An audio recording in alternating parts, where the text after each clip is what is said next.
Afternoon, everybody. Welcome Arvanauts. There's nothing better than that video to get people fired up and ready to go. Welcome to day 3. That is right, day 3 of ArvCon 2021. Do not adjust your television sets, as they say at home, as they used to say. Do not adjust your television sets. That number you see is accurate. Our goal was 2,500. We smashed that. Our record for the most money ever raised at an ArvCon was 4,000, and we blew through that too. We are currently not only beyond our goal, but beyond the most money we have ever raised, which is extraordinary. We've got 2 days left to go, and I want to take this as high as it can possibly get. I want to set an incredible bar for future ArvCons. I am super grateful to everyone who's made this an incredible event thus far. And as I said, we are only halfway through. We are moving now into the second half of ArvCon. Peripheral Mike was awesome. That's 100% true. So I'm super excited about this.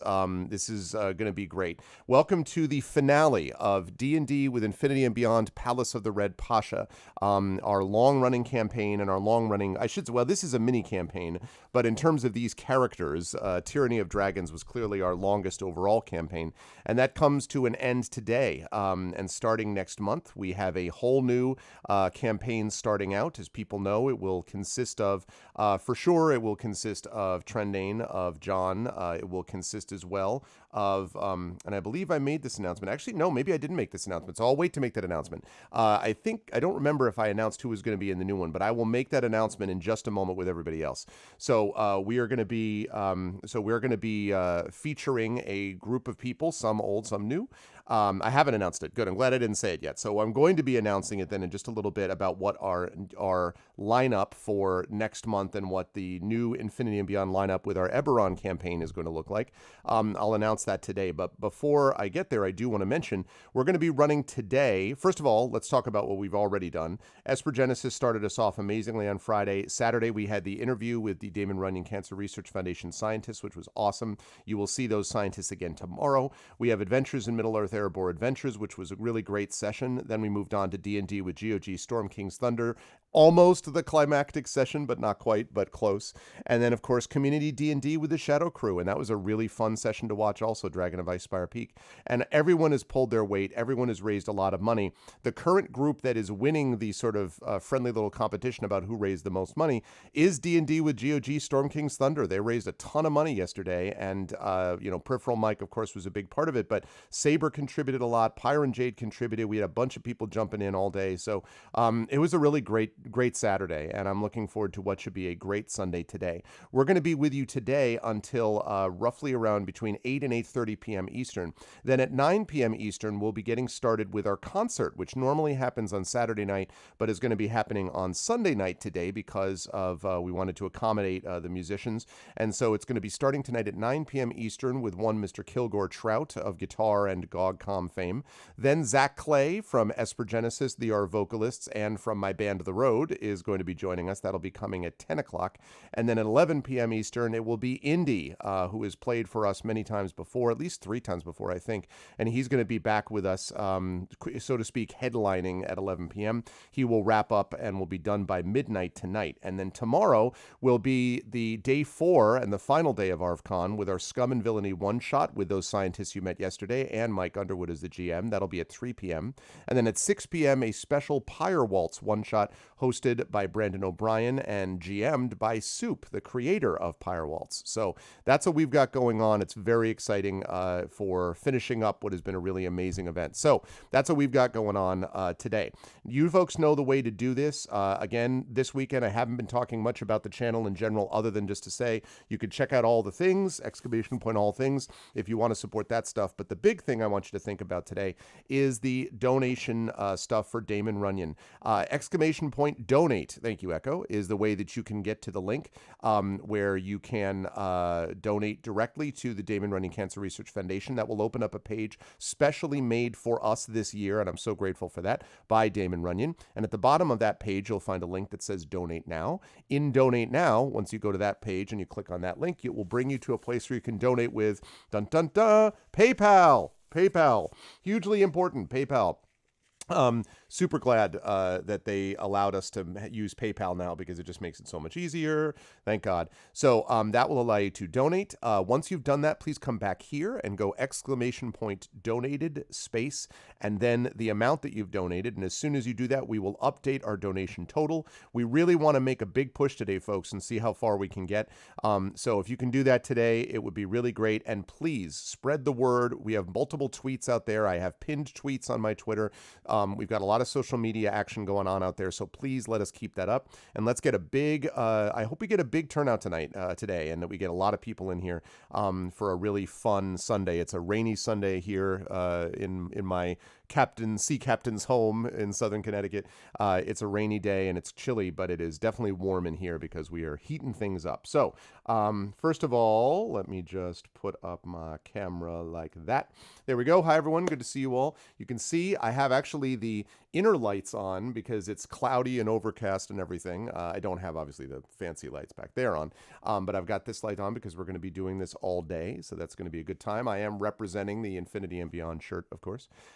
So yeah, that's what we've got going on, and that total right there is the number I want to see move up. 4,050. Let's keep it going. Let's make it happen, and it's going to be great. They're great, super bright. Well, it's mostly bright in the room, but I just needed a little supplemental assistance, Twitch, which usually I don't need because this place gets so much light, which is one of the reasons I love this office. One of many reasons. But anyway, I'm excited. I'm hyped. I hope you folks are too for the conclusion of Palace of the Red Pasha with D&D with I&B. So I'm going to unmute myself and apologize for interrupting these fine gentlemen, and then I'm going to unmute them. And finally, you're never I'm sorry. Going to head over you're to never, Arv, you're never sorry for interrupting us. We could be solving, homelessness, world hunger, inequality. And we I could would be sorry. Fixing we could be passing the Green New Deal right now, and you interrupted us, and now it'll never get fixed. It'll never happen, and I would be very sorry about that. But I would be glad to see all of you. No, I don't. No one believes you anymore. So no one believes you. I mean, look, you decided to wear that hat on this stream, so that's clearly your priorities. I mean, listen, It's the team of the millennium. What can I tell you? It is of some millennium. I'm sure. It is of some millennium. It is great to see all of these lovely people before you. And two things I want to highlight in particular. The first thing I want to mention, because I said I would make this announcement, and the announcement is that next month is what I really meant. Next month is what I meant. Next month. Next month we are, well, I guess so, that's true. So see, my mind was working sort of. Next month we have the premiere of D&D with Infinity and Beyond, the Eberron campaign, and I will have an official name for it at some point, but it's going to be set in Eberron. Next week. And I know two of these gentlemen below me are going to be rejoining me for that campaign, and that is Trendane and John. In a world below Arv. Sorry. I believe that Rob is going to be joining us. I am hoping, but I can't, he's iffy. We have to convince him the rest of the way. It's not looking good. We're going to have to see if we can. So we will see. I know that Saad will not be with us for reasons we'll talk about when I get to introduce him. But I did want to announce the people that are definitely going to be a part of this mix. The first thing I want to mention is that the two new people that are going to be coming on to definitely join at least Trendane and John, maybe Rob, maybe Dot, but at least Trendane and John, are Marie Bilodeau and Jennifer Brozek. The Emberwind veterans have returned to join us, and they're going to be an awesome addition to this group. And so Infinity and Beyond is going to, at a minimum, consist of Trendane, John, Marie, and Jen. My hope, though, is that I'll be able to get Rob and Dot in as well. That will depend on their schedules and things like that. So we will see whether that stuff goes. And Wicket, I'm just going to give you a little bit of a goodbye. I was wondering when that was coming. I was just like, what? What is? All of a sudden, we're doing haiku in my channel. Anyway, so they are going to be definitely joining us for sure, and that's going to be great. We will have two, veteran players. They're both Jen and Marie are both great, and they're already very excited about Eberron. So I'm very excited for that. There may be a few surprises here and there, but that is going to be the new composition of D&D with Infinity and Beyond going forward.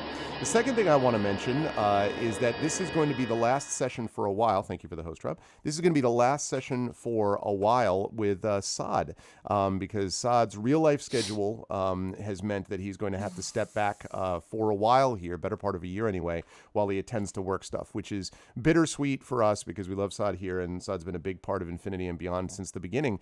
But obviously, real life always has to take precedence. I told him before we started that there is always an open spot. If he can survive the drop bears a while longer, there's always an open spot for him to return to us here. But this will be the last time that you will see Saad on this channel or any other Twitch channel for a while. So I'm looking forward to having Saad with us for these next set of hours.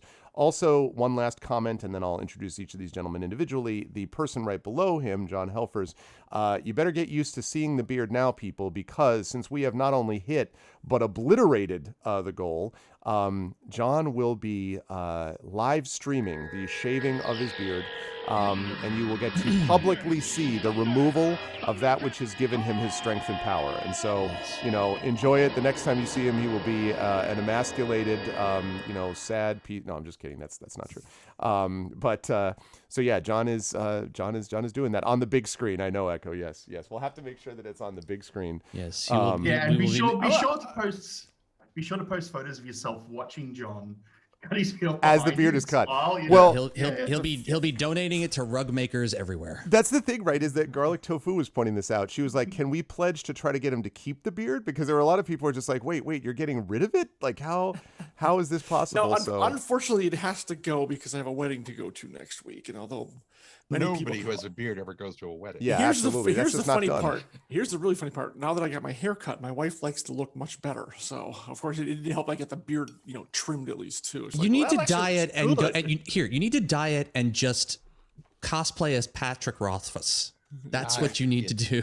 That's what not diet. And actually, when I spoke to Dylan, diet, Bertolo, not diet. who hadn't seen me in a year. Minus, not minus. That's exactly what he said. He thought I was Rothfuss for a minute. I was like, oh my God, am I talking to Patrick Rothfuss? Like, yeah, because it was not this neat at all. It was not even. So, okay, so you need to take that a step further. Diet, cosplay as Pat, get Pat in a room with you, and shoot the scene from Terminator 2 where the guard sees himself and or the Spider-Man. I thought you were going with the Spider-Man meme that You can get one of those professional prosthetic people to kind of trim it perfectly so that you can keep it. Yeah, exactly.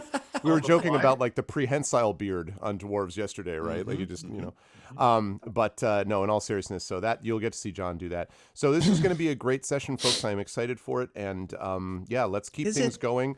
Because as I have to point out, as I introduce Tren here, we talked about this yesterday that Adventures Middle Earth did a good job, but D&D with GOG has brought the noise, and they call themselves the S-tier team, which at the moment, I mean, I can't deny. We don't go by Japanese ranking system I'm here. just telling you, like they right now believe that they are feeling very smug about the amount of money that was raised. So I will have to see whether or not the Infinity and Beyond crew can anchor this event in the style to which we have become accustomed. And to do that will be one of the original members of D&D with INB.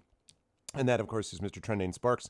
Tren, yesterday you were part of the Adventures Middle Earth crew that raised a good deal of money. Still am. And so it's still, yeah. But when I was talking to you in that capacity, and you're fired. Today, though, I'm today I was talking to you in the capacity of a member of Infinity Beyond. So I'm curious whether you not only think they can, but will Infinity Beyond surpass previous levels of donation raising during this session? Do you think? And also, who are you and who you're playing?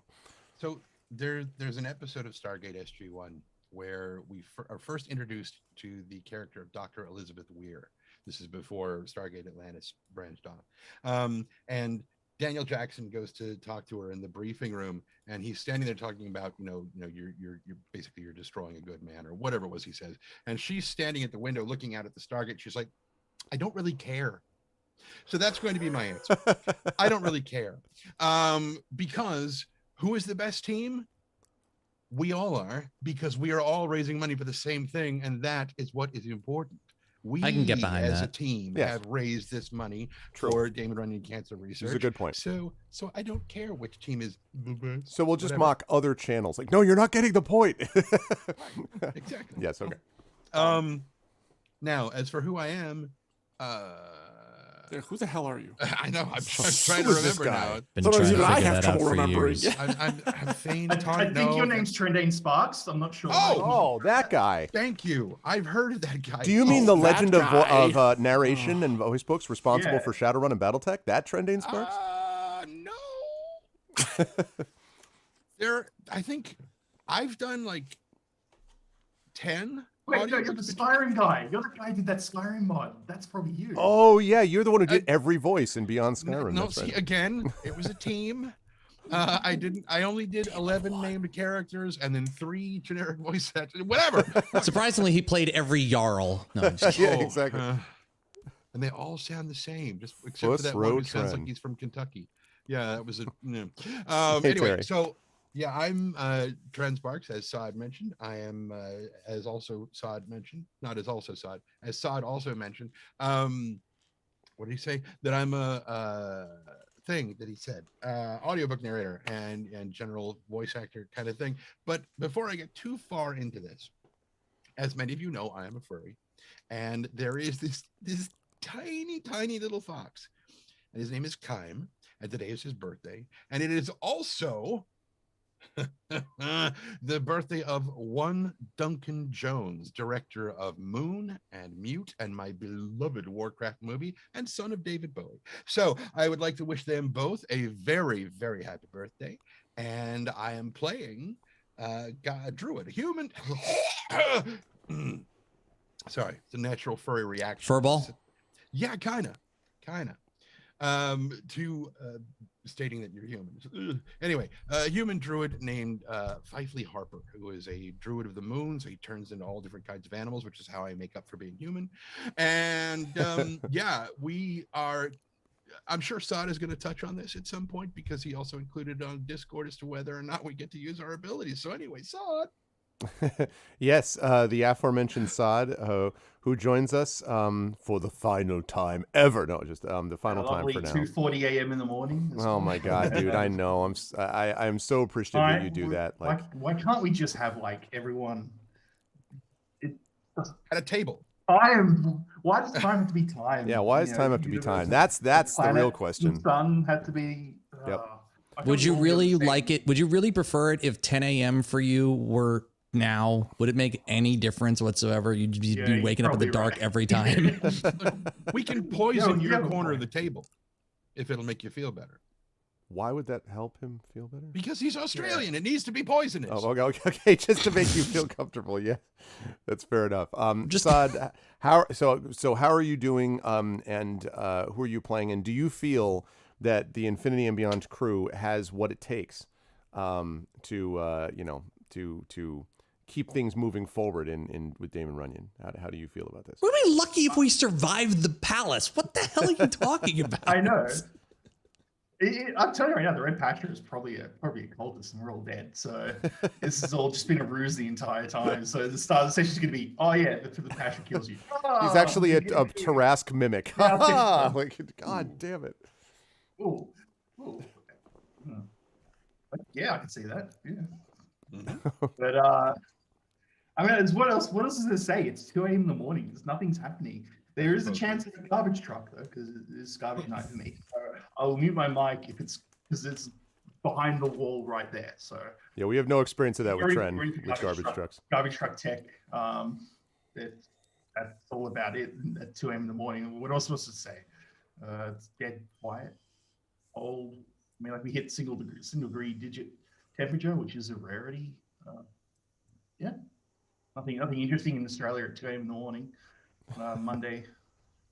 Except you. They're the Except me doing this for charity, and who cares if we don't raise as much as other groups do? I mean, like, I don't think any of us give a damn as long as it's raised and it's for a good cause. And screw you, SPGS and Venus last year. I'm happy to have Mike here to continue matching donations. That's Yeah. that's fine. It's okay by me. Yeah, I have nothing else to really say other than I'm still waking up at 2 a.m. I had breakfast, sort of. What you can call that. No one's really sure what meal it is at 2 a.m. in the morning. Yeah, it's true. anymore. But yeah, I'm playing Grumblehammer, dwarf cleric who had made a new friend, but now I have to let the friend go. Yes. Sad. Yes, but you have another new friend of the Dragonite variety. That you know. Who put me. I mean, like the last 2 sessions, I've either been asleep or petrified. So this is like a improvement the start of this session. It's So true. You're I'm you're happy. awake and movable in this session. Yeah. So. Yeah, it is going to be great to see how things progress with this interesting situation with which this I've group got is to have faced. 95 hit points. Oh my god, what? Yeah, you got 95 out of 98. Yeah, That's you're right. actually in the best health shape of any of the people currently in this group. Yeah. That can only fare poorly for your rolls. Is what. Yep. You're in good shape there. All right.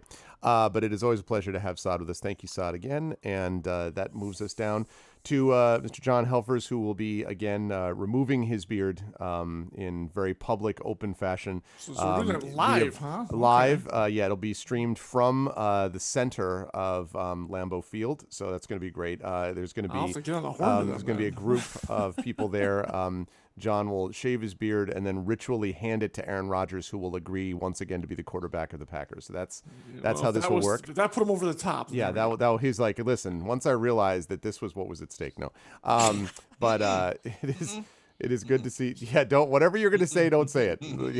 It's never going to be good when you're doing that. Well, I was gonna say earlier that Trent gets paid for using his mouth. That just comes out all sorts of wrong. Yeah, you just so don't. it's You don't. not Yeah, gonna that's go just there. not. Yeah, but those particular things he's happy to give you for free. Oh. Wow. They come at a cost. Wow, but not for really? him. It's 12:45 on a Sunday. For the love of God, we're not even after dark. I guess we're after dark for Sod, only for Sod. This See, is that fine counts. in That Australia. counts. For everybody Yep, else, exactly. John, how are you? How's life in the universe with you? And who are you playing? And what are your feelings about our overall event that we're doing It's here? super busy, but always glad to be back. What is this, the fourth or fifth time I've done this one now, Arv? I don't know. It's the 7th annual ArvCon, so I don't know. Yeah, and I wasn't there for the early ones, but I think it's got to be Got to be at least 4 or 5. 3, 4, something like that. So it's always a pleasure. Nice big RPG session is always great, and for a good cause, of course. I'm glad we've shattered the record, and let's keep it going, folks. I'd like to see us hit 5K minimum today, and I'll be happy with that. Like I agree with what the boys have said. It's all for a good cause, and not for rights, especially when someone stacks the deck like Mike did. And thank you, Mike. But still, I mean, come on, dude. Anyways, it's been busy here, and it's very busy. As now I have 2 people in this stream working for me doing recording for Shadowrun and BattleTech, which I'm very excited about. Yeah, I need Oh, to who are start those charging. people? I need to start charging agenting fees, by in the there? way, Yeah. for that because it's happened. I also need to thank Dragon Spear for the $91 donation, which brings us to 41.41, which is a Dragon really Spear. good number. Nice. Dragon, are you keeping track of how much you've contributed so far? Because we are moving towards the top donator status. You're not there yet because Mike laid down a heck of a bar. 773. Carlos was at 511.11. Hilness is at 501, and you're in 4th. And so, what are you up to, Dragon? Can you tell me so I can have that number, please? Lord, people. And thank you, by the way. I really appreciate really it. dude. amazing. Yeah. Dragonspear also did an incredible amount of work with the spreadsheet of all the giveaway stuff tirelessly. So Dragonspear is at 320. Thank you. Yeah, thanks very much, Dragon. I appreciate it, dude. Dragon has done so much, and all the mods have done so much work, including Triffid, who, if you missed it yesterday, not only was there all day along with J-Rab and along with Hilness and along with Dragon and a bunch of other folks, and obviously Shadowed Mage, doing all this stuff, but then came with the makeup on point, was dressed and makeuped out as a Tabaxi last night, doing her Tabaxi character I saw on the Community D&D. pic. So it was yeah. really sweet. So thank you to all the mods. The mods just do amazing work. So thank you again to them. And Dragon, thank you so much again for the donation. I appreciate it. So yeah, 41.41, just as you were saying, John. We're raising money and There we doing go. things. So Off on to you a go. good start. Exactly. So, meanwhile, I am playing Cade Marmadas, which we'll talk about this later at the end. I'm sure I'll be sad to see this character retire to his well-deserved dotage. Yeah. Because it's always been a blast, and coming back to this has been just so much fun. So, but without further ado, Good stuff. Thank you, John. And last but certainly not least, we have the person who, as we were speaking of before, has the powerful, dulcet tones, the voice that is necessary to give life to the characters that he voices as part of John's Shadowrun Media empire, as one of the stable of voice actors, and a musician, and just an incredible all-around person. And of course, I'm referring to Zach Clay. No, I'm talking, of course. You saw it being lined up. No. Actually, of course, I'm talking about the amazing Darkside Rob, who is not only a wonderful musician and streamer, but a wonderful voice actor and a role player, and is here with us again as part of INB. So, Rob, Trent, what welcome. are you laughing at? He goes through and he's like, I've got all these qualifiers for these nice little descriptors. You know, he's like a wonderful blah and a delightful this and a role player. I'm like, God damn. Well, I'm not putting that at the bottom. I actually included the last thing right next to the game. I'm you know, no lies detected. I don't put it in the middle. Wow. No, Rob, of course, is an amazing player. Time Rob, to slink off back to the shadows with man. you, Cade. how you doing, Rob? How's life in the universe with you? How do you feel about participation Well, I was in this feeling event? good until the rest of these people who I call my friends decided to just fucking hit me out from the was brutal. knees. It was brutal. Hey, It I'm was just busting balls here. Yes, the lowest of low-hanging fruit. There you go. I didn't touch that. Nice. Nice. Well done. Well done, everyone. Good job. All right, that's your stream, ladies and gentlemen. Yep. All right. This has been a great event. Will you and, not donate for this? Will you not donate for this? Are you not entertained? Yeah. Did you get this from any other? Do you realize why I'm correct in saying we're the A team? Does any other D&D crew give you this kind of value for your money? Please I'm not sure value is the right donate word now here, or Rob. forever hold your wallets. Keep I using the word think my work value. here is done. You keep Next. using the word value. I don't think it means what you think it means. Different kind of value. It is. It's how a are you- very how are you, different Rob? kind How of are you? value. Who are you playing today, and what's your feeling about this event and all that kind of Oh, does anybody really care? Terry's like, I'm Rob, not I will sure I fight do. you. Yeah. Yep. I love you, Terry. What was I gonna say? Hi, I'm Darkside Rob. I am a goofball. I don't know. You can watch me. Yes, this is true. I am, to quote one lovely, wonderful little red dot, extra. So yeah, there's that. But anyway, for those of you who don't know me, hi everyone. My name is Darkside Rob. I'm a voice actor person, musician, Twitch streamer, variety caster, video editor, lots of things. You can check out all the stuff that I do on We'll Still Fight You. Why do you want to hurt me, Terry? That's a professional artist and a German telling you that too. Oh, whoa, wait, oh, You don't want wait. to mess around. Terry, take it down a Is she notch. gonna rugby tackle me? What's the point you're making here? We can come with it. Arv just has I'm sorry, not Arv. That Rob just has a punchable face, but that's too mean. So No, that's not true. What is happening here? What did I ever do to deserve this? I kid. It's all in good fun. I mean that. Oh yeah, sure, yeah. That's the get out of jail free card, isn't it? What have you done It's for a me shame- lately, Rob? It's a shame you could only shave that fucking mess on your chin off once. Goodness gracious. You'll be watching that, won't you? Like, yeah. I'm excited to see Cut the yourself. rug you make out of it. That's about right. That's about right. Anyway, That so would be yes, you can cool. That would be cool. Anyone here know how to? It's weaving? It's not knitting. It'd be weaving, right? Anyone know how to weave? To weave, yeah, I suppose. Or Yeah. crochet. Anyway, There you go. Anyway, yes. So you can catch what I do on Twitch TV, twitch.tv/DarksideRob, RAHB. You can follow all the links for stuff that I do there. I post stuff to YouTube. I post stuff on Instagram, Twitter. God help you if you follow me on Twitter.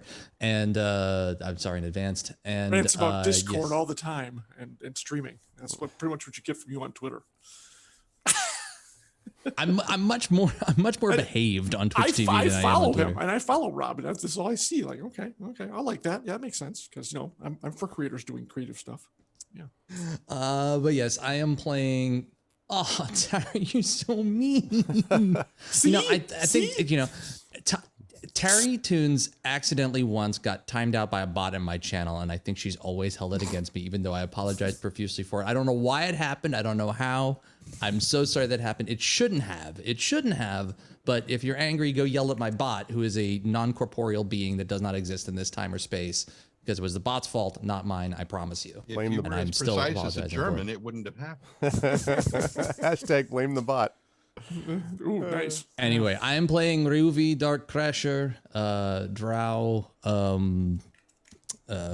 mess of a mage, and yeah, I love this character. I'm gonna miss this character when he is retired and goes back to his tower to try to bring justice and peace and order to the world. Not order, not Okay, order. Batman. But, yeah, exactly. Well, yeah, and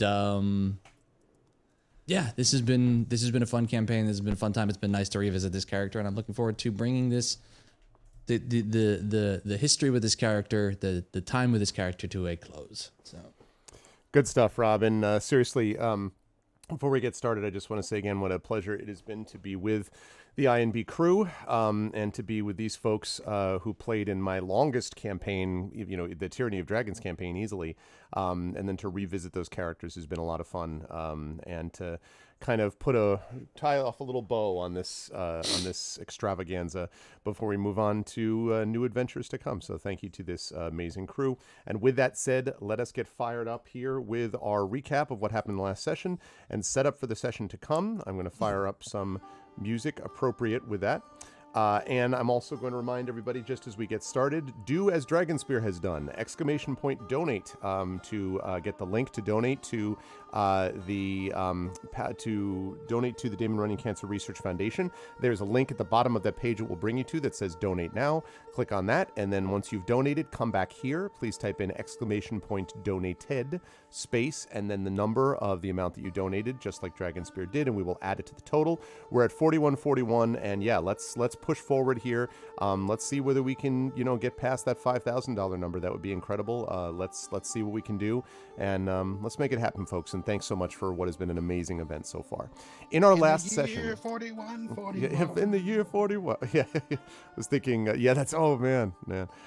In our last session, the amazing party of Infinity and Beyond, represented by Fifely, Grom, Cade, and Ryuvi, had made their way down not only to the level where the Cult of the Dragon is supposedly still operating in the Palace of the Red Pasha, in Kalimport, in Kalimshan, the former home base of Severin, the leader of the Cult of the Dragon, which the party had defeated. confused yet? But also, the party had managed to have a bunch of things not go quite the way that they had intended. They rescued, as usual, yes. They rescued a, I believe it is a brass dragon wormling, if I'm not mistaken, called Kittikawing, which is very friendly and which is no doubt one day going to be an awesome, really impressive dragon.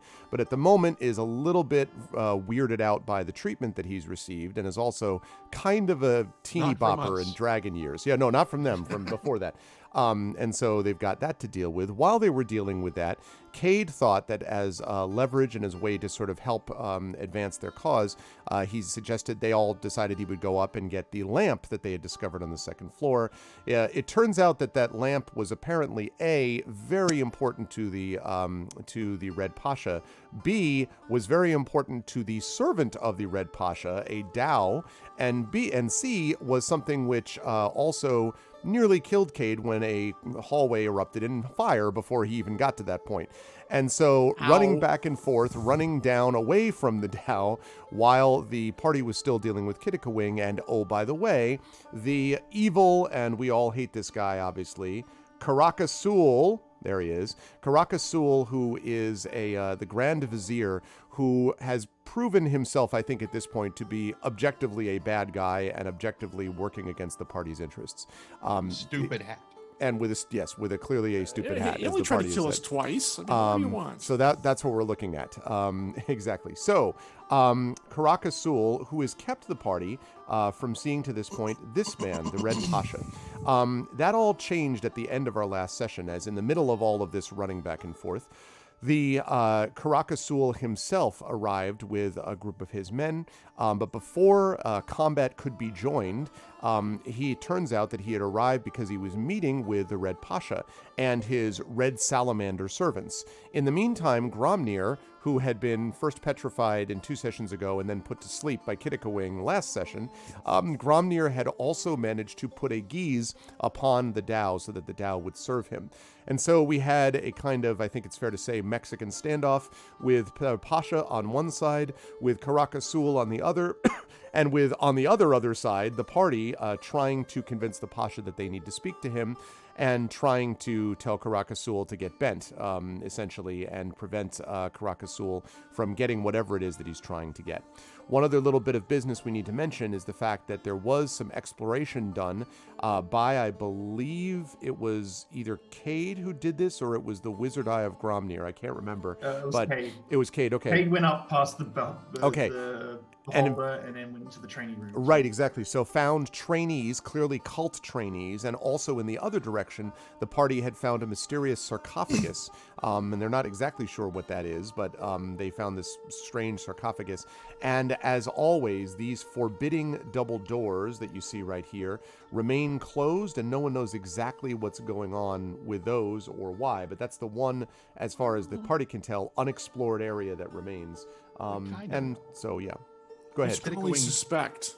Well, Kittikawing sort of told us what was kind of going Right, on. right. Yeah. Well, they just haven't seen it for yourself, I should say, but yes. So, And so, as we head back to the party, the Pasha has just decided that they are going to have a discussion, a friendly discussion with all of the principals in the soldiers' room, which is over here. And just as he did that, coming from behind the party, emerging out of the room where he had previously been kept, was Kittikawing saying, I think they're all right.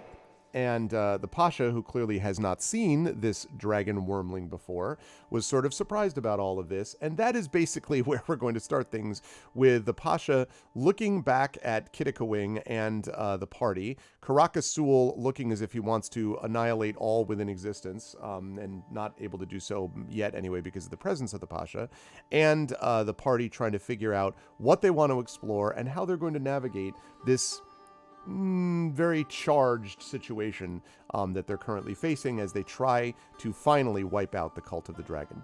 And so I am going to hand things back over to the party. The Pasha has just said, well, this appears like it would be a most interesting experience. He has just said that, and so now would the party like to do anything? The Pasha was heading down here, as I said, to this room to have this meeting, but what does the party want to do? because so where I am right here, so I was going to say, Your Eminence, before we have this meeting, which I agree will be most illuminating, I would beg your indulgence to follow me down this corridor, and I point towards 19, where we have proof that the cult has infiltrated under your palace, and it will just take a moment of your time to show you exactly what has been going on with, we believe, the permission of high-ranking officials in your employ. And that I look at the vizier and then look back at the Pasha. And so, as this is happening, the vizier kind of looks back, and then sort of looks up at you and then says, this Pasha, this is again an unnecessary distraction. As I've explained to you before, they're trying to engage in something to confuse you, to throw you off. But it is clear that the only real invaders here have been this group, foreigners from outside our city. And their behavior here, you would admit, has been most unusual. And the Pasha kind of looks back at him and raises an eyebrow and says, it appears, Vizier, that many people's actions here have been most unusual, and I find myself in a difficult position. Must I believe my trusted confidant, the one who served me as I was told with his life? And he kind of pauses and lets his gaze linger on the Vizier, and then slide over. Or must I believe the clearly heroes of the Sword Coast, who have defeated this cult of the dragon before? It is possible, of course, that they are lying to me, and that you are right, Karaka. But it is also possible that you, and he turns his gaze back to him, have been lying to me, and that would be a most unfortunate outcome. Clearly I must see for myself. But I tell you, Pasha, that I do not need to be told anything, Vizier. I will ask you to shift out of the way and allow me to pass. Once this is done, we will be able to have our discussion. So Karakasul is like, there's a moment of just, steam coming out of the ears, right? And then he Good. sort of, very well. And he kind of slides this way, and his men gradually they back off. And the Vizier waits with a very sullen expression on his face. And so the Pasha, oops, sorry. I almost think I included. May I include a quick thing here, real Sure. quick? Mm-hmm. I'm going to go and stay with the dragon. Okay. So that he's not alone. And just tell him, stay by me, and I will make sure, stay by me, and I will make sure no harm comes to you. Did I say anything wrong? You did nothing wrong. In fact, you may have helped what we were trying to do. But Okay. for now, stay with me, and I promise I will make sure no harm comes to you. Okay. That sounds good, Ryuvi. I think I have my sleep breath back, so if anything comes, I can put him right to sleep. Okay. I'll. Is it? Are you okay? You sound like you're whistling. Just remain calm. Oh, okay. Remain calm. Okay. And I sort of ask him to follow along with me as we head down the hallway. Okay. I have this image of you doing the the weighted blanket thing, like remain calm. It's just knock it off. Exactly. Well, yeah. I kind of put like a hand on. Does he have two heads or one? He only He's has got one head. Okay. One for some dragon reason, head. I saw his hand as another head. I'm like dragon. putting a hand on his head to try to calm him and just sort of motion him to come with us because I don't want him out of my sight. I don't want him. Yeah. So No. he comes behind you. So now, Cade, you're going to need to move also if you want the. I will easily let him. I mean, I'm small. He can easily bypass me for Okay, sure. so But I'm going to he's- stay in the entranceway because I don't want Vizier Boy trying to send a message or get over there or something. But he's got the guards, I guess. I'm just going to let him do his thing. So he goes by, and good. so he does that, and he walks by and walks towards the door, and as you get to the door, you can actually hear the sound of murmuring. You don't even have to do a check. You can hear the sound of murmuring inside the room that you're standing outside, and there is a moment where you're sort of standing, that you're watching it, and the Pasha reaches forward. Is he going to reach the door? Okay, then I'm going to step in. Like, Your Eminence. Sir, Yes. if I may, it may be dangerous for you to open that door.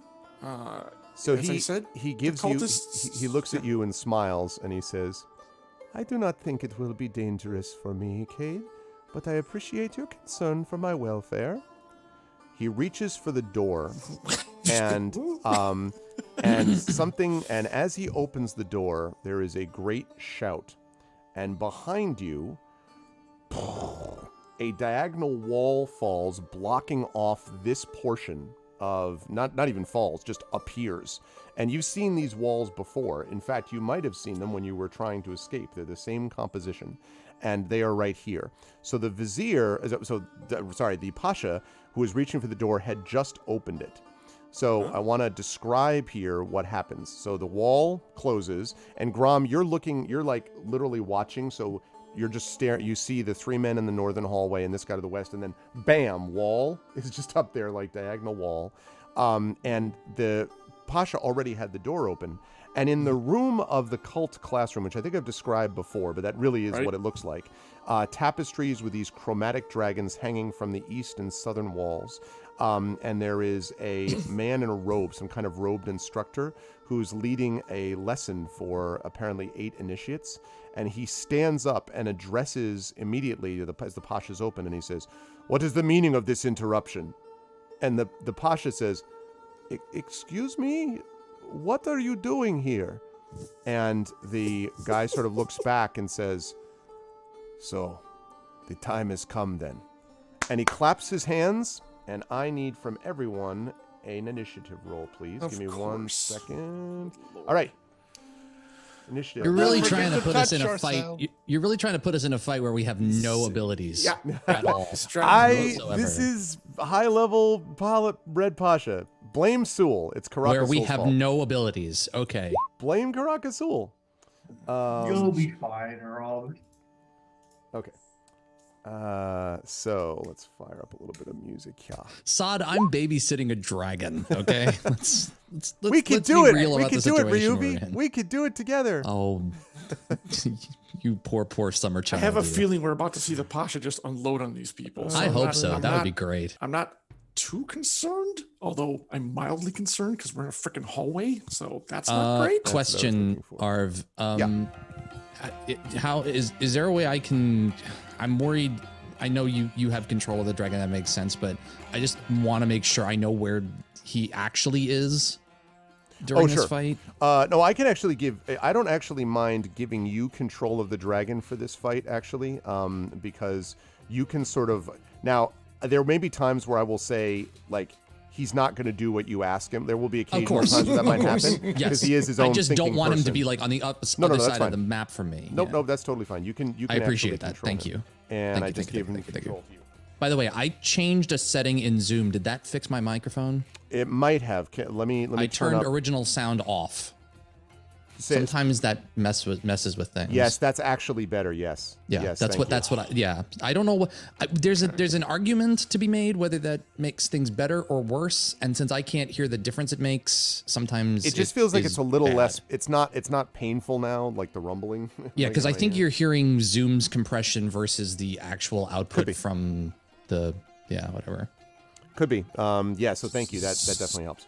Okay. So initiative rolls. Arv, I are see you Sorry, going to, doing it right now. Are you going to plant the enemies in there so we can see what we're facing? Yes. I will do so. How are 8 Peter people the fitting in Mind. there? That's a Well, good question. that's a good question. Well, it is 10-foot squares, so you could probably put 4 in a square if they were just sitting at tables and crap.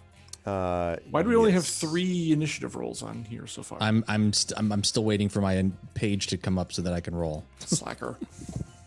Okay. So we've got. This How is guy. this my fault? What the fuck? Oh my god! Because you're Rob. That's why.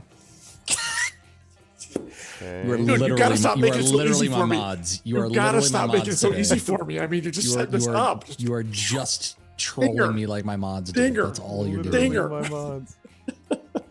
Okay.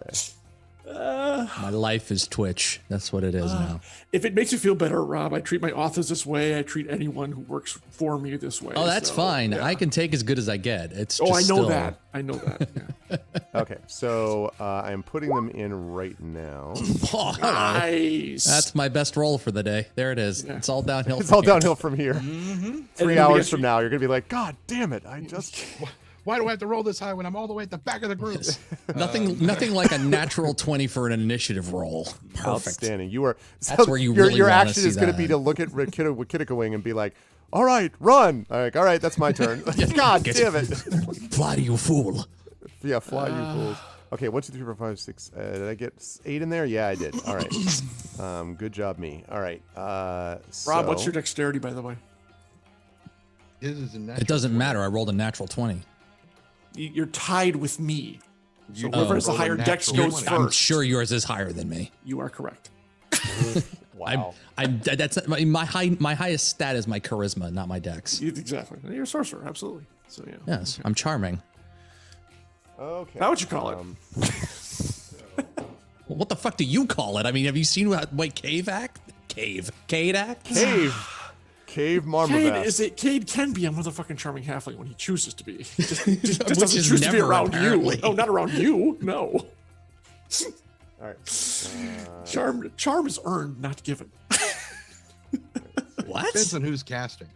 Exactly. Hey, buddies. Charm is earned, not given. Yeah, that's true. This banter. In Charm case is a anyone's wondering in privilege, not a chat. right. In That's case right. anyone's wondering in chat, this is all happening while I'm pulling up the things that are necessary. So. Perfect. Sometimes, this whole conversation is proof that sometimes it's good for things to come to an end. Just saying. Wow. Hey, dude, the fans are saying like Echo's gonna miss the semi-bickering between Ryuvi and Cade when this is over. So we have this relationship has a fan base, a very small Yuvi's one, not going to miss it. and a very weird one, Echo, but it has one nonetheless. So there It you does. go. It does. The rapport is good here. No, it's been That's actually one of the high points. I mean, that's the part that's so fun about it. I've always said the RP is the most fun part of doing this. And I got to get my licks in because my next character is going to be like pretty much diametrically opposed to Cade's personality. Look, Cade and Ryuvi's rapport is so good, and our friendship is so good that he convinced me, he conned me into doing audiobooks for him. Okay, so let's be realistic here, people. There you go. I mean, he's also paying me. I'm not doing it because of his charm. Right. I was gonna say, I was like, he conned me into, your witty banter is so great. I'll do hours of work for nothing. Wait, you're getting paid for this?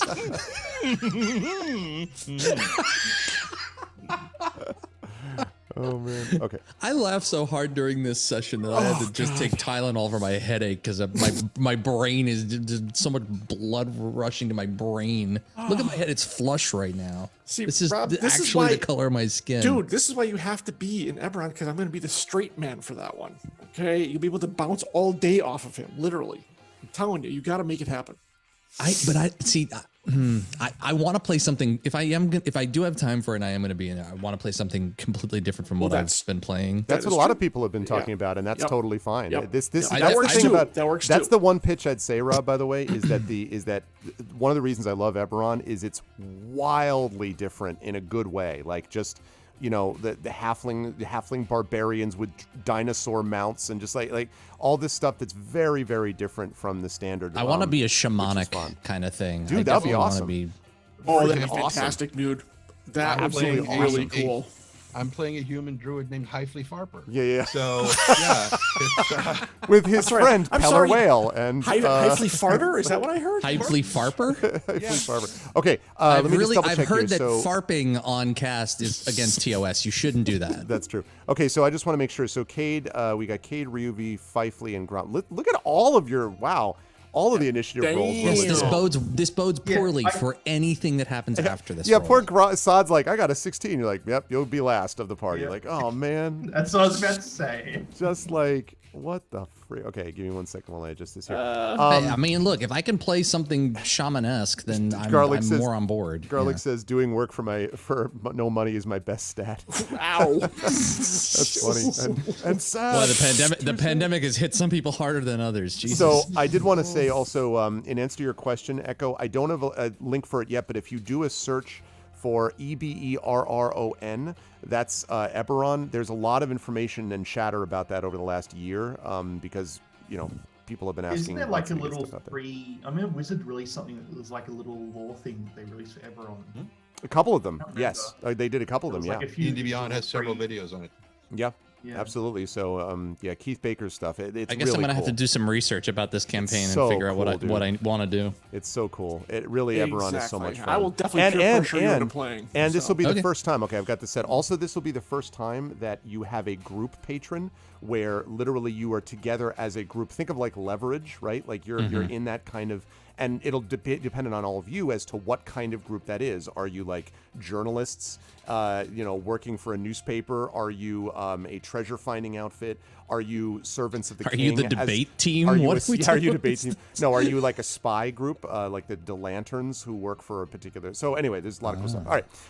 So with that said, all right, we are gonna lead off here. The first one to act is the robed instructor who rolled very well. And he's going to be the first one to go. So he's got tenure, so it makes sense. Oh yeah. Let me tell you how much power that gives you too, Trent. I'll tell you right now. Okay. I was gonna let you go there, Arv, because I felt out of place. I mean, I just. Okay. Got you a new house. Didn't they pay for it? And if you believe I thought that house came with tenure. Aren't you the chancellor of the? You're so funny. You're so funny. You're a funny man. Oh man. Okay. That was good, Rob. That was good. Let's see. Okay. So the he's house gonna... and a TA. There you go. I've always wanted to call you Chancellor Arvin Elrond. Dude, that would be amazing. Chancellor, like, oh yes. Okay. So, Cade. The first one to act, as I said, is the instructor who points at you and waves his hand. I need you to me make or the at wait you. Me or okay you. He's not paying attention to the Pasha. He is going to. You need to make a wisdom saving throw. Oh, this should go I'm well. going to call for a inspiration right off the bat. because that jeez, is my- okay. Well, Echo said I saved up my inspirations. Like everybody had Well, inspirations. and it's right my now. lowest friggin' stat, and I'm only actually Oh. a saving throw. That, well, actually, you no, know, that's not that bad because I John, did that take explains specialty. so much about Cade. I have know, to right? say, and it's I know, really right? So anyone? all clear now. Oh, any specific Bueller? campaign? Yes, but I don't want to announce the name of that quite yet. I'll talk more about that. It's yeah. You really don't want me to try to kill the Pasha right away in the first round of combat. But you're right there. You're right behind me. Just kidney shot right there. So, Yeah. inspirations, if anyone has them, anyone has Don't them. Echo help it. has Thank you, inspired Echo. John Marmaduke. Unfortunately, there is no such character. And thus, Cade Helfers does not exist either. And No whammy, no whammy, no whammy. I am my character. All right. All right. Marmaduke. Thanks, Echo. You sound like a Screw condiment. Cade, he says. That sounds like a condiment. It Wow. really does. John Marmaduke. All right. Put that on your toast. Now watch. Both of them fail. There you go. Yep. As this I assume the crosses- 14's not going to cut it, of course. Fortunately not. You are Thank you anyway, paralyzed.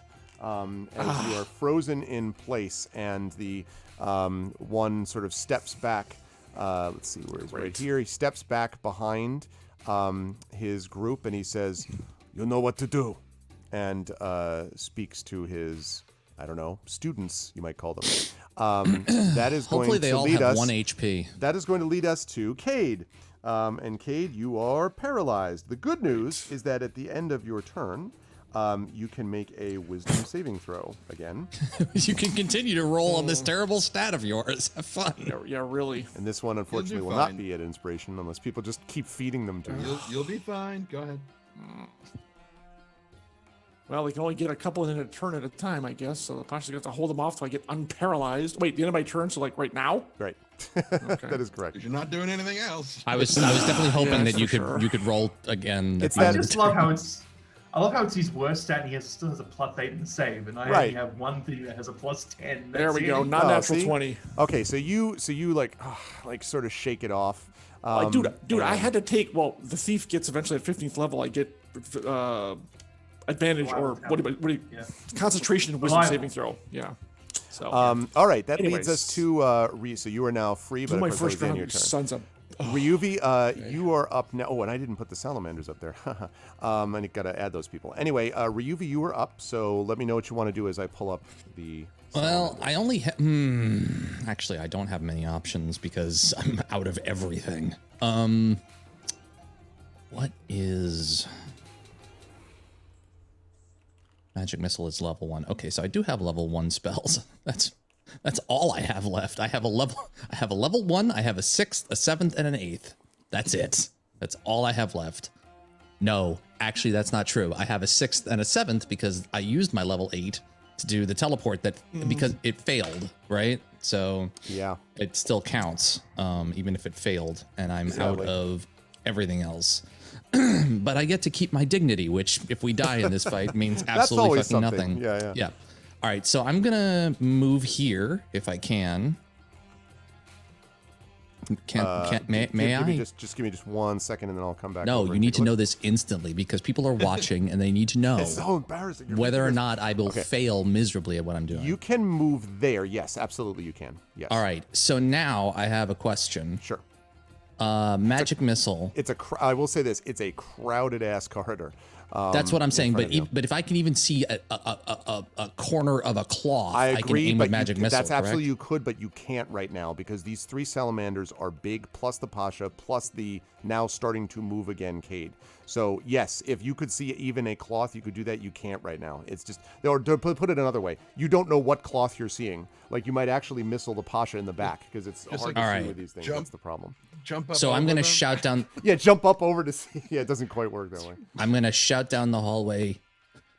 Make a path for magic missiles, or get in there and fight, and then back down around the corner and wait for them to do something because I can't actually do anything. So that's the end of my turn. Gotcha. Well, no, Okay. you can hold your attack. You could. Yeah, you could say if I see a cloth of a bad guy, type of thing. you could fire magic missile at them if you Oh, want. well then I'll do that. Yep. Okay. Just so if I note, see but let one me of these know, guys- Rob. Just let me know though if, like, as I'm moving things around, if you're like, okay, can I see something now? Just let If me a know. path let me know. opens up, path opens up for one of them, I'm gonna launch magic missile. Yeah. Got it. Okay, that leads us to Fifely is up next. Fifely, what do you want to do? Thank you for as- letting me know that. I keep forgetting that Yep. works that way. Yep. So as you know, Ryuvi and Kitikawing were basically Wing. Wait, what? Yeah, Kitikawing, the dragon. Kid Icarus Wing. Yeah. So Kid Icarus Fifely Wing. That's what we're calling him from now on. he had Yeah, they moved do up not to have the- an. I'm sorry, Trent. Just want to say to Go Hilmus, no, they don't have an inspiration banked. Not everybody does. So, if for those of you who have been, and you got to give them credit, while there were some calls in previous campaigns this weekend where people were like, "Can you help us out?" and they were like, "Look, the INB is fighting. I mean, they're going to be in trouble." Like they were literally strategizing. I got to hold on to my inspirations. So now's the time, people, because technically tomorrow we do have 2 more sessions from people on Monday, which is still part of the month. But in terms of this crew, you can feel free to use them if you wish. Okay, sorry, Chun. Go ahead. It's okay. So Fifely had moved up to the intersection, and Right. as Ryuvi and Kid Icarus Wing were basically Fifely was like, letting them go ahead. Right. And then he hears the commotion starting down there, and it's like, and so he is going to. How tall is the hallway in here? I was wondering. The hallway is probably about. It's similar to the rest of the level. I think it was 15 feet. There's got to be enough room for him to fly over my head. Oh yeah, especially if you duck down, you can do Yeah. that for sure. Yes. I don't know whether you can get over all the salamanders because they are allied with you ish, but so For the moment. let me see if I can find what I the- heard it. You too. trying to be cave here? Come on, dude. I think it's like 15 feet would be the length. I can't find it right now, but I'd say it's about 15 feet probably tall in the hallway. So I think you can probably move around and slide through things as you go, unless the salamanders were like, don't go by, but presumably they would let you do that. Right now, I just want to say for the party, you're technically dealing with 3 groups right now of fighters. You, the cultists, and then whatever the hell the Pasha is going to do, because he's like neutral but not necessarily aligned. We don't know yet. So, yeah. So Fively's going to basically, get up near the ceiling and start moving. And once he gets to about here, because he's well above Ryubi's head and whatnot, but he's kind of scanning to see, and that's basically, if these are 10-foot squares, that's basically his movement. I would have to burn my action to sprint further. But right now he's just trying to figure out what's going on, and he's kind of looking at the wall behind him. Okay, and Hilnus has inspired Gromnir. Thank you, Hilnus. Grom's got 1 banked now. So since he really can't do much, and he has no ranged attack as a fire elemental, having looked at the situation down at the end of the hall, he is going to turn around and use his fire little hands to just start beating on the wall to see if he can do any sort of damage to the stone at all. Okay. All right, and as you do that, the impact scorching kind of the wall on your side. You As can, Ryuvi kind of goes like, yeah. Well, either that or it's- he's just facing it as the bits of it that are coming off are just like smacking in the face, like, yes, this is my world. And I love the remember this." visual. What's up, Nonstop? I also love the visual, by the way, that Ryuvi's here with this flame, and the salamanders are like, yeah, fire, whatever. Like, 'cause the salamanders are used to think around all the time. So anyway, as you're This bashing reminds into me it- of the Underdark. I remember it well. So the wall that you can, as you can hear on the other side. I want you to make a perception check for me, actually, Fifely, as you're beating on that wall. What's up, Levsoon? See, perceptions, intelligence, or is it wisdom? Wisdom. Yeah. 8. Okay. All right. You just No, I use my. Sorry, I use my. Yeah, you gotta use yours. Yeah. Your wisdom, not I was the like, why elemental. am I doing this? I don't Yeah. So understand. your wisdom. That's true because you don't like abandon your own knowledge, Right. etc. So, rather, 20. Ah, that's much better. On the other side of this, you hear someone. It's muffled, but someone is shouting commands, and you hear something along the lines of, You hear, get it ready, get it ready. You hear something about get it ready, and then footsteps running off. So whatever is on the other side of the wall seems to have disappeared, but there were definitely orders being issued about something. So that is what you hear. That leads us to Gromnir. You were up next. It's too crowded. Yeah, it is very. It's very busy in We've here. got a drow, a fire elemental, 3 salamanders, a halfling thief, and a red pasha. Unparalyzed halfling thief, thank you. Yes. Dadgummit. Hey, Craiger. All right, so the wall in front of me, it looks obviously like a wall of stone, but is it possible to tell if it's magically like protecting as well? Not. I Similar to mean, the you could detect magic, or you could try to do something to the wall and see if it resists. Would be what I would say to that. I just thought 5 would punch it. Yeah, I mean it. Yeah, I mean it definitely like you saw a couple of cracks of not cracks, but little bits of stone. It definitely reacted to his punch. Yes. Okay. I'm just gonna wait. I'm gonna hold my action. If I see anything happen to this wall, I'm just gonna run through and charge the target. Whatever the nearest target is. Okay, so if the wall goes down, you're going to charge someone, is what you're saying? Yeah. Okay. All right. That leads us to the bad guys, the students, as it were. Let's see what they're going to do. Okay, so Cade, you actually get a good shot of this. When he said the thing about you all know what to do, they all step forward, and as one, shing, scimitars out. Sexy. All right. Yep. And so they sort of stand as if they're waiting for something, and then one of them steps forward towards the Pasha. So you have this moment of seeing the Pasha there, Excuse me. and then this guy moves forward and attacks the Pasha, and let's see whether attacks the Pasha. You don't actually see the Pasha move, but there is a flash of something, like a flash of metal, and then the cultist is down. Like he walks forward and then he's just down and dead. And you haven't seen, and the Pasha doesn't even seem to have moved to you really, but he's just sort of standing, and Pasha kind of tilts his head as if rather bemused by all of this. So one cultist goes down, or one student goes down. Yeah. And then the rest kind of push forward, and one of them slams the door in the Pasha's face. And the Pasha sighs heavily, and he says, I must do something about these strange rooms in my palace. Would you please attend to this? I must see what I can do about finding my erstwhile vizier.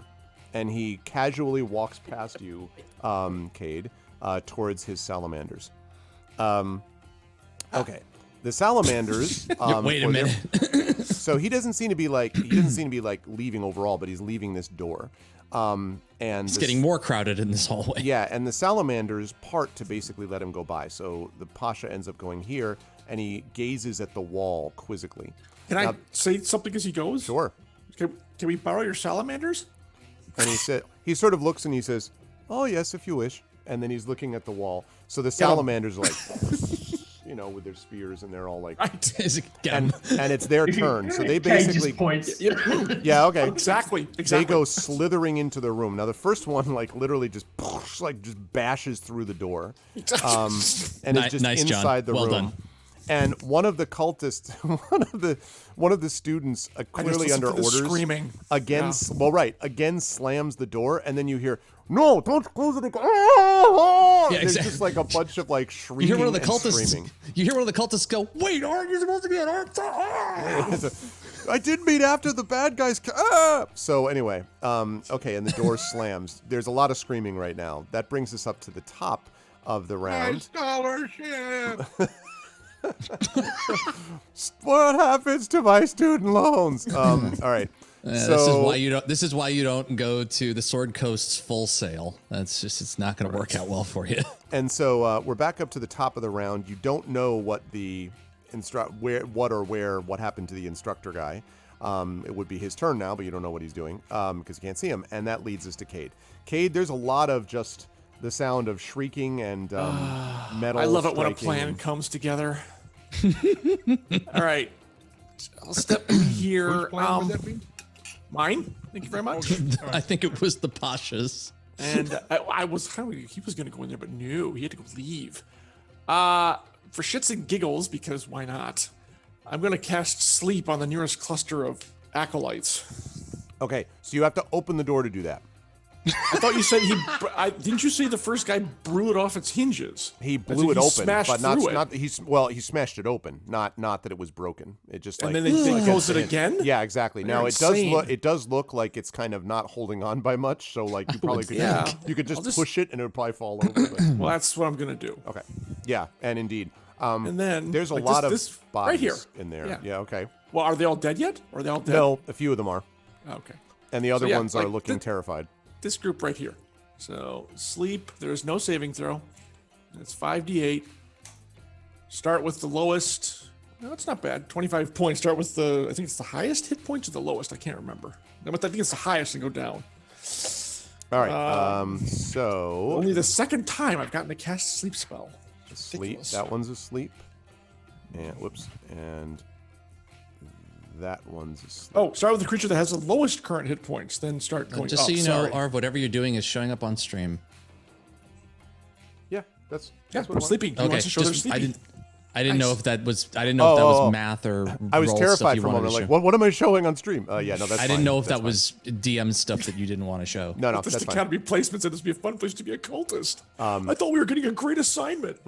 Exactly. My internship. I want to talk to my counselor. Make something of yourself, they said. I'm just doing Join this for the college army, they credit. said. All right, so two of them fall asleep. Join the right exchange near student you. program. It'll be great. Sure. Two of them fall See asleep. the world. Okay, cool. Two of them fall asleep right next to you. All right. And Nice. Yay. all right, Ryuvi, we're back up to your turn. So now the door is semi-open. You can now see Cloth, although, I mean, there's Cloth and Salamander. I think they have it and- under control. So Yeah. I'd only be making it worse. So I'm gonna retract my action hold if there's even a way to do that. It's a new round. It doesn't matter. What's that? It's a new round. It doesn't matter. It's a new round. Okay, that's what I figured.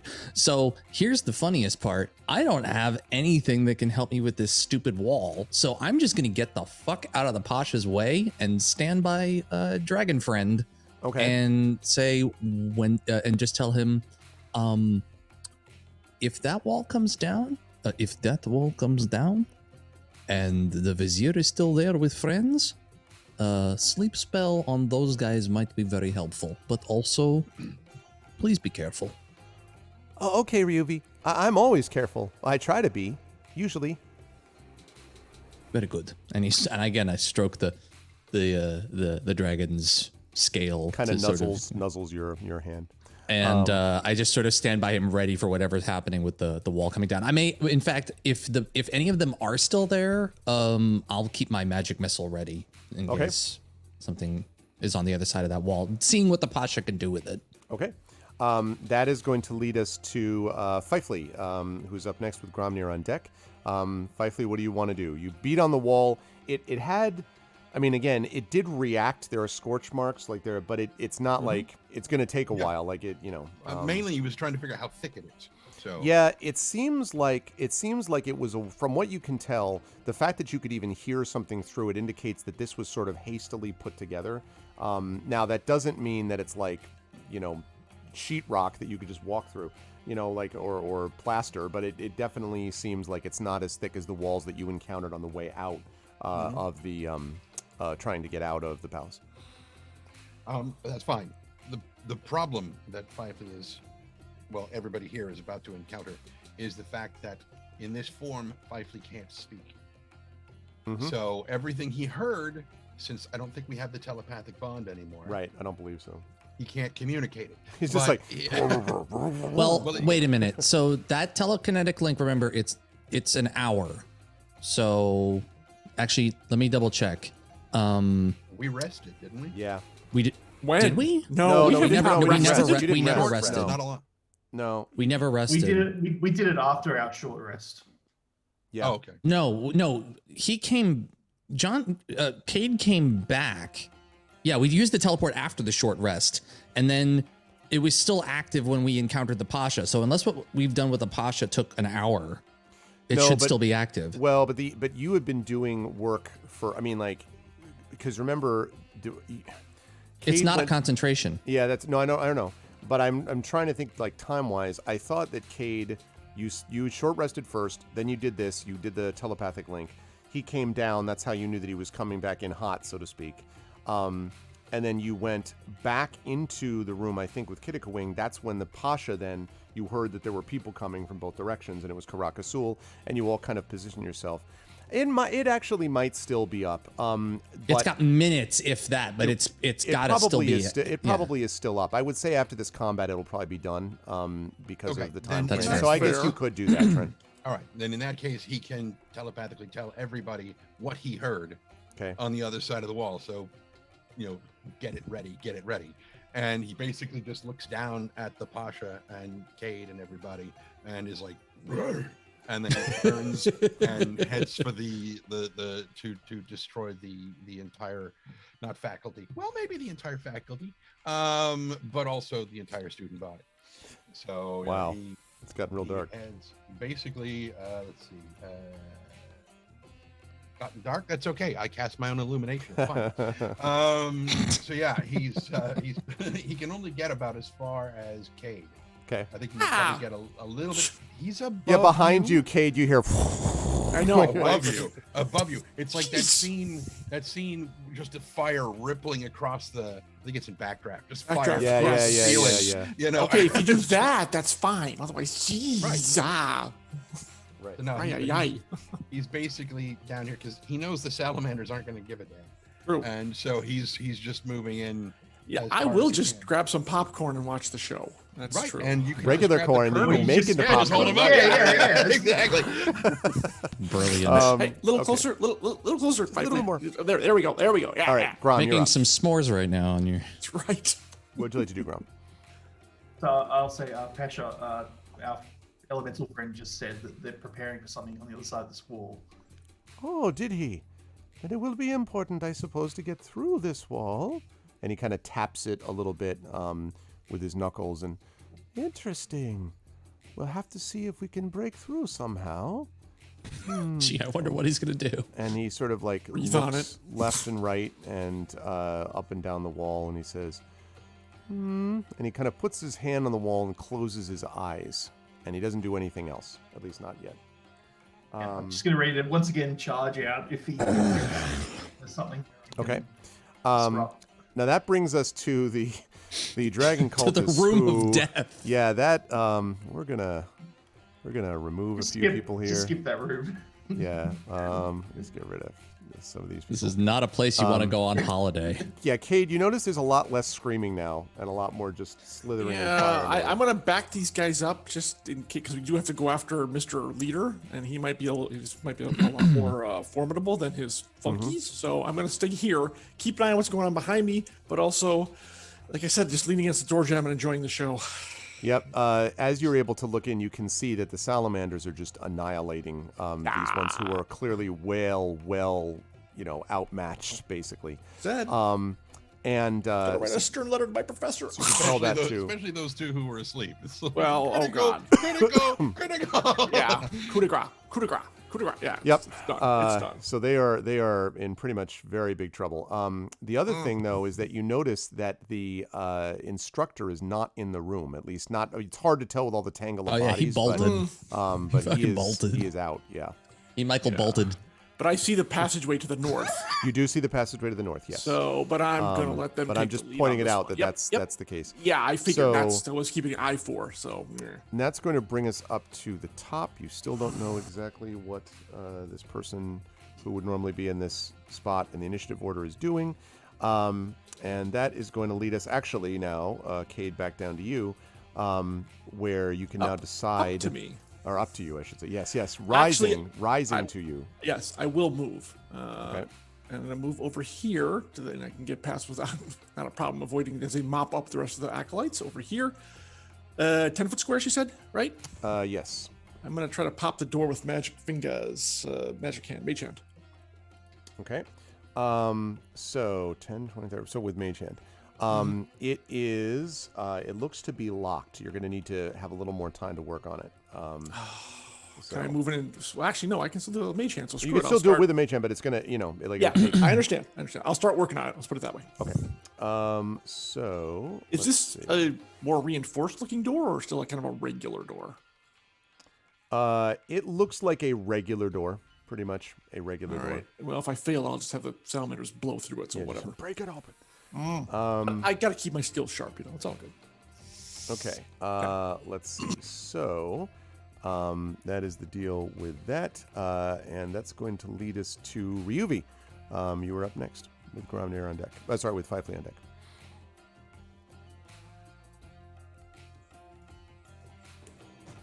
You just- Same thing. Okay. Just keep it going. There's nothing else I can do, so I'm just yeah. gonna do what I did the last turn. Just call my spell until he does something with that wall, because there's nothing else for me to. That makes sense. Fifely. You are now in the room. You see that Cade is trying to deal with the door. You can also see that pretty much the salamanders have done everything they need to do. And in fact, the salamanders sort of are, one of them is beginning to, that's a cultist, sorry. Used to be a cultist. That one is going to slither back this way towards the Pasha. Just no pieces of a cultist. Yeah, and they seem to feel like their job is done, or at least what they've done so far, since they don't see any other obvious targets. And you said this is a regular looking door. Yeah, it does look pretty normal. Gaps? Not really. The doors here are very well shaped with the floor below, so they're not it's not reinforced, but it does look pretty flush with the sides and upstairs. So I don't have an inch somewhere that I can. I don't think so. Okay. Although once I mean, like, I guess if you splintered it or whatever a few times, you might get a gap, but at the moment, no. No, I'm gonna stay where I am, and I mean, holding my action doesn't really do much as far as being able to. I mean, unless something comes within my range, because like I said, I don't have any ranged things. And I can't hold my movement. So I'm basically just keeping an eye on the door that Kate is working on and the wall down there that the Pasha is fondling. Just to try to keep situational awareness of what's going on. Gotcha. Okay. Gromnir, that leads us to you, Grom. The Pasha is same again. Okay. He seems to be now. He's just still has his eyes Real closed quick, as his though. hand is against the wall. Real quick though, Yeah. I mentioned yesterday at the beginning of the thing that we have these snacks that I got, and these are interesting. But the text across the bottom here says that they are baked bread snacks flavored by cheese, not with cheese. By Flavored by Is it- so is that- cheese They're is that itself. actually made out of Japan? They're actually made out of cardboard, so it's the only flavoring on the chip. Right. I don't know. I presume that's some like Cyrillic at the top there. Oh, Russian. That'll be delicious. Or it's the dude's name is Bob Cheese, and he's the one who did the flavoring. Possible. I don't want to know. Anyway, sorry, please, that's my turn. Okay, Sodka. So you're just waiting, you Excuse said, me. Grom. Yeah. Nothing else I can really do. I'm out of everything. So Okay. So this would normally be the turn of the cultists, but the students What are cultists? are currently not alive. Class is dismissed forever. Yeah, class They has take been their turn dying. that they have failed. That was not a good internship. And these are going to salamanders are going to slither past you. Hey. Oh, damn it. Well, they don't seem to be paying any attention to you. Okay, so now the Pasha at this point, just before we get up to the top here, the Pasha sort of opens his eyes again and he says, I don't know exactly what is being used to make this extraordinary structure, but I think we will be able to break through it. And he turns to the salamanders. Break through this. And then he steps around the corner, and the salamanders, and all three of them actually reverse their spears so that they've got the butt end forward, and all three of them slither very quickly at the door. We'll see what actually happens when they get to that point. Not to worry anybody, but a fire truck just stopped outside of my apartment building, so I'm going to see what the hell is happening. I will be back in just a minute. Okay. That is going to lead us up to the guy who no one knows where he is, and that leads us to Cade. Okay. And my lock picking roll. A duty is a 30. Oh, it's a 30. Sorry. It resists you. No, I'm just kidding. Yeah. It unlocks, and you are able to open it. Okay. When you And then open I look at the big fire elemental. Get him. When you open it, you see that standing, there are bunk beds stacked on 2 walls of this. This must have been like a dormitory of some kind. Yeah. Now unoccupied, probably permanently. And standing on the other side of it is the instructor, who, the minute he sees you, Cade, shouts, "Grovel!" And I need you to make a wisdom saving throw for me. Son of a. Again.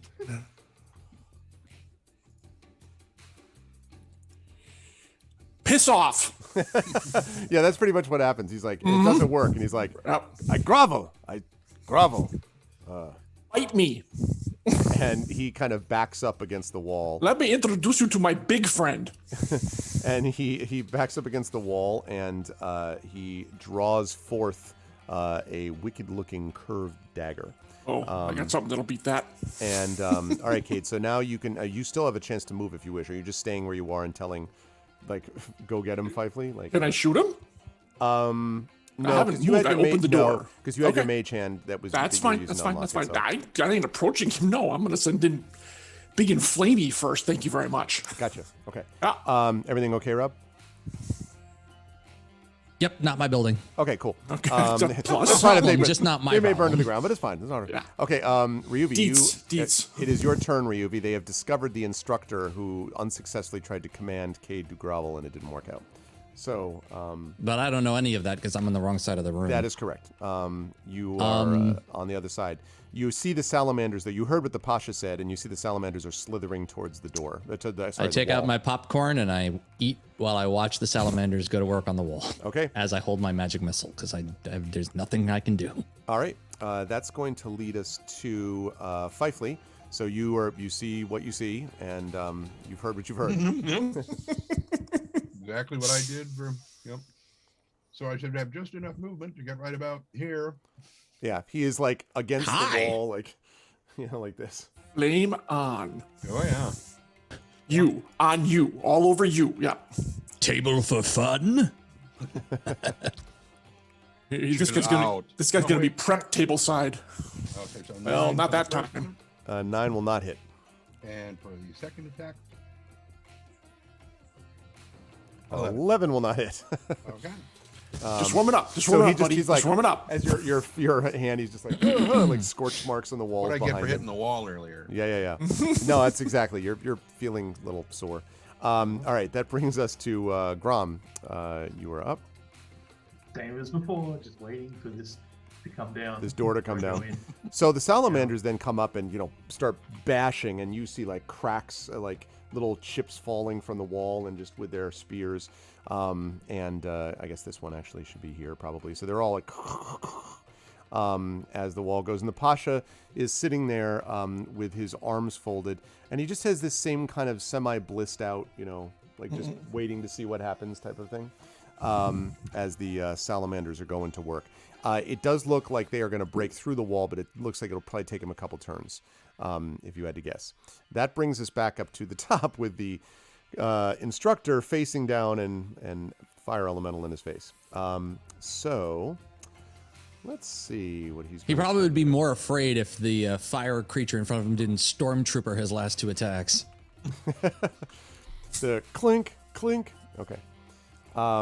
So That's some Cade rolls stormtrooper his aim eye. you've got there. But Cade rolls his eyes. Finally, you had one job. he holds his dagger up in front of him and waves it, and you can see that there is a shimmering field which surrounds him, Fifely. And then he attacks with his daggers, which is an interesting play, but he doesn't have a lot of options. It's a ballsy move, Cotton. Let's see how that pays off for him. All right, that's going to be, let's see, we got a 6 to hit, and then got a 21 to hit. Ooh. 21 will hit. All right, so he is going to do 4 points of damage, although I imagine that his hitting you is also going to do him damage. Mm-hmm. Okay. So 4 points of damage. I think I have you at 36 out of 102 because you were at 40 out of 102. Okay. And then what does it do what damage gets done when he hits your body? There you go. Basically D10 damage. 1d10. All right. So yeah, so I need you to roll the d10. No. Do it. Do it now. Perfect. Outstanding. You just kind of graze him. Yeah, singe him lightly. His fear, you see his fear beginning to graze slip him. away. Maybe I it's- brazed it. It was grazing. Grazing attack, not a glazing attack. Yes, Oh, you're turning man, him into a blazing attack. filet In mignon. 6 hours, he'll be It's like- done. It's Yeah. lightly Yes. seared, right? This is the instant pot attack. How do you like your cultist bloody? This the is his crock arm pot hair. His attack arm of- hair is gone. Yeah. Okay, Kate, it's your turn. Still breathing. Oh God! And once again, if you want to do something right, you got to do it yourself. Zip up here and frickin' Vorpal blade right between the ribs. All right, now let's take a look at your speed, though. These are 10. I have cunning action, dude. I will get there. I've got a free action to move. I can dash Oh, up okay, there. well, I'll be there. with the cunning action, you can do that. All right, so you're Cunning right action. there. And he yes. sort of looks at you. Arv, have you learned nothing in all these years? You're really going to try to argue with John. You need to know every class, inside and out, forwards and backwards, all the time. The cunning action is. That's a the good DM roll. You have to know. And that's an everything. 18. That will hit. No. Yeah. You have You have an ally within 5 feet of this guy. You have advantage, don't you? I just get the sneak attack bonus. That's plenty. Okay, Good. no, I'm all good. I hit him. I hit him on an 8. I need to know these classes inside and out. Forwards and Oh, man. Oh, that's great. see All the right. damage And it then 8 billion damage. 28. 28 points. of damage. I love the fact that I just get to play the useful idiot here and don't need to know any of this shit, and I can just leave it up to you guys. He is extremely hurt. Yeah, and then the 1d4 bleeding damage for the additional 2 rounds afterwards, because it's a Vorpal weapon. Yep, he is extremely hurt. Yeah. And 28 damage. that Gosh. will lead us to Ryuvi. Hopefully that means Fifely will finish him off. Which I'm sure he'll do. When we last left our hero, Ryuvi was eating popcorn and hanging out with his new dog. I mean, Still, Kitty yep. Wing. I'm Watching the still Salamanders play this giving- whole temple. Yep. Still giving Kid Wicarus a little bit of a scaly pet and waiting Okay. for you, just waiting. And that's going to lead us to Fifely. So Finish him off, buddy. What? Team effort. Kill him. Cultists are dead. He can't This one's eat, still he very can- much alive. he's too busy eating the cheese flavored, Bob cheese flavored. Buy cheese. Yes, buy cheese. Not buy with cheese. cheese. That's There it. you go. Light him up. And I mean literally. You see, maybe this entire time with his fire mental form, he's been actually making these biscuits. I haven't hit anything, but look at this. Okay. 8 fire. And indeed, column of flame. Ah! Ah! And he shrieks Nice. and stumbles That's really around. how he screams.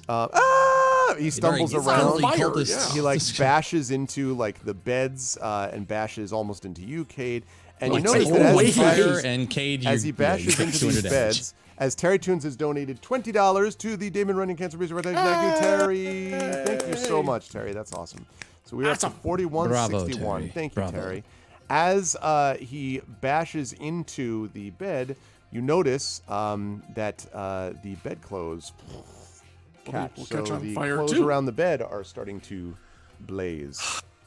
Let's just put in a Cultists, little they bit of- destroy everything they come in contact with. I But he's swear. dead, right? and yes, he's quite dead. But in the process very of dying, dramatic he seems death. to set most of the beds in the room on fire. So it appears. Let's see. Let's put. Exit stage left. How about? Man, I have all Yeah. kinds of options. I have cone of fire, fireball. All right, let's go with it. Pasha, we took care of what was in the room there, but we might have Whoa. burned down half of your palace. So Okay. Elemental, we are. Well, you could stay. I'm leaving. Let's put it that way. Yeah, I was gonna say, Bively just looks down at Kate and is like, Hey, you can hang, you can hang all you want. I'm getting the flock out of here. Okay. Especially after getting singed last time. Ooh. Okay, that's not good. I like everyone that appears. You're like, ow, fire. Okay. Yes, the instructor is quite dead. Yeah, this party seems great, but you know what? I'm gonna. So that was book. Fifley's attack. That leads us to Grom.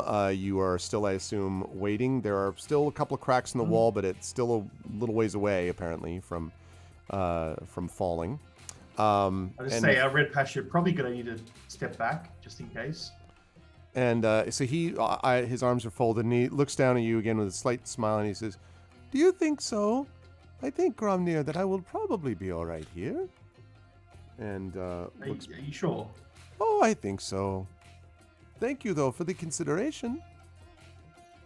And that, I think, I'm going to bring us out of initiative at this point, unless Cade's going to stay in the room, in which case we'll have to talk about the growing fire problem. No, I will be exiting upon my earliest possible convenience. Thank Okay, you. so If that is available now, I will take advantage of it. sure, let's have that be available at this Yoink. moment. Bye. Well, I think that constitutes the first time in however many years I've been a member of this D&D team where I've had an entire fight where I didn't do anything. Yeah, it Didn't was. do anything. I moved twice. That was the extent of my. It is to be pointed out, I contribution. think, that the what you folks would have encountered there if you didn't happen to have 3 salamanders backing you up. This could have And a come in at Pasha, different times. Yeah, exactly. So yeah, and I want to point out the only one who saw the situation with the pot, like the thing charging at the Pasha and then whatever, the only one who saw that happen was Cade. I just want to be clear about that because Cade was right behind him, right? So you saw whatever the Pasha did or didn't do. I just want to point that he out. must have done something. Must have done I mean, something. I know sleight of hand, flashy business. So I'm pretty sure it was him. Must have done something. So the salamanders are bashing their way against the wall, and the Pasha sort of leans, pushes carefully past some of them, and he walks in here right into this side of the room, and he says, "It appears that there are some things on fire in there, Fifley. Will you be all right?" "Oh, that's right. You're made of fire, so it should be fine." Fifley is trying to pat out the flames. Which is good work. with his fire, like, "Oh, that's not working. That's not working." No. He says, "Perhaps I would Breathing fire. Oh, damn it. that room would be great if we could." And he sort of looks. He says, "My creatures are not well suited to put out fire, I must say. Do any of you have the ability to put out fire? Do you have some water, perhaps?" He says to all of you. Gromnir. I got nothing. Here, this is not my thing. I'm Kinnikuing looks up at you, fire Ryubi. incarnate. Kinnikuing looks up at you and says, "I could put some of it to sleep. Without, I guess you can't put fire to sleep, though. Well, I could just Unfortunately, breathe it does on it not really work that hard. way. Would that help if I just breathed really? I could take a That will big breath." probably make it worse. Oh, okay. Could we seal the Thank you room? for the suggestion. Yeah, Pasha, if you just close the door, probably it might. I had to run back over here. It might just exhaust the oxygen in the room, and then the fires would die out naturally. But Fifley needs to leave first. That seems like wisdom. I would suggest, Fifley, you leave before you are trapped in there forever.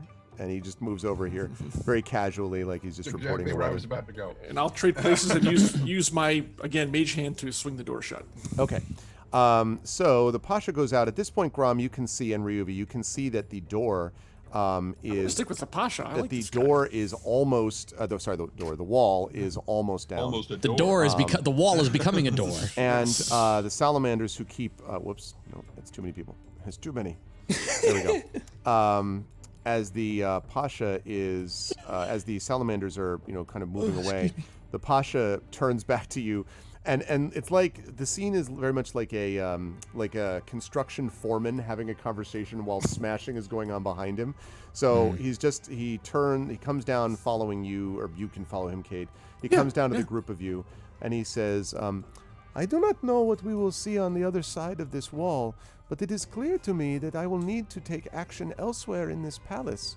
It appears that I have been betrayed by my vizier, and this is most upsetting. I do not understand how I could have misunderstood or misrepresented the man as much as I did in my own mind. But you must know that Karakasul was very high in my council and had essentially free reign within the palace. I must immediately make sure that all are aware that he cannot be allowed to continue. But if I go and do that, and only I will be allowed to attend to it, it leaves this situation down here unresolved. So I would make a proposal to you. It would be beneficial married. to me If you would address some of these problems down here while I make sure that you are not attacked from behind and that my palace does not fall to those I do not wish it. I am most sorry that you have been treated in the way you have been. Clearly, the fault has been mine for not seeing the situation underneath my very nose. You must understand it has been a difficult few months and, in fact, few years here. And that's not all I say, but He says, all right, thank you then. so looking at the Pasha and the Slanders. Kid Wickerus over here, I mentioned to him, if you would be willing, your salamanders should be allowed to stay here and help us continue whatever is going on down here. I would personally be willing to escort you back up to the palace, as well as allow the opportunity for this young friend to accompany both of us and perhaps be reunited with his kin, for this is no place for this young dragon to be. And he looks down at Kittikawing and he says, ah, yes. I wonder what exactly a young dragon is doing within my palace. Why are you here? And Kittikawing says, I don't know. They took me and they kept saying they wanted to make me into something. And the Pasha says, who is the they that did this exactly? The cult, sir. And I sort of put a hand on Kittikawing Okay. and I say, the cult, sir. The cult, your majesty. And They were attempting to turn him into a weapon to bring back the same onslaught we tried to stop before. They wanted to turn him into what was the dragon Dracolich. term? Dracolich. They wanted to turn him into a Dracolich.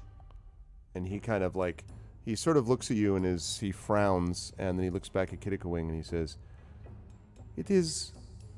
Oh, I'm sorry. That's not the right thing. No. Not him. So the truth has been Yeah, exactly. revealed. Exactly. Okay. He says, you must be aware that it is one of our highest laws and my own personal beliefs that freedom must be allowed under all circumstances except those that would be deadly dangerous to others. I do not understand who has done this to you or why they did it to you, but if it is to make you a weapon, and if you were enslaved here or imprisoned against your will, I must ask your pardon, 1,000 pardons for that mistake. You may, of course, come with me, and I will do everything in my power to return you to your own creatures, your own family. But, and he turns back to you now, Ryuvi, he says, but I cannot have you accompany me up, my friend, and the reason is quite simple.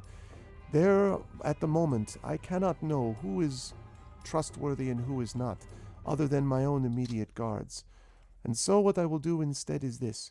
If you will trust me, I will leave 2 of my salamanders with you. I will take the other with me, and this young dragon. You have my word that he will make the surface, that he will be restored to his family, and that I will make restitution, although I have never had the experience of trying to make restitution to a dragon. It should be an interesting experience. But in the meantime, I must do what I can to ensure that the palace itself remains loyal to me. Therefore, I would ask that you remain here.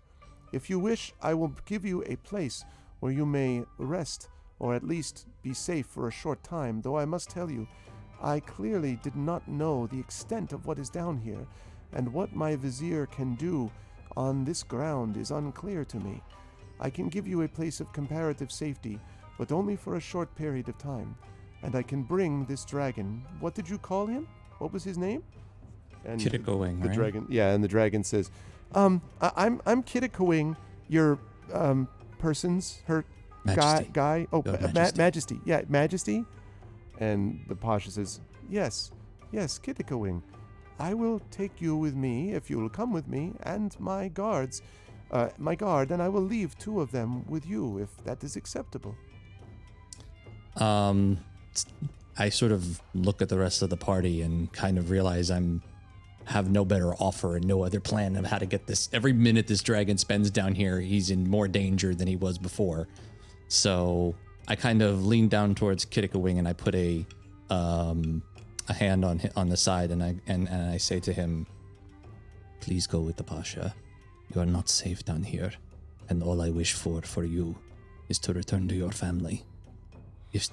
When that should happen, if you wish to meet again, and I would very much like that, you may come to my tower with your kin, and we will welcome you. And I tell him where the tower is, and I say, I promise you,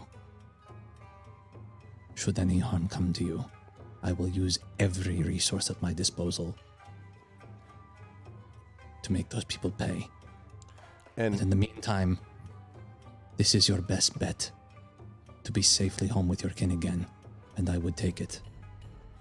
And Kitakawing kind of nods slowly, and you can see that he kind of screws up his face like he's trying to, which is funny to watch on a dragon anyway, and he's trying to adopt a serious expression, which is clearly not easy for Kitakawing, and he finally manages, and he says, I trust you, and I'll go with him, this man, but your Majesty worship, he says, looking up at the Pasha, and he says, thank all of you for saving me, and when I get back home to my mom, I'm gonna tell her what happened, and I'm gonna have her come and visit you, Ryuvi, and he leans close and he says, you know, there are other places in the world that aren't just darkness, and I'm glad that I met you, and that you were a little bit of light. Just for me, I mean. And then he nods, and I stroke the stride of his head again and go, we are honored to have met you, and we wish you well until we meet again, friend. A little bit of a light. That's not something often said about a drow. Yep. And he bows. He bows his head. And he slightly. takes that to. You have no idea how much that means to Ryuvi, really. So he bows his head, preparing us for the Falcon and the Winter Soldier, the Drow and the Dragon spinoff on Disney Plus coming soon. And he turns around and leaves with the Pasha and the two salamanders. Now the Pasha just goes a little bit of the way and then stops, and he turns back to all Wait. of The you. Wait, Pasha's two of the taking one salamanders are two of them staying with us. Sorry. Flip that around. Two are staying with us. So he heads All on the this way, help he and can frickin' get. he turns and he says, I also would let you know that if you're able to bring an end to this terrible experience, at least to help with it, you've already done a great deal of work in that regard. I will make every possible chance that I can to make sure that we reach out to the cities of the Sword Coast. It is clear to me that the isolation in which we have found ourselves has not been aiding us in any way, if these things can happen under my nose. Well, we will talk more later, but in the meantime I would ask you to use caution. Beyond the help of my salamanders, I can do very little until the palace itself is secure. Please, bring my vizier to justice, but do not underestimate him. He is quite powerful. Not the most powerful here, but quite powerful. Before you leave, Your Eminence, you said you could provide us with a safe space for a while. Is that offer still on the table, He says, Your Majesty? yes, I believe that if I bring you to the place we were going to meet down here where the soldiers are normally kept, I should be able to prepare something that will give you sanctuary here for at least a short period of time. It will only last a few hours, and you may not want to spend more time, even that much time, given whatever is happening on the other side of this wall. Please, God, give me 4. Please But- give me 4. For the but- love of God, give me 4 hours. But Please I will give me do 4 hours. But I will do what I can to at least protect you for as long as you need, within reason. As I say, I only have so much. Oh, it's the Any fire room. assistance- Okay, good. Any assistance is No, it's not the fire room. I was just- appreciated, just Your moving that Eminence. around. And yes, we will indeed talk once this infestation has been rooted out of your palace. I look forward to continuing our discussion. And he nods and he says, May the light be with you. I shall return. And also with you. And he nods. So which and room? 16. Goes this way. Yeah, 16. Yeah. Okay. And the oops, sorry. That was not where I wanted to go. If you guys want me at full muster, I need 4. I need 4 hours at minimum. So let me just move these guys out of the way. Because actually. I'm dry.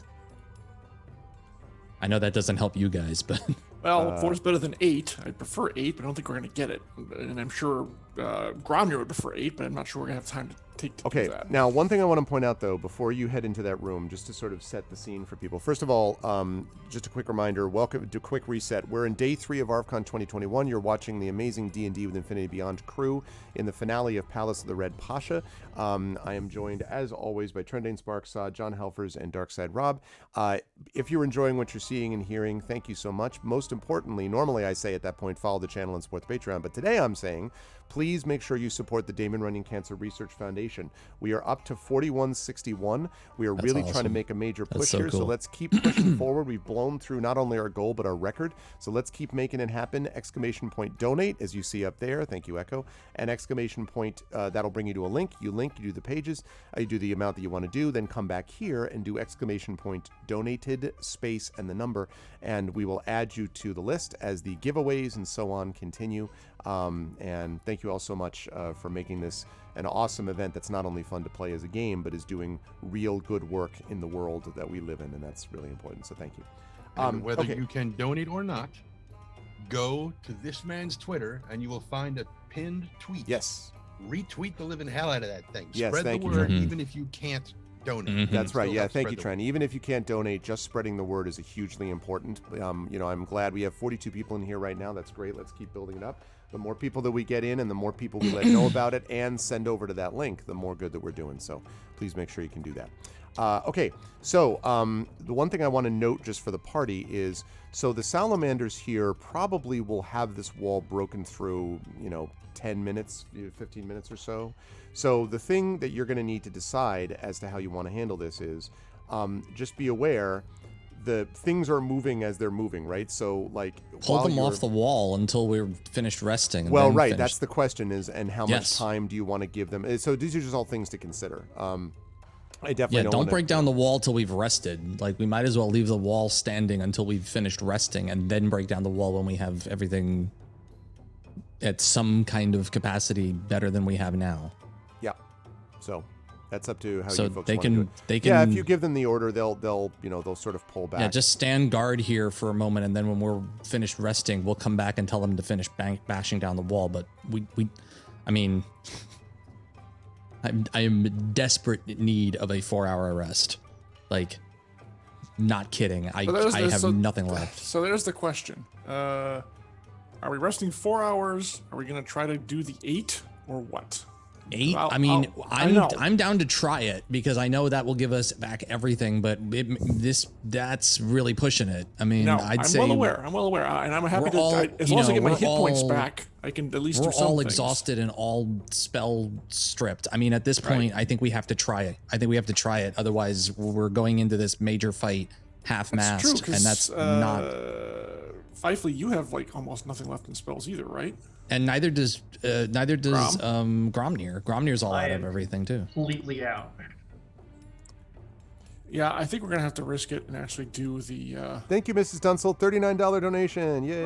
Thank you, Mrs. Dunsel. That brings us up to 42. Nice. 4,200. So unless there's really strong argument against it, I agree that we should just have to risk the 8. We have to risk it. Gotta we have risk to try. at some point, for crying out loud.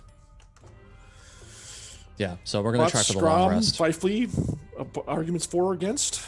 I'm the only one that gets it in 4 hours. Just be aware you're in an active zone. Yeah, I don't think they're going to give us 8 hours. You can't sleep that close to enemies. Yeah, you can't rest when enemies are near. God damn it. But they're not near. You can't fast travel. The wall's not down, right? It's almost down, correct? Almost down. Yeah, so and we have the guys off, blocked there. Right. And the Dow's on the other side. I'm spiked the door and I'm pretty comfortable. I'm not gonna lie. It's not gonna be a good rest, but it'll be an 8-hour rest. And honestly, I mean, we're fucked if we go into this fight without our spells. There's like, if we don't get an 8-hour rest and we go into this fight, we have nothing. And I cannot take on the Vizier by myself, even with a 4-hour rest. So it sounds like what our option is, which if it's only one choice, it's not really an option. Still, Well, it's an Point being, option, but there's no other option. We try for the 8 hours. If you get your 4 hours, then you get your stuff back. Correct. And if we manage to get 8, cool. If we don't, then we're no worse off than if we just took 4 for you. Correct. But I didn't want to spin it that way because then it sounds like I'm being a selfish prick, which But the good news is after the 4 hours, you can wake your ass up and guard for us. So that's can even do better. that. Yes, Yeah. can do that. Yeah, exactly. Okay. So I think that's what we got to do. Well, it's the end of the campaign, so We're not going to get another chance. I'm going to and- guess that I'm not going to get the 8 hours. I think I'm going to spend my hit dice now to get my points back up in case we are. Because if we're interrupted and I don't send them now, I lose it entirely, and I'm not going into this final thing with only 50 hit points. So there we go. And I have 15 of them, so it's not that big a deal. I How think many as can I do? inspiration, I'm going to leave Caracas Soul's picture up there for all of you, just so you can. So I'm at 119 of 140. And if I do get the full 4, I get all that back, including all of my my sorcery points and all of my spells. So I just need the 4. So that's my play, and I need to use the restroom. So hang on, I'll be right back. What is the maximum hit dice I can burn at once, Arv? I forget. Is it half my level? Is it my No, as level? many as you want. No, you can As burn. many as you Yeah, want. it's just a matter of how Oh, many you well. recover during particular scenarios. Yeah, like well, how then many we're hit gonna- dice you get back. But yeah, you can burn them all. I'm if gonna you do want. this in groups of. Oh shit, that's a lot. You all really were pretty hurt, yeah. except for Grom. Yeah, I'm gonna Well, I burn. got healed twice, I think. Mm-hmm. I'm gonna burn 10 of them right now, and see where that gets me. I'm going to burn 2 for the moment. Well, I still have 5 left, so I'm not too worried about it.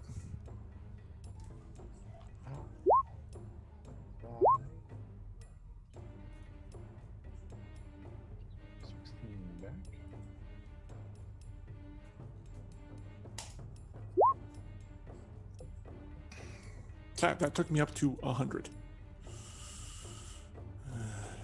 Plus your con mod, John. Each of them. Is that added to points? Yep. Oh, in that case, I'm back up to full. What is it? 126, Arv? Your maximum? maximum would be. Your maximum is 126. Yeah. So you said you're Okay. up at 100. Well, then, okay, if I get the con bonus, then I am back to full. All right, good. Then that was worth it. Actually, that was a pretty damn good roll. Only 1-1. Not bad. 3 8s, 2 6s. Okay, yeah. All right. And I have 5 hit dice left for whatever reason. Okay. 1. All right, at least I have that.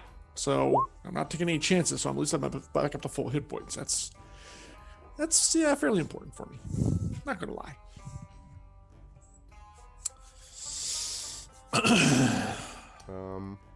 Okay.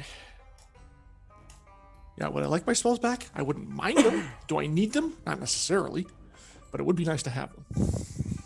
All right. So we have got you at 126 out of 126. Yeah. Fifely, how are we doing? out On, of 152. I'm sorry. 118 out of 152. All right. I have you. Okay. I have you at 36 out of 102 in your fire elemental form, and then 95 out of 143. And I've already dropped the fire elemental form, so that doesn't apply anymore. Okay. And then you I had you just said burned 3 hit dice. Right, but your max is 152. Yeah. Okay. I don't know why I had you at 143 was your maximum. Okay. So Because you were cheating, GM. That's That what. could have been the level cheating- before or something. cheating cheater. Yeah, maybe. Okay. So you're up to what now? 118. 118 out of 152. All right. Let's see. Grom, you're staying at your 95 out of 98? Yep. Okay. And Ryu V, I had you at 119 and 140. Are you using any hit dice to recover some health? I mean, if You might as well top off just in case. You don't I have to. I'm guess just so. asking. How many hit die do I have left? Did I use any? Why does it say that can't be right? Oh, okay. What the hell? So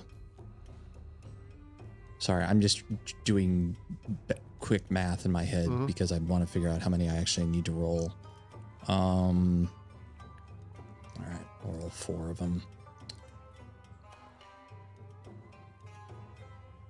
So Click on the word hit dice underneath. I got it.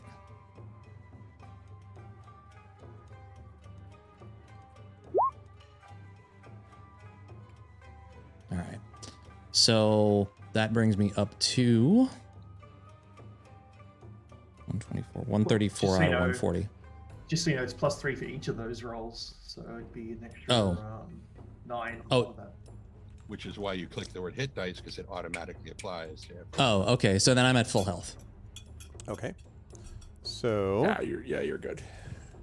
So I didn't need to use 4 of those, but it doesn't matter anyway. Exactly. That's why I burned through 2/3 of mine. Like, whatever. Stop my vizier. We have orders from the Pasha to destroy the vizier. Life couldn't get much better than this. Not gonna lie. all right. So But I'm still going to try to get that full 4-hour rest because I desperately need my spells. 'Cause I have Oh yeah, nothing. we're still doing it. We're I just think the making 4 sure we hours, get hit points. right? Yeah. I think the 4 hours you have without a problem. When you get past the 4-hour mark, and I would say this is at this point probably Ryuvi when you are starting after the 4 hours is when you're starting to kind of guard the others also. And do you join the salamanders are waiting up here? And actually, I think probably the salamanders probably position themselves one here, and then the other facing this way, and then the other one up here, next to the wall. And when you reach, I would say maybe 4.5 hours, you hear a light tapping on the door, like a knocking slightly. Okay. So everybody else is resting and I'm awake? Correct. All right, so I have my full health and my spells back? Because you used your hit dice, and then you used, yep. Okay, so... All right, so Font of Magic, I am back up to 15. I have all my spells, thank fucking God. My spells, thank God. Oh my goodness. You have no idea. Only All right, half so a I heard- draw without them. So I have... I mean... Sorcerer. Draw, sorcerer, whatever. Yeah, that's how that works. Asshole. Anyway, all right, so I go and I guess I check on the door since someone's We gave it knocking to on And it. it is actually the salamander is on the And other shark. side, and the one that from the north, and he sort of looks at you, and then it points its spear in the direction of the wall to the north, and then turns and slithers off. Get to the other one. Go back towards the wall. Oh, he's already gone. Yeah, Okay. he doesn't pay any attention. they're sort of following you, but they also are, yeah. So, and the other one, if you look down the corridor, you can see the other one is still like at guard, looking down Yeah. the stairs. Excuse me, Kevin, could you go and join, Billy over there by the wall? You just have to call them by their Oh. name. Dan. Oh yeah, sorry. Alan, It seems. Alan. I turn back to the room and I say, "It seems to me that our friends are ready to bring hell upon us." They're You're all actually sleeping. waking us up. I was gonna 'cause say we're they're all like- sleeping, dude. Yeah. Well, I mean, okay, all right, you guys are resting, aren't you? We've never played this way, so I No. don't actually know. Yeah, I guess I have to wake them because there's. It sounds like now is the moment. He wasn't ordering you. He just was sort of pointing off in that direction, and like okay. as if for you Well, to I follow guess- him or whatever. Okay, well, I guess I'll come out into the hallway and follow him then. Okay, so he slithers up here, and the wall, which is pretty badly cracked, obviously, because they did a lot of work on it already, and it like points with its spear at the wall, and on the other side of it, you can hear the faintest. Let me get the right. Hold on, I need the right. Om Nam Shivai, Om Nam Shivai, He Om Nam needs, Shivai. you hear Om Nam Shivai. this like Yes. like a hammering Mm-hmm. on the other side. It's a little fainter than I'm doing it because it's muffled, but it is from somewhere beyond the wall. Why would they need a hammer to bring that down? And there is and it doesn't seem to be anyone. They're not hammering on the wall. They seem to be the hammer sound is coming from somewhere deeper in the complex, beyond the wall somewhere. And so you the salamander like waits for you to sort of hear that, and then points at the wall again with its spear and shakes its head like danger. Like they're getting ready to do something. Shit. But again, it's not hammering on the wall. It's beyond the wall somewhere.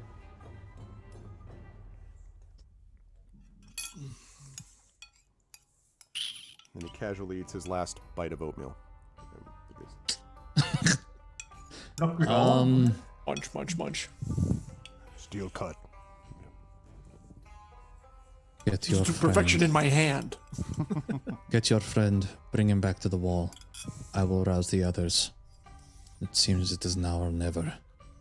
And so Do he you think we have much? Do you think we have much time? kind of so tilts its head a bit, and then sort of slightly shrugs as if not sure how much time.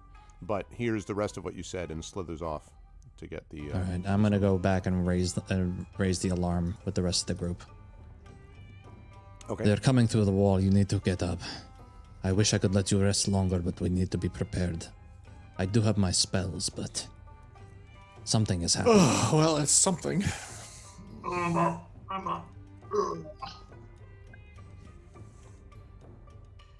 Something is gonna happen. There is banging on the other side of the wall that the vizier put down. The salamanders believe it is something dangerous. I could not, of course, get them to say what, but they do not think it will take long for it to get through. Well, whatever they're doing, we need to stop them. I agree. Pretty obvious. Suddenly, one of the salamanders slithers back and says, "Thank you to Blackberry Bear for the $50 Damon Running Cancer Research Yes, there you go. donation. Thank you, Blackberry Bear." And I say, why the fuck didn't you talk before? he says, Thank you, Blackberry Bear. "Thank you so much, Blackberry Bear. Awesome. Well, up to That's the only $42.50. This is comment he great. knows. Let's keep it up, people. This is really great. Yes. Thank you. Yeah, no, the salamander does not actually say any of those things. But also, just to one thing to clarify, not clear that it's coming through. Like I said, it wasn't banging on the wall. It just seems like the salamander was very like something is happening on the other side of the wall. What that is, it's unclear, but it's definitely not a sound that it was hearing before.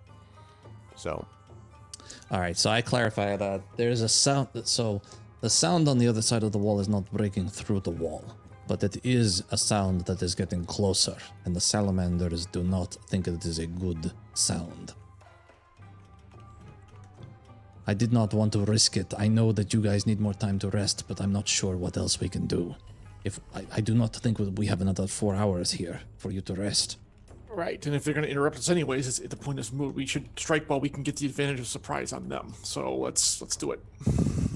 So are we headed out? Yeah, I think so. As soon as you guys are ready. What do you have? What do all of you have left in your reserves? I have my weapons and one first level spell and my cantrips, which don't really help us here, except for Mage Hand. Fifely? Very little, honestly, but I can become whatever sort of elemental we need, but only once. Oh, So we need to choose that's- the right kind. That's still something, so that's good. That is still something. Or two Gromnir? different kinds of animals. Oh, I'm sorry. Gromnir. I mean, I've got not much at all. I'm down to cantrips. I can read someone's mind though if needed on the fly, and try and suggest to them to do something for us. I have many spells that can do lots of damage, but unfortunately nothing that I have at my disposal will heal or help. It will only hurt and destroy. Surprising. Not surprising. Sorcerer. Fifely, if you turn into an earth elemental, can you move through the walls and floors of this place? Only if it is unworked stone or earth. Okay. All right, just Shall we wondering. go? That would have been handy, but okay. Oh, all right. However, it should be noted that if I were, say, an earth elemental, I can do extraordinary damage to walls and structures. This is true. This is true. I think that might be, if you're going to turn, that might be the form to turn into. But look, Probably it's up better to wait you. and see. Yeah, let's see what we're facing, I guess, first, and that might educate us as to what would be the best. But also use your own judgment, as I'm sure you will anyways. Shall we away? Yeah, it's time. Alright, so I'm gonna make the first move and head out into the hallway and meet up with the salamanders. Yeah, Mr. Spellslinger can go first. and they're waiting by the wall, sort of listening intently as that same, banging sound is heard. Would you like a cappuccino? If you had one, that'd be awesome. He starts Great one. making- We made great ones back at Waterdeep. Oh, I put a picture of the Pasha in the in the foam. No, That's like it's like Pasha Bucks is like that's the actual logo on the outside. With 3 dead gorgons around him. Yeah. Oh. exactly. Oh God. All right, are they busting Happy through? Year's Yeah, Oh, where's the wow. rest of our party? Come on, guys. Yeah, slackers. Oops. We had 5 minutes. My bad. All right, bust us through. It's time to bring the wall down. Okay. So the salamanders wait. Hey, Lone Wolf. The salamanders wait, sort of, I guess, waiting your order, up, Lone? presumably. Yeah, I said break the. Okay. You Do the can rest of the continue way? breaking the wall. Right Okay, on so through they- to the other side. Okay, so they... That's a very nice. That has a very nice ring to it. Where have you gotten that from, Fively? one of the salamanders starts going dun dun dun dun dun dun dun. Dun. Okay, so It's on a they- keyboard, starts playing. Yeah, exactly. And break through. It probably takes them another couple of minutes, and then whoosh, like crumbles. And what you see on the other side of the door Wall. is nothing. Opening. The wall, sorry, is just the hallway, which leads up to this doorway, and then you've got this hallway, to the west, and of course, as you might have expected, no sign of the vizier or his men. How rude of them not to wait for us. Oh, no, That, like that prepper. dinging noise, is that still... we still Yes, hear it? the banging sound is still heard, but it's off somewhere up here-ish. Like, I don't want to specify more than that because it's not clear. So Somewhere it's up not to coming the from the northwest. main double doors. It it's does not seem to be coming coming from the side. main double doors, no.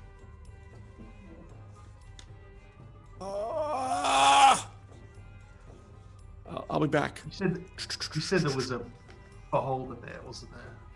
Yes. Yep. Or something. Oh, actually, wait a minute. Arvs, is this door at 18 locked?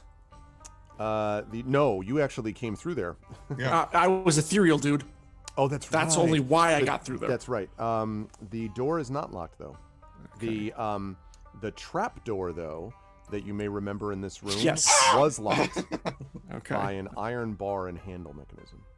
Oh, but that's just not locked with the actual lock on it. Just move the bar back and That's blah, right. blah, blah. It does I'll lock st- from the outside. Just I will still magic hand that one just in case. Okay. Yeah, you're able to do that with no problem. All right. And then, And it opens up, and it's a. Yep. You are now looking down at that, pool of brackish water. right. And then go down and try to use magic hand to find that damn ring. Actually, it was Okay. in a cage. Wasn't it a cage at the side? It wasn't a cage now, but you're not ethereal at this point, right? You're Right. I'm Okay, not. so it is, and there is there's a shelf there's this cage of iron bars that's right above the water line, but you would have to. It's opposite, where the winding stair is. So you would have to like swim. You could either swim over to it, or you could try to use. How far is the range on your mage hand? 30 feet. Yeah, so you could use the mage hand if you wish, but that cage lock is closed, or is, Yeah, but it's a bar, and the ring. I'm gonna try to use mage hand. I don't want to go in the water at all. The cage is not locked with a bar. The cage lock is a lock. Yeah, but as a cage, I can slip the mage hand in through the bars, right? Yes, you can do that. That's what I want Cage to lock is Johnny Cage. Okay. You're able to do that. The issue do. I will is, Liu Kang it then. the issue Yeah, there is you that go. the key inside it is larger than the bars. So, in other words, it's like a, not quite like a bird cage, but it's lattice, so it's thin bars. So you can get your mage hand through there, but you can't get the key out with it. What was a ring? There is, sorry, not key, I beg your pardon. Yes, ring. Okay. Sorry. The ring is bigger than the lattice work of the cage? Yeah. Sure. If it's because the hand is pretty much incorporeal. It's almost Wouldn't do like, much I don't good want to if say it it's like, the description is almost like a bird cage, although it's not a bird cage, but it's like, All right, This is- fine. Get my This is clearly tools. clearly the apartment above the bird cage where I'm losing the. Never mind. Is that a Rare birdcage things. reference in progress? Yes, it was. Thank Yes. you. Yeah. And my tool, Nathan Fillion's up there cross-dressing. It wasn't Nathan Fillion, so never mind. Nathan Lane? Yes, Nathan him. Lane. And you call yourself, sir? I mean, really? I don't Okay, call the myself, Birdcage, sir. A lot the of people- Birdcage remake with Nathan Fillion as Nathan Lane as That that is- role. that needs to happen. would be incredibly interesting. We already saw him in Our Mrs. Reynolds. He was wearing the bonnet in the beginning of the episode. There you So, go. never mind. Let's So continue. All one right, thing I grab- want to note, by the way, Cade, down here, Yeah. which you may have remembered when you came down here in ethereal form, is that there is definitely stuff swirling around in the water. Yes, that's why I don't want to touch the water. Right. Exactly. Complete flushing. Yes. Yeah, exactly. I use Mage Hand to try and unlock the lock. Okay. I will need you to pick said lock. Yep. Bappity bappity bap. That's a 29. Yep. So you were able to unlock that with no problem. I think a 29 Made of succeeds. Lettuce. Yeah. Okay. Now get the ring out. Okay. He is the head of the Thieves Guild. The only problem is I don't know what it does. I'm sure as hell not going to put it on my finger. Much as I want to, but I Turn can't. into a pillar of salt. Explodes every atom in your body. Yeah, exactly. I'm pretty sure I know what it does. Anyway, carry on. Do you? If Yep. only someone could identify it. Unfortunately, pretty good that guess. is not me. What? I said I have a pretty good guess, but Fifely turns to Ryuvi and it's like, what's her name? That woman, the female god that we've been talking to. Where has she been this entire time? Wink. And he's back. That is a very good question, and I have no clue whatsoever of the answer to that. I've been trying to figure out what part she will play in this since we left her long back. It feels like ages ago. Oh, if Arv. And as Fifely comes back, I turn to him and go, "What did you pilfer?" Cade comes back. Sorry, as Cade comes back, I don't know. Nathan Lane, not Nathan. Sorry. go on. Fifely Fillion, yeah. Right. I turn to Cade and go, "So what did you pilfer?" Oh. Wait, that's thief, not arcane trickster. Son of a gun.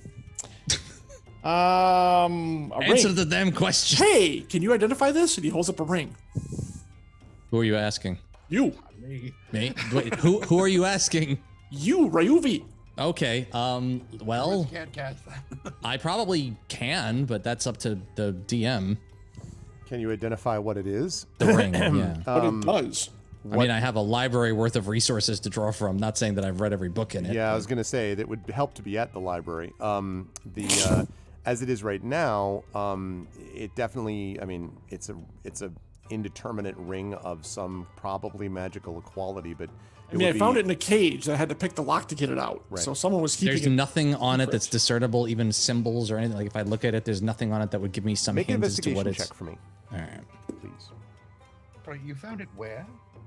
It was in a cage above a pool of water, a pool of moving water over that way. And I point down to over there. Investigation check. Oh God. I can take it if you want to take a look at it. The area. It's like a trap door, which was locked with a bar, and then stairs going down, weirdly moving water. Better roll than I was expecting. 18. Ring in the The cage. only thing that you note that's about it is that in the inside of the band of the ring, there is what looks like a little, essentially a wavy line that just goes up and then down and up and down inside the ring and all the way around the inside of the ring, connected to each other.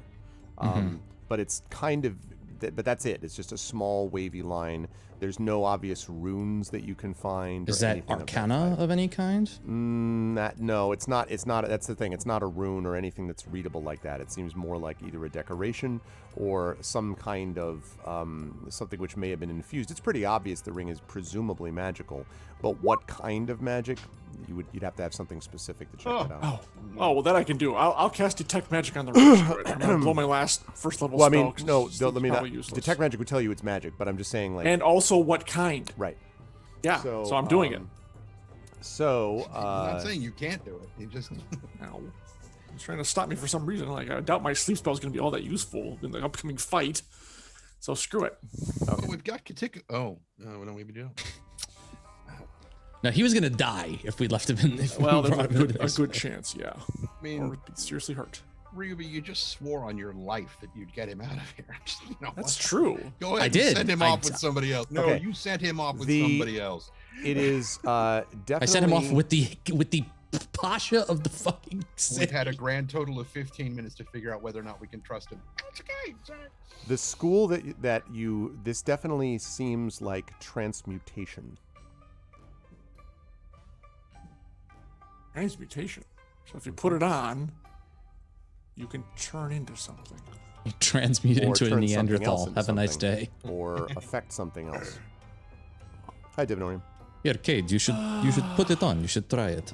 See what happens. Only to be a thief. Well, I'm tempted to. Ring of Watery Death? Something like that. I think I heard a legend about that. But It would be a very bad. It would be a very bad ring if all it did was kill you. Yeah. Of course, I'm likely to die going into this fight anyway, so you know. So perhaps. Wait, was that a bowl? It's supposed to be a bowl of commanding, but actually, like you turn into an ant or something, you're plunged into it, and you drown. It's a horrible way to go. I've heard. This is all time you're wasting not putting on the ring. I just would like You to seem say- really intent for me. Why don't you put it on? You need my spells. Oh yeah, my blade has been completely useless this entire time. The Right. salamanders slither Well, that impatiently. requires that you get close to him. Yeah, and I can move really, really fast. Okay, Arv, I grabbed the ring and put it on. Fuck it. Okay.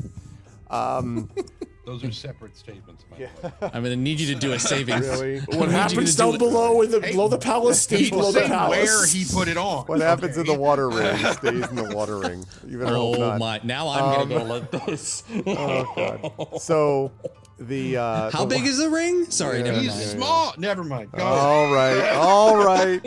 All right. So you Just for keeping put it the PG. ring.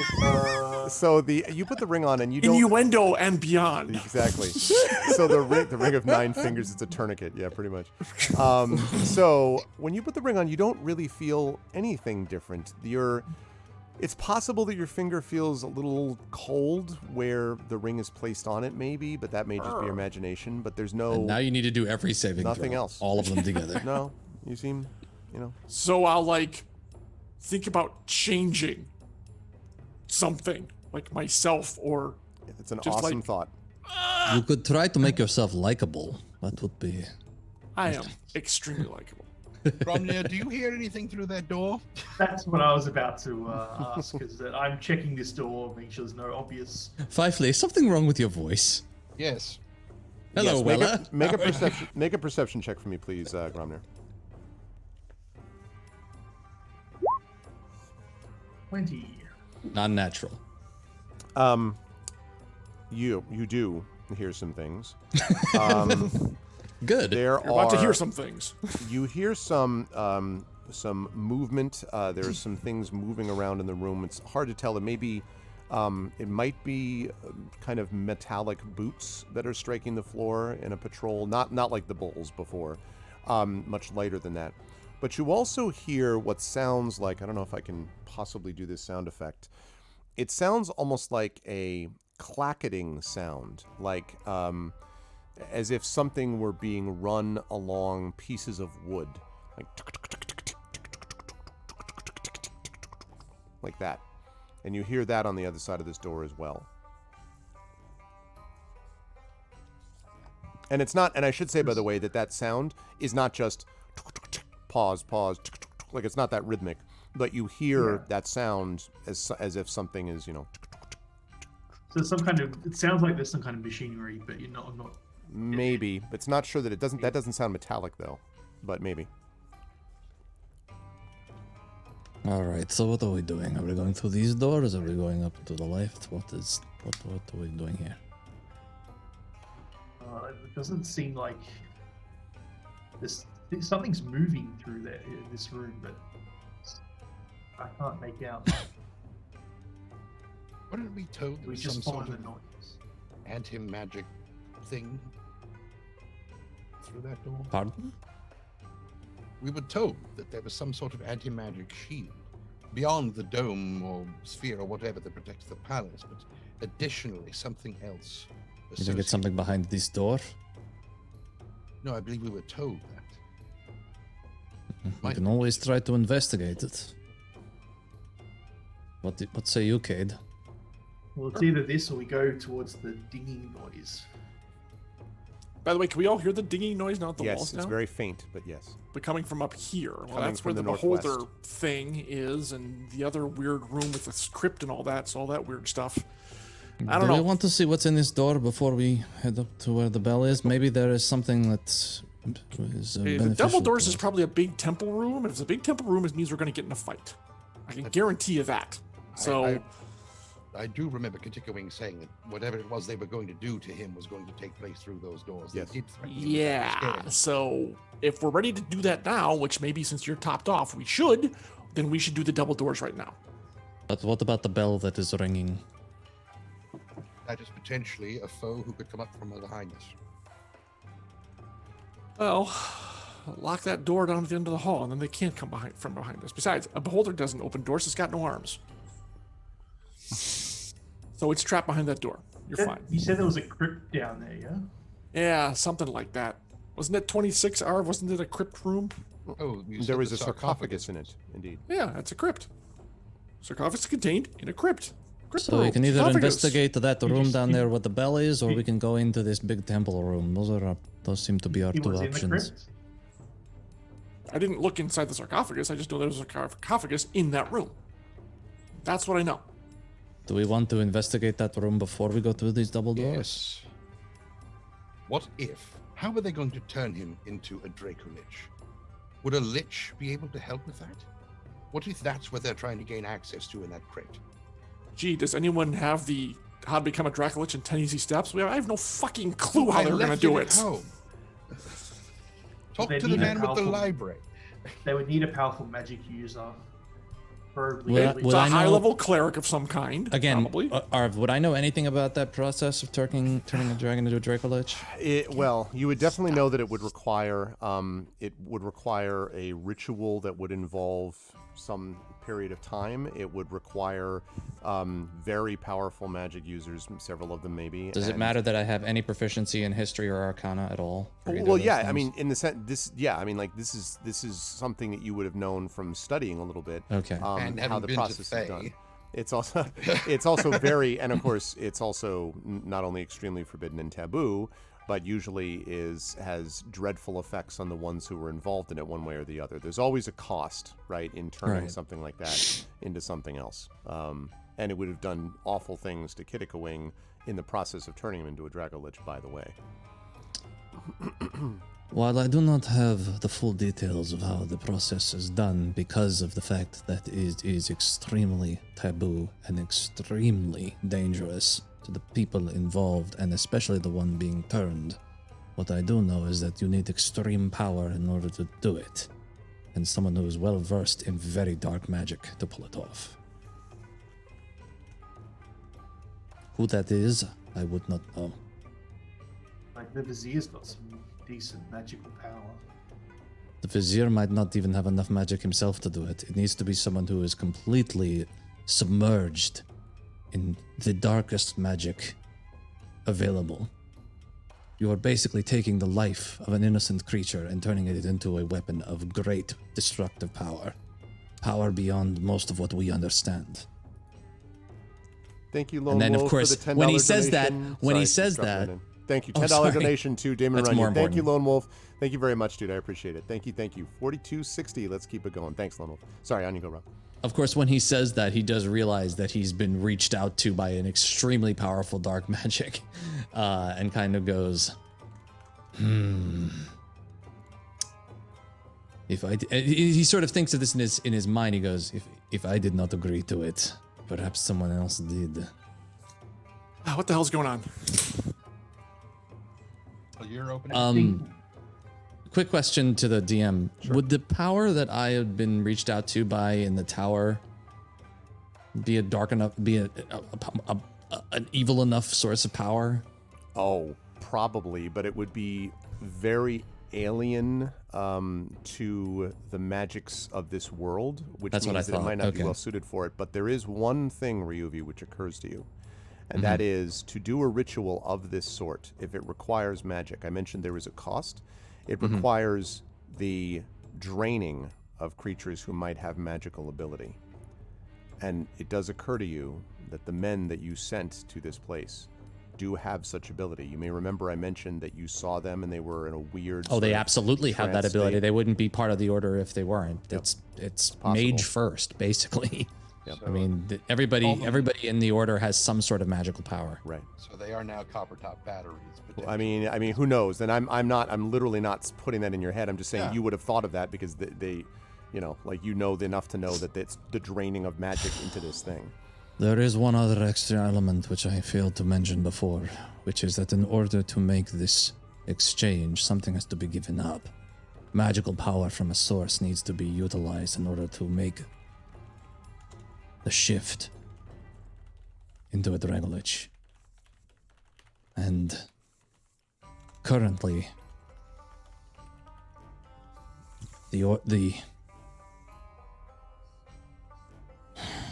these bastards currently have 2 of my men who both have magical affinity and will essentially most likely use them. Although, since they no longer have our dragon friend, I wonder what their backup plan is. Regardless, it does not bode well for my men, who I do still wish to get back in one piece, if possible. Again, I think our choices are very clear. Either we go in now or we go find out what that bell ringing is. And I don't know which one is the better option. They both seem bad. All right, Fifley wants to go check out the bell ring. Gromnir, what do you want to do? I say the bell ring. Go for the bell ringing. I also believe we should see what the bell ringing is. All right, then. The bell ringing has it. Let's go. The And salamanders raise their down spears that to vote. fucking- I'm just kidding. Shut up. They're like slither, you know. And it wouldn't matter. You're outvoted 4-2, so whatever. No, they don't. They'll do whatever you like. Do we want them to Let's stay go. by the door, or do they want them to come with us? They're coming with us. All right, so they come with us. Do you want to take on a beholder or No. something like it with... No. Okay, Answer then. no. Yes. There you go. All right. So where And are I you? actually will bring up the rear. This is perfect. Okay. All right, so we'll open up the robe room. Okay. So when you enter the robing room, so it looks like, there are robes of these various factions. And Well, yeah, ranks it's within the robe room. Cult of Dragon, Cult of the Dragon that are hanging on hooks. There are 2 laundry tubs in one corner. But as I mentioned the first time when Cade, you first found this stuff, it is very much like the Cult of the Dragon stuff that you found Yeah. in your encounters before. Hey, do you think anything was taken from here? It looks the same as when you were in it, but that Okay. there was just robes mostly. So Well, there may have been some robes taken. There may have been some robes deposited. Didn't really look very closely, so I got no clue. All right. However, Grom, if I were to sit on your shoulders and we put a high-ranking robe on us, we could actually masquerade as like a robe cultist guy, which might help us with what's coming up ahead. Just saying. I am the Dread Pirate Robert. Are you proposing? Is this what you're proposing? That you stand on top of me, we pretend to be one person. Yeah, because we're too short really to be cultists, as far as I'm concerned. But together, we pose as like Aren't you a little short for a human-esque. stormtrooper? See, You will aren't you a little never short for a find- cultist? You will never find a finer blaster than on a short stormtrooper. What are we even? What does that even mean? What are we even doing Don't here? ask me that. No, don't I ask him swear what it I means. will just explain it don't to you. ask what it means. Why would you ask him what it means? Well, when you're down in the trenches. Anyway, moving on. No atheists in foxholes. Yes, correct. All right. Or we just head down there willy-nilly and see what happens. Then you'd better get a grip on Fifley, because the moment he thought that there was something undead involved, he is fucking committed. And he is moving with a purpose. All right, let's go. Let's go, Take let's the go. Lead. Yep. All right. Let's go. Arv, move the firecrackers, salamanders, move them Okay. up. Yeah, 'Cause where do you want them taking- positioned? Right. This order is exactly how it's going. Yeah, the salamanders are going in front of me because I Okay. can't take. Yeah. Like if I take hits, I'm going down fast because I have no AC at all. We'll bring up the rear Gotcha. because I'm watching our 6. Okay. My AC is trash. Okay, so this is how it's going. Yep. Okay. So, get to the corner. I just want to see if is this door open, unlocked? It is closed. It is not locked.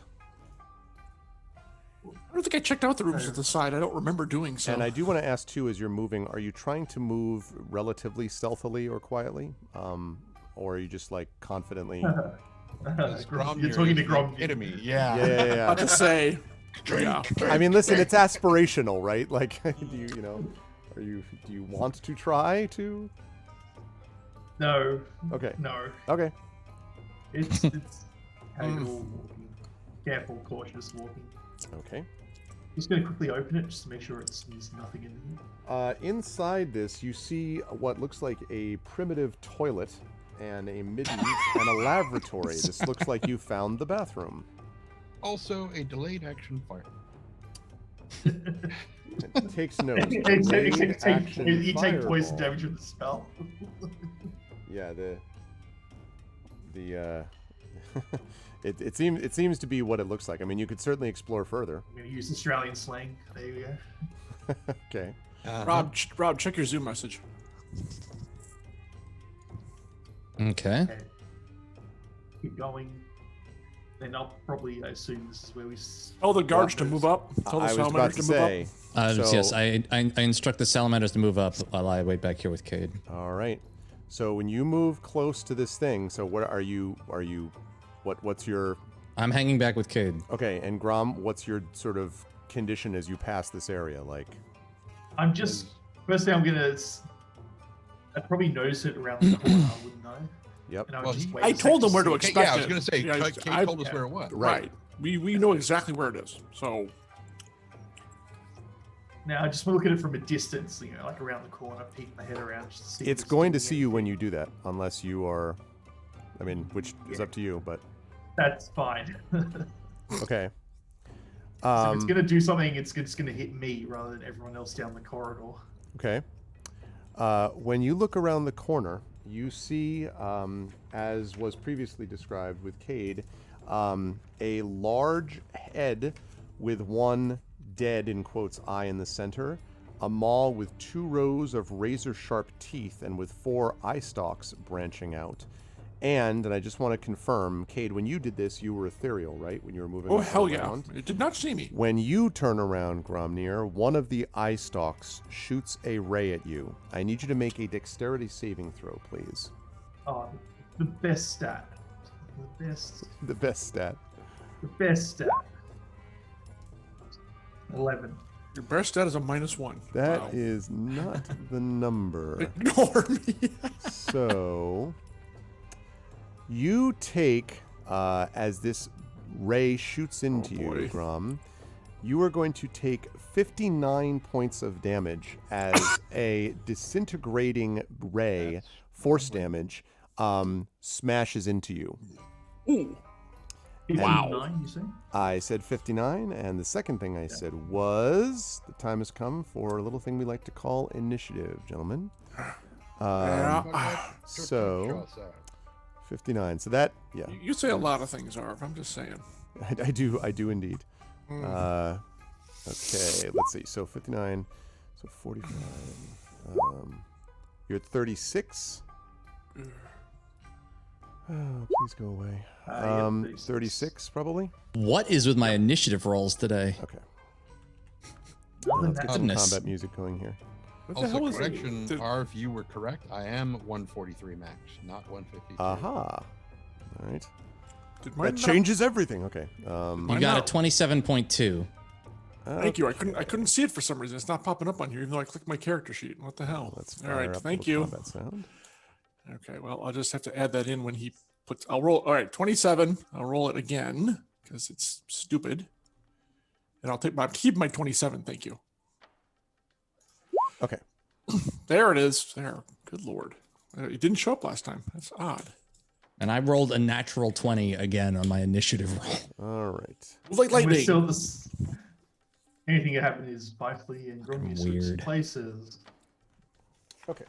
So are we going to die to this one fucking eyeball before we even have the final fight? Yeah, probably. It Take that. is. Well, it'll be our final fight no matter what. It'll just That's be, true. There you go. And somehow, Okay. if we were betrayed by the Pasha, though, that will be really upsetting. Well, I mean, this thing was here before So It's the M. Night Shyamalama Ding Dong twist that we're all been waiting for. Oh, don't know. I watched the trailer for Old. Ooh. That looked really nasty. Oh, shut up, Siri. okay. Christ. So let's see what we've got. They're always here. listening. Not 20 equals a surprise round if you listening. could crit initiative. Yeah, that's a lot of people wonder why to take improved initiative stats in some games, and then you realize like going first makes a huge difference. Especially if you're a Gloomstalker Ranger. You know, actually, people who catch that instinctively is anyone who's ever played anything of Pokemon, because turn order in terms of who goes first in those fights is hugely important. It's very funny. I had a discussion with someone. They're like, "Oh yeah, initiative's really important, like because blah blah blah blah." And I'm like, I would not have thought of a Pokemon like aficionado as being someone who really understands the value of D&D initiative, but they're like, yeah, like. Oh yeah, I mean, there's lots of RPG. Like when you play Persona 5, you want to get initiative. You want to get the jump on everything, because if you get caught out of position, you could lose up. I could see that. You could see a game over screen in one fight. I could see that for sure. Also, Everything attacks you. I love that the mods have been great with the giveaway words all the entire weekend. So it's Evil Eye is this one right now. So that's a good one. Just as a heads up, I was gonna try to wait until 5, but I need to order some food, so I might be stepping away at just a brief moment to pick up that food, because it's not very far away from me. That's fine. So. Okay, so that's for this, which is. I guess you're having junk food for lunch then, Kitty. Sushi. No, my cat's eating a cookie. Oh. She has a huge sweet tooth. She didn't Here like we her go. cat food, so I'm like, well, I'm going to feed you something, and she's sharing my cookie with me. I see. Oh, maybe I shouldn't have that one, though. That's probably not good for I don't know. What do I know? Okay. I know that. Let's start with Cade. You were up first. Well, good news is I can get to here, and that's what I'm going to do. Okay. That's it. I don't have a target yet. My bow is ready, though. Okay. So if I do see that thing, I want to pot it, but that's pretty much my move for the turn. Okay. That sounds like a plan. That leads us to Ryuvi is up next. I'm moving up to here, and I'm holding my magic missile until I see something up ahead, because I can't do anything. Yeah. So I'm holding my magic missile till I see that eyeball, and then I'm firing. All right. That sounds good. That leads us to Gromnir. You were up next. And you're standing right next to this floating thing, which has just zapped you. I'm going to try a turn undead. Okay. You seem to say it looked undead, so I'm going to give it a shot. All right. So DC Wisdom save versus 18. Yep. Let me do that. Okay. I'll just bring it up just for... That is not going to do it. So, this thing, I guess what it's going to do is it's going to go this way. F you up. There we go. It's going to turn, and it's going to start floating away. Like, so it floats around the corner, basically. Is it less than CR3? No, it's more than that. I figured it was. Yeah. I mean, look. I'm Also, gonna move thank you, into Lone Wolf, where another it's $5 spotted. to the Damon Wren Cancer Research Foundation. Thank you. So we're up to $42.65. Let's keep it going. All right. Thank you. There, we're caught up. Yeah, Lone Wolf gave you exactly as much as he did for D&D with Juji. He's like, I don't want to play favorites. Thank you, Lone Wolf, very much. Okay, so let's keep it up, everybody. Let's keep that happening. All right, it moves this way. Yeah, as it's playing that way, I'm going to head into its where it was located. Okay. Just kind of wait there. And All literally right. fall apart. Okay. Yeah. You were gonna go there. Now it's turn. And it does not move very fast, as I said, so it's just gonna go like this way. Okay. So it's fleeing us, basically, is what it's doing. It's been turned, apparently. It's fleeing Gromnir. It's not fleeing us. Gromnir specifically. Oh, I thought, okay, gotcha. What are you doing, kitty? Okay, how long does the turn? Okay, I see it. Must make a turn for 1 minute. Okay, so Yeah, it doesn't get to save again to break out of it unless it gets hit when it gets cancelled. right. Okay, I gotcha. All right, so that leads us to the salamanders. So the salamanders kind of slither forward and they They seem to be like waiting instructions, like going forward, backward. They're sort of like. Well, if they're just sitting there and Fifely is going to be like, would you be so kind as to end that? And they slither past. And I guess they can double move here. We're gonna. Okay, and let's see. All right, I can do the right. Yes. Now, important to recognize, it's going to move as far away from you as it possibly can. But if it's cornered somewhere, it can. It's not paralyzed. It can still. It'll just it does a dodge action, so it just sits there and. That's right. Okay, so those are moving in that direction. That leads us to Fifely. So seeing this thing, Fifely just said, "Oh no!" when he just bursts into flame, and Flame on. heads over the. I've got to remember where I put myself. Yeah, I'm down here. And so he flies up over the. He doesn't really have to worry about the salamander. Yeah, they just kind of flies around. So he just swings up and just comes in with his multi attack. Okay. On his thing, and I forgot to because I didn't know which fire elemental I was going to use. So there it is. Right. And so he's mutate attack. Attack number 1. 20 Will absolutely hit. for 12 fire damage. 12 fire, and it is on fire. And it is on fire. And attack number 2. I like it says that one of its immunities Natural 20. is that it's oh wow. All right, its immunity is prone. Now we're The playing. hovering creature cannot be prone. Okay. So all right. So anyone. So max damage. What do you got on that? It'll be whatever max damage would be, which would be 24. 15.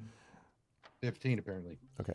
So what would the max damage? And it's on fire as well. And it's on Wait, fire. how Yep. is it 15 if it's what? Yeah, I was a little curious about that myself. How's Is it 15 it's on 4d6? 46?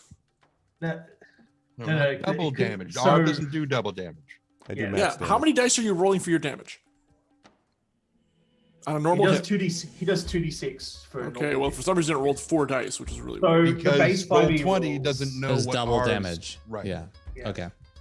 Got it. Base 5e rolls as you roll double damage for the double Oh, I dice. see. Yeah, see. it- Okay. Okay, that's weird. So, all right, now so the good news is that you set it on fire. The not as good news is that it is no longer turned since it took damage. So it will now It'll turn all right. turn right around on you. in your direction. Sentinel. Exactly. Sentinel. Well, it's not leaving. It's turning around. Is it moving out of my range? No, it's hover. It literally like you hit it, and it's like big eye rotates to face you. So it's just staying in the Oh, same okay. spot. Sorry, I saw it move towards He- the No, door. that's only Arv so I moved could it, turn but it. it didn't move. Otherwise, I have to Okay. turn you on roll 20. That's Okay. all. So. Okay. Sorry. Go ahead. That's fine. Okay, so that was Fifely, which brings us up to the top of the round, and that leads us to Cade with Ryuvi on deck.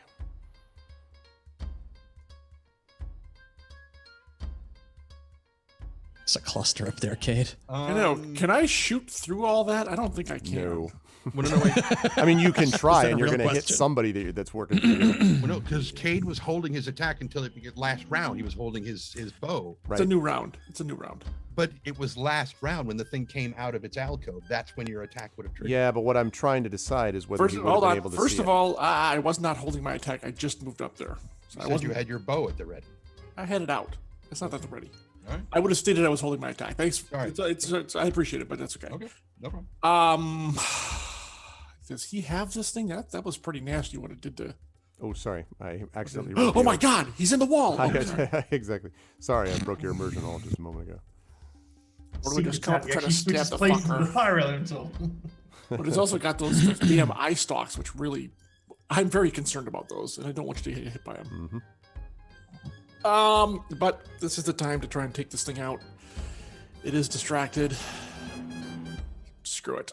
1, 2, 3. So full move dash. Okay. 4, 5. Cunning action. 6, 7, 8.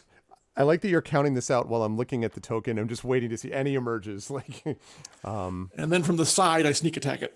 can you get underneath it? I know you said cunning action, but like, the 1, 2, 3, 4, 5, 6. Are you? So then you slide to the left. Okay. I'm trying. Yeah, I'm trying to think. I know. I'm cutting that corner. I'm not Yeah. gonna lie. Okay, that's what I thought. Yeah. Okay. All right, and then thwap. True, it's I fine. hope, and then you could get obliterated. And it's the Vorpal sword, because why not? Why not? So here we go. Yeah. Vorpal. Boo. And boo. And 15? Will not hit. Crap. I'll just put Close, myself in harm's won't way hit. for Um. All right. Okay. Now that leads us to Ryuvi, and Gromnir is on deck. Question. Sure. It's probably too late, but technically, I was holding my attack for when I was going to be able to see him. Right. I think maybe the magic missile might be something you could have gotten through. I wouldn't have allowed Kate, even if Kate had said, like, I don't think you would It's have an been able to hit arrow it and with it's the an other actual things there. physical thing. But yeah, with the that's magic fine. missile, I think you probably could have. So if you want to take a shot at it, you can do that, Ryuvi. Okay. Although, just to be clear, your range, I'm sure a magic missile is fine, but just to double check, what is the range? It would have been. It definitely would have been. It's 120. So Well, he so- definitely would have been in range. Yeah, when he I see. moved Yep, out. you're right. On the far end of it, because these are 10-foot squares. Yeah. But yes. Okay, so go ahead and take your magic missile thing, and then you can take your turn now. Take your little magic missile thing. All right. No, listen, I never mock the magic missile. That thing is nasty at higher shouldn't. levels. That's you do so at your own peril. Right. The magic missile will all come right. for you. Indeed. It won't miss. There it is. It won't miss. That's right. That is not. That's one missile. So That's you gotta do one 3 missile. more. Okay, so I gotta do 3 more. Oh, yeah. what level is it? What level? Oh, it's at was level that? 1, so it's only 3. 3. Yep. Okay. All right. So 11 we're looking at? Correct. Okay. Yeah. Now your turn now. Cool. I'm gonna move up, and I don't think I can hit it from anywhere. If I move up to try to do that again, You could, well, it depends on how far up you move. Are you moving up like moving 30? up to here. What's your speed? Okay, so I was here, and Right. these are 10-foot squares, right? Right. 10, 20, 30. So I can move up to here. Or From you could there, you could dash up to the 10, corner. 20, 30, 40, 50, 60, 70, 89. I think that you can, again, because this is magic missile, I think you can just hit it from here. Okay. You're kind of weaving through a little bit, but I think you can do that. All right. So let me just double check my spells. Okay, so that's one. Just don't have Gromnir level look out. one. Hey, Ryuvi, have you? And I'm going to cast that at level 2. Let me double check what spell, what I want to sacrifice from my list of abilities. Yeah, this is very much the rationing for future fighting. I get it. You're damn right. Yeah. So I have Stone Skin and Ivar's Black Tentacles. So I'm going to cast this at level 4. Okay. Now, here's the weird thing. The magic missile spell I used to be able to cast. The spell's not working right because it used to let me. And magic missile doesn't have a bonus added to it. It's just 1d4 plus 1 for each missile. Right. So it's +1 per missile. Yeah. So it didn't add the +1 when I rolled them before, so it would actually be. It did. You got a 5 on one of them, dude. Yeah. Oh, It that's did. right. It Yeah. did. No, It's- you're yes. right. You're right. Okay, my bad. Yeah. You can't get a. Let me just test. You can't have. Okay, and then if I do the You can't have 6 Yeah. cards in a 5-card game. some update roll 20 is broken. All so right. you just do I'm a just gonna flash roll. So it's 3. So rolling at a level 4, it should be 7, right? 3, 4, Should be seven 5. missiles. 5, isn't it? Level 1 is 3, and then level 2 is 4, level 3 is 5. So 5d4 plus. And I'm rolling it at level 4. Oh, level 4, so it's 64 plus 6. Okay. 64. D4 plus 6. 60. That's 70. 6, pause. D, pause. 4, pause.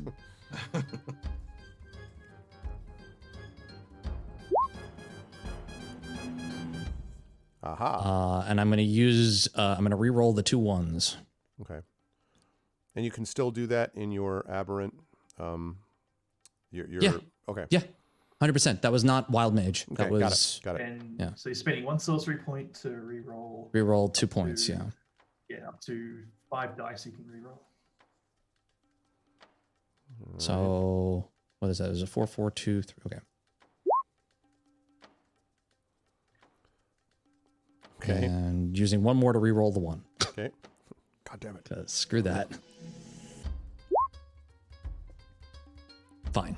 Okay. So we've it's got 6. It's 9 plus. What is it? 3. I have 13, 16, 18, and then plus 6. So I think 24, if I'm counting that right. Sure. I think that's right. So 24 total. All right, and I'm Slam, down slam, to slam, 13, slam. 13 points of font magic, and I'm down 1 level 4, so I'm down to 2 level 4 spells. That slams into it. It is not dead. Well, I mean, it is dead, undead. It is not destroyed, but it has definitely been hurt significantly by your attack. Okay, and you're staying where you are, I think, because you had to move up to that spot.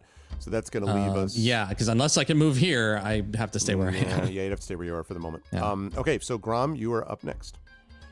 So yeah, I'll come out from the corner and do a Sacred Flame. So DC 18 versus Dex. All right. And it's not working. Let's roll 20. Whatever that is, that just got put in. Repeating attack. That is the incantation. That is the Roll 20 incantation. is busted. What Yeah. the hell? Nice. That's how much damage if it fails.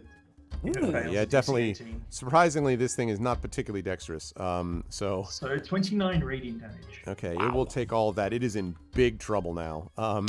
And the funny thing is, it successfully is like it's now its turn, except it's still on fire. So that means that you can now. I think you roll. And I go back to the corner, just saying. So you're gonna roll. So yeah, you're gonna roll 1d10 for the fire damage on it. Please, Grom. Nice. 6. Likely, And five so things its is eye fire. stalk rotates towards you, Cade, and you can see it doing the zzz, and then it just Crap. It falls to the tenses to- ground. It Ha, burns that's to the right. ground, like literally in half. Nice. So it's one of those like, Sweet. yeah. This thing. One thing I should point out is that you've all adventured enough to know that this was not a beholder, but it is.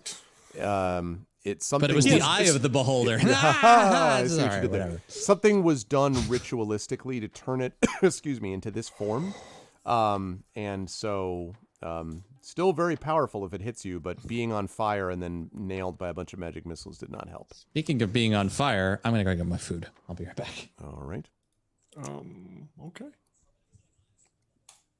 yeah, let's go with that. And I'm just going to say, ow. Indeed. Oh wait, we've got no healing.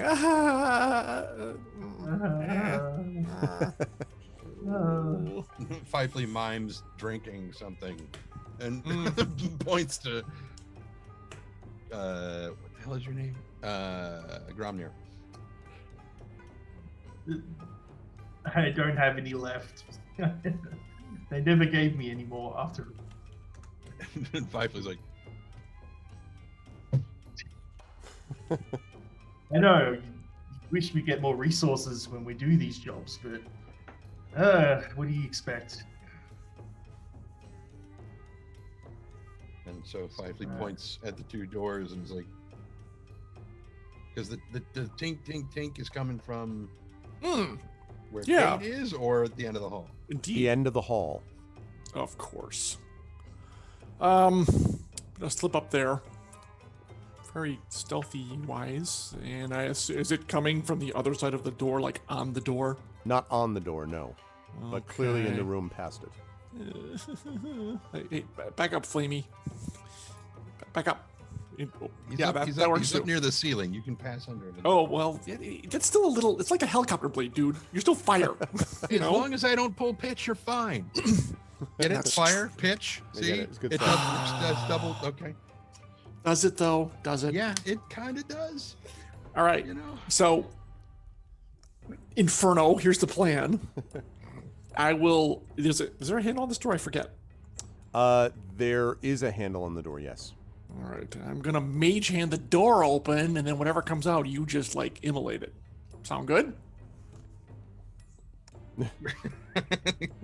Like, as in, it does not sound good. But he just kind of flings his hand at the door, and the fire doesn't go anywhere. And That sounds like open it to me. All right, I'm gonna try to mage hand the door. I love that much of our time with Fifely has been spent doing basically charades to be like, Pantomime, all right, sounds like bad idea. I'll put Ruby to the corner here. Just Yep. Okay. It's 2 syllables. Wait, your finger keeps going through your arm. I can't tell. How many That's exactly syllables? what I was just thinking. Exactly what I was Yeah, when it blends into your fiery arm, I can't tell how many you're talking about now. Come on. All right, so can I open the door? I guess Yes, is the just question. give me 1 second though. Give you as many seconds as you want. It's a little chilly in here for almost June. I had the same. It was God. it was like in the low 50s, high 40s here. So it's been a little chilly. We're cracking 60, but even so, my house retains both heat and cold very well. So I was like, ooh, it's a little chilly. Yeah, actually, I'll take that over like roasting in here. It could be a lot that's worse. true. So. That's true. Okay, so when you open the door, I actually had a picture is what I was pulling together, and I wanted to. And I was literally ducking past so he could flow in and kill whatever's in there, or kill again whatever's in there. Yeah. So let's pull that up here. Myrtlate. And oh, the name is already in use. Okay, then maybe I already have one. Do I? Are you looking for a token? Oh, I do. Okay, no, I was looking for something on OBS. So you do not see the person in there, but I'm keeping that part of the picture because I wanted to be able to show the actual, what the sarcophagus itself looks like. So what you notice when you're in here is this ancient stone sarcophagus, which is set onto a stone slab in the center of the room. The sarcophagus is crudely cut stone, although the lid seems to be, pretty snug on top of it. And there are great iron bands that have been used, presumably to secure the sarcophagus against tampering, have been cut away, and they lie on the surrounding ground. And on a shelf nearby are resting 9 sealed canopic jars of carved limestone, is what they look like. In contrast to the authentic-looking sarcophagus and jars, excuse me, the rest of the room seems artificial. The walls have been painted white and inscribed with hieroglyphics. And the sound that I made before, the, tapping/banging sound, is coming from inside the sarcophagus. Oh, so nothing rushes out the door. Nothing. No. Really? Edge to the door, ready to pull back to the hallway, at the side hallway, and so peeking. That's what I see. Broken bands, canopic jars, and the tinkling, whatever you want to call it, is coming from inside. That does not sound good. So wait a minute, which door were you opening that I could? 26, not 25. Okay, that's you were standing in that hallway. So that's what I thought. That's you. No. We're worrying about that one later. This is where the sarcophagus is, and this is where the tinking is coming from inside it, which I relay to you. Well, you can probably hear it yourself. Yeesh. Limestone canopic jars. I thought they were usually marble. Oh well. Salamanders get up here. I assume. It's not like it's not like in some kind of code where it's like a pattern. It's just straight repetitive. Although I am very tempted now to do something along the lines of like a cover. SOS. You want to step up here? This is probably in your bailiwick. If you want me to. Well, I think if we're gonna open this thing, we should all be ready to beat the crap out of it and something. It's already open, yeah. No, it's not. No. Listen to me. The sarcophagus is not open. The bands that were securing it have been cut, but the cover is still on. The tinking sound you're hearing now is coming from inside. There you go. That's the scenario. If we're going to open it and destroy whatever's within, we should probably be all ready to attack the moment the cover comes off. That's what I'm saying. And if you're going to turn it, which I assume you're going to try, you probably want to be somewhere where don't you have to like see it or something? I don't know how that works. Yeah, I have to be within sight range, pretty much. Yeah, I mean, we'll probably keep the salamanders keep it kind of busy so that their attention is on it. Not to mention Fifely, old buddy, old pal. But hey, if this thing is as flammable as that last thing, then this shouldn't be that hard. So that's what we're with. So I assume we want to take this thing out, and as soon as Rob comes back, then that's probably what we're gonna do. Can I do a? Might have to do a. I'm here. I'm just eating. Oh, okay. I didn't know if you're back yet. Sorry, dude. He's right there. I wasn't paying attention to the camera feeds. Come on. There he is. Might He have is to do a here. ritual cast just to confirm there's nothing bad coming from it. May Like take the some fact that time.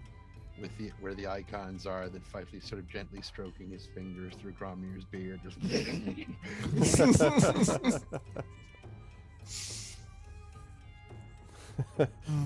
Easy, Cromnir. If you're Ah! willing to wait, I can do a detect magic to make sure that it's safe. We're 'Cause if pretty it's sure it's something- not safe. Because there's nothing living in there. So it's undead. And it's really rare to find undead that's not hugely antagonistic towards all life. I mean, correct me if I'm wrong, but like 99.9% of all the undead I found wants to kill and or eat you. Or both. I heard of a lich named Exithander who was really quite jovial and So glad you're here. Yeah, well, that's in a whole nother realm. So Literally. Was I I'm not really kidding? a fan Did of I just- It was very good that he had like ethereal dementia or something. Yeah, really? Lichmentia. Well, I if mean, you I want me to- get, doesn't your ritual take like 10 minutes? Yeah. If it is a dead thing inside, I've moved up by the way. If it's a dead thing that is in there, why is it banging on the tapping really on the that's- inside that's instead what of I'm worried trying about. to Hence push out why- and kill us? Hence why I added the before the dead The ceiling part. may still be on. If it's trying to get out, if something's trying to revive it from maybe the other room where all that noise is coming from, the ceiling is still on. And opening it would just be a disaster. Well, I'm not sure Fifely's gonna leave without finding out if anything undead is in there so we can kill it, right, Fifely? Since Fifely Fifely just, really he points- hates... Yeah. but he points to the bands. Yeah. And he's like, It's already half loose, is that what you're saying? no, he points to the bands and is like, Oh, again, putting them back together again. and you're gonna what, like weld them in place? How's that gonna work? Oh, I can mend them. Do you want me to Eh? mend them and just seal it up again? Did you say mend or bend? Mend. I've got the mend spell. Well, actually, that's not a bad idea. Are they? Are the bands still like fastened to something to secure it? They're the lying on men the spell- ground, but they could be. Yeah, they're not secured to anything at the moment. But they're in two halves basically. The two bands. There's band. Both of them have been cut in half. You could theoretically, if your mend works, try to reattach them to each other, and then you'd have to secure them obviously to the ground or to. See, that's the problem. Side of the How do we attach them to the ground?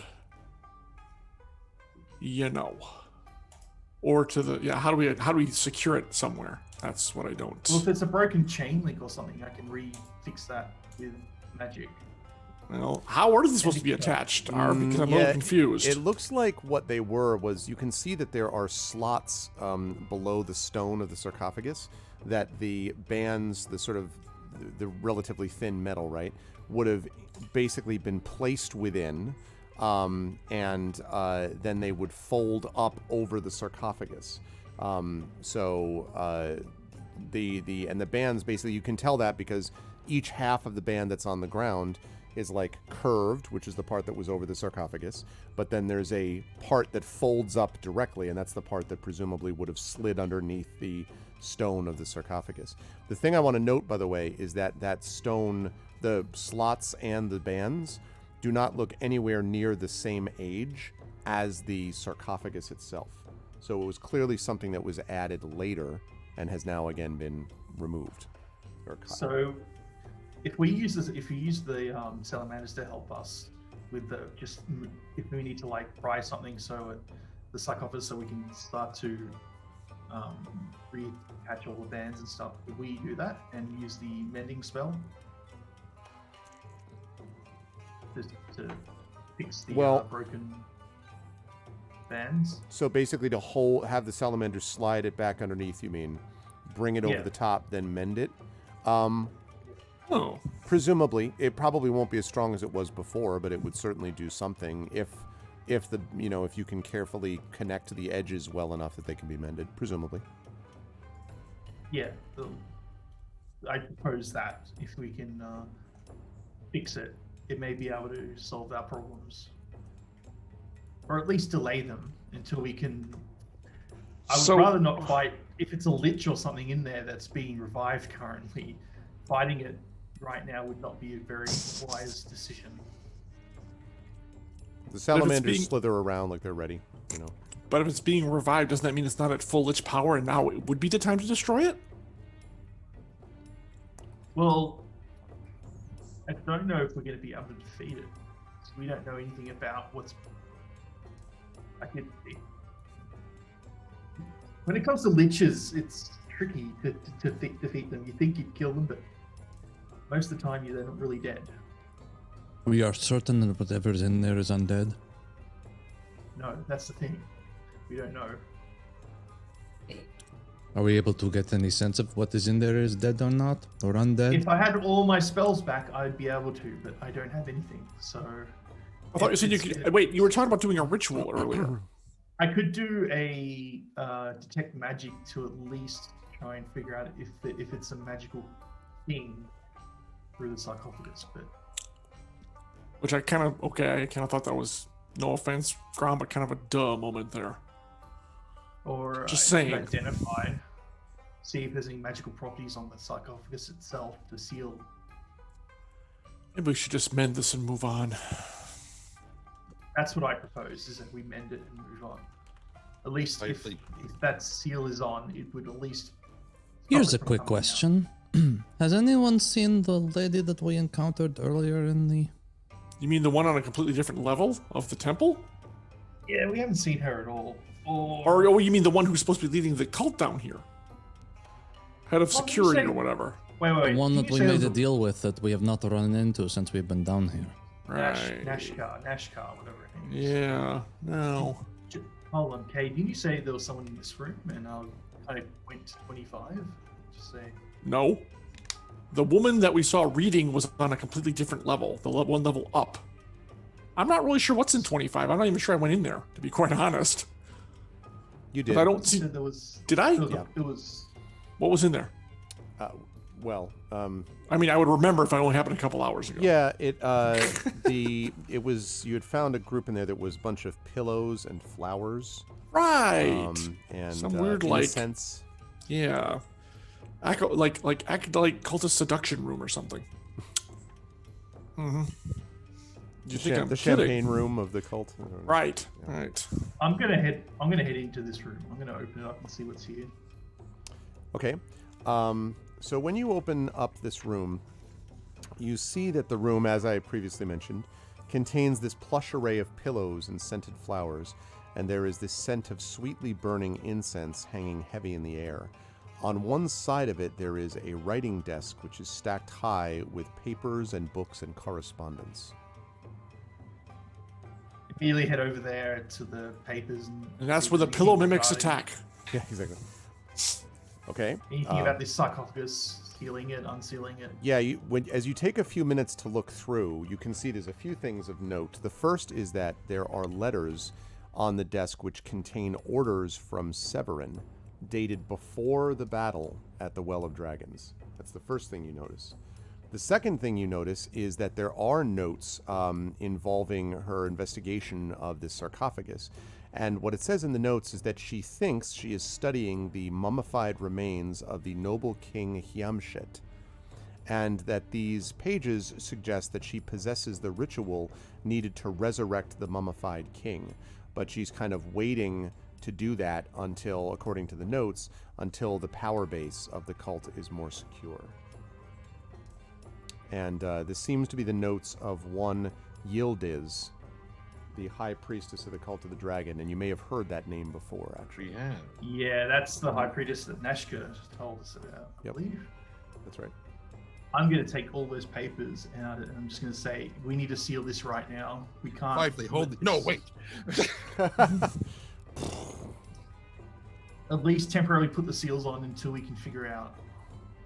Because if they're going to revive it, we're not going to be able to kill it here if it just constantly gets revived from whatever ritual they're doing. What did they say? What did you find? You have not told us what you found in the It papers. says they're trying to revive a mummy of a king, and What king? look at I don't know how to pronounce it. Mummishet? Hiamshet. H-I-A... Mumford and Sons. H-I-A-M-S-H-E-T. Hiamshet. H-I-A-M. Well, Does that name mean anything to me? Mummishet. No. Yeah. You've never heard that name, as far as you know. Yeah. It could be, that isn't surprising, though. It could have been a very ancient king that wasn't much. And again, Shanks. and also from Kalimshan, which, as we've talked about, you folks don't have as much info on anyway. well, Right. a mummy we could take. So why don't we just dispatch this thing and move on? That we can do. Lich? Yeah, you're right. Not so much. Mummy? Just don't get touched by it, as I understand, as I recall. At this point, I am curious to see what is inside. If it is simply a mummy that is being resurrected, we have a fireball that can basically burn it to cinders. I mean, hell, we can open it up, send Fifely in there for a few rounds, close it up after him, and that'll take care of it.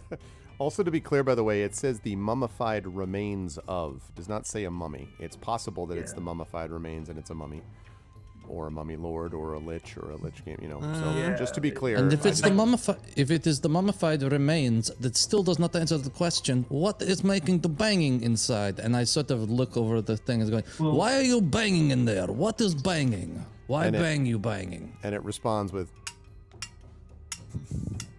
Yes, we understand that. Can you give us something more than that, for freak's sake? So, What if what Fifely heard was them preparing to revive this and they've somehow revived it? But then why aren't they coming to get it? yeah, that's a good What are they question. waiting for?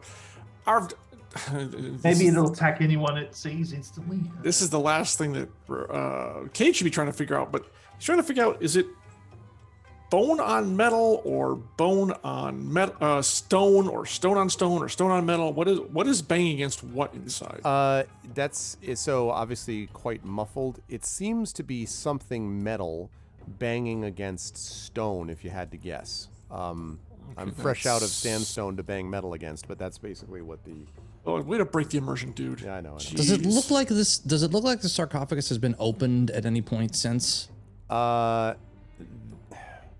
Well, the bands definitely have been cut in such a way that it could have been opened. It's hard to tell, Ryuvi. It could have been. It's quite possible that it may have been opened, but the lid fits very snugly on top of the sarcophagus, and they're all made of stone, so it's hard to say. It's there's so many weird things about this room, like the fact that the stuff around is of a different time period than the sarcophagus itself, and the bands. And there's are no as other well. sound besides the banging. Like when I spoke to it, there was no other sound that was audible but the banging. That's correct.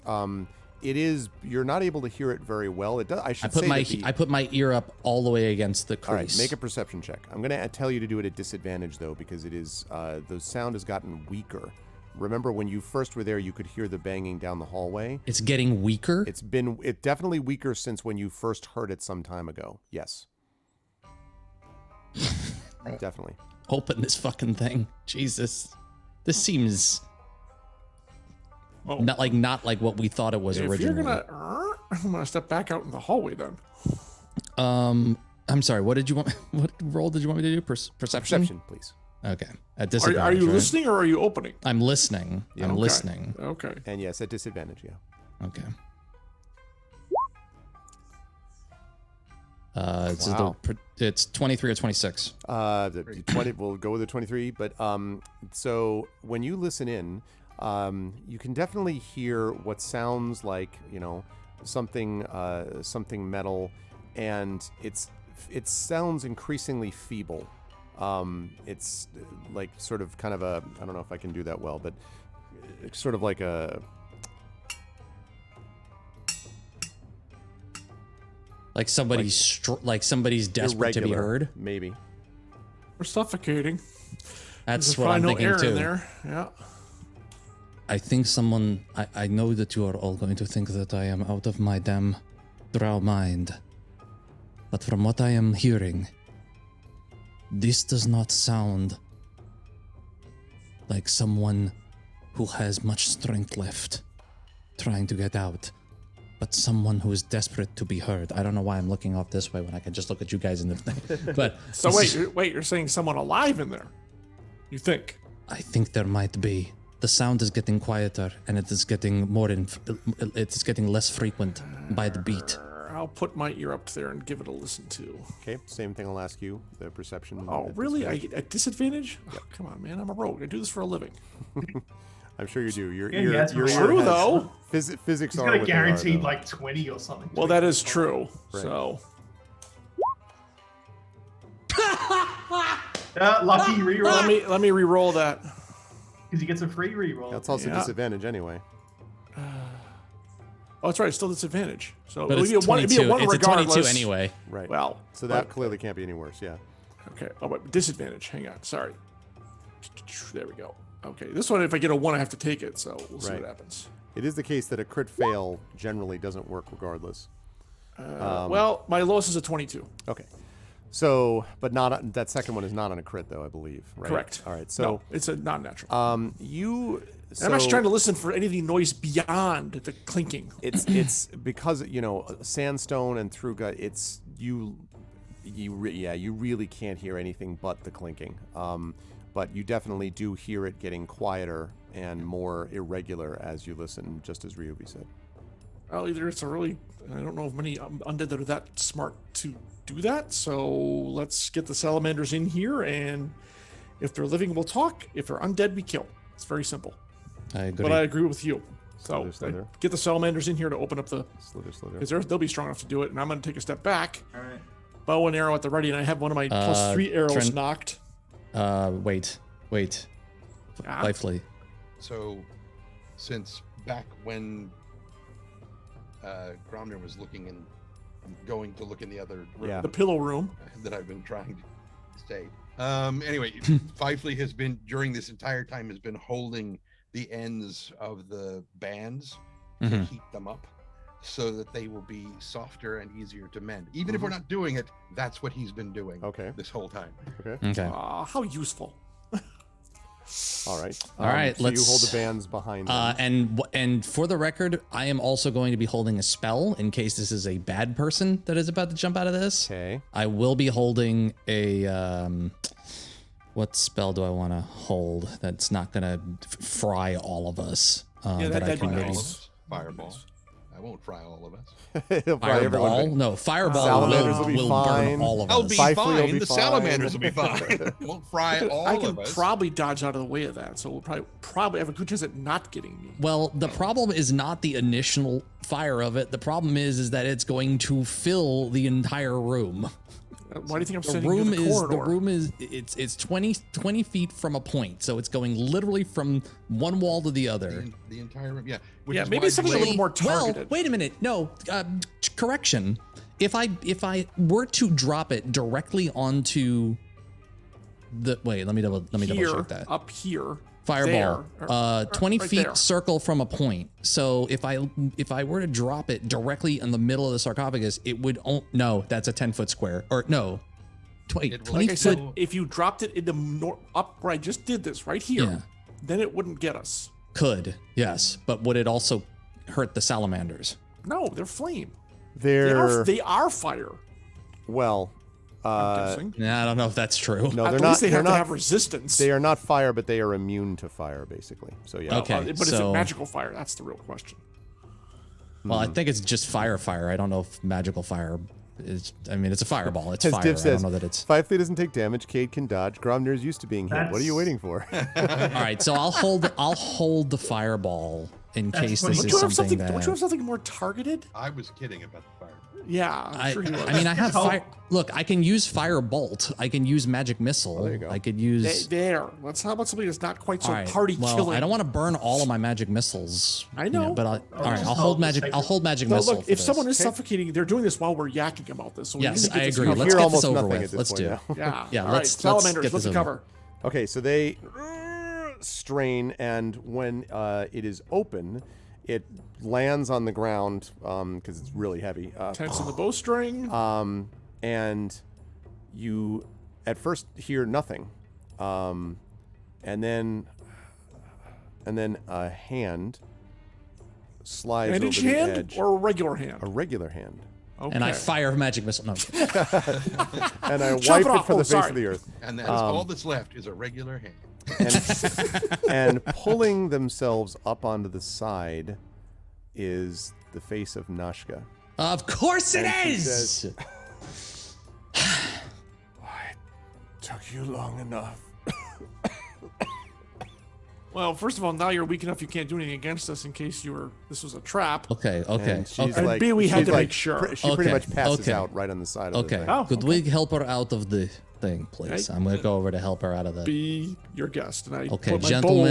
gentlemen. I'm asking for all of us to help with it. I You mean, don't want me helping with that. all right. Yeah. Yeah, So I'm gonna I help do. Nashka out of the The coffin, warm embrace of fire. Okay. out of the sarcophagus. Okay. He'll help her into her own grave. Yes, And exactly. okay, so you help Let's her take onto her the into ground. room 25. Okay. You can do that. Let's if you take her into room 25. Go for it. I'm still not touching her. You go nuts. She's not that big. It's not like she's a troll or anything. You can probably move her. Yeah, around. I'll carry her with you. want. Okay. So you bring her in. You lay her down on the pillows or something. Some odd. What in Light, the light bloody hell? incense wafting over her. She looks in There you bad go. shape, Grum. He's Spare got the no dying. healing. That's all I can do. That's all I can do. You could do what? Spare the dying. So she's like, Okay. She is spared, but she's also unconscious. She looks like she was. You are pretty confident that she is dealing with severe oxygen deprivation. So we have no healing spells to help. Oh, she with can her. breathe now, so that's gonna help. Yeah, I mean, she doesn't look like she's in any danger of death, but at the moment, but And over the coming hours, she will gradually restore 1d4 hit points. So Right. Right. All right, we can leave her here and keep moving. You do not want the what? I guess Well, there's should we nothing we can probably- do. We're gonna wait an hour for her to wake up and ask her what happened. I mean, we could, but remember, tick tock. Time is of the essence. Maybe she'll be able to tell us something that will help us with whatever's in front of us. I have a feeling there's Granted, gonna we be should have gotten her out of there when she started banging on the damn thing.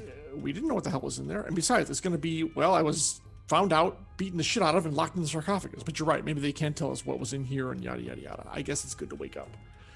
You know what? I do have a healing kit. Maybe I should see what the hell that can do. But I think it's only for you stopping have any- people from like dying. Unless you have any potions of healing or anything like that at all. I don't. I mean, as I said, we didn't get any resources from Right. anyone to help us. We Right. just were told to come here straight away. Lord's Counselor were like, we can't be bothered. Would you go fucking deal with this? And Pipely just.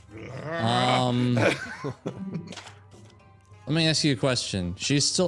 Is she unconscious? Yes. But not dying. Can I detect her thoughts while she's unconscious? Will be zzz. Yeah, I mean that's exactly like her thoughts. won't would be anything? Yeah, exactly. It's Give not me like a you could be second. inside. Give me a Yeah. second here. Hey, Shadow. You notice also, by the way, as she's there, you can see that her weapons and armor. She's just in kind of a simple tunic. Her weapons and armor have been stripped from her. Metal she was tinking with. Anything on her out of interest? We check her pockets and all that. You're gonna loot her Something of body interest? while she's there. I just want to make sure that's what we're doing. One as well. See if she's got any, she may have documents or something. Documents. Is there No. anything in the She has room that could be nothing used on to her heal except her? That, there's nothing on her except that simple tunic. Well, I mean, there are. The only thing that Gromnir did was looked at the top of the desk where the papers were. You could look around. Yeah, I There's want to a- look around the rest of the There's a room, see if there's chest in anything. here. There is also drawers in that desk, so you could look at those things if you wish. I'm sorry, but what? I missed that. Say that Drawers again. in the desk. Drawers Desk in the drawers. desk Desk and a drawers. chest in the room as well. Is the chest unlocked? The chest is not unlocked. No. Cade, The drawer is unlocked. But the Is chest not Come do what you're unlocked. good Very at. nice. besides saving people's lives, but yeah, sure. I'll just Come you know, open at this. your- Come open That's this your chest. command, master. The salamanders slither out. Ooh, a chest. Well, yeah, all the healing kit is good for, which is kind of annoying, is you can stabilize a dying creature without a check. But you Right. think it'd be like give at least a point or two or something. You'd say it'd be annoying until that time that you really can't miss. Oh, a heal dude, check. I've used it like 4 times Yeah, during yeah. the entire campaign. Yeah. So yeah. Anything else in the? By the way, anything else in the sarcophagus once people left? So it looks like there is definitely a an indentation in the bottom where clearly the body was meant to rest, and there was a shelf above the head. Is a shelf above the head of whoever it is in there supposed to clearly be. Other than that, though, the thing is completely empty. There's a big amount of dust, though, dust of the grave, as they say, Ew. over the inside. Gross. And it seems pretty obvious that something was taken from here, and obviously Nashka was Replaced. put in the place. The shelf was empty. You said the shelf above the head. Correct. Weird. And okay, and mage hand just gonna sift through that dust. There's nothing in here. No, just more dust. Canopic jars. Mm-hmm. Mage hand, open up one of them. Okay. You're gonna actually need to hold on to the jar Is and it pull sealed? the lid. Yeah, it's sealed. Okay, So we're gonna wait, that we're gonna you wait can't on do that. all with the We're mage gonna wait hand. on that. Yeah. Okay. Then the other thing I wanted to check this northern wall up here for any kind of secret. If there's any kind of secret passageway, something. Okay, go ahead and make an investigation check for me, please. Did you have the healer specialization feat thing, John? No, I just have a healing kit. Yeah, that was it. 21. 21. Not You don't bad. think so, but one thing that is there for sure is that, as I think I may have mentioned, the rest of the room seeming artificial. Yeah. A lot of this paint that you see that's painted white is very recent, as in probably the last 6 months, maybe. Okay, that's super recent for this area. And Yep. it's just painted white, or did you say there were like pictures on that? I can't There were remember. hieroglyphics on it, but you can't. I mean, you have no idea. It's not my biz. Right? Well, unless it's halfling, which I highly doubt. Definitely not. Sadly, the normal halfling hieroglyphics are. I fairly- know, right? It's terrible. Okay. They can't even get that Okay. high to write them. So Well, yeah, it's only like Bilbo waist Baggins in common is not. was here. All right, run over here. Like, what is going on? I see something about a chest, something to open. yes, That's all I'm good for. I just point at it. Find any of those drawers? You need me to open those too, buddy. Why don't we start with the chest and we'll go from there? Okay. Yeah, it is indeed locked. Looks like a I will fairly go. I will go and look in the drawers while he. You fairly guys should complicated lick, but you don't know about the trap you yet. or might if wanna- there is one. take people out of the room in case this thing is trapped and like poison gas or something comes out, or flame. Since she's almost dead, we don't want to finish the job. All right, we pick her up and move her into the hallway. Okay. All right, you two, let's go. Out the door. The last few times, that is true, it has been trapped. All right. So go ahead From and the make your check and then doorway. From the doorway, I will mage hand it, I'll- Okay. So go ready ahead to and make close your- the door in case something bad happens. All right. See what happens Direction when the does lock the is door put. open? Yeah, how do you door think I've seen through it? opens Well, it's a nat 20, inside. so I'm not too worried Opens about inside. it. Wow. Okay, so you intricately Yeah, it's agilely like create intricately. So yes, it opens and it is not trapped. Okay. And inside you see there are a number of sparkling from the light gems. I bring her back inside. All right, stay here. I gotta go clear it. So, gems? Gems. Score. Okay. Anything else? Nothing other than the gems. How big is it? Just full of gems? It's full of gems, although it's not a huge chest though. Boom. It's not like a massive, it probably would, I don't know, be maybe 2 by 2 or Size. something. It's like Okay, that's pretty big, dude. Poster size, I was thinking. But yeah. Like the size of a player's handbook and 6 inches deep, maybe? Yeah, I think that's probably fair. All right. Well, I'll start scooping. Yeah, okay. So as you do All right, that, I come back in and I was I, gonna say. look, bring her back in and go. Good. Yes, leave this girl with nothing. Very good. Very nice of you. As I lay her back down, Okay. and I go look in the drawers. Do you remember she's still a cultist? You find and also, You were going to share that with the rest of us, then, weren't you? don't forget this room Maybe. the documents that I saw on the table were from Yildiz, the cultist leader. So take it all. Yeah, Like, yeah, we know the documentation All right, proved they were while screwing they're around. okay, so we're going to split that first of all. Second of all, I'm going to go to the drawer and look in there and see if there's anything that might help her. There are 4 vials in one of the drawers that you find, Ryovi. The other drawers just seem to have, like, you know, ink wells and things like that. Rubber bands. No, I'm kidding. But Paper there's clips. also, in one of the drawers, you find 4 vials of differently colored liquids. Oh, great. Poison A, poison B, poison C, Yeah. poison D. Do they have any kind of label or any marking on them that would say what they are? They do not. See? They are, however, different colors, if that helps. can Various, it's various identify colored them, but- inks. That's what it is. There are 4 vials. I can identify them, but they'll take 10 minutes for each one. Do it. Meanwhile, Okay. they're completing their ritual. The lich will rise, and we're all screwed. We don't have Yes, 40 they're gonna- fucking minutes to wait on this. We don't, dude. We don't. If we did, we might as well go back and finish our fucking nap. This is ridiculous. I'd just let her stay knocked out for now. Just yeah. go back and get her life. Fine, I'll pocket the vials and let's go, and we'll leave her here. Okay. You can do that if you wish. Comfortably on the pillows. I'm being overruled by half the party, so we might as well go. Dude, One you part want of to the wait for party, 40 Feisty has more already headed minutes? That's no, how long I don't. it's going to take. I want to. I said let's go. Okay. I've already given up that fight. It's not worth it. That's well, you're mostly correct. Exactly. All right. Okay. They're drugs. Or beer mimics. Yeah, exactly. And the truth is, if we had waited 4 hours to rest fully, which we might not have gotten anyway, she'd already be dead. So. That's true. That's fair. That's fair. And if we'd gone in and gotten into the fight, she'd probably be dead too. So Yes. that's good. Yeah. So all right. All right. So we're So back. maybe Oh, she'll yeah. recover and join us at some point. Yeah. Well, She's it still should be a dying. good, Well, okay. Well, never mind. All right. All right, let's go. Witness to tell the Pasha everything. Ooh. Good point. Does this, by the way, does that pillow door have a lock on it? Did not have a lock on it. It opens inside or outside? Inside, like to the inside. So it's Shit. this way. Can't really block it anyway. Well, poop. All right. Just going to have to trust she's going to be unconscious for a while. Okay. Well, we could leave one of the salamanders with her. We're going to need them. No, we're freaking going to need those. They get come All with right. us.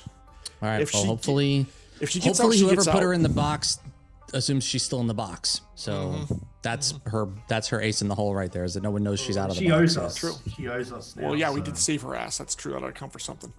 All right. So onward. Okay. So you head back down then. Where now? Double One doors. place to go. Double Behind door number 1, Monty. Okay, so Guys, how quick- are you? Quick listen. Yeah, going Quick about listen this. through just to make sure it's the same noise. Sure. Go ahead and make a as perception check before. again for me.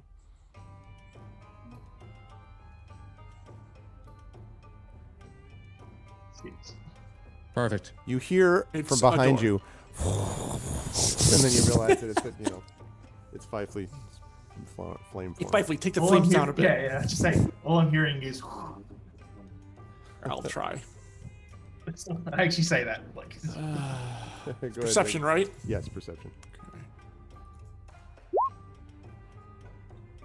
22. Yes, so you hear, you hear behind the door two things. First of all, the sound of, as I think I mentioned, footsteps before, and then you also hear this Like something's running, you said, on rails or yeah, something? well, something is clacking, like wood on wood or something like that. Not metal, and it's a little irregular, so it's not like, you know, it's not like that. But it's just this. Okay. While they're figuring that out, I'm motioning to the salamanders to get up there behind them. Okay. And Oh, I'm not opening this door first. That's for damn sure. They will do so. Okay. And I whisper to Gromnir, same noises you told us about earlier is still going on. Nothing new. So, fire elemental open door? why not just let the salamanders open it? That works for me too. Yoink! Get back over Fifely, here. Fifely, do you want to follow in the salamanders? I like making a grand flaming entrance. Indeed. Better prepare And a sacred flame to anything that tries to attack us when we open these doors. Okay. I'm ready. Grom, why don't you pull yourself back behind them so you're not in the first wave? Hey, and while we're doing that, let's point out that Thordex Mommy has donated 56 more dollars. Thank you, Thordex Mommy, and donated yesterday too. And just because we heard this yesterday, for those of you who weren't here for this, Thordex Mommy just had surgery to remove. He was dealing with thyroid cancer, and just had surgery to remove that on Tuesday, and is doing well apparently. And so I was, Thordak revealed that to us, so that was not me talking out of school. So thank you, Thordex Mommy. As I said, this is exactly why we're doing it, is because of that. So, because of things like that. So I hope, thank you for doing that, and keep hanging in there, man. I should not say man. That's just an absolute nervous tick of mine. I don't know why. I should say thank you in general. Okay, let's see. So all of a sudden my math has failed me. I think that's 4321 if I'm not mistaken. So that's awesome. Thank you very much, Thordex Mommy. All right. Okay, 4321. Good stuff, everybody. Let's keep it going. All right. And agreed, Lone Wolf. Definitely an inspiration. Okay, so that is moved back into place, and now... So the key is, I guess, Fifely's leading, the salamanders right in after them, and then we're going to... the salamanders were... Well, you're the one who put yourself in front of the door, buddy, so... I did... No. I had myself here. Someone else moved me forward. The invisible hand of the GM, apparently. I might have done it by accident. Or it was Gromnir trying to... Yeah, the salamanders are taking point and opening the doors, and Fifely's behind them. Salamanders up front. Okay. Aye. There we go. Okay, now we're ready. Okay. So the door creaks open with the salamanders. And let me show you what that reveals. Get those spears ready, big guys. Of course, the column. Somebody in the walls. Classic.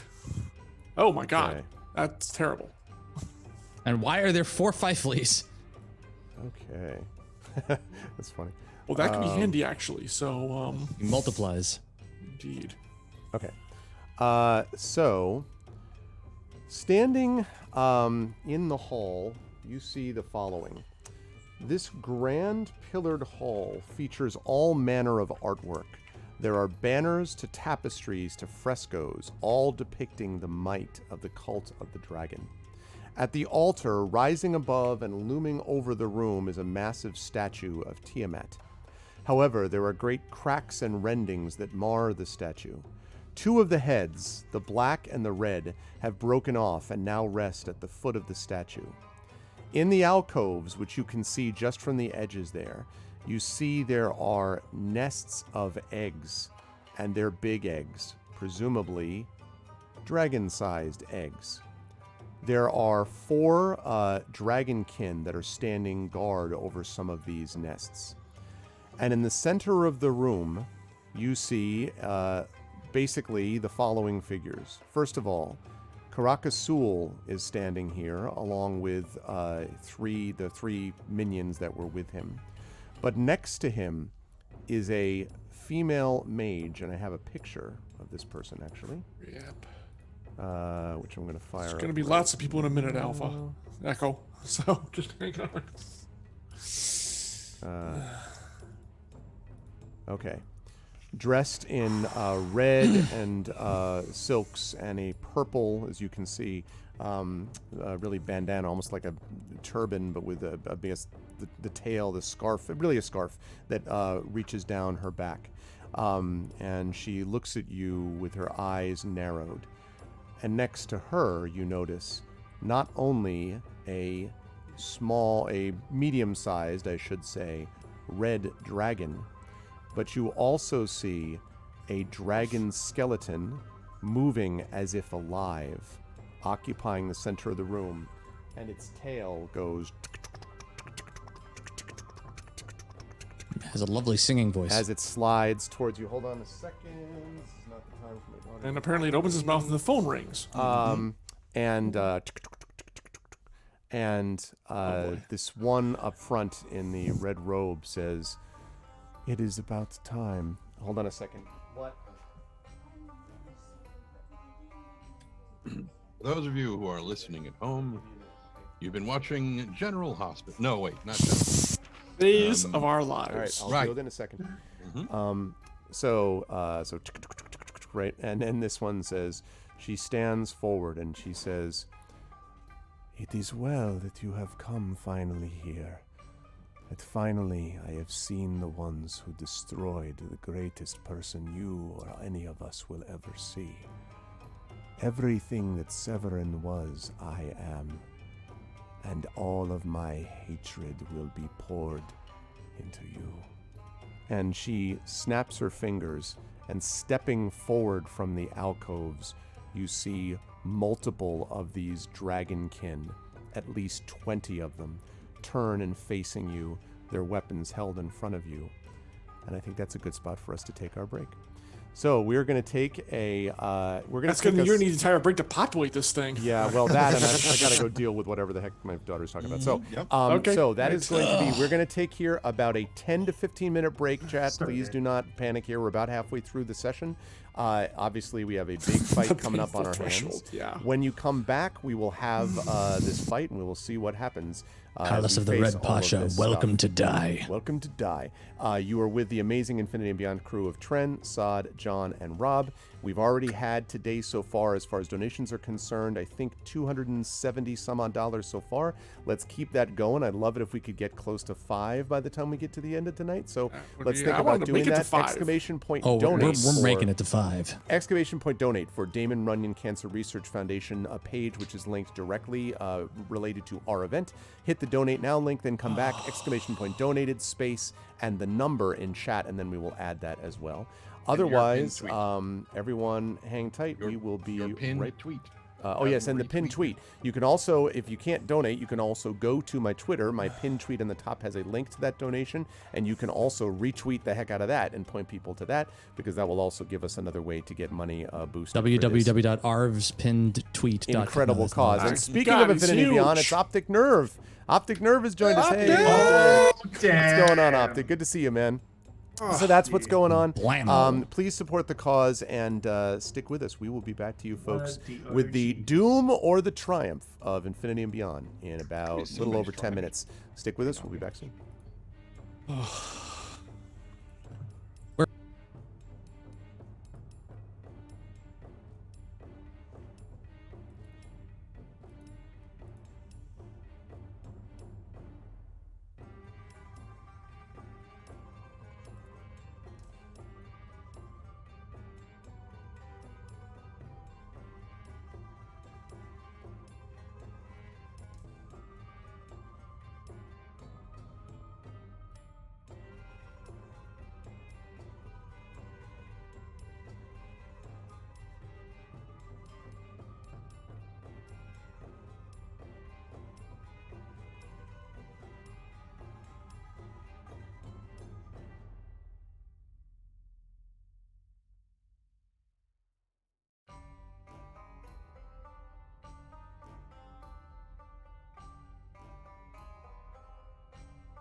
All right.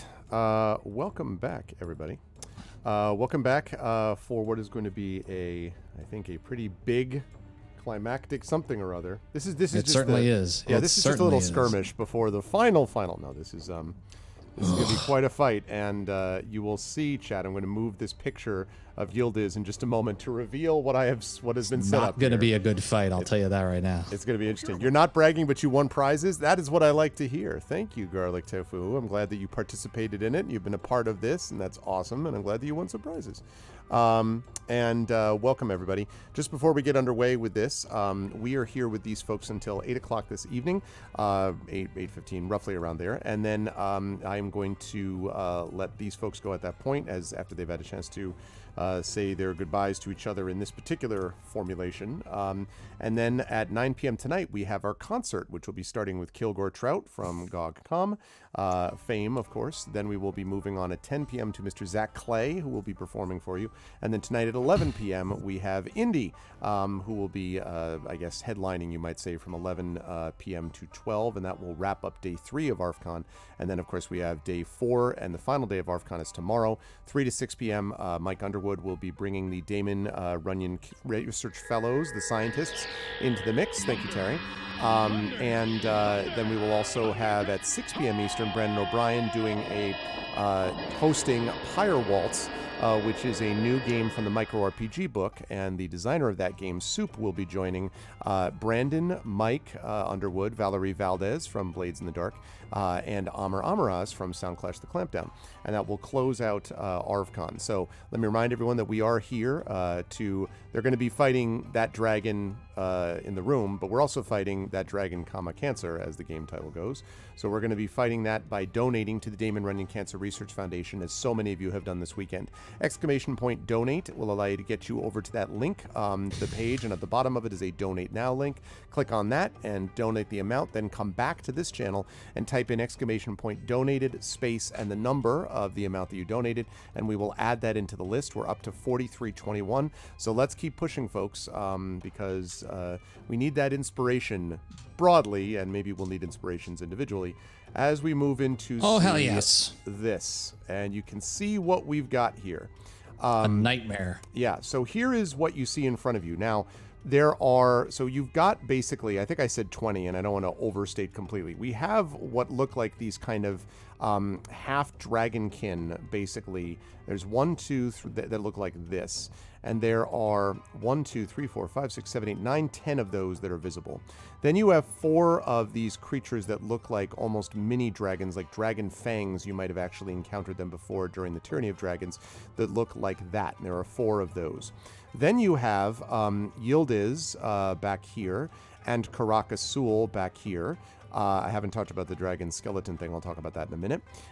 3 of the minions of Karakasul look like veterans of some kind. I don't actually know who this is. I think you added that, maybe, Saad. I'm not sure who this person is. Who's this person? It was just random tokens I was putting on for you to pick and choose. Oh, okay. So. That's good. So it's a giant. No, I'm just kidding. That's not the case. I will winks in, then winks back out. I will get rid of the person, that person for right now. Don't have enough. The reason why I picked 2 female ones because I thought the other one looked to be weak. She's bold, but who cares? Oh well, you know. Then we have here. We have a young red dragon, which, still a dragon. And back here, you have this skeleton. Now, I do want to point out something weird about this thing, which is that it is, as I said, moving as if alive, but it is currently there are what look like chains anchoring it to the pillars. And so it's not clear what exactly this is, if it's a undead living thing, if it's just a statue that's been animated, if it's something else, if it's a mimic. Like, you have no idea exactly what it is, but it is a little odd looking, and so you don't know what the deal is. But the rest of those are all, of course, creatures and beings that you would have some knowledge of. And so with all of that said, Yildiz says what she says. The guards step forward, and Yildiz looks at all of you. Thank you for the tier 2 sub, Echo. I appreciate it. Eternal gratitude, 4 years of infinity and beyond. Fight the Ground Arcade, Ryuvi, and with Gone, Not Forgotten, TikTok, and Gizma. Cancer must die, these dragons must die, go get them. I hear that. Yeah, all right. we'll see how that goes. So, thank you. I was like, all right, we can do it. So, Yildiz steps forward and she says, after the part that I just told you about, she says, I will, of course, give you one opportunity. It appears that you have done quite a number on the cult. You, after all, were able to destroy Severin. That means that you must have great power. You could have great power working for us as well. You're not on your own ground here, but if you were to serve me and the cult, you could advance our cause. In that situation, I would permit you to exist. Casting Circle of Death. Okay. That's pretty much what I figured, but hey. Oh, we're gonna huddle. Okay, we're on your side. Casting Circle. Yep. I'm gonna before she even does anything, I'm gonna cast Circle of Death right in the middle of the room. All right. I'm seriously doing that. Okay. So that is, so let me just bring that up for anybody who doesn't know what Circle of Death is, because this is the first time that I am using that spell. I just need to pull up Wikidot. Well, that does make a good answer. That's a good riposte to her offer. Exactly. My answer to you doesn't is Circle of Death. That's right. Circle of Death. Oh, actually, I think I have used this before, but I will post it in chat again. Have you? Having a good initiative roll day. Circle of Death. One action, 150 feet.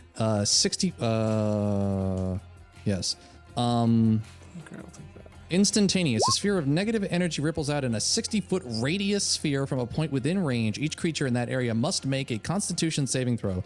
Target takes 8d6 necrotic damage on a failed save, or half as much on a successful one. Okay. I like it. So I am placing that. So, okay, let me just check this. 1, 2, 3, 4, 5, 6, 7, 8, 9, 10, 11. So right where the 27 is where the center of that circle is I fixed going. the ruler, so now it's doing 10 foot. Like if you go from there to there, it's 10 foot. Oh, thanks. See what I mean? Like the squares Thanks, are 10 foot. So it should. So essentially, this is going to go out to about there Okay. from the center point. So it's going to hit a 60 feet radius. Okay. It looks like it's going to hit most of them. Okay. So, and I'll have to. That's no. It's so okay. So all right, hold up. Let's make this clear where this is going. All right. So this is 60 feet to the corner. Okay. So this is what it's going to look like. Double that. Sorry, I got that. It's not going to look like that at all. Hang on. Okay. So it will do nothing to I the didn't know that it was skeletal doing it dragon. from the corner. Hang on. It's going to be. Hello. Oh wait, I got to go back to the. Yeah, I'll give Stop you a wondered if ruler Circle as of Death well. hits your allies. Not if they're that's not 60. standing in it. There's a 60 foot from this point. So if you put the dot of the circle, center of the circle. It's basically everything there. There you go. Hey. All right. Although it seems a little Little- north little heavy bit than bigger, bottom. a little bit Yeah. Okay. So it looks like it'll get everything, but not the rows, the 2 rows in back and the Correct. 2 rows in front. Wait. Did you say 60-foot radius? Radius. Because you're still missing 2 rows. This should be bigger. Sod, can you make a 60-foot circle, please? Yeah. This is not correct. This should be hitting most of the room. Yeah. It's about 6 out. there. Let me double check. Yeah, double check that, please. 'Cause this is kind of important. Yeah. Ah, no. And then you erased it. Oh, let me I'll do another one. So long as you erase all of them with it, fine. 10, 20, 30, 40, 50, 60. So you're 61.7. You're a little outside there, buddy. There you go. Hey. Okay. Now make a circle out of that. Someone. Well, the problem is I can't make the. I Hey, can't Sod's- make. Sod's- Sod's doing it. He's Sod's almost got it. Yes. I'm He's just almost going. I'm doing a rough circle as close as I can to 60 foot. Yeah. Yeah. That's about right side. Yeah. That looks like exactly right. Yeah, it's close. Yeah, that's fine. 59ish. That's fine. That's 60 foot approximately. All right, so Okay, now- okay, so Alright, get it up may in I- the center. Yeah. A little Yeah. bit So more. put it there. Put it there so that it just is. It's not hitting our. Yeah, move it up one more Salamanders. square. Move it up Yeah. one more square. Yeah, Like that. like that. Okay. Yeah. Okay, sure. Alrighty. So they all need to make Yeah, what kind of yeah. saving throw? They and it- need to make. Oh, and sorry, Rob. One thing. And it just ripples and then goes away, right? It doesn't just stay there. No, it stays there. The circle of death stays there. It I believe it stays does. there? Yes. I think that's a one-shot, dude. That would be It's not like a enormously cloud kill powerful. thing. Oh, yeah. It is very hard. Oh no, it's a one-timer. You're right. I was like, damn, You it's the do it most at powerful high slot spell I level ever if heard you of. want. Yeah, you know what? I'm gonna do it at a. It's instantaneous. Yeah, no, I got Yeah, it's yeah. But yes, cast it at the highest level you can. Yeah, definitely. Well, if I do that, I can't use Incendiary Cloud. 2.6 damage for each slot level above 6. If you want to try to kill these things, I would suggest you go, well, okay, as high as you want, Rob, but we can leave it up to you. Incendiary Cloud's let me pretty good too. let me think about that. So let me just double check the math here. When you cast this spell using a spell slot of 7th level or higher, the damage increases by 2d6 for each slot level. So at that 7th, means it's it would be a 10d6. 10d6 if I cast it at level 8. I have No, one at level. at a level 7, it's 10d8. At 8, it's 12d8. Okay. 12d6, so, 12d6, sorry. D6, yeah. Yeah. Just be aware, Incendiary Cloud is actually something that stays up for a minute. So if you want to do that afterwards, for example. Which, Well, Incendiary all the Cloud, I don't know how that radius. will work if these creatures are fire resistant. That's the thing. well, that the I don't mages know. aren't, so there's that. Okay, Well, so they're let probably me not. just double check. I only have one. So I only have one level 7 spell, which is teleport, which is not useful to us because we can't get out of here anyway. And I have Incendiary Cloud, which I could use, but the problem with Incendiary Cloud is it's only a 20-foot sphere. And it's radius. concentration, by the way. Correct, which this one isn't. So Right. what I will do is I will cast this at level 7 and hold on to Incendiary Cloud as a cleanup spell.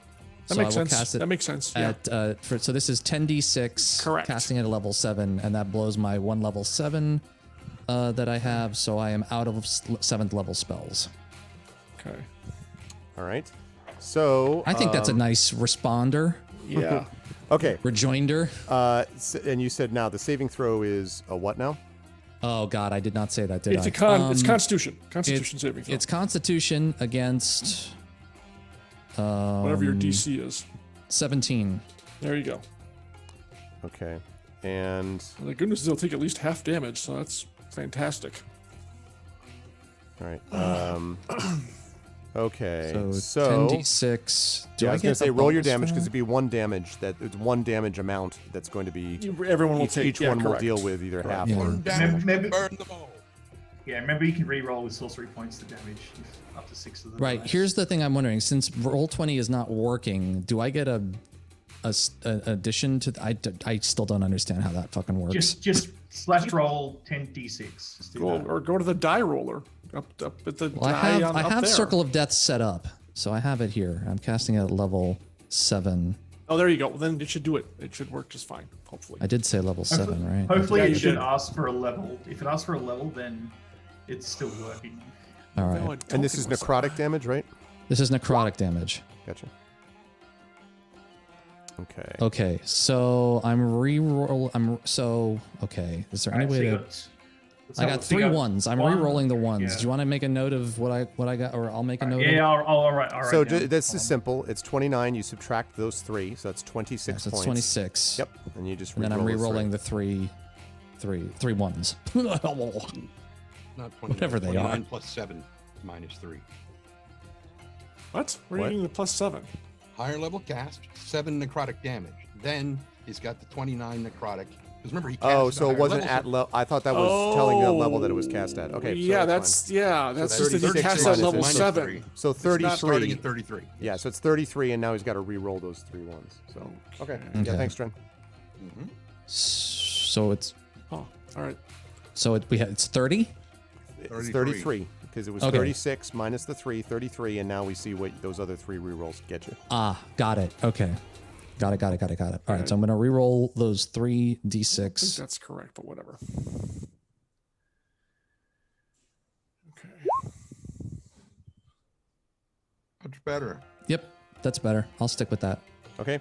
So 33 plus 10, so 43 points of damage to anyone who doesn't save, right? Or to anyone who may or may not be immune to the necrotic damage. The skeletal dragon does not seem to react at all to this effect. Not the point. Yeah, I was gonna say that's fine. I'm just letting you know. Okay, so, and it's Constitution, you said, right? Yes. All right. Yes. Okay. Yield is shrieks in pain. It definitely does not make that save. Okay. What's the DC? I'm sorry, Rob. 17. Okay. So I have like 80 million windows up. Pardon me. Well, this is what you get for giving us this many enemies. I know. Too bad. Actually, It's your plus own one fault. for every window. Yeah, right. Exactly. Okay. We have Karakasul multi-levels here. Is also. there an extra floor? Karakasul also, screams in pain, but it doesn't seem to be as damaging to him. Let's see. All right, and then that one, Dragon Maybe seems to roll very initiative, Rob. displeased. Yeah, go ahead and roll initiative when you get a chance, Rob. Oh, I'm sorry. As I'm in the process of doing this. I completely forgot about that. Old chestnut. Why can't I click on my character? I'll move out of the way. Oh, because I'm not. No, it's not your fault. It's not your fault. It's not your fault. I had the wrong thing selected. You're fine. You're fine, Zod. Okay. Okay. And now the.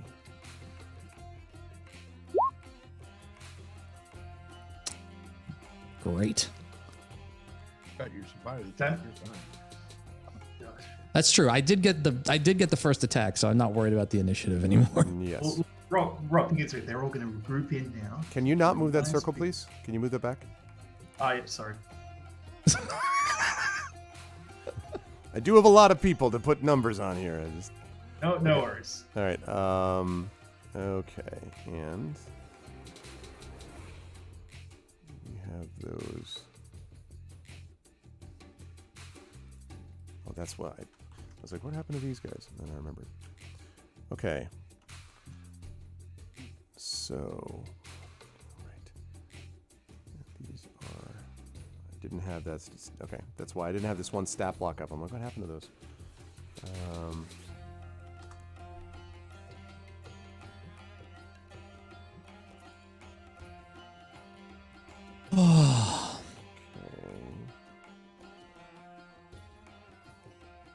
Thing is, wait, Rob, you get to go crazy now. So Yeah, let's see what that dragon does. Okay. it's gonna do So. a flame breath. Yeah, it is. I know Okay. that. So something interesting happens with these don't say that. creatures that are out of this alcove here, Mm-hmm. and that is right here. It burst into flame. No, they Damn burst it. out of existence. This thing doesn't, Oh. but it doesn't seem like it died. It seems like it just vanished.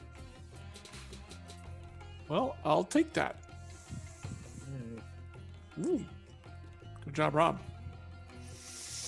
Maybe. They So- magically show up behind us. Yes, and then they all appear right next to you. I was hoping they got banished back to their home plane, which means you can't Well, resummon they're them quickly. illusions. Maybe, but the eggs still remain, right? The eggs are still there. Although, actually, now that I think of it, the egg. It would Yes. take damage too. I would say, yeah, that's true. You don't know how much, but there's definitely Yeah, a but now we're cracking really and gonna the. piss 'em off. Yep. Yeah, I was gonna say Yep. the dragon is flipping furious, like just roars in absolute rage, Nice. and we will see how that's all gonna go. All right, so this is going to be for that. Probably badly for us if it goes first. Okay, and that.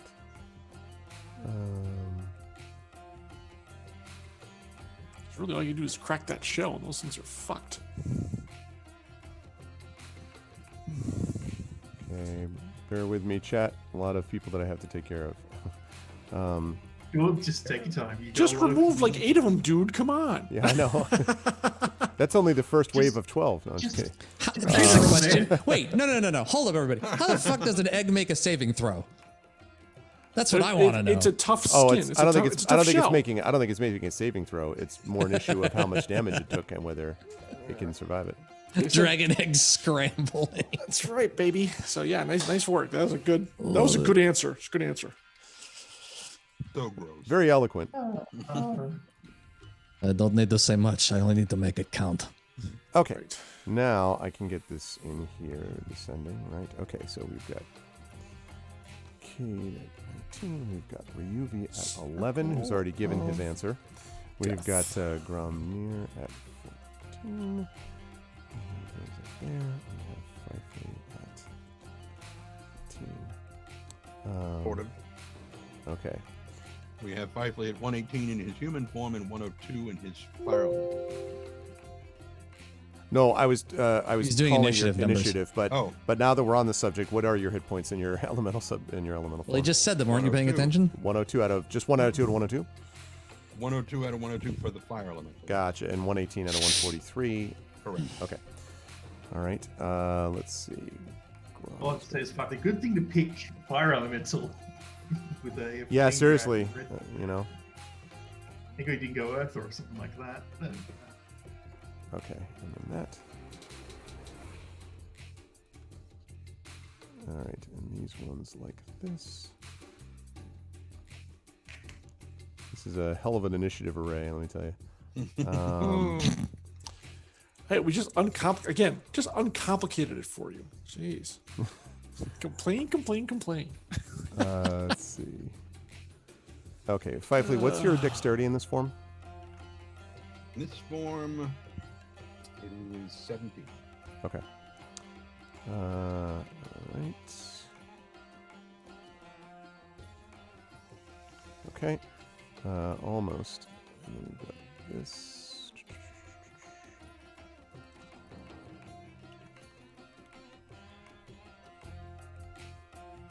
All right, good. Huzzah! Multiple groups. Okay. So, all right, we start as we get things underway here. The first ones to act are actually, now you can remove the circles, huh? Yeah, the ring. Just move it out of the way, just in case we need it again. No, I can't cast it again. Get rid of it. But it sounds like I have you. death You never by know. Sounds like I circle. put too much work into that. Damn it! It stays. I don't want to lose that Actually, I thing. could Yeah, cast it. right. Again. I could cast it again, but I don't. I'm True, not you can cast it at a 6th level. Yeah, but I'm Right. going to use that for something Eighth else. Okay, And they probably have 60 Okay. radius spells. so the Uh, first to act are going to be these ones who are going to move forward. Each of these three, so let's see. And the salamanders are right at the door. Immediately blocking it for us, poor bastards. Yeah, they did not walk into a good situation here. They're, Okay, they are going to slide this way. This one's going to slide this way, basically right next to the alcove. And this one is going to slide that way. And they are going to fire short bows at you. They have 2 swords as well. They're going to fire short bows at the salamanders who are right in front. Oh, and I had meant to do this.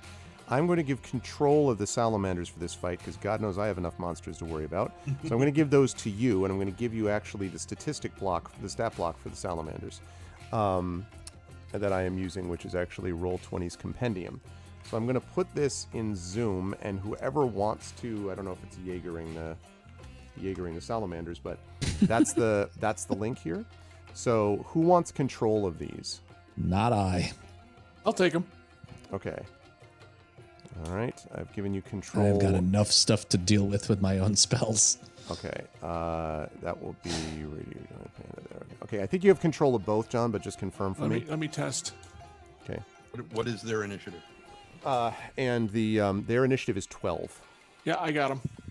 Okay, 12. Initiative's 12. Need, Can we add them to the? Can we get that? Yeah, you can for- add. Yeah. Let me do I'll that. do it. I got it. Let- I yeah, got it. I let- got it. I got it. All right. I got it. Done. Okay. And then let me just. Heckle and Jekyll. There we go. Lovely. All right. So yeah. So it's going to go for the left one. Is what each of them are going to fire, and they're all going to fire. Actually, concentrating their fire on the left one. It's not very nice I know it's very. at all. Okay. So let's see. Okay. And I'm sorry. I beg your pardon. Not short bow. They're actually using a heavy crossbow. Each of them jeez. have. All right. I'm gonna get So. some paper for this then. All right, so that is going to be. I'll answer that question in a second, Echo. Let's see. So we've got a 13 is the first one. That's gonna be miss. Okay. Second one is a 13 as well. The third one is a Miss. 19. That will hit. Okay. You guys suck. which is good for us. That is 11 points of damage to the one on the left. Okay. The one on the left. I'm just gonna R L. There. 13. Okay. You said? That's right. Are these magical? 11, I said, not 13. 11. Okay. And are these magical? Are the weapons magical? Yeah, the attacks themselves. Are they magical? The If attack. not- Go ahead. If not, because they have damage resistance to bludgeoning, piercing, and slashing from non-magical attacks. Yeah, So these are not magical.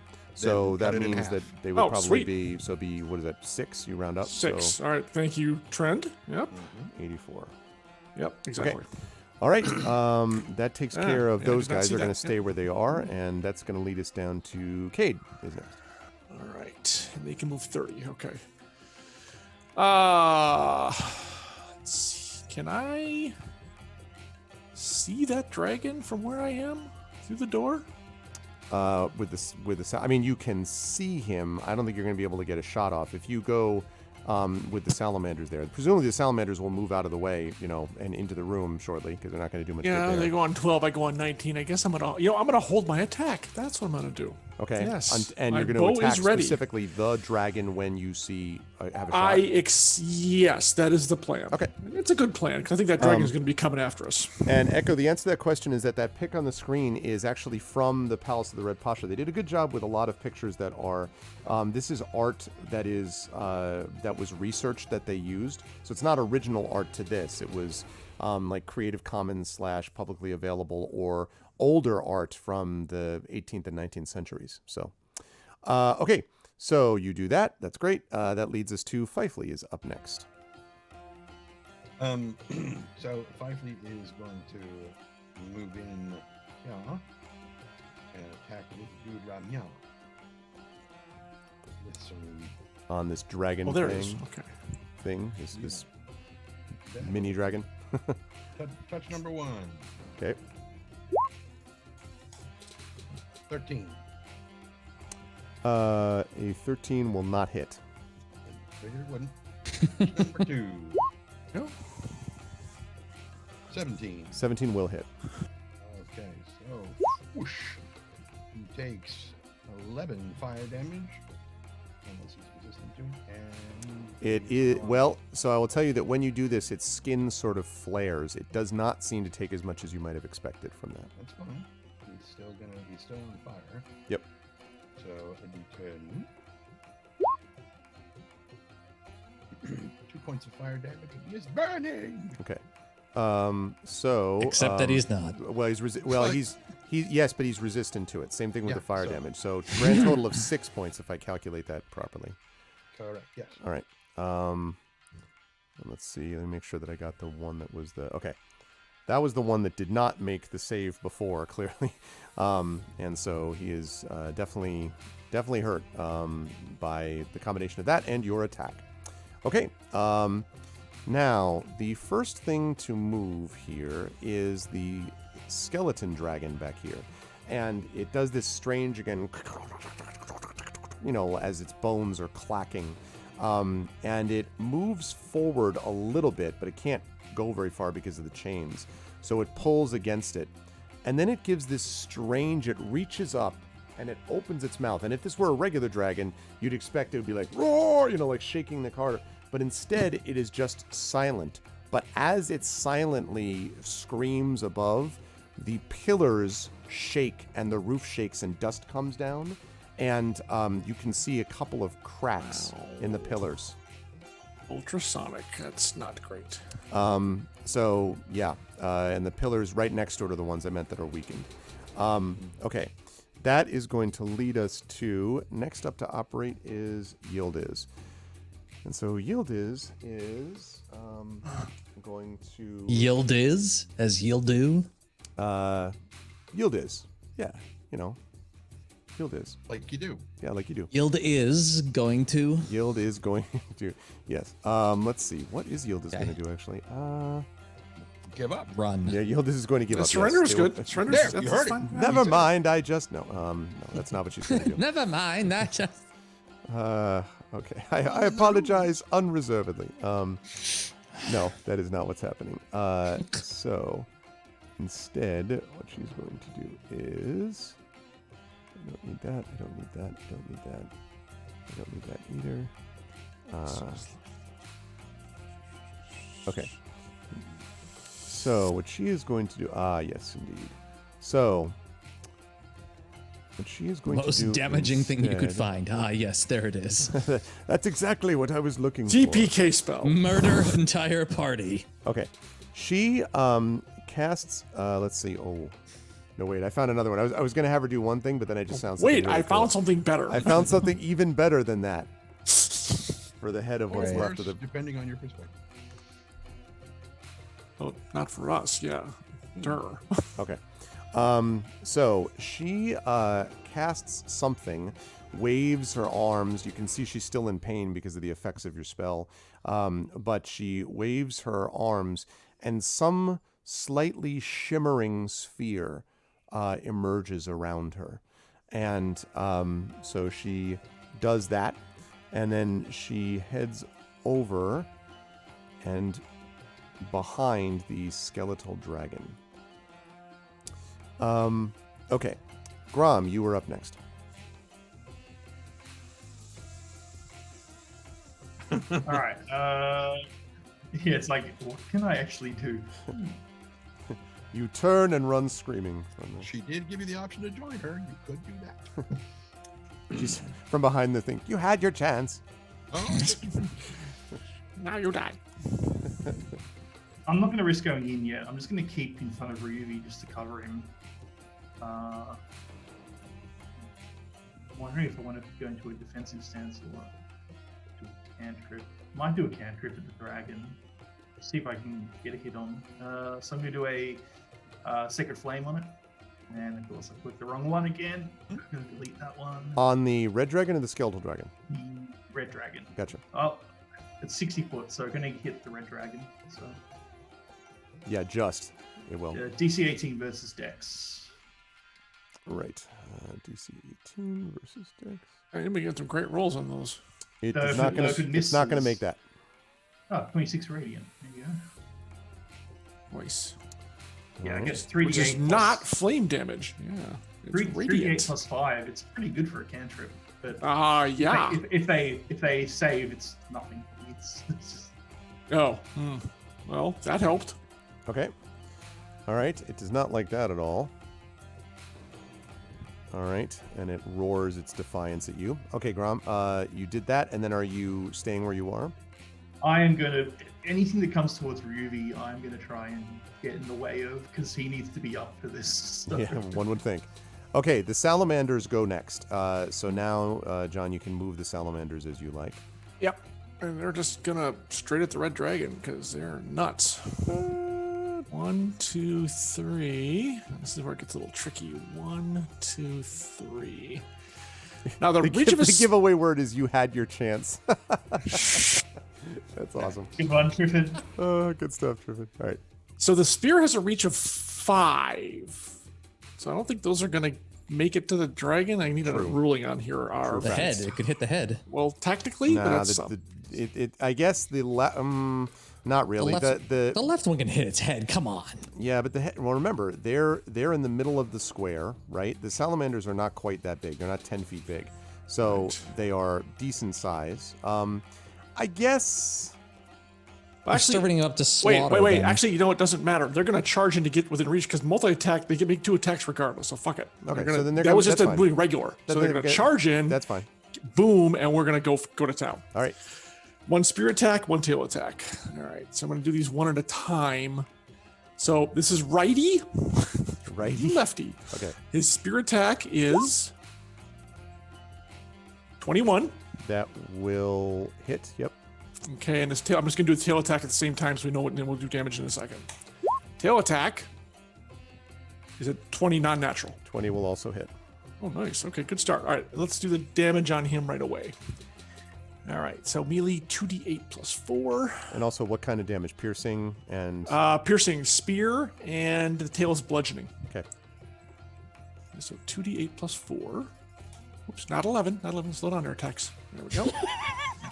So 14 for the spear. Stabby, stabby. And then this is 2d6 plus 4. There. Tail comes around. Right? Yeah.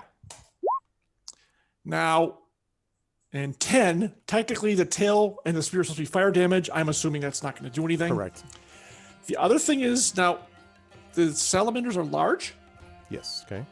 and the dragon is what size? Large. They has to make a acrobatics or athletics roll DC 14 to escape the grapple of the tail. Oh, interesting. Okay. Right? He might get a promotion if he survives this battle. know, He's right? doing pretty well so far. No, he makes that. So Okay, all right, nothing this- happens. Yeah. It's all good. Now, lefty. Same deal. Okay. 23. That will hit. And Oh, it rolls. I did, for some reason, I did damage right away, but that's fine because he'll take 19. We'll do that. And then once again, so that was the spear. Okay, 19 points. Right. Okay. Yep. Yep. And then re-roll the tail attack. 23. And he's going to take another 10. And he has to And roll that save another- again. Right, Yep, hang yep. on a second. Yep. No worries. You guys just went to freaking Okay. town. So now what? So the second. So DC, second grapple attempt, DC 14, athletics or acrobatics. all whichever right. is So better. 10 more points of damage from that, and that's the tail Yes. attack was the one that we're trying to avoid, right? I mean, you guys are, yeah. Well, he's avoided both grapples. Okay. So I kind of figured, yeah. but he's tied up with them, so this is. yeah, he's doing. Damn, for sure. they did really nice work. Yeah. Okay. All right, good stuff from the I salamander. now, of course, I'm going to completely fail in whatever I do, so I can tell how this is going to go. All right, Ryubi is up next. What would you like to do, Ryubi? Was Cade holding his action? Oh yeah, I was holding my action. Yes, I was. I So- actually did state it. Yeah, no, I know you did. What I'm thinking more is about the fact that as the salamanders move in, yeah, I guess you would have a shot at some point. That the shot is going to come though before you have any kind of sneak attack possibility. They moved out of the door, so you can't wait. I was until- actually going to wait for them to get engaged because I'm a rogue. Why wouldn't I wait till I have my sneak attack? That doesn't make any sense, Arv, to be quite honest with you. Why would I Okay, do? we got to be much better 9 about damage. specifying this though ahead of time. The action is supposed to be Well- directly stated, and frankly, you guys do lots of different things that aren't quite along lines of the book, Okay, which is all right. fine. All right, so that's fine. I think you did enough damage here. Yeah, that's the- actually true. That's I mean, actually true. so All right. yeah, we have However, to I really am gonna- specify these actions. That's so right. I'm going to take my shot anyways. that's fine. And I will take, actually, I'm going to use one of the +3 arrows. Actually, now it's plus I mean, 13. to be fair, the only right amount of damage, Arv, is the one that kills the bad guys. Is that what So it is? Okay, now I know. wrong. I would just like to clarify that is in fact the correct So- amount of Of course. damage. I'm going to roll my short bow attack. We got to add +3. So just to let you know, because of the +3 arrow. Yeah. Go. All right. That's fine. That's fine. And like I said, if this 1d6 plus 5 points helps, then it does the job. Right. All right. So this is going to be 9, 19, 20, 21, 22. Okay. Yeah, that hits. And it's actually 1d6 plus 8 now. So we can do that too. All right. So 1d6 plus 8. Hashtag Cade Army. 10 points. Yeah, okay, that's not bad. That's Okay. worth it. Yeah. Cool. Right. So Okay. may I go now, Cade? Now it is Ryuvi's turn, I believe. If you must.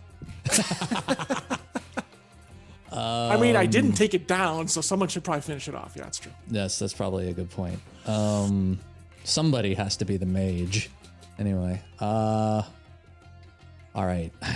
God, I wish these things were just a little bit bigger on the radius. The only thing that has a radius that's big enough is the spell I just cast, and I really want to cast something Yeah, else. could cast it again at 6th level, you know.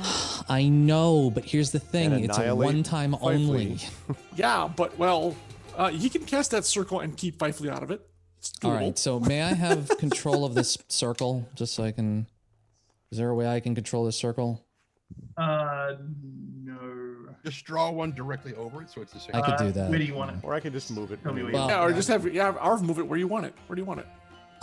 Make it so that it doesn't hit our serpents. Further to the right. Oh, okay. The salamanders. So you want Yeah, it that's like true. that. There, yep. Yeah, There you go. That's where I want it.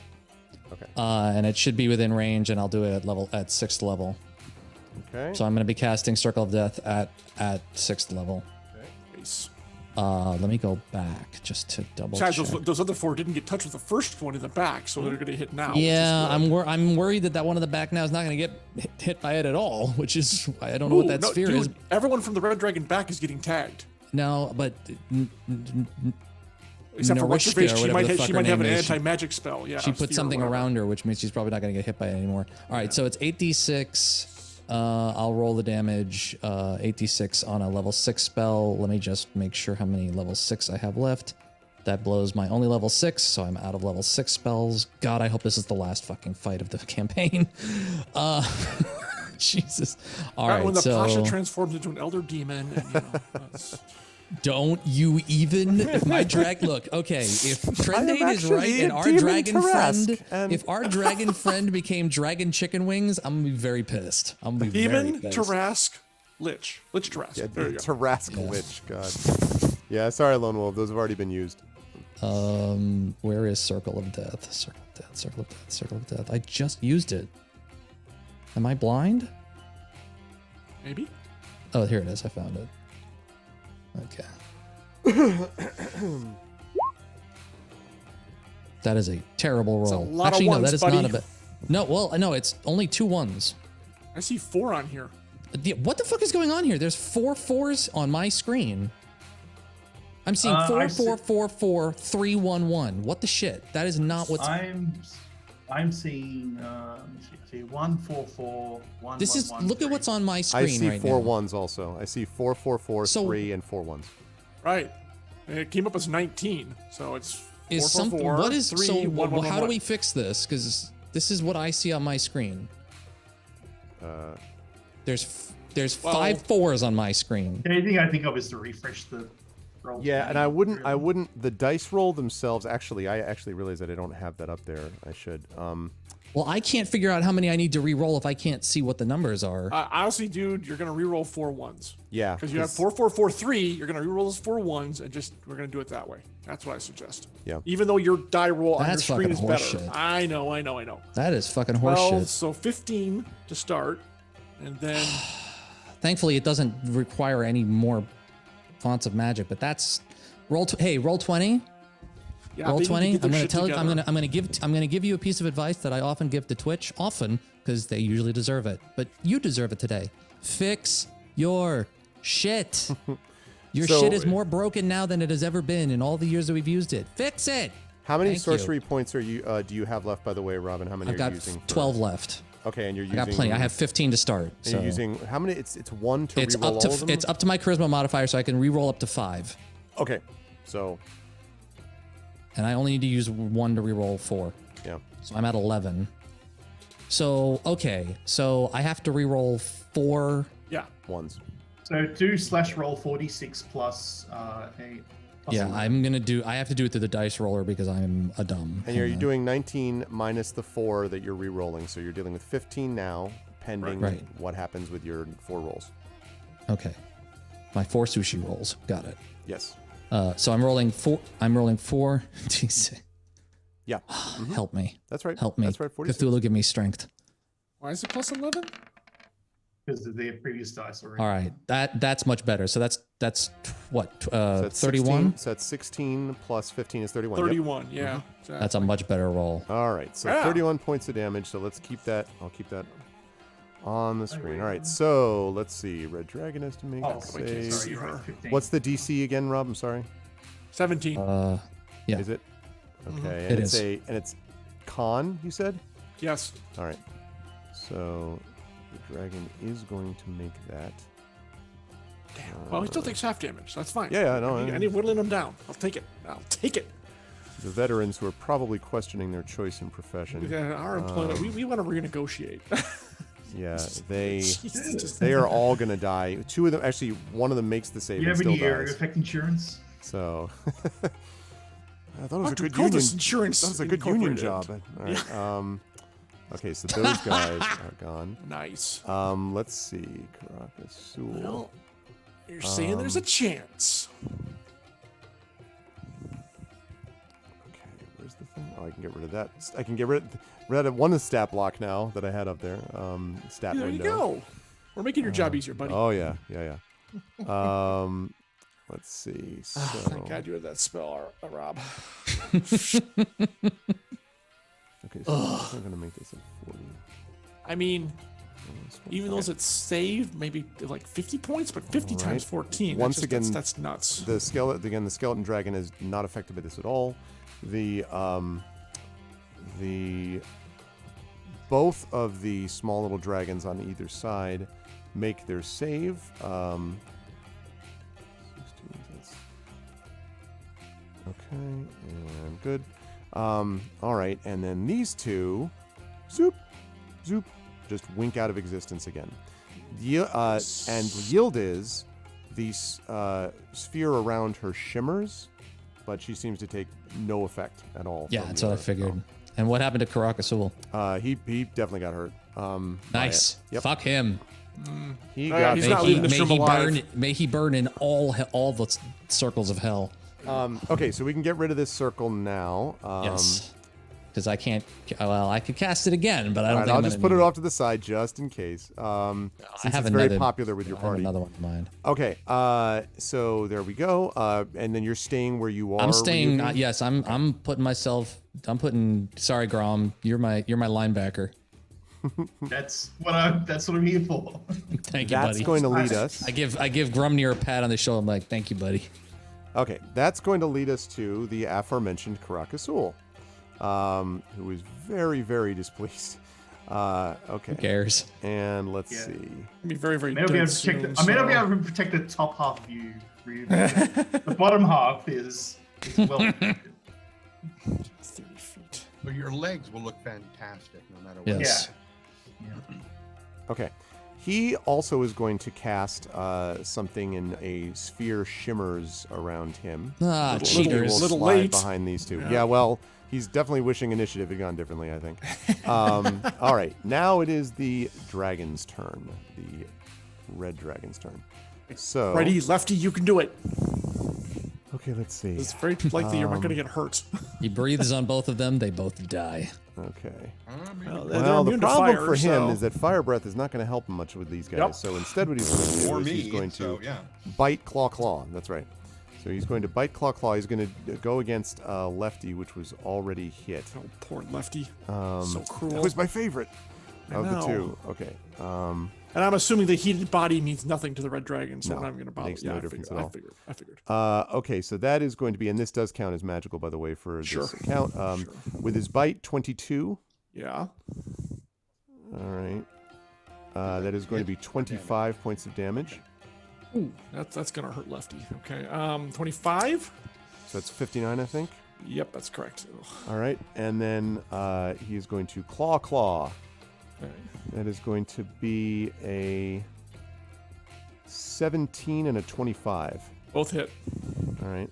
I think we're losing one. 12. No. He doesn't do that much damage. He's going to be hurt. He's going to be off for one more round at and- least. Not That's feeling 30 good. points of damage. Yep, he's still up 29. Okay. Yeah, still going, but he's hurting. But this just makes righty all the matter. Okay. So he does all of that. And then the last thing he's going to do is he is going to flap his wings with anger. And I need both of the salamanders here. I think that actually Fifley's out of range of this. But I need both of the salamanders here to make, let's see. This is strength checks. Oh, good. I'll they even have make pretty saving good throws, I strength. should say. Strength So- saving throws oh. to be accurate. How does that work? Just If the- there's not a yes. separate thing, then you can just do them. Whatever their mod is. Right, whatever their mod exactly. is. So I'll roll a d20 plus 4. Okay. All right. Okay. All right. So pop. For righty, he gets 23. I think he's going to Okay. make that. Yep. Lefty. Ooh, lefty he got banged up. So what happens? Yep. So that means two things. Number one, Lefty is going to go down. He's going to take another 8 points of bludgeoning damage as he strikes Ow. the ground. Oh, lefty is hurt. And he is going to get pushed back. He's prone and is going to get pushed back 30 feet. So Oh he's my going to God, be pushed wow. all the way Right to. here. Yeah. No, Why is, Lefty. why is the dragon moving? That's righty, Oh, sorry. Lefty. right? Why is the dragon moving? So because I was trying to move the salamander, so it was my bad. I got him. All right. So yeah, he moves back there and is Poor lefty. and That is bludgeoning is non-magical. prone. Oh yeah, the bludgeoning's not magical. He doesn't take that. I It can't- am. How would I it am be not magical damage? I'm not inclined to grant that. He hit the ground. The thing that's doing the damage is not the wings. It's him hitting the ground. So I don't. All right. Because otherwise it basically Well, it'd be means if half. He'd still take damage. He'd here's take why. but 5. If he but let's just as an example, let's say he leaps off the top of a building and he falls 1,000 feet and hits the ground. According to the no magical bludgeoning rule, he would take come on. He'd take 10d6. He would be dead. So the thing that we need to consider is what's realistic. I guess I'll give him half But damage. does the on this, bludgeoning matter where it's but- coming from if it's the same? But that's see, what that's the thing. I'm talking about common sense. At a certain level, it just doesn't make sense. That Well, he's hitting not the immune. ground- He's resistant, so he takes some of it. Yeah, He'll take the I half guess so. damage. I guess so. Okay. All right. That So gives him then that would make 24. him He's 24, right? Okay. Yeah. I can do with the immunity that it doesn't affect him as much, and I think that's fair. Okay. So I let's have a hard time that one large creature can somehow buffet another large creature off its feet, but I'm gonna let that slide. Yeah, listen, the dragon though is It is a not just dragon. large, but okay. Now the I mean, by smaller that same dragons logic, if an move. instrument is falling at at terminal velocity and hits somebody, and they would take bludgeoning damage half, but they land at terminal velocity and hit the ground with the same bludgeoning damage and don't take half, doesn't Well, make that's sense. what I'm saying. But if me ruling it, I would say that if a instrument was hurtling at terminal velocity, they wouldn't. It's the take- same bludgeoning damage, though. That's my point. It doesn't matter which end it's coming from. What I'm saying is, So, I would yeah. get right. I'm saying I would give them full damage regardless of what the rules say, whether it's hit or whether they hit. I don't agree with the concept that they're not. But anyway, we're not going to get into it now. All right. But I'm not. You're right. I'm not making a distinction between where it comes from. I'm saying that if they're hit on the head by something traveling at 1,000 feet, these are physical creatures. They're not that resistant, even with it. So the magical damage thing is a little bit of a dodge, but it's okay. Let's move to the That's dragon fangs. So these creatures are going to go little mini dragons. Okay, and they are going to essentially do what the dragon does, although perhaps with not as much force. And they're going to claw bite. So we'll start with the one that's on you, Fifely.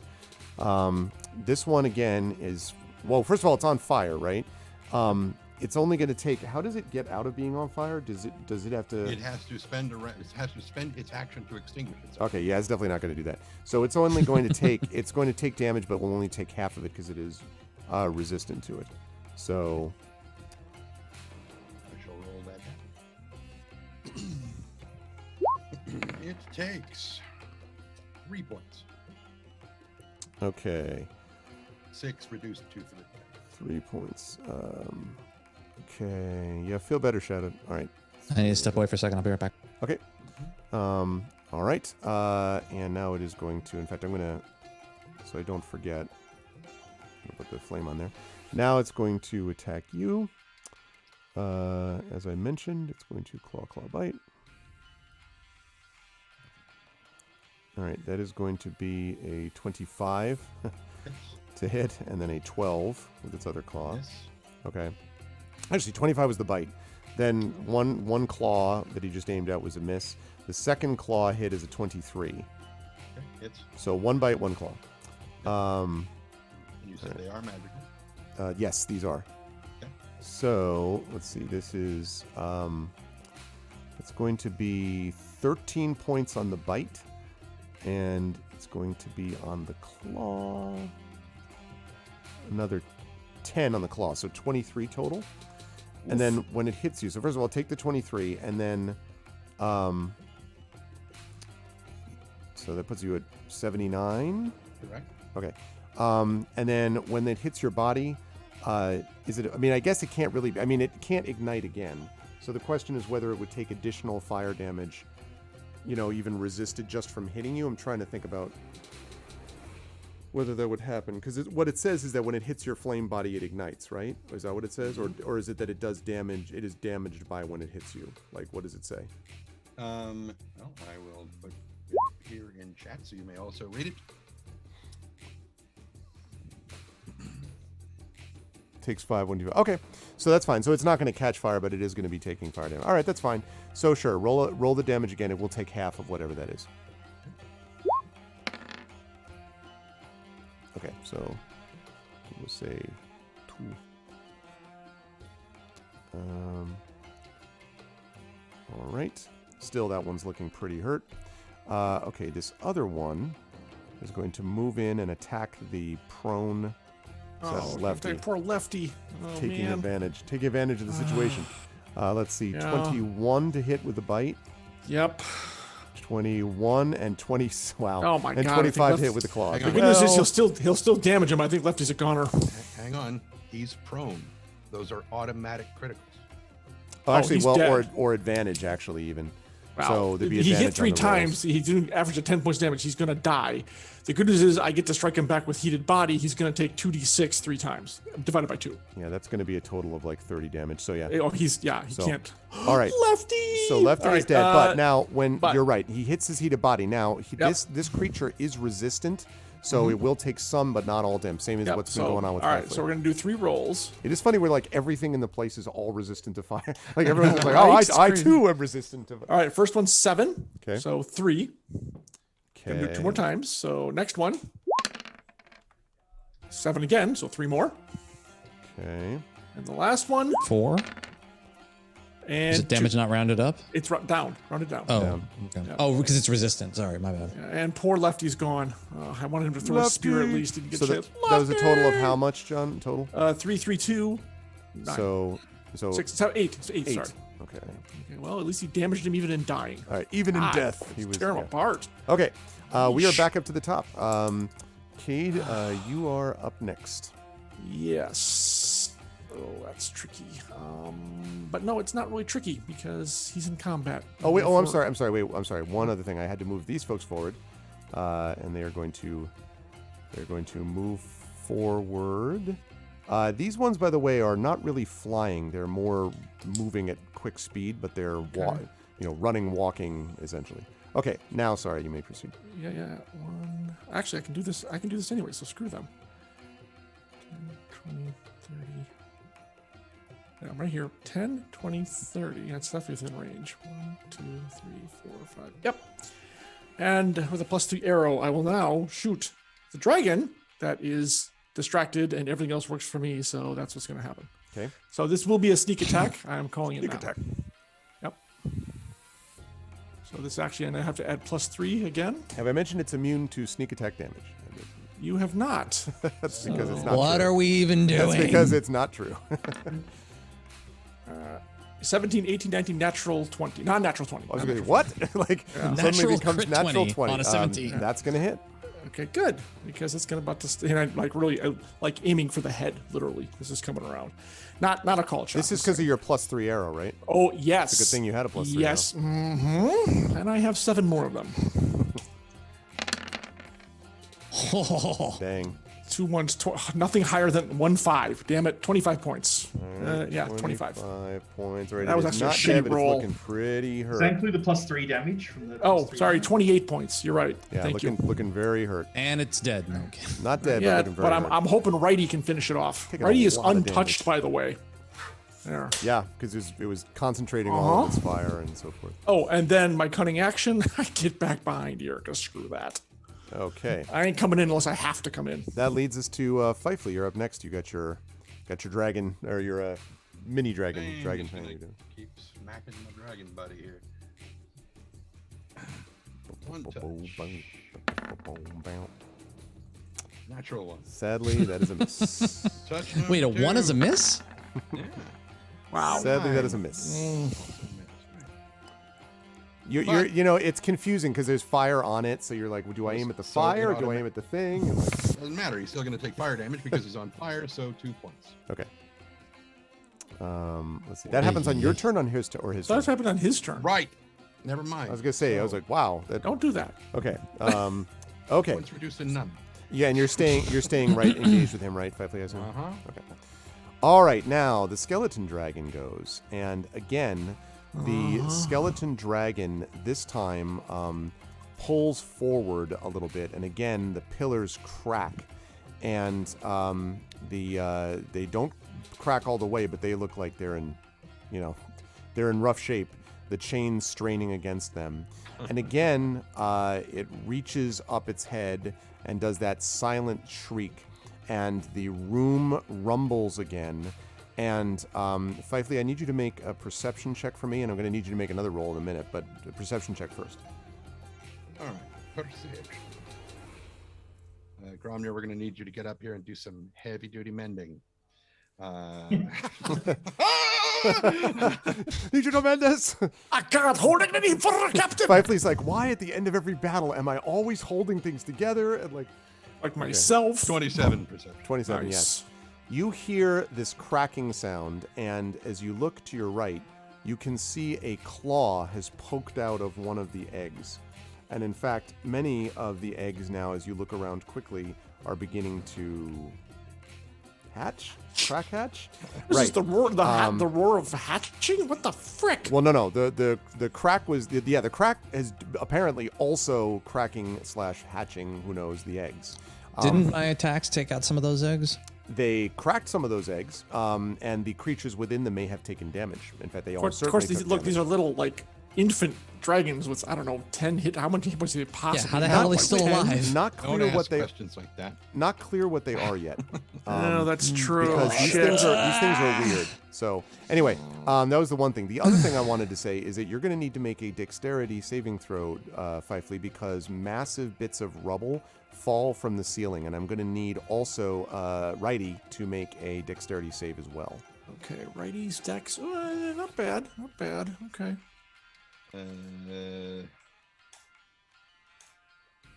Not great, but not bad. I think this will do it. Natural one. Ugh, or Both of them sucking. at the same time. Yeah. Okay. Large piece of stone is going to impact each of you. Ah, damn it. That take is some going damage. to be, yep, it is. You're going to each take 18 points of bludgeoning damage. Ow. I rolled it twice, but 18 at the same time. Jeez. So we're looking at 61, I think, for Fifley, and 72. 72, yes, for Righty. Yeah, there definitely seems to be some structural instability happening because of this thing. Well, if he brings the whole thing down on them, I'm not going to really bitch Yeah, about it. it's too I'm much. not unclear, sure you that's going to work the way you think it's going to work. I have a I mean, that'd be feeling. what you want. Okay. Let's see. It's a straight shot. Entirely possible that this temple is not entirely stable. Sound. Not Yeah. entirely Not stable. entirely stable, Entirely huh? stable. I'm glad you're on here to Glad I tell can us that, remember Professor. Hey, I got a We straight can shot to take the the. professor and see if he can fix the hyperdrive. I got a straight shot to the stairs out there. I can probably make it in one round, maybe 1.5 rounds. So, rest of you, well, good luck. Okay. We're all counting on you. Okay. Let's see. Oh man, there's one of there are there's like two possibilities that Yildiz is going to do, and it's a tough call.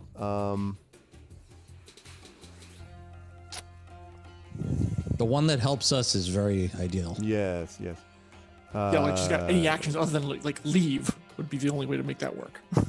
Right. And I don't see any exits out of here. I see one, unless Other than it's not the one we're a- blocking. What are you vulnerable you're right. to? What damages are you vulnerable to, Fifley, in this form, if any?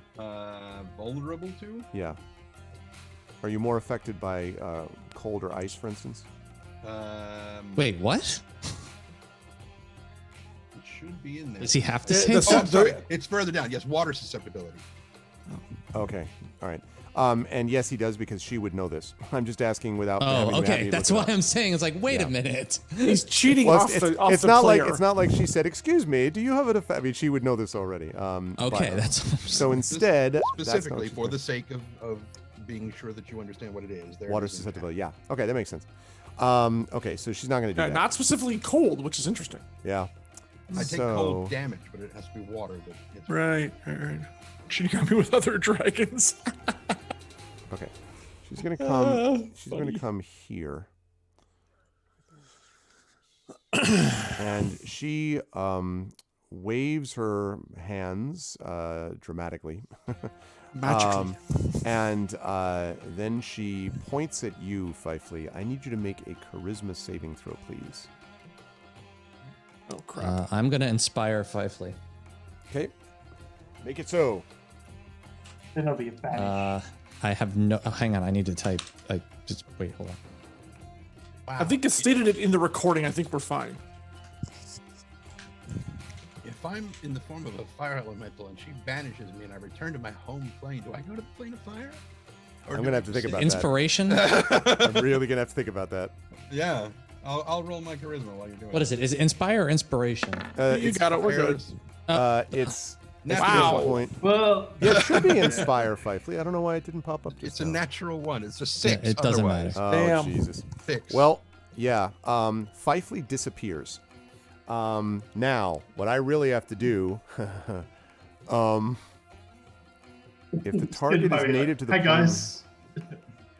so this Technically, is he's really the named. question between. Does he come back as Fifely? Well, the thing is, what I have to decide is, if we're thinking about it as a fire elemental, does it get banished to the plane of fire, or because he's native to this plane, in which case he'd be banished to a harmless demiplane.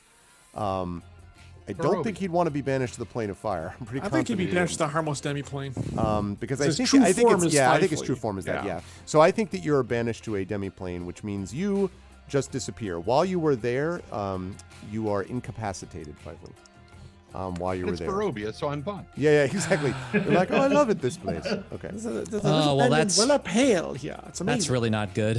Yep. No, that's not. That is not at all. I'm going to put that down That is as... filled with suck. I think she actually tried... someone tried to do that to you, you folks, earlier in the adventure, and... He succeeded on that. Oh, me. He I succeeded was on trying that. to Yeah, take yeah, me yeah. out, and luckily I made the save, because that would not have been good. And then I she mean, sneaks behind the pillar. at least it's not... It's for a minute, right? The banishment isn't permanent. Concentration, too. Concentration, that's right. And it's up to a minute. All right. That is going to bring us on to... that was you. This is going to bring us on to Grom. Gromnir, you are up. You just saw Fifely vanish. Yeah. All right, Ruby, this time I got to go in. I got to keep him off you, Do it. and I can't really move that far. I can go to there and then go defensive stance.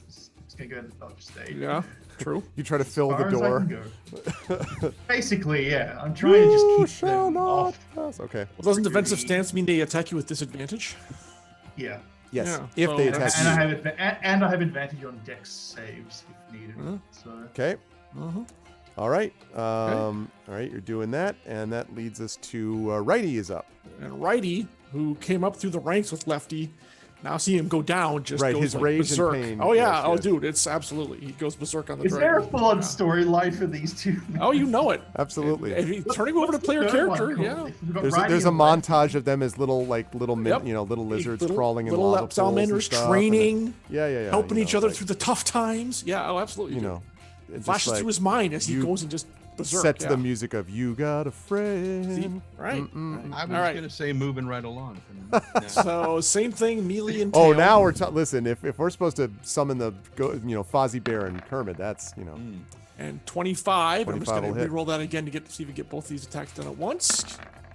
Oh, he's pissed. Yeah, he Wow. pissed. Both attacks hit. I feel like the salamanders have hit every time. They I feel have. Like, these They things. have. I was hoping Lefty would get one more chance to shoot. So the melee Okay. is 2d8 plus 4. All right. 11. Okay. And then his tail is 2d6 plus 4. And that's, where is that? It's gone. Damn. I gotta He redo has no tail. Well, it. cut to a montage of Lefty and Righty at a volleyball game. Yes, Your Honor, it's true. This man 12 has no points, tail. and then that's a DC 14 acrobatics to escape the Yes, grapple. very hurt, and let's see if he can escape Not the dead grapple. yet, son of a gun. That's the third time he's made that save. He just does not want to be grappled. Apparently, he Yeah, wants to be hit, but he doesn't want to be grappled. Yeah, he wants to take it, exactly. So right. he's tearing into him for Yep. what it's worth, yeah. He is. So, Okay. playing with the salamanders. He made that save? He Yeah, made that save, third time. Third time that he's made that save. Everything And else has been unfortunately, hit. I think he's not long for this world because those two are going to fall upon him and tear him to freaking pieces. Okay. But he'll that go down was, swinging. He'll go down swinging. So That was for him. So that was him, and then that's Ryuvi is up next. Wait, where's Kate? I'm right next to you, Cade goes dude, first. but I'm not. Oh, No. right. No, Okay, Cade went at the so- beginning. Is the Yeah, beginning. no, I know. He's at the top of the order. I had it wrong. I really want to cast this, but since they both now have these magic shields on them, I don't know if this will work the way that I was hoping it would. I don't know if it would be better to hit the dragon first. I'm not sure who needs an inspiration at the moment, Dragon. Dragon does have one left over, so we have an inspiration left. Nonstop I has a used couple. mine, which didn't do a whole lot. Yeah. Well.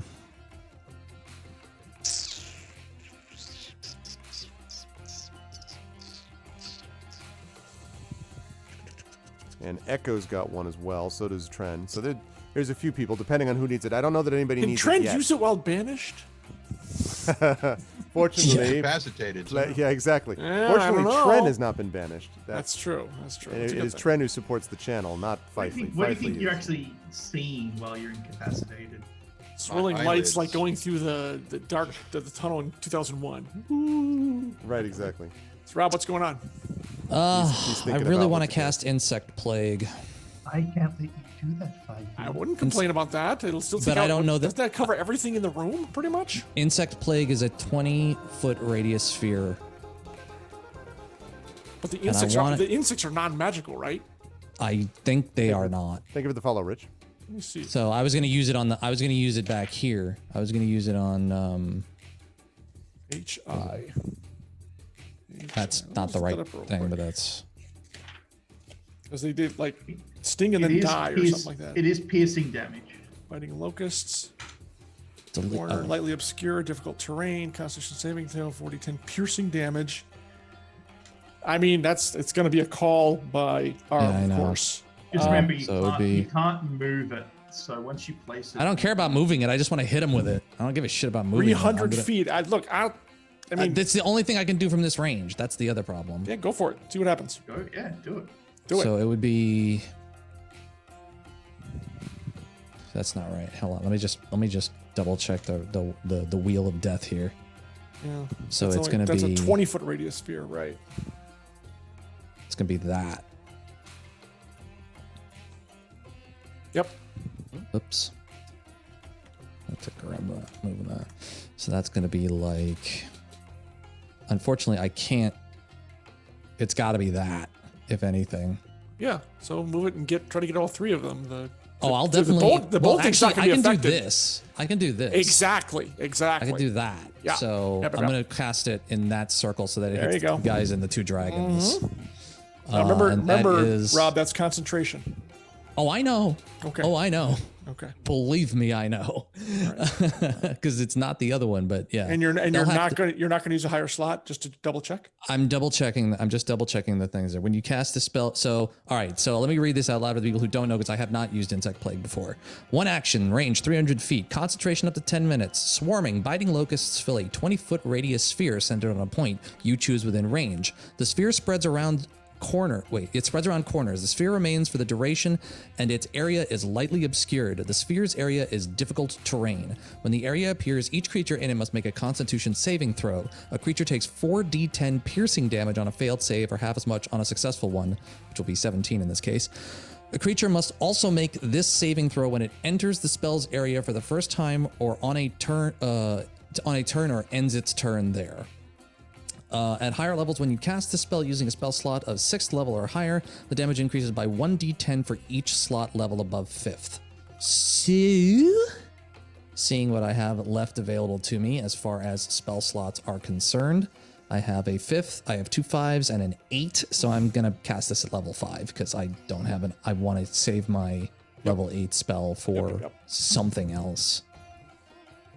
Maybe finishing them off. I don't know. So I'm going to cast this at level 5, which means it is 4d10.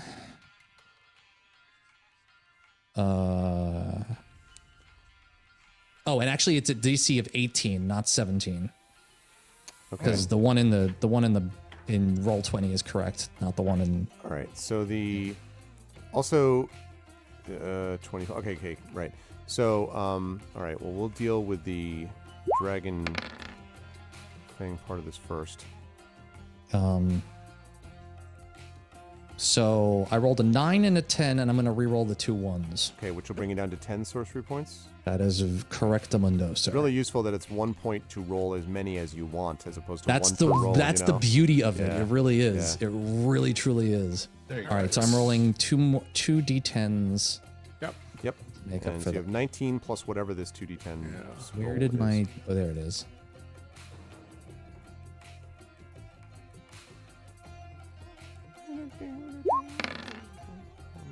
Nice. Much better. Ow. Much better. Yeah. So that Yeah. is 37. 39. No, 19, 37. 18, 37. 37. Sorry. Still, out of 40? Dude, that's pretty All right, amazing. 37. Okay, now. So, and it's DC 18, you said? DC 18. Okay. And Constitution. And half on the save. Let's see. Okay, so this one is going to not make that. So it's going to take 37 points of damage, if I understand that Correct. correctly. Okay, so Nibble, nibble, nibble. all right, it's not like that at all. All right, we're now going to see about whether the skeletal dragon. Where it's actually worked. Okay, that. Yes, that is going to make that save. So that means that we're looking at. Let me just make sure that it's right. Okay. 14? So No. It might that's have. not It right. might have it resistance. would be 18. 18. That it would take. So 18. So we'll take that apparently. Okay, and now the other two. Now this is the part that is going to be difficult for me to figure out because I have to determine if these creatures are part of the. Yeah, I need to look at the description Furniture? of a spell. What'd you say? No. Part of the furniture. They're part of the furniture. There isn't a lot to spare. Demonetized. Okay, that's what I thought. Yes, right from So that neither song. of those two are going to be affected. That's what I wanted to check. And I actually can tell you at this point, Ryu, because you would recognize this, I think. They are both protected by globes of invulnerability, which are crap. incredibly powerful and prevent spells from. I don't want to tell you what level they cast it at, but basically at a certain level and below, it does not affect them at all. And that's what I wanted to confirm. That includes this. Even though I was trying to decide if the insects, once formed, are not magical, but they are still magical because they disappear at the end once the spell drops. So Oh, that sucks. they're just not affected by it. I mean, it's a smart This play. seems a little but unfair, but well, okay. They are. Hey, look, man, they are It's archmages a in high their level own wizard house. spell. Yeah. Yeah, these are It's archmages, a level high-level 18 wizard spell. Any spell of 5th level or lower cast from outside can't affect objects or creatures Exactly. within it. So there you go. Yeah. It's a 5th level spell you cast. But hey, you tag that evil little thing and the bone dragon, which I didn't think was going to happen, to be quite honest. Well, So, I and have it just sticks one there. higher, So, I have one higher spell. yeah. And you're staying where you are, Ryuvi, I'm guessing? I'm gonna slide back around the corner, but keeping in line of sight, so that's just that I'm a little bit further back. Okay. That's still plenty range because it's a 300 range spell. So Yep. All right, so I think, let's see, so we've got that. Okay, so, now the interesting decision is Caracas-Sul is going to go, and is Caracas-Sul, what exactly? So many choices. how are we supposed to deal with these people if I'm the only one who has one spell that's above level 5? This is really seems crazy to me. That Yeah. This is Well, where we're remember, at. they can, I mean, they're protected against magic, not against, being punched in the Going face up or and hit by beating weapons. them up. Okay, but yes, they are Problem extremely is, powerful. Yeah, it's going to be tricky. All right, I think what Question. he's going to do. I know you don't want to hear this, Art, but I've got a bookkeeping question. Sure. What's her name back there? The one who banished me? Yield is. Yeah. Globe of Invulnerability and Banish are both concentration spells. She can only maintain one of the two. Unless she has a Ioun stone that allows her to maintain more than one. So then what that would probably mean. If she had the globe up first, she loses it when she banishes me. which means I would have hit her there. Or she Yeah. just doesn't cast, in which case you need to redo the last round. Yeah. No, she still would want to banish you. The question is whether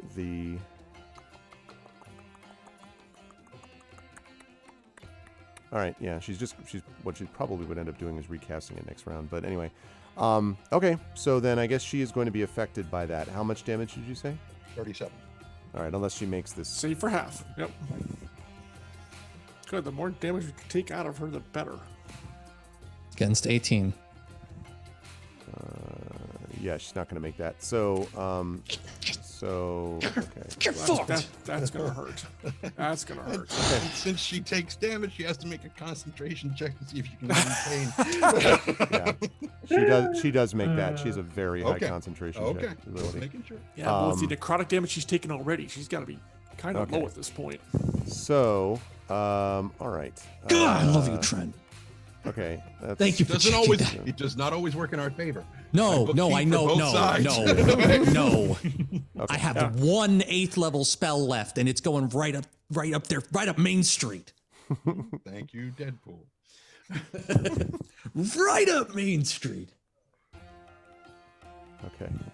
Let's see. Jazz hands, jazz hands, jazz hands, jazz hands.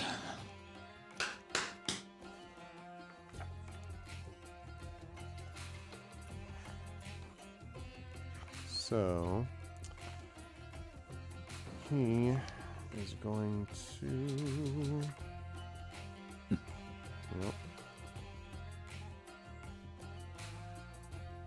Okay. So Caracas is going to wave his hands and bring his wand forward, and then sweeps to the right. And for a moment, everything seems to freeze in place, except for him. And he moves forward with impunity through these areas. Now, it's important to recognize that what he has done is not concentration in this case. So his own shimmering globe continues. Okay, he's going to walk forward here. So his first turn, he's going to do this. All right. His second turn. Why did the other one move out of the circle? Just Sorry, right there. She's going to be moving, but yeah. Okay. So We're kind of overlapping, so you had to move. yeah, her exactly. back I had to move one. I Fair just didn't move her back. Okay. So let's see, and then that one maybe. Okay. Yeah. All right. So is going to. Oh man. Well, he's not going to want to make this. I don't want to lose this. So he has one turn to do that. He's not going to move again. So he's going to take. Is a total of 4 turns. In these 3 turns, he is going to drop, and you can see. I mean, you know you're frozen in time, but you can see him moving his hands and repeating these words 3 times in a row, and each time essentially a shower of frost builds in front of his hands. Oh my So god. frost, Poor righty. frost. And he's doing this. He's actually not doing it at righty. He is doing it, I don't think, because I don't think he can hit. 10, Right next to him. by Gromnir. 30, 40, 50. No, he's aiming at. He's worried about Gromnir. Oh, But bye, Romnir. 10, 20. Yeah, I think that's what he's going to do. So he's going to aim basically for Gromnir, yeah. 10, 20, 30, 40. Yeah, that's in range. So he's going to do that. And then, having cast these things as his last move on his last turn, he is going to move back to about... I think he either there or there. There, probably sneaking next to the pillar. Okay, when time resumes its shape, Grom, you are about to be hit by 3 cones of cold. That all hit at the same time. So you're going to need to make 3 Constitution saving throws for me. All right. May as well use And mine. I was going to say, if there are inspirations out there, Yeah, you this might guys. want to do this now. Oh, Natural 20. Natural 20. all right. God hold damn, up, all right, well, Grom. that's good. Are You there need anyone want 2 to more. inspire Gromnir? Let's give him a chance to respond, buddy, before you do the other I 2. don't think I'm going to survive regardless, because So You can this try, first though. one, you are going to take that first cone of cold, Well, Yep. I'm so tempted to put the entire damage together though, and just be. Actually, it should be. Yeah, I know. Now that I think of it, It because should be. It should All right, be all right. time. Echo has Echo has inspired. inspired you anyway for this next one. Yep. So, All right, here we go. Because I'm you have- out, so I can't Number inspire two. you because I used it on Number Trend. 2, all right. 14. Number 3, 13. Oof. Okay. Yeah. So, just to be clear, as a grand total, you took 112 points of damage on the but in the first one you did half that, and the first one was 42. So it's 112 minus 21. Basically. So that's what Down. 90 91. something. 91? 91. Yes. See, negative 55. I thought you were back up. Oh, you weren't back up to full? I took a disintegration ray. Oh, yeah, the disintegration ray. Yep. Crap. I think Grom's gone. So Gromnir hits the Well, I'm ground. now covered in snow. You were covered in ice and snow and frost, yes. Jesus Christ. And Rakasul backs up towards the circle, and he says, "So perish all who challenge the cult of the dragon." And now the young dragon is going to go. He's still dealing with he was actually going to be using he was going to breathe fire, and now I'm not sure if he wants to do that. I guess he could just like melt and then like freeze and then melt. Yeah, cryopreservation, right? Exactly. Return. Let me see how long the damage is. Kind of looking at Cade like, what the fuck are we gonna do now? Think of it this way. At least, thank God I moved forward, Ryuvi. Yeah, no yeah, kidding. that's true. Right. That's But, true. but I'm hoping if I need ready to stay alive for one more round, I can at least take out that dragon. He's I'm still just going to be not sure he's dealing with gonna that. be able to make it. The dragon is still going to be dealing with this with Righty, and he's going to have to do that. He can't. There's no. He can't move past him without taking the attack. So he's gonna attack him. So it's going to be the classic. You've all heard it. You all love it. The 1 bite and 2 claws on Righty. So the bite. Oh, that's a terrible miss. 12. Yes, The it's two missed. claws- is a much better movie. It's than missed. The 2 claws are 20 and 20. Both hits. Okay. Okay. So that's 15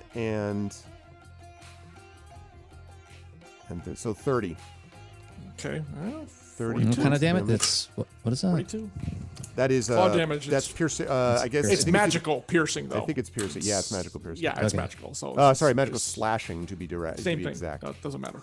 Yeah, Okay, and that is going to bring us down to Ryuvi. You've just seen Gromnir frozen Incendiary Cloud. It's my 1 level 8 spell. on Gromnir. No, I mean No. He won't know. we need defrost him. we need So to where- defrost him. where are you putting that? There, and I'm moving it in this direction. That's not what I meant to use. Suddenly, a bomb rectangle. Okay. Exactly. What? Where is the? There we go.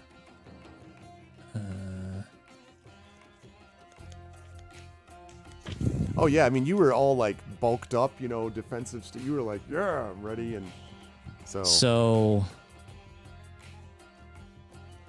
somewhere you hear in the meadow we can. Can you Can you just make sure our salamander is not in it, please? That's kind of important. he's not in it. He Yeah, shouldn't be in yes, it. he is. He's at the Oh, he bottom is. level. Okay, Yeah, please move it back a bit. I'll move it back a bit. Thank Yeah. you.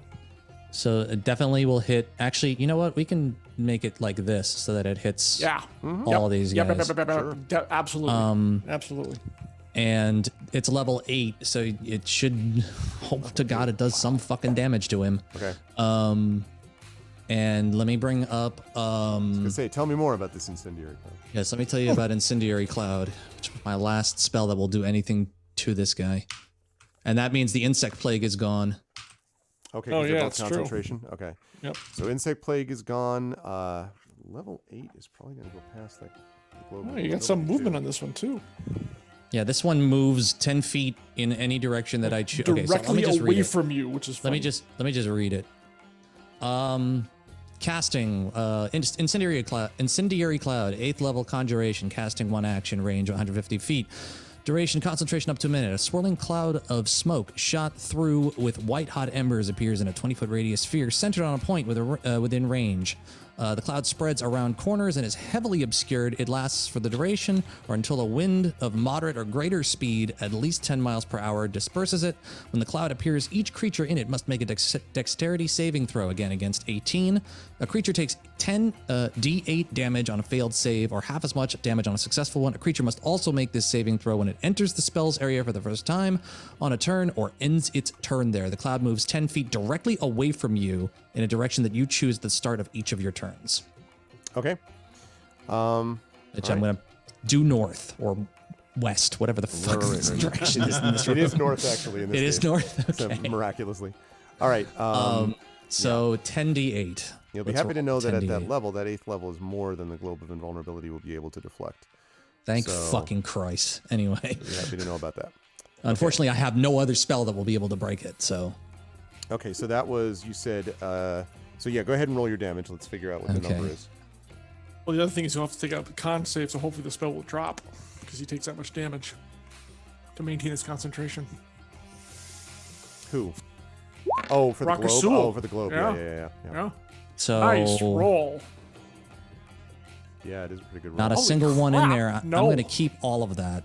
All right. Damn. So 52. 52. All right. So what's the, what is the, and the save 18. is- well, what is And it? it's sorry, dexterity. Okay. All right. And this is fire damage, right? Yes. Sure as hell hope so. Okay, yeah. So the dragon is going to be unaffected by that. The red dragon. That's fine. The Karakasul will be affected if he doesn't make his roll. I don't think he did. It is 14. Yeah, that's not enough. So he Doesn't do it. definitely is going to be hit by it. So he's going to take all of that Hi-ya! damage. This mage is on fire. All right. He's going to take all of that, and you will be happy to know that he stumbles backwards and hits the ground and expires. That is more than he had left. So, so he is dead. Game changer, Rob. Nice job. So Good he's work. gone. Now the One down. dragon, young dragon up there, not the red dragon. You but the take other one of dragon. ours, we take one of yours. Okay, that is going work. to do. Good work. We still got a lot of guys who I can know. hit really I know. hard, I know. and we are down 2. Okay, let's see. All right, so that one up there is not going to make it either, although they are resistant to fire damage, so they're going to take half anyway, because they are resistant to fire damage. So this one up here on the right is going to take 26 instead of 52, because they didn't make the save, but they are resistant. Still So damage. that's- Damage. All right, yep. That one should be pretty freaking hurt by now. That one was not as hurt. This one on the left was the one that was more hurt. But they're all they're all moderately hurt. well, The but I thought one this that's down this one here, took insect plague and the cloud. yeah, but I know I counted that into effect. This Okay. one down here is the one that's in pretty badly hurt because Fifely was wailing on it before. Yeah, the bad news Before he is this was one sent is away. like fresh, which I don't like at all. Yeah, this one. I have a is plan for that. all right, so there's that, and then we have. I'm not finally out of tricks yet. The skeletal dragon is not going to make that save, so that is going to take Nice. 52.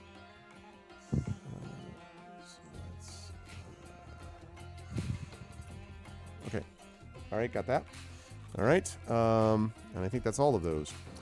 Okay, good stuff, Ryuvi, and that's gonna lead us to. So that was Ryuvi. Top of the order. And that's gonna lead. No, not top of the order. No, Oh. the, Leads the, us to the the- beasties go, I think. That's right. Top of the order. No, I said top of the order. Okay.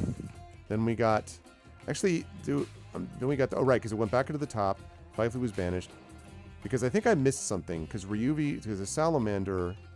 Did the salamander attack yet? It has attacked every. Yeah, it was early. Salamander and dragon has attacked. Yeah, but the little things I think get to go now. Undead At the dragon? end of the turn. The dragon's supposed to go after Ryuvi, so I may have made that mistake. I don't know why.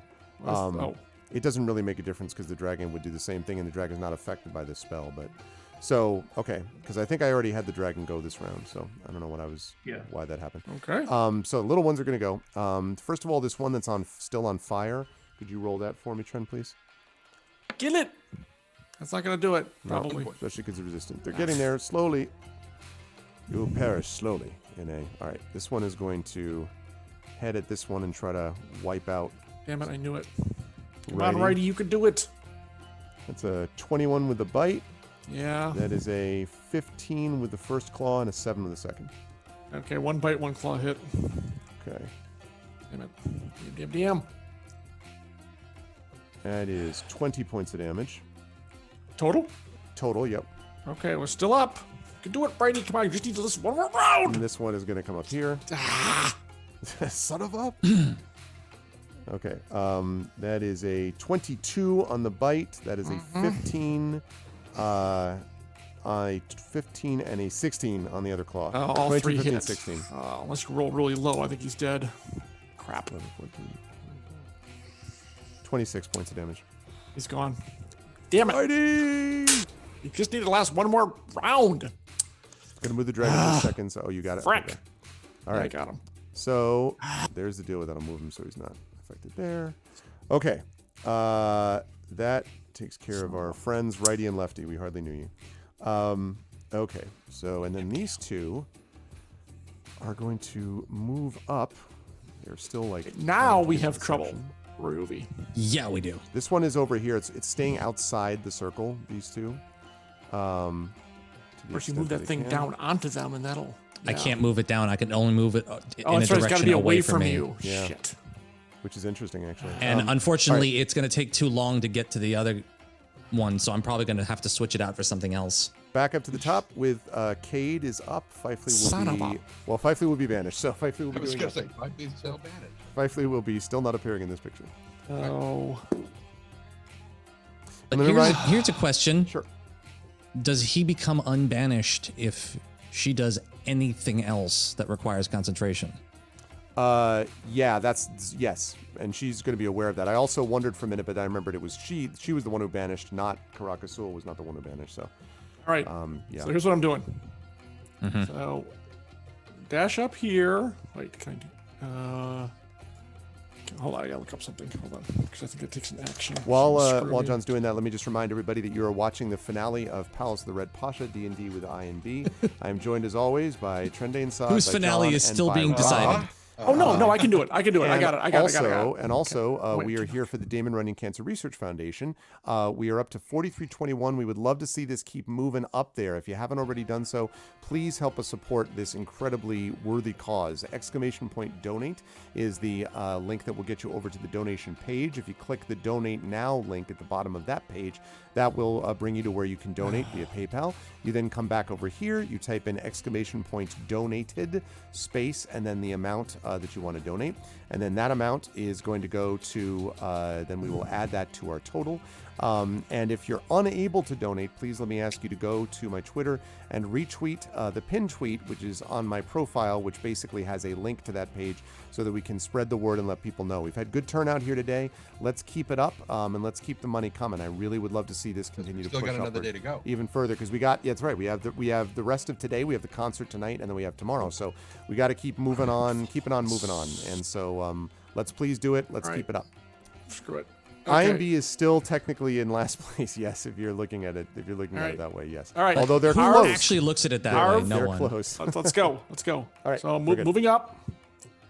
Going to shoot at the dragon again, even though I don't get sneak attack now because I can't do it. So that's happening. So just gonna be a regular attack, unfortunately, which kind of blows, but whatever.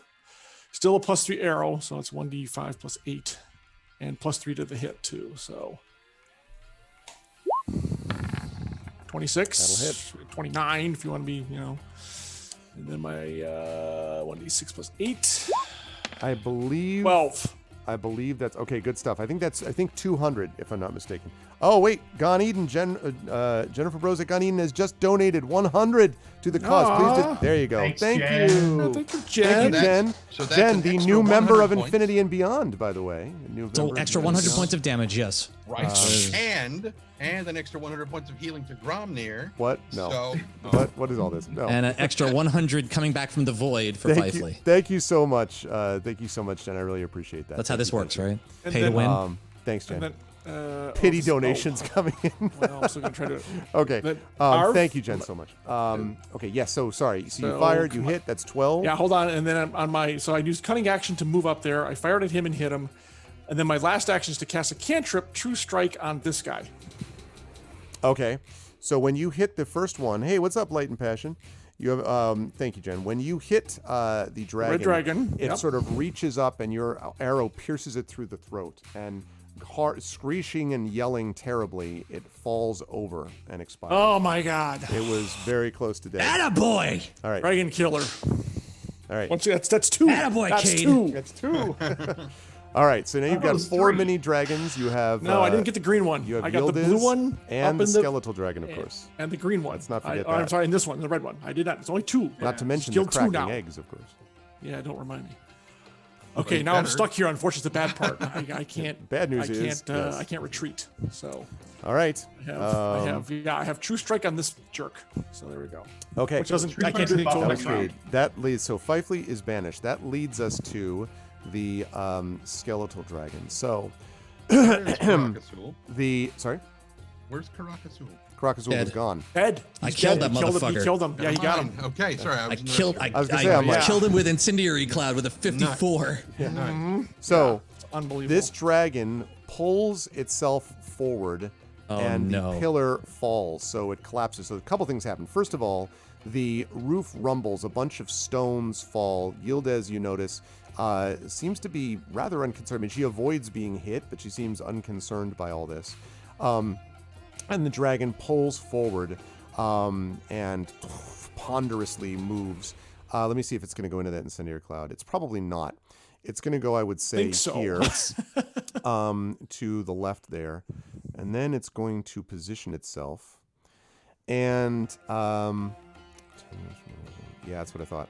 So I think it's going to be willing to sacrifice this little puny mini whatever's in front of it because it has a target. It is going to reach down and it is going to make a silent noise that something that goes right at you. Dragon Spear is donated also 124 to the Damien Runyon Cancer Foundation. God. All right, Wow. thank you, Hell man. That's what I'm talking about. All right, I get 124 points of protection, right? Yeah, yeah. So that's how that no. works. So that's 45.50 if I got Pity, that right. pity I think. donation incoming. For no, Grom. That was that's for not Grom, right. yo. That was for Grom. No, 44. No, it's 45.45. I think is what it is. I should know better. That's what Dragon knows. 45. Thank you so much, Dragon Spear, and that the means party that is trying Dragon. to stay alive. That also We're means not that doing a very good job. Dragon always does this, by the way, because Dragon gradually sets another 124, so is now up to 444, which means that Dragon is also only a short distance away from Hillness for that third, top donator. You guys should keep fighting for it. Keep yeah, going keep back and battling forth. over it. Just keep 45, pushing this up 45. higher and higher, guys. And also, although I know they don't care about this, they have moved ahead of Community D&D, in case you care. Yes, okay. so- Look, I'm not gonna 18. now lie. you care. Motherfuckers, Yes, let's now go. they care. Actually, it's really important. Your total is 444. Yeah, that's what I got. Team. No, I know. I love it.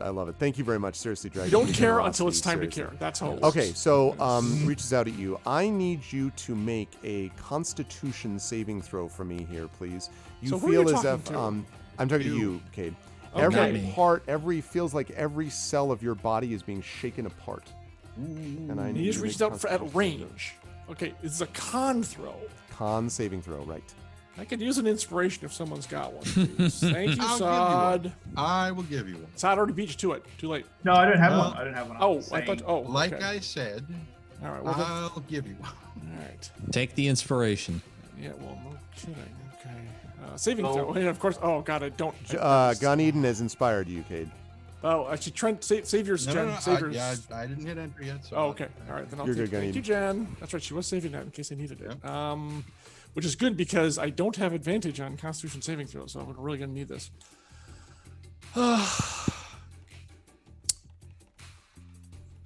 Is it? Okay. Well, I'll ask you afterwards. So that's what's gonna happen. So Okay. here's what happens. Oh, off the 19, 13 is the best I could do. That's not going to do it. So So is that like a beam attack or a ray or something? Or It is. what? It is a very. It is essentially a wide beam attack, but the nature of it is such that there's no place to roll out of it. It like encompasses you and behind you. You notice every time it was hitting the roof, the entire thing was rumbling. Like the radius on this. So is I can't enormous. use Uncanny Dodge to have the Sadly, no, because attacks you would just add damage. another spot where it's affecting it.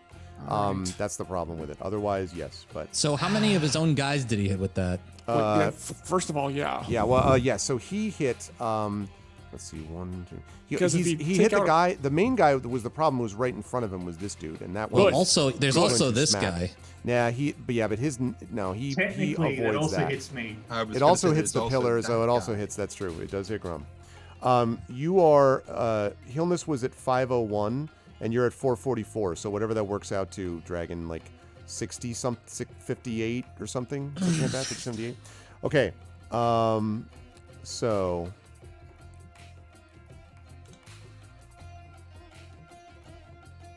Safety there.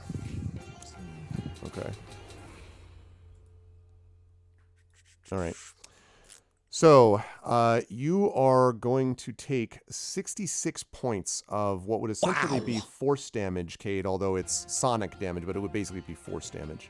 Well, that's actually, thank God I was back up to maximum hit points. That puts you down to 80. The problem, That puts me. the No, problem, down to is, 60. the problem is Grom. Yeah. Because Grom Oh, I thought he is was dead going- already. Well, Grom, having been hit by this, means that he's at -1. I want to take a moment to say, to ask Gromnir, what do you see?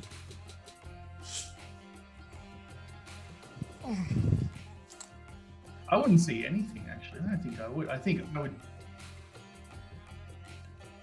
I would just be feeling cold the entire time, and then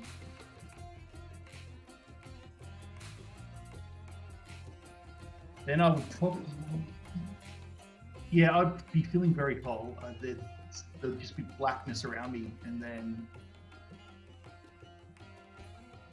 an eye would appear, and below the eye would be a doorway of light, and I'd head towards the light. That would be it.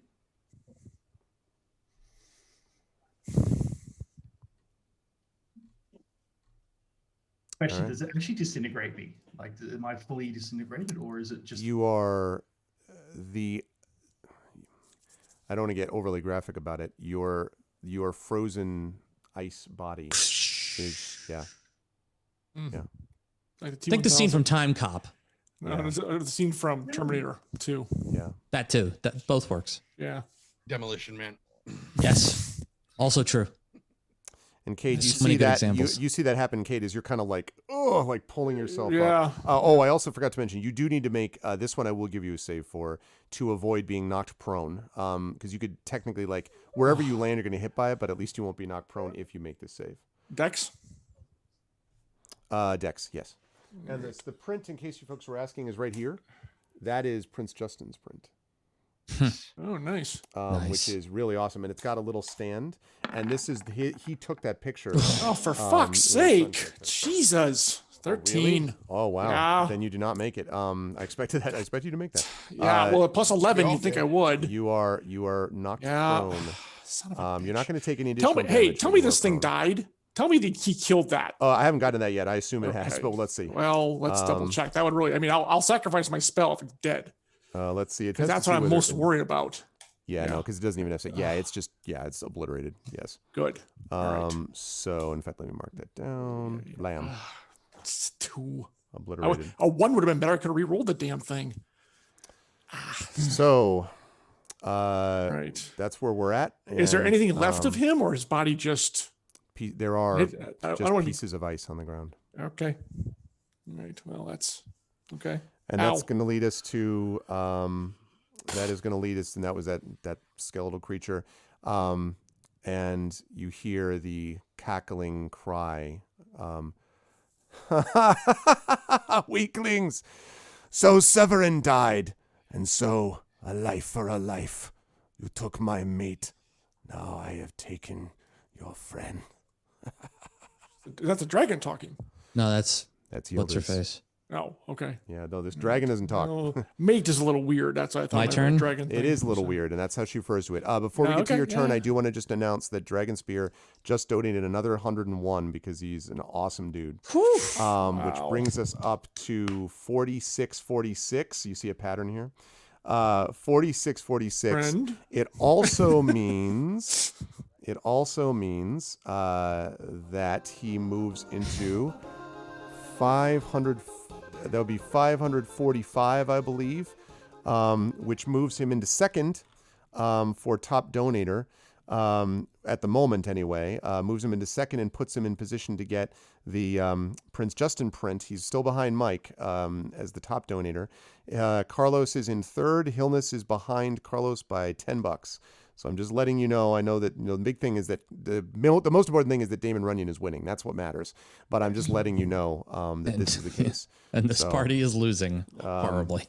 Yeah, Well, I turned the music we off. held our because own. I turned the music off because I felt like it was It's a moment. appropriate. Yeah. This is the sequence, right? Yes, thank you for the follow as well. All right. So that one is obliterated, and that brings us up to that was the skeletal dragon. That was that was Yildiz talking. That's why I was like, why is Yildiz talking? Okay. Next, Yildiz pulls out a wand and is going to point it, and a small little red ball of light streaks out and explodes here. It is a wand of fireballs, apparently, or something similar to it anyway. So let's see what that is going to do.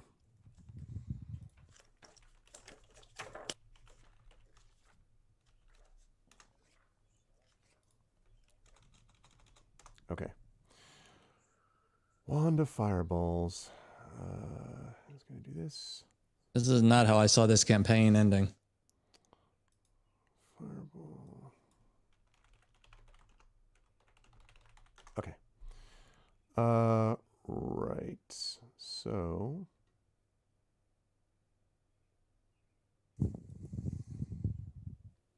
Okay. So that's going to be 8. All right, that's what I thought. Okay, so let's see. The damage total is going to be, I'm going to need both Ryuvi. I have to decide if being prone means you automatically fail. It doesn't say that. I just looked it up. So I would say then, No. I'd say you have a shot still then to avoid Good. it. So it is going to do 27 points of damage to both of you unless you make your dex saving throws, in which case you'll take half. Yep. All right. Now got that 2 out of the way. There we go. Who's floating near that one. And by the way, I don't take any damage because of evasion. Okay, so right. So you take no damage, so it's up to you, Ryuvi. 27. Sorry, buddy. Yeah, that's not going to do it. Yeah, 27, unfortunately. That's fine. That only takes me down to. You haven't been touched yet, have you? Yeah, that takes me down to. Then you got that rest. I mean, this fight would have been over after turn no, one if I didn't take that rest. That's right. Yeah, Okay, totally so screwed. she So does it's that It's 113. and then backs up further. Yep, that's what I got, Chat. Yep, and then she backs up. Gromnir is gone. So Gromnir does not go. That means that we're down to Ryuvi. You were up next. So just to reset the field, you've got Yildiz back there. You have 3 of these mini dragons. This one looks very hurt. And then you have the slightly hurt skeletal dragon up here. Canceling both of those. Don't give a damn about the dragons. I'm sending one more insect plague directly at her because I have range to do it. Okay. I shout out at her. Very well. You hurt my friends. I will send you to see Severin directly myself. And I cast Insect Plague. That is my last 5th level spell. Once again, Insect Plague.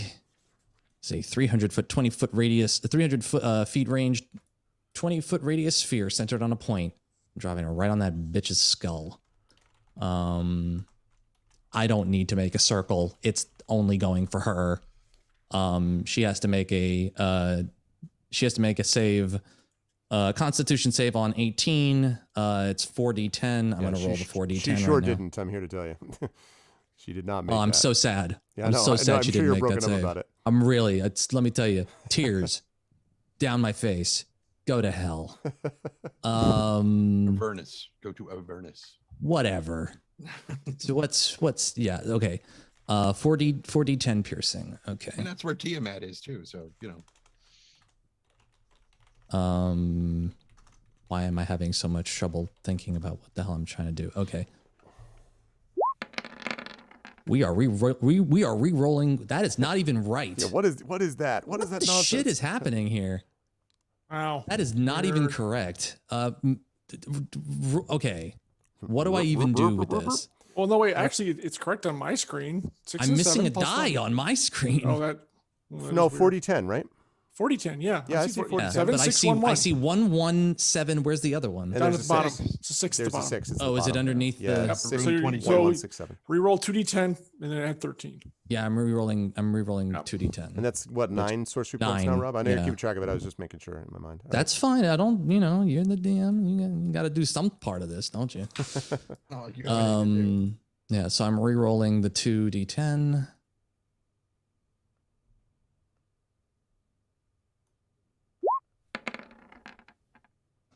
Re-rolling the 3.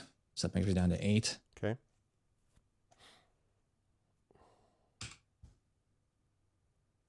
So that's what 7. 20 so far. 20 so far. Okay. Just reroll the 10. Yep. Hello. Someday. Yeah, there we go. Oh, it's on 3 the same again. for a minute. Yeah, there you go. Oh, interesting. Reroll it again. Yes. Okay. Brings me down to 7. I can't do any more. Actually, no. I'm not going to re-roll it. No. Okay, Hold 23. on. Wait. Oh, I think I used too many points. Shit. No, I didn't. Okay. I love the idea Holding though this. that you're so angry that you almost are like yeah, like firing the machine gun, and then you're like, wait, how much ammo do I need? So on my bonus action, I can move how far? On your bonus action, I can move it. Can I move it all? Oh, no, not That's really. not Not on a usually. bonus action. Can I unless you have a just special slide one. behind this so I'm fully behind the wall? Well, you can. I mean, if you haven't moved yet, you can certainly. I have do that. not moved. Yeah, Yeah. you could do that. Sure. Yeah. So I'm just gonna move behind the wall. Okay, so 23 points of So damage. 23 points Yes. of damage total. Okay. All right.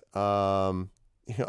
Oh man, what? No, I'm not going to be paying shipping costs. Pegasus Spiela will be. Thank God. Congratulations, Wenchkin. That's awesome. I have no problem with Wenchkin getting that. That's great. Okay. Shout out to almost 60 viewers, by the way, watching us go through. This is awesome. And so And, that point does stay there. I got the concentration thing. I'll cover that in a second. Yeah. Oh, wait. So 23 first of all, unless she makes, and she didn't make the save. So She did not make the save. Right. So it's going to be bad for her. You can put a circle up there next to her when you get the chance. Now she's going to try to make the concentration roll. She sure as hell doesn't make that either. So that means, guess who's back? Guess who's back? Back again. Yes. Fifely shows Good. up. Lightly obscured. Look good. All right, now I'm going to fire up the music again. Because So she's still up.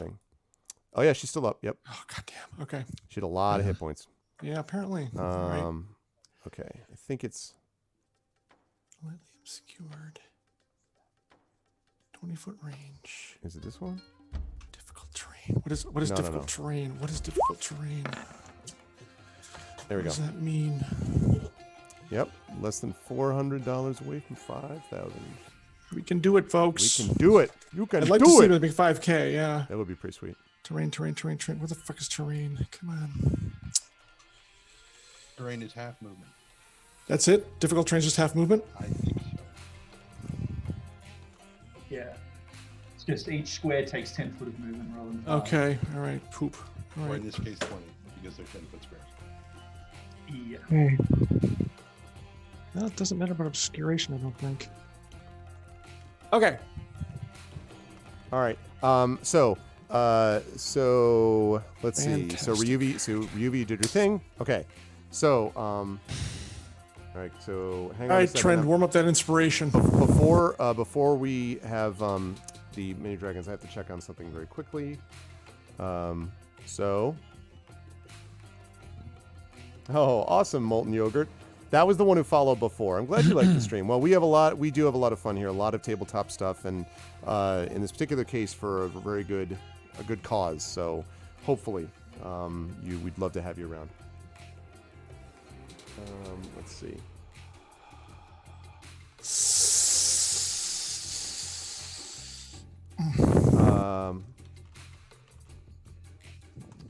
Well, I might die because apparently that thing can do that attack every single round. Well, no, maybe not. Maybe not. That's not true. Okay. Okay. So what's going on, Arv? Nothing. Okay, nothing. Never you mind. Okay, so I need to step away for a second. Unfortunately, I'll be right back. Mini dragons. So first of all, why don't you roll for the damage on that one trend on Fifely for the one that's on fire. Wow. 5 points. All right, so that's Nice. 5. As it keeps getting smoked away. This thing is very hurt. It's been taking a lot of damage overall. It is going to attack you, nonetheless. Let's see, and that is... All right, that's a 23 on the bite. Hits. Okay, and then I'll do the claws first. 22 and a 16 on the claws. Both hit. That's awesome.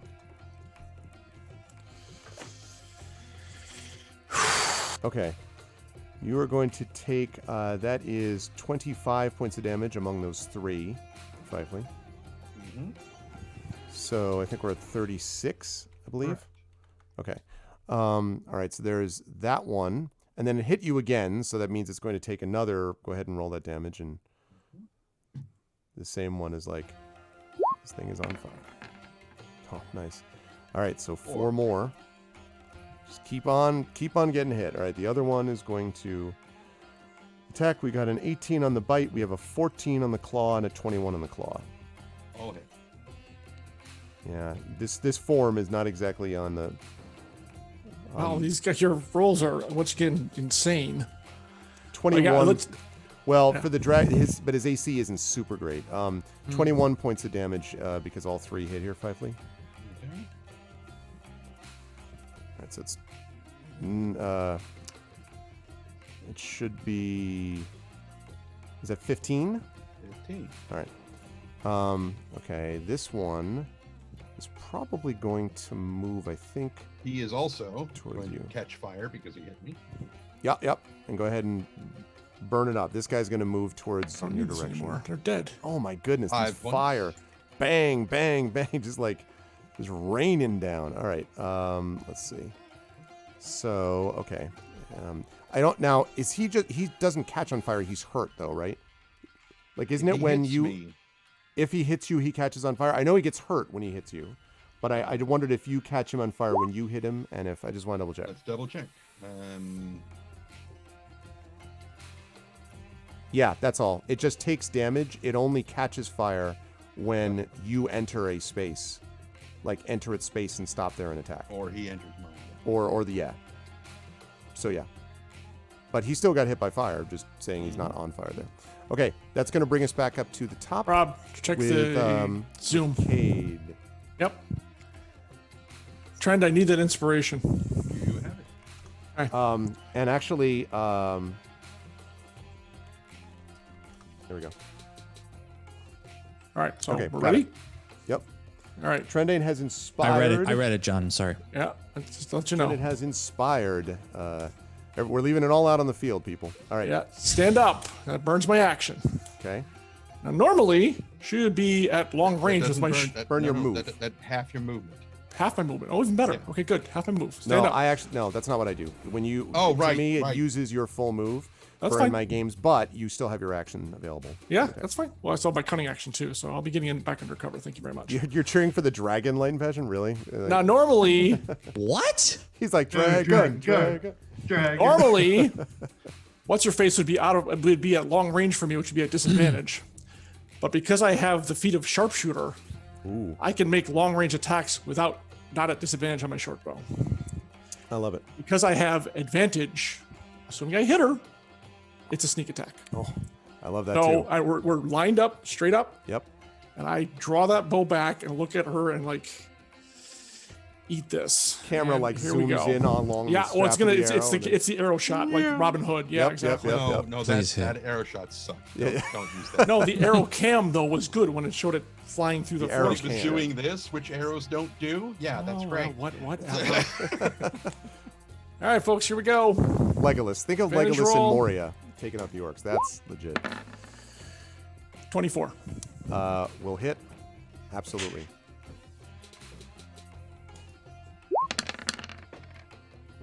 Oh, thank you, honey.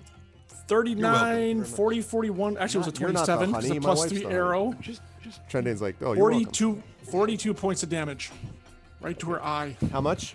42. 4-2. Okay. She staggers back here against the statue and slams into it. And she says, kind of like with hatred, says, nothing can stop the return. And then one of the heads of the statue remaining topples over and slams onto her head. And she falls to the ground. dead. Yeah! The arcade! So, improving, Boy. improving, but we have still got. I did not roll anything less than a 3 on that damage roll. By the way, I still have movement left because my cunning action. Yep. I'm going to be very clear about that. Yep. And I am dashing back to the intersection to get under cover. Boom, there. the temple, by the way, is beginning to shake markedly. Like things were falling and raining down. But part of the reason that statue was weakened was because of what's going on. Okay. Did you say this place is crumbling?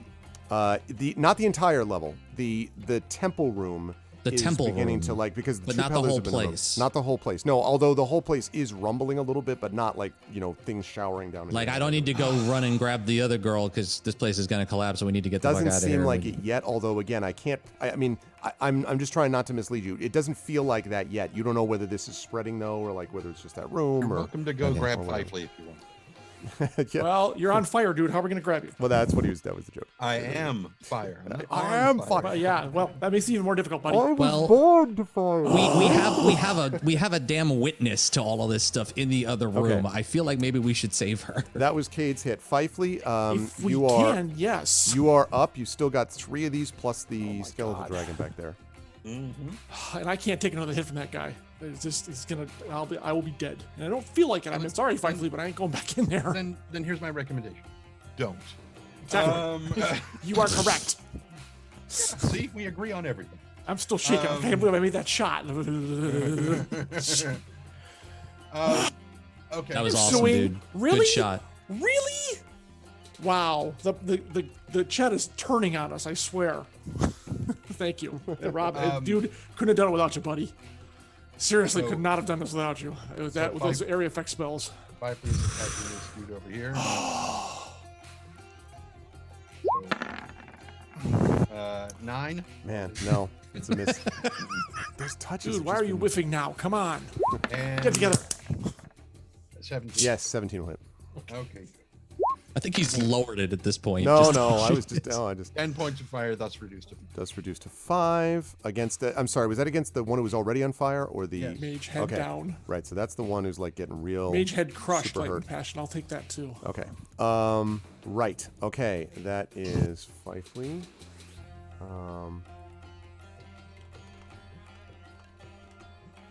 Okay.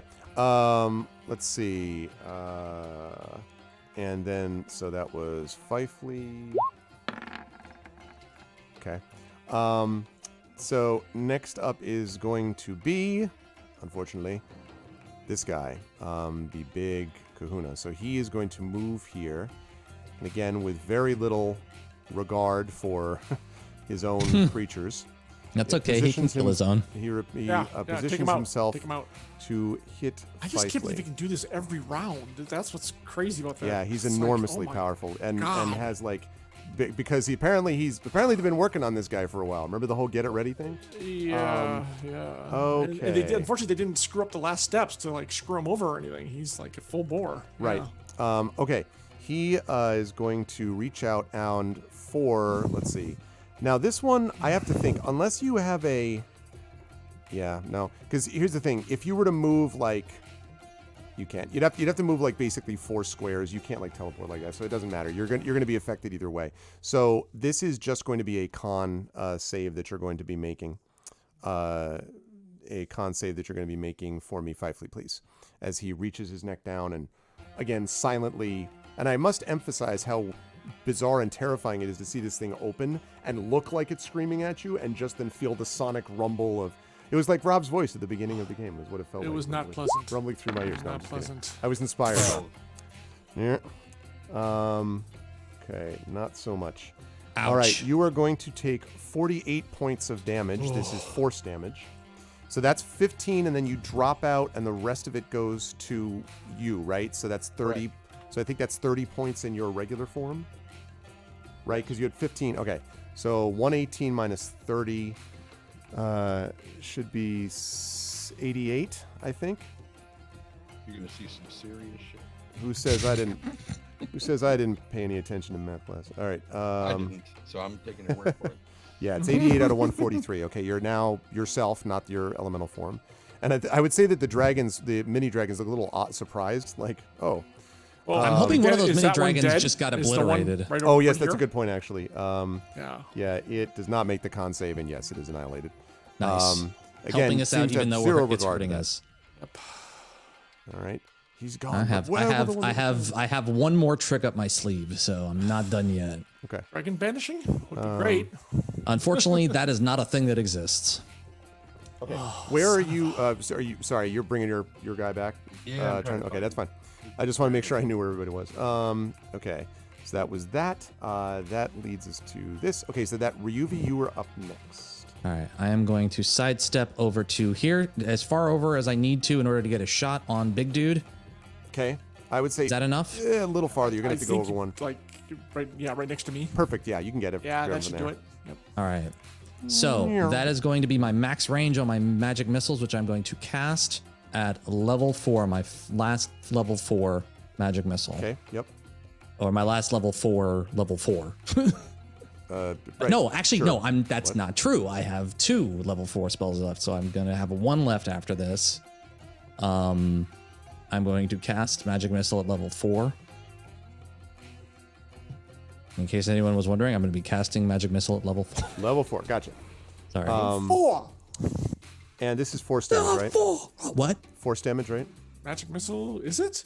think it's I have force, right? no Hang on, idea. I got it.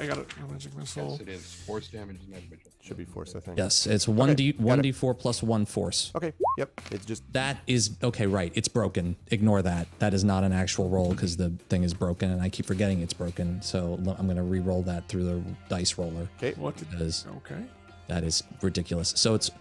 So wait a minute. So it's 1d. So it'll be how many? So it's 3 at level 1. So it's So it'd be 6 at level 4.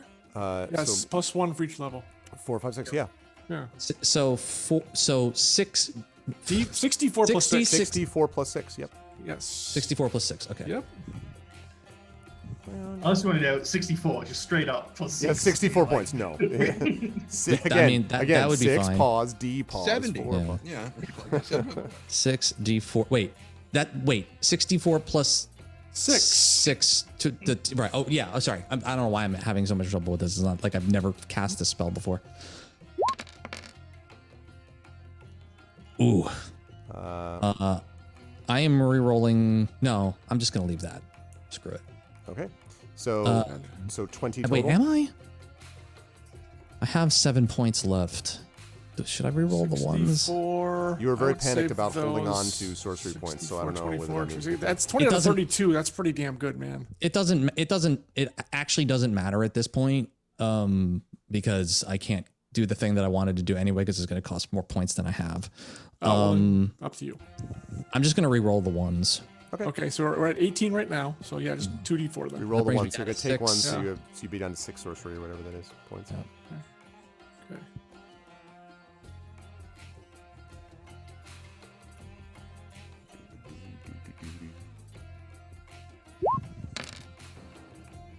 That's fine. Okay, so 22. 22. So 22. And I am going to duck back behind this wall again. Okay. All right. Okay, that's going to lead us to two little mini And my dragons. concentration is dropped on that other thing because I can't move it anyway. I mean, I don't think I can move it. Right. Okay. So, I mean, I didn't lose my concentration. I just dropped the spell because I can't move it. So There's nobody over there anyway. Right. Exactly. You can't move it back over here. It's Okay. useless. Right. this one is going to come in and try to attack the not flaming Fifley anymore. Unflaming. He's not on fire, right? No, he is not on fire. The other guy, actually, neither of them are on fire now. They're all- This guy yeah, never. 'cause- This guy literally is just like, I'm gonna get there eventually. Like sometime by 2050, he might actually arrive at the combat. Okay. Hey, he could stroll in as much as he wants. I know, right? Let's see. Okay, so that is going to be a 22 for the bite, a 21. Jesus. Okay, 22 for the bite and 221 for the claws. The dragon, the mini dragons keep hitting like no one's business. Lethal. Yeah. God. They are. I mean, they are. You know, they pack a punch, but only 18 points this time on the hits.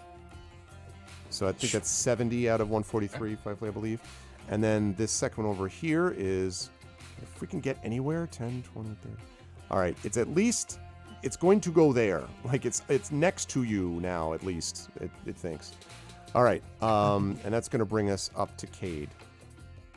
All right. I will still call for more inspirations. Not gonna lie. So I'm fresh out. I I can't. know. I don't I've have gone through one. the entire party, unless I don't think Sod has one. So anyone? Bueller? Anyone? No? Nobody? No? Just letting it through. I'm letting it cycle through. You're Just letting a it little bit cycle of what the delay. people are going to see. Do you have any inspirations left for the party that they want to use? I could really use one or two more. So just seeing if anyone? Bueller? And No? we're on. Let's see. Inspiration. Who? Okay. It seems like not the people. There's not a lot of people who have them that are here. No, Shadowed is lying I'm down. sure. Yeah, Nonstop is here, and Dragon Spear's got one. But everybody else, I think, is either not I here. think Dragon Sphere, wasn't he say he was rooting for the dragon? So I'm not sure he's going to give it up. Even No, if that I was Light and wanted to. Passion. That was Light and Passion who said Okay. that. That was Prince Light and Justin is Passion. sometimes here, but he's not here I right want now. to Red Lear's inspire not more. here. Well, And okay. Amal is not here. And Actually, I think Kilgore Dragon Trout's Sphere- getting ready for his concert appearance in a couple. Didn't Dragon Sphere go to lie down? I don't think he actually is here. Shadows. No, Shadow Shadowed Mage Mage did. went to Shadow. Light. Shadow Mage did, but Dragon's. All right. Well, I'm gonna assume it's not gonna. It's not coming. Gonna so have to do it without. yeah. They did blow a lot on you folks today. I know. Look, that one to take out the mage was for Trent. Thank you for the follow. Also, Rando. Well, it's nice to know that we'll get all this killed and then die to the dragons. So it's, I ain't planning on dying, dude. It's up to you. me fucking neither. But All come right. on. Good. In that case, +3 arrow just to the dragon, and it's gonna have to do regular damage. So Trying to manifest inspiration nosebleed. Lone Wolf, you can't do any more. You can't do any more. total of 27 Hits. on the hit. Yep. That hits. And unfortunately, Just a normal damage. hit, right? That's not. Yeah, that's unfortunately, that's the bad part. So, it's a D6 plus. And I think I have it up here in Dice Roller. That's what I kept it up for. D6 plus 8. Yeah. But this is the time to use those, so screw it. You 12 Okay. to its noggin. Yep. Does not That was like almost that. a 1, and I was gonna cry. I know, right? 5 arrows left of the +3s. Okay. Yeah, this fight's gonna clean us out. All right. Oh, and then In I will so duck. many Yeah, ways. duck back into cover because screw that. Well, yeah, I'm gonna duck back over here into cover. Screw it. That's where I'm staying. Okay. So. That's, On my. So that was move? No, step out, shoot, and step back. That's not right. really a full movement. My cunning action, though. Oh, I know what I was going to do. With my mage hand, I bring out the green gem of summoning that What's His Face gave us in the beginning, and I smash it on the ground. Ooh. All right. Let me And consult. it attacks us. Whatever. He it might. is. my Who notes. the hell knows? I meant to do it at the beginning of the combat, but we got so wrapped up in it that I didn't even have time to think about it. Yeah. Who? Remind me for just a second who gave it to you, because I It think. was the guy we met at the beginning, literally when we entered the city, and like, hey, welcome, blah, blah, blah. Here's the gem. Break it and I'll come to you. And that's, I can't remember the guy's name. I literally don't remember his name. Al-Tashim. Thank you. Oh, yes. Alnir Pashim. I don't. Okay. I'm not sure. I'll think about that. I don't even know if it's going to work. It's up to you, dude. I'm breaking it. Yeah, That's the what thing I'm doing. I'm thinking about the magic shield. Okay, I interesting. know. Anyway, it, okay. it may be useless. I may have just wasted it for no reason. Okay, that's So, fine. That's yeah. fine. Yep. Okay. All right, so that was Cade's turn. Hello, I am the medical hologram. What is the source of the medical emergency? Oh, jeez. It was a little Across freaky. Ruvia, I can go steal the lamp again. We'll bring the Dow down here. He'll love it. Give it to the dragon. Down, down. Okay, next up here is Fifely. Got 2 mini dragons on you. And 5 feet becomes an incandescent ball of fire and just. No. And you guys probably aren't going to like what I'm about to do, but he spares a glance over because he's just now starting to regain situational awareness of what's happened since Right. he's been gone. Yeah. And there is a big pile of just dwarf Yeah. over there. Oh, that yeah. he now sees for the first time. And he just looks over at the big dragon and just has his staff in his hand and he just wham! Slams it on the ground right where he is and he casts Earthquake right in the middle of the room. Oh, snap. Oh my. Oh, snap. Like there No, wasn't do enough it, rumbling do it, going on in do this it, room. do what you gotta do, brother. Yeah, do it. Absolutely. I love it. Yeah. Do it.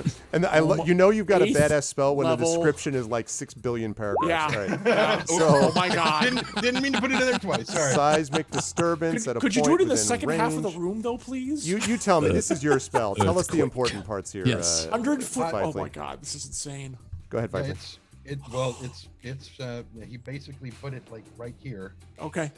So Earthquake. Oh, thank God, I'm out of range. Oh, we're out of range. Okay. 500 he's- feet. he's making sure it's 500-foot range. 500-foot Out range. from there. 100-foot radius, which is But- pretty much the whole freaking room. Pretty much. He's making sure that it overlaps the door.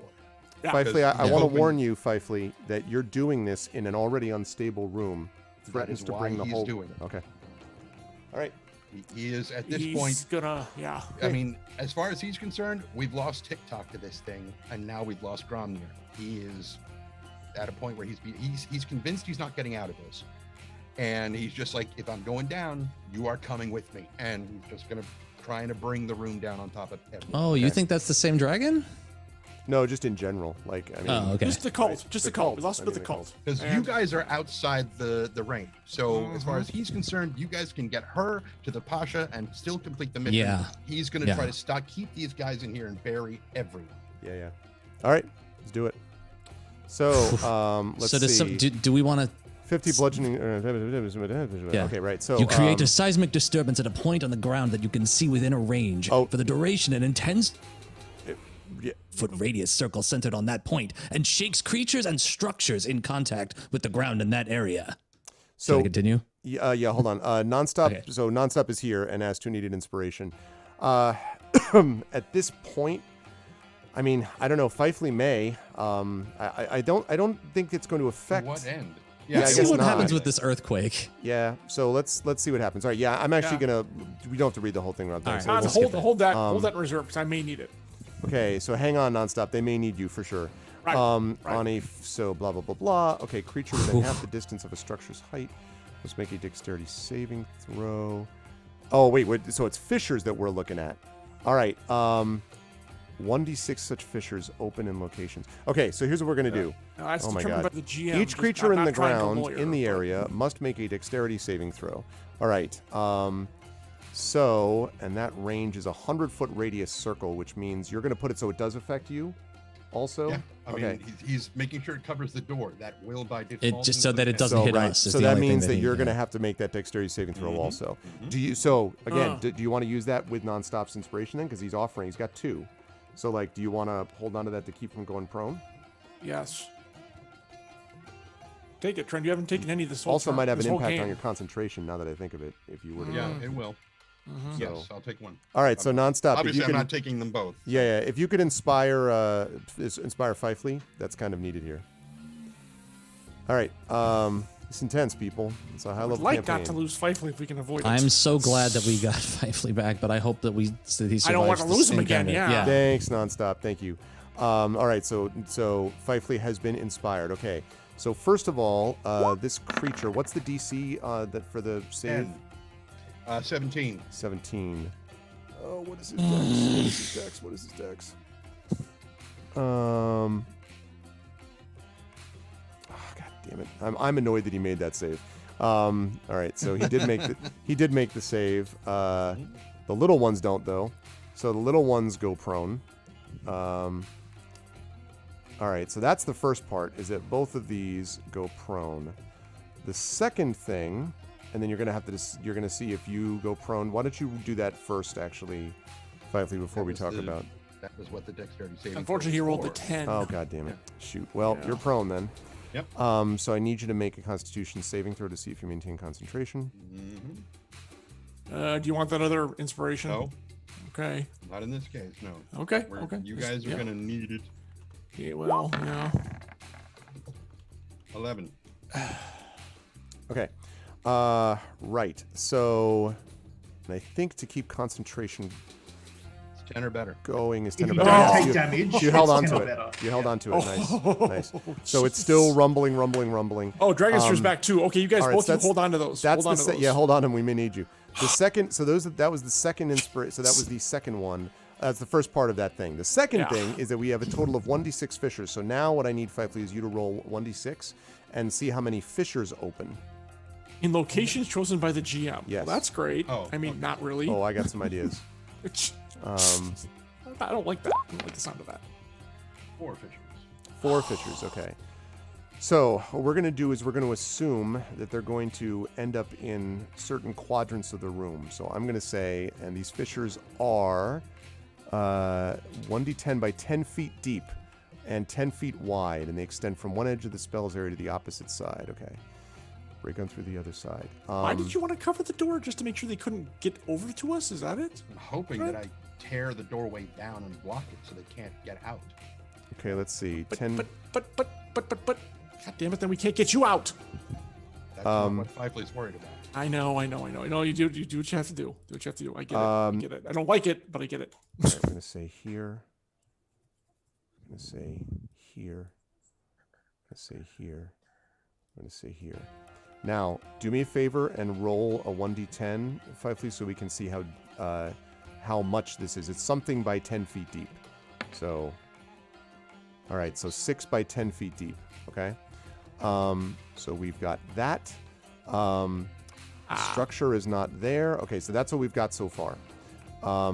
Okay, So they're 60 feet deep, just to make sure you're clear on this. yes. 1d10 times 10 60 and feet 10 deep. feet wide. 60 feet deep, 10 feet wide. Yep. Yep. Okay, so that's what we've got there. And that was Fively's turn. And Fively, obviously, you're prone, so that answers that question. And we covered the 50 points of damage. Oh, thanks, Structure. Molten Yogurt. Thanks for stopping by, man. I'm sorry you're not going to All right. see the final end of it, but So, no problem, Molten Yogurt. Thanks for stopping good by. night. Okay, so that was the end of Fively's turn, he said. And then Wait, what was the 50 bludgeoning damage to that's the if a structure, if a fissure ends up Sorry. under a structure, then the Okay. structure collapses. Oh, and goes God. down. So, like, one of those pillars, for example, will Yeah. take 50 bludgeoning if that happens. So something happens. It's okay. So it's actually something happens here right before the skeleton dragon's about to go. You want to explain what happens? This is going to be weird for at least Cade and Ryuvi, but Fively, Okay.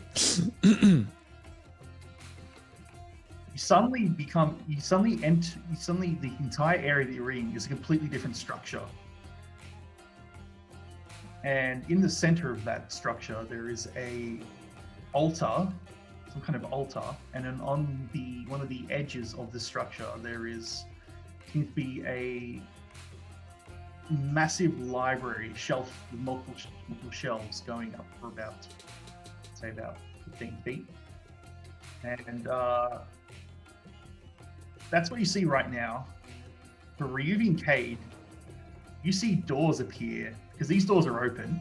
So suddenly this entire area becomes another set of doors. And above the doors is a symbol. And I will draw it, just give a rough drawing.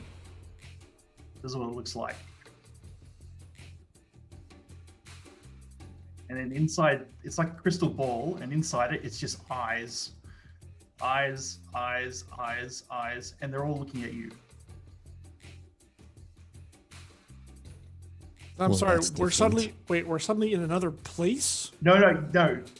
You guys, because you're outside of the area, all you see is a new doorway appear where the doorway is currently. What in the Okay. bloody hell is that? And Fifely seeing the Yeah, but- eyes? I don't understand. I'm Five- really not following what's going on. Fifely doesn't see this. He's inside some kind of stone structure. Fifely is inside a new stone structure. You two standing outside see a door, a new set of doors leading into the room, and above the door is this symbol that you now see with all these eyes that are looking at you. What Carved into the in- rock or what? Above the door and above yes, the door? carved It's into the it's stone like a above the door. chevron, right? Okay. They're What in the- private eyes. They're watching you. They see your every move. Private Every move. Demonetized. watching you, Okay. watching you. Oh man! All right. Okay. I'm so glad this went off. All right. That's What in all of them? Okay. so that's So I just kind that of was look that. at Yep, all of them. Yeah. So for Cade, all of them are looking at him, and then for Ruby, all of them are looking at him. What in Are the- your and- are your remains still in front of the door? Yes. Okay. Well, and the door's what in the name of closed. the Underdark is that? I The don't doors know. are currently closed. Yes. Are we okay? Arv, are we still in initiative? We are, and the dragon is about to move. Okay, well, Leave you will have a then- chance to react in a minute, but Okay, this is something then that I'm went Alright, off before staying, the dragon moved. I'm staying right the fuck where I am. Now, the dragon, to be clear about this, Grom, the dragon, what is the dragon seeing, actually? Like, Well, the dragon's inside the temple as well. oh, that's right. They're all inside it. If he's earthquake, he's still concentrating his earthquake, so the entire place is still shaking about. Right. So the dragon's inside it, as are these other things. So Fifely, that's what you see, is like, you're inside and he's, so I would say the dragon, like, it, is like stretching around and then roars. So wait, are the angrily. doors closed for us now? Yes. Yeah. I Okay. believe Yeah. so. Well, but these are two new doors, so you see both They're the new old doors. Yeah, right. Yeah, you see the old doors still there, but there's other set of Have you doors been disappearing. have you been struck by so many doors in this campaign that you actually turned into new It doors, does make you Gromnir? wonder. No, He's he now the- follows the the, book of avatar doors. of IKEA. Yeah. All right, so the dragon makes its way towards you, or makes its way towards you, Fifely, and marching through this temple which is shaking underneath him, and Does he have to then go around he's going right through a pillar. Does he have to go around it? because he's not in a pillar right now, he's inside. There's not a pillar right there under his wing? Nope. Oh, It's it's different. somewhere else. Okay. All right. Right, he's inside this place. Okay. And I actually need to check something myself. I'll send you the Yes, stuff thanks. for it. Hold on. Which means the fishers are not there either. That's true, right? Yes, I just don't want to because I What understand. in the hell is going on? Temporarily, maybe.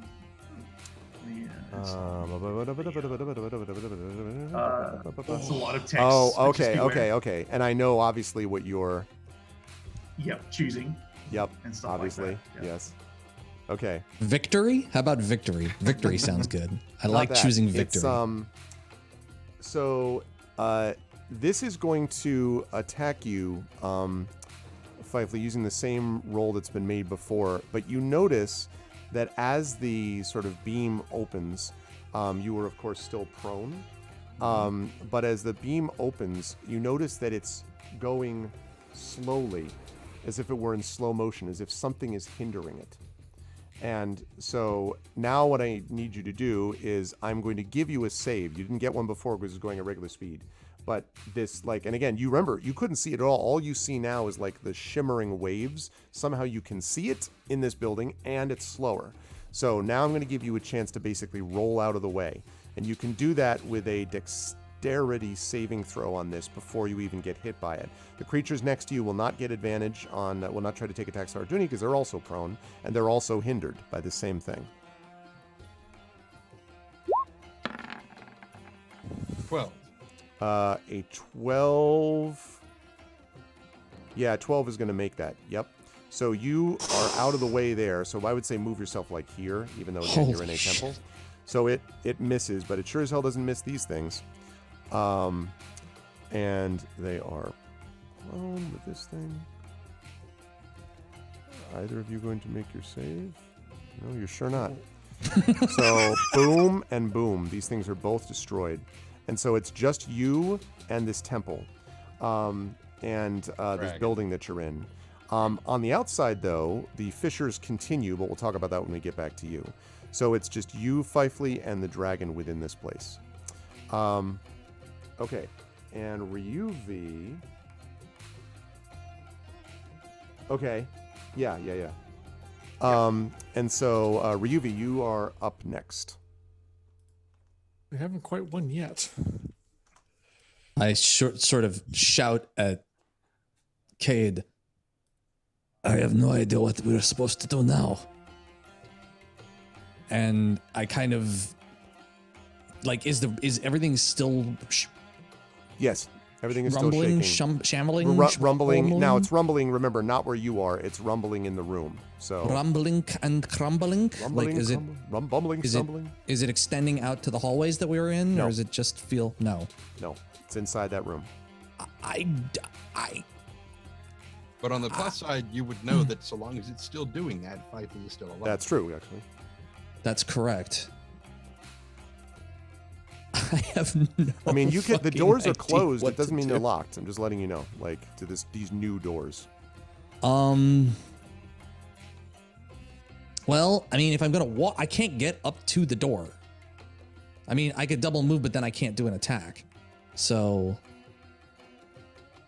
This is true, but you could maybe open it. I guess. Well, I mean, you decide. I'm not going to take it.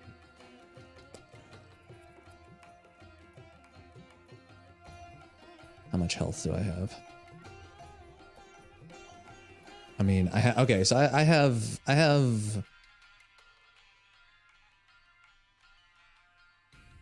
All right, screw it. I have 113 health, so much like Captain Ikara Sulu, let's give him a new target to shoot at.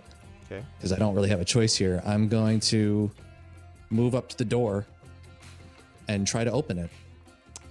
It opens, and when it opens, you notice something unusual. Just as you're like right on the edge of the door, something seems strange. Something sort of you feel a little like woozy just for a moment.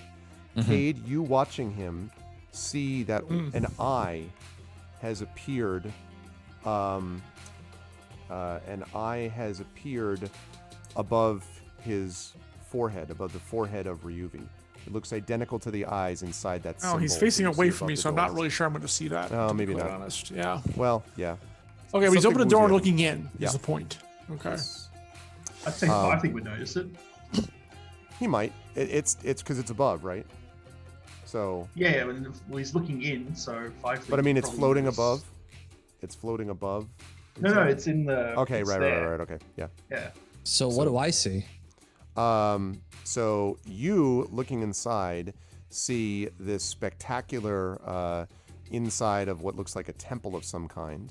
You see Fifely on his hands and knees, his staff near him, and you see this skeletal dragon still kind of moving inexorably. The other mini dragons are all destroyed though. And the room, of course, is rumbling, although there are no fissures inside the floor of this building that you're looking into. This is not the building. This is not the room. This is clearly something else inside the room.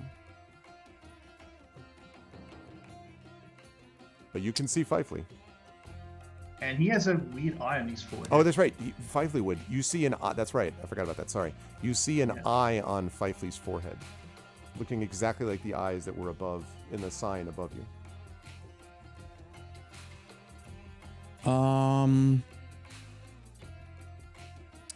So I still have a bonus action, correct? I think. Yeah. Okay, I have quickened spell. Okay. When you cast a spell that has a casting time of 1 action, you can spend 2 sorcery points to change the casting time to a bonus action. All right. I love it. So I'm going to use 2 more of my fonts of magic, and the dragon is still there, right? Yep. Sure is. All right, so that brings me down to 4. I am going to use my last 4th level spell. That will bring me to 3 4th level spells used. I am going to cast Magic Fuck Off Missile one more time. And I am going to shove it right into this skeleton dragon's fucking bonehead skull. From hell's heart I stab at thee. So since we know it doesn't work, what was that? 6D. What level are you I'm so casting it at? tired. I'm casting at level 4, so it's 6 No, it's D4 6D plus 6. 6d4 plus 6. 64 right? plus 6, yeah.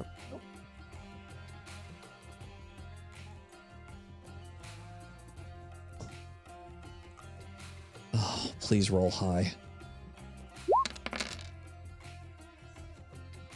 That's pretty good. That's pretty good, Damn yeah. good. Four. Yeah. I'll take it. All right. So 21. 21. Okay, that slams into him. It's hurt. It's not close to undeath or death or whatever yet. But it's hurt for sure. Okay. So you're right there. That's going to bring us up to Cade, who is up top. Fifely is on deck. So Cade, the door is open.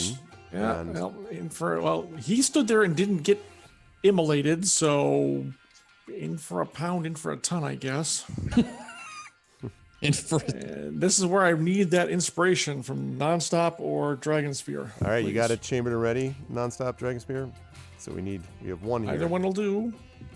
Who's first? Prepared to give one of them the thing back because they're probably both going to drop it at the same time. Yeah. Yeah. And All right, Dragon Spear's done it. Spear. Hit for thank you, Good stuff, sir. Dragon Spear. Thank you.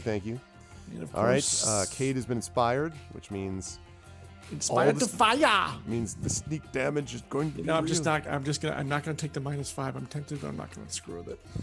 Okay. It's too risky. Okay. 27 with a Hit. +3 arrow. Yep. Mhm.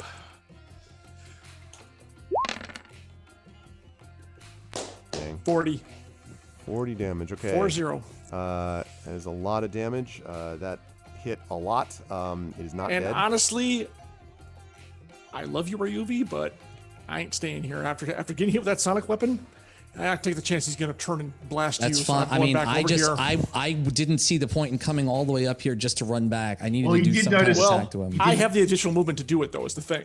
You Yeah. can't get back You- there now. Because you got close to Ruby, you probably noticed the eye as well. That's true, actually. Maybe Yeah, that's you true, would and it's not- a you different would by tempo. now. Like, okay, that's weird, and he still leaves. Yeah. I don't want to get hit by that again. Okay, I get it. Fifely- Look, I have over 100. I mean, I don't think he can hit for 100. But You can take. I think you could take one shot at least. yeah, Yes. exactly. Okay, Fifely, you got one. You're up. You are prone. So you can act. Stand, do whatever, and then maintain your spell. You can do what you like. Took a lot of damage just now. It did. I mean, Say, what? yeah. Sorry, it did. Okay. All right. I'm caught up. Sort of. I still don't know what the hell's going on, but Right. So I'm still maintaining Earthquake. Mm-hmm. So what does that do here? Well, I didn't. That I think is at the end of your turn is when we put in the new fissures and do all that stuff. Okay. And it's going to have to make it'll make a dexterity saving throw again about staying up. Okay. Then let's see what this is.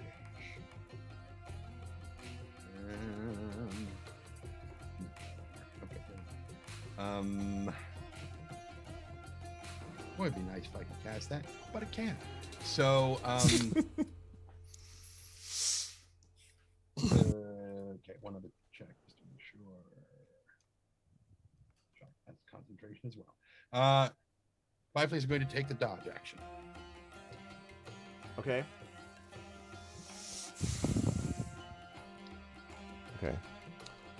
All right. That means. All right. Said So we've got. dragon will have disadvantage on his attack. Okay. All right. So, let me know how many fissures again. Roll 6-sided for me, please.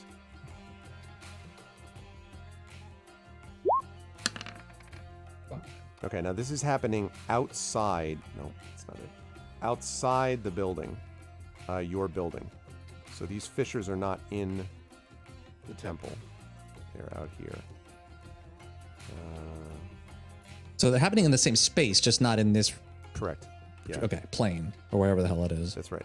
Wherever this All right. little thing is. That's correct. Okay. Good stuff. That is that. Okay. So now this thing is going to move. Let's see. Now, this is interesting. Is it going to turn in the direction? It's probably going to turn in the direction it just got hit from. So probably is going to look and be like, oh, you must have done this. Even though it wasn't me, it was him. No. So he is going to open his mouth again.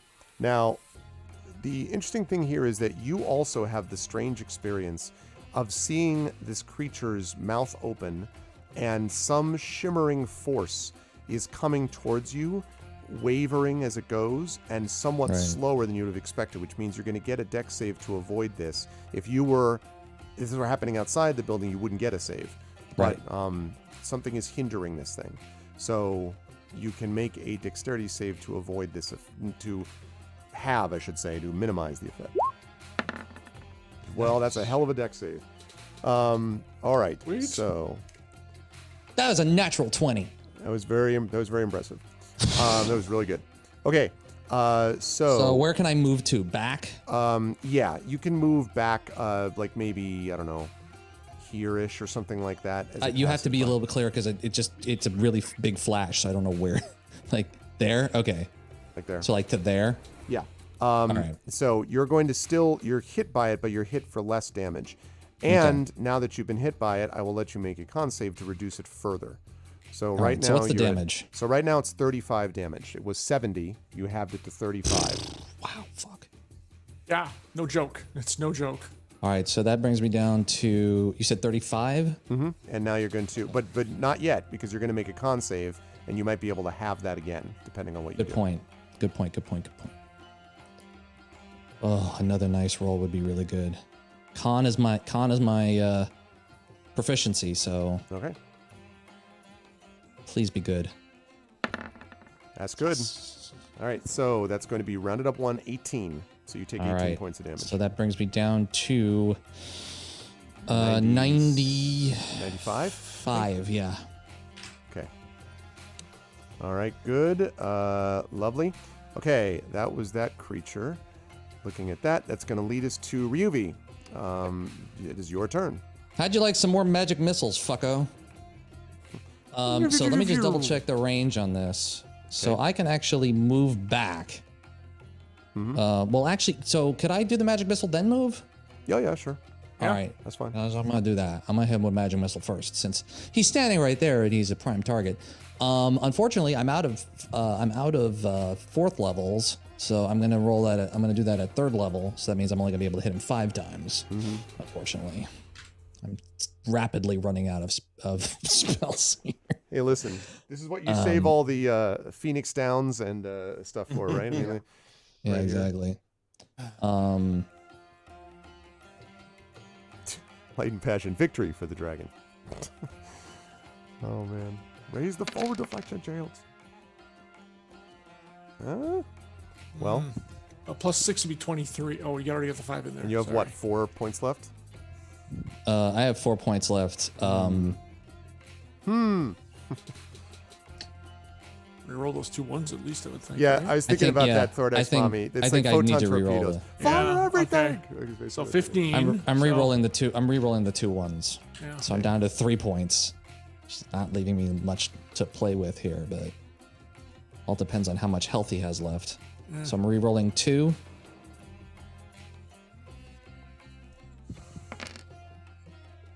Much better. 10, so So 15 20 total. total. No, 20. because he rolled 17 minus oh, 2 plus is the 15, 5, plus 5 is I forget, 20. Yeah, because of the 5, yeah. Yep. So 20, all right. And I'm Okay. getting the hell behind this. That's Slams not the into thing. him. I'm getting the hell behind this thing here. All right, slams into him. He's, again, definitely been hurt. It does not look like he's going to fall over yet, but he's definitely been hurt quite a bit. Well, we're running out of stuff to throw at him. And just take everything. Okay. So that was Ryuvi. That brings us up to Cade with Fifely on deck. All right, Cade. Hey, nonstop. If you got that inspiration, I need it now, sir. What do you think, Or them. Nonstop? We got one more? I love how the chat is also running out of everything. Chat's like, we need a long rest or another month. Thank you. Nonstop has inspired you. Thanks, Nonstop. Right down his throat. Yeah, look at that. That's as few as I've ever seen. Unless Prince Justiner shows up. Or Red Lear, maybe. but 21. Actually, 24. So it does hit. 24 will hit, yes. Yep. 34 total. 34, okay. Okay, now there's like bone fragments raining from it, and it looks very hurt.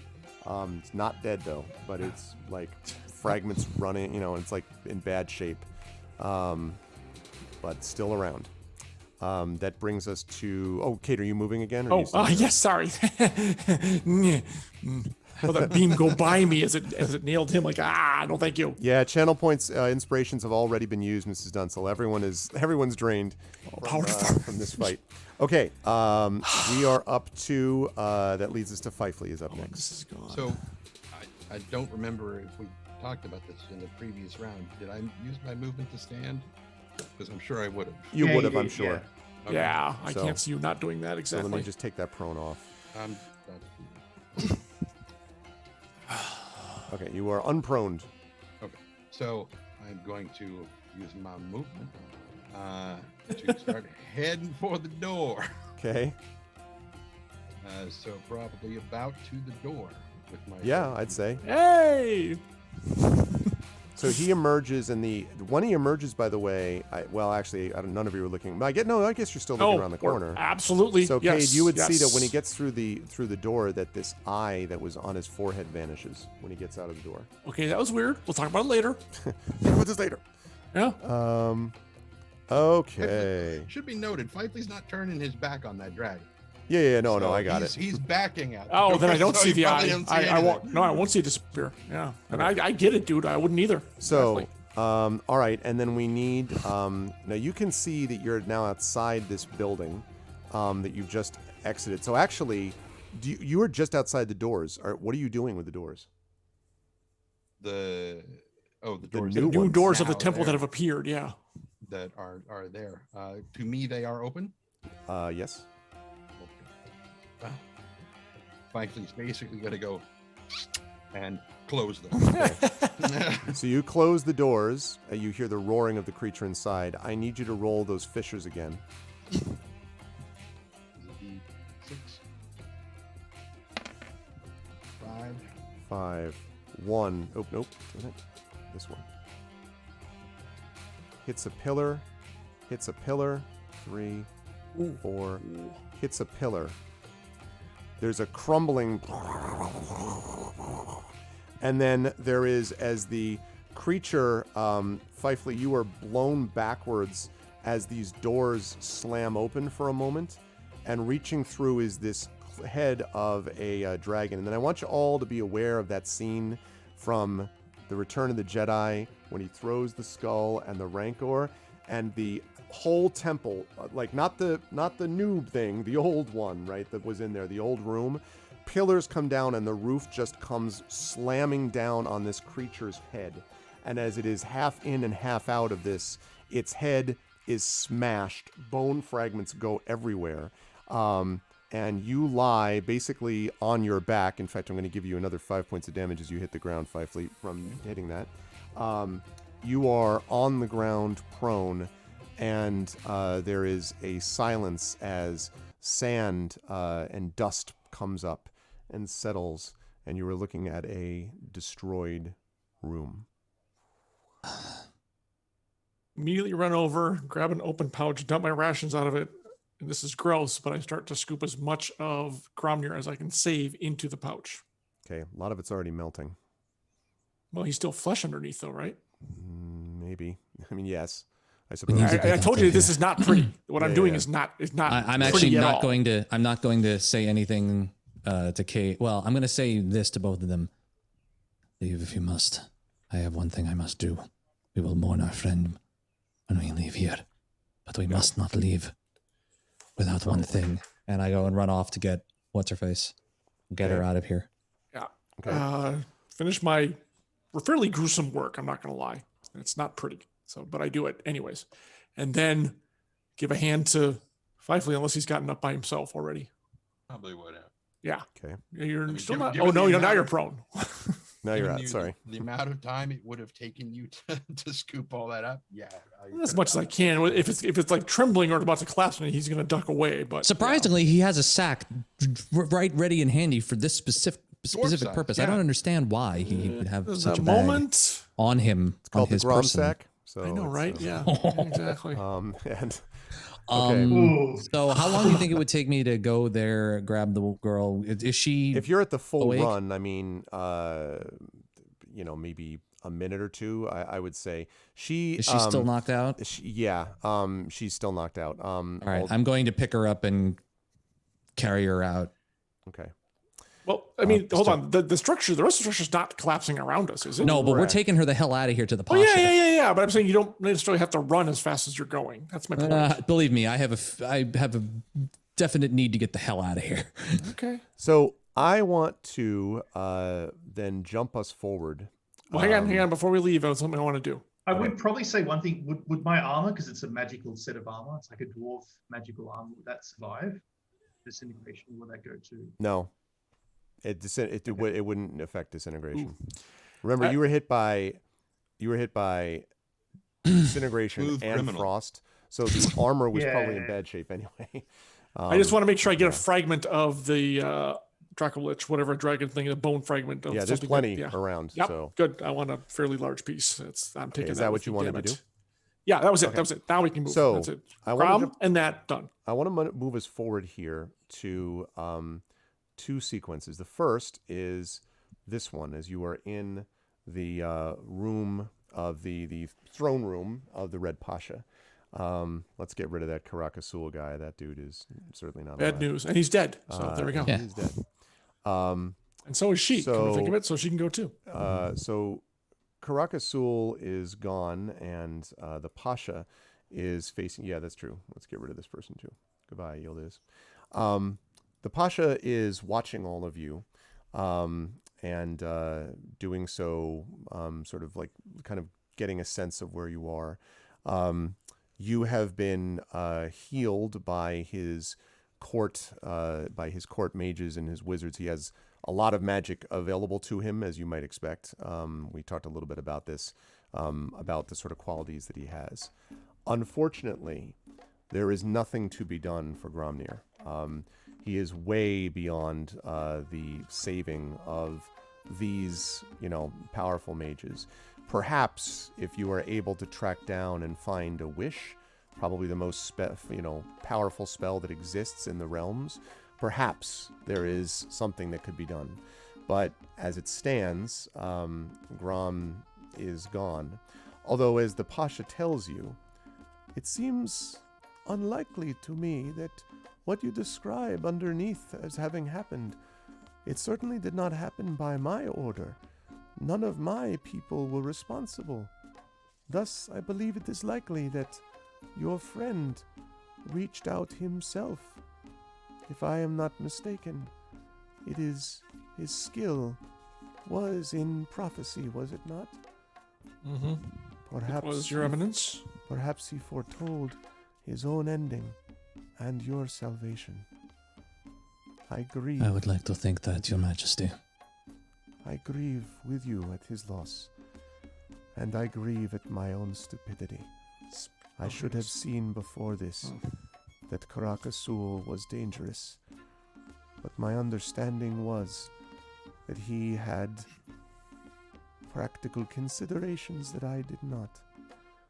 And so, and he kind of shakes his head, and so I am partially responsible for your friend's death, and that is a great sorrow to me. I cannot bring him back, but I can pledge this. There is nothing left, I think, of the cult of the dragon here, but what there is will be removed. If I must tear it out by root and branch, there will be no aspect of this foul organization's stench within my city again. And I will make peace, if peace it must be, with the Sword Coast. Perhaps together we may bring some sense of peace to the realms that had not existed before. And he sort of looks at each of you and he says, I am curious. It seems to me that at any time you all could have chosen not to come here. You were already heroes. You already saved the Sword Coast. Why come here to eliminate more of something which was no longer your concern? And he looks at you, Fifely. I mean, that's to anybody who just happens to look at you. The threat was not just to the Sword Coast. If Tiamat were to return, she would devour this entire world. And above all else, our task was not done. We were tasked with destroying all of the members. I'm British all of a sudden. I don't know why. Let me fix that. That sometimes happens. It's a very... And, of course, our task was not done. We were tasked with killing all of the members. I'm still British. I don't know what the hell. Somebody else talk. Give me a ping, Vasily. Yes. One thing only. He's British! No. Got it. It is as my friends have said, a threat. The reoccurrence of the cult anywhere on the continent is a threat to Actually, all. he's Scottish, isn't he?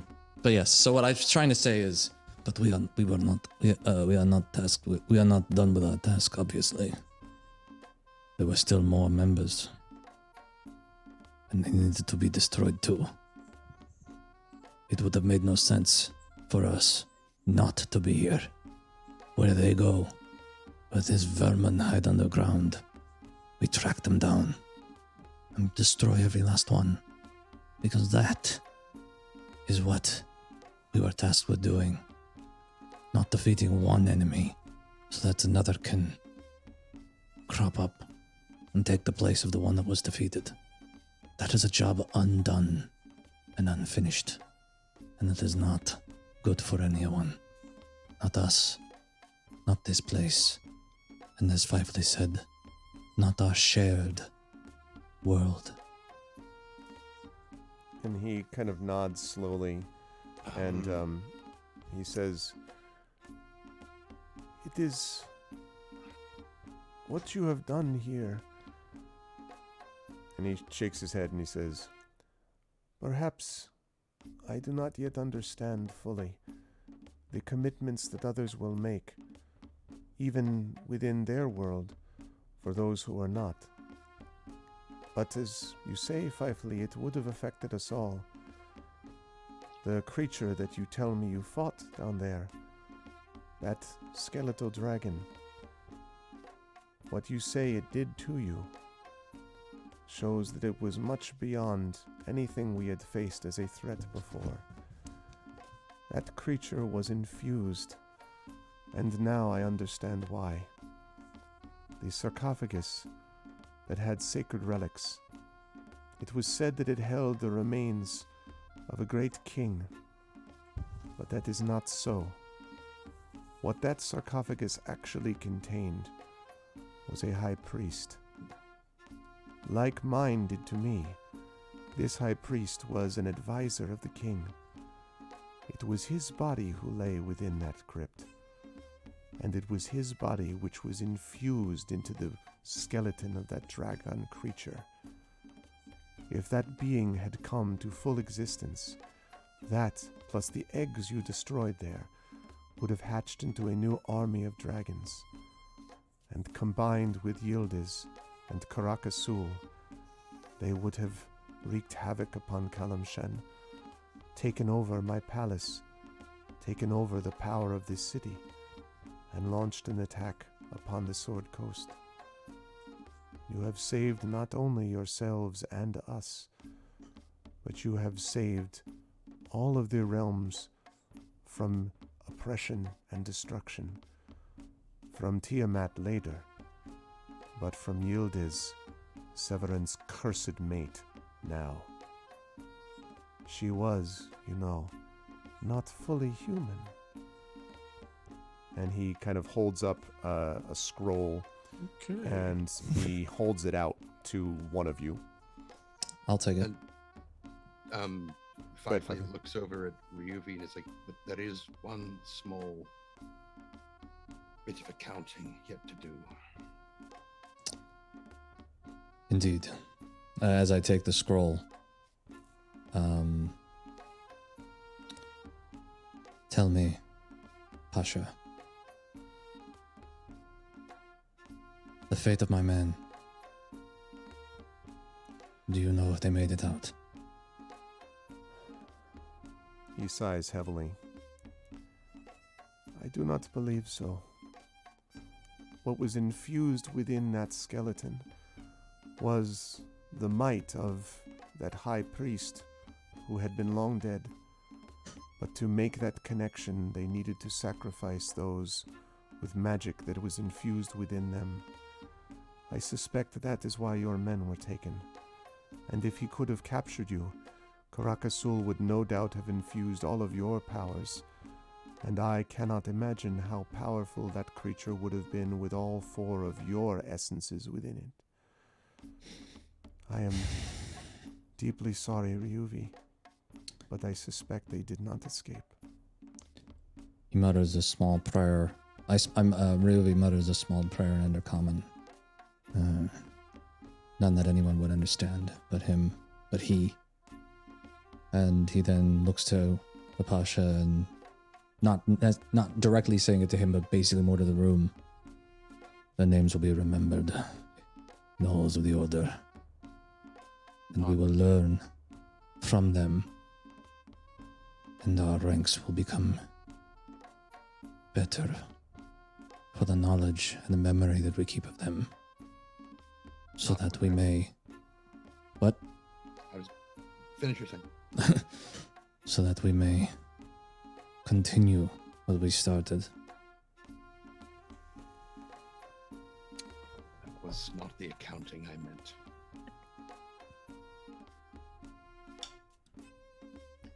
What were you speaking of? Regardless of what we said to her, in amongst ourselves, I believe we said we would kill her rather than allow any member of the cult to continue. Oh, I wasn't going to do that in front of the Pasha, mind you. She is, however, standing there. She is shackled with 2 guards next to her. Oh, And I do believe at this point her fate is tied to whatever the Pasha wills for her. I would not be so fast to condemn her to death right in front of that person who in fact is in control of all of the lives in this city, including ours. I do not assume to have that kind of say in this matter, Pasha. What happens to her is up to you. The Pasha nods and says, but Fifley is correct.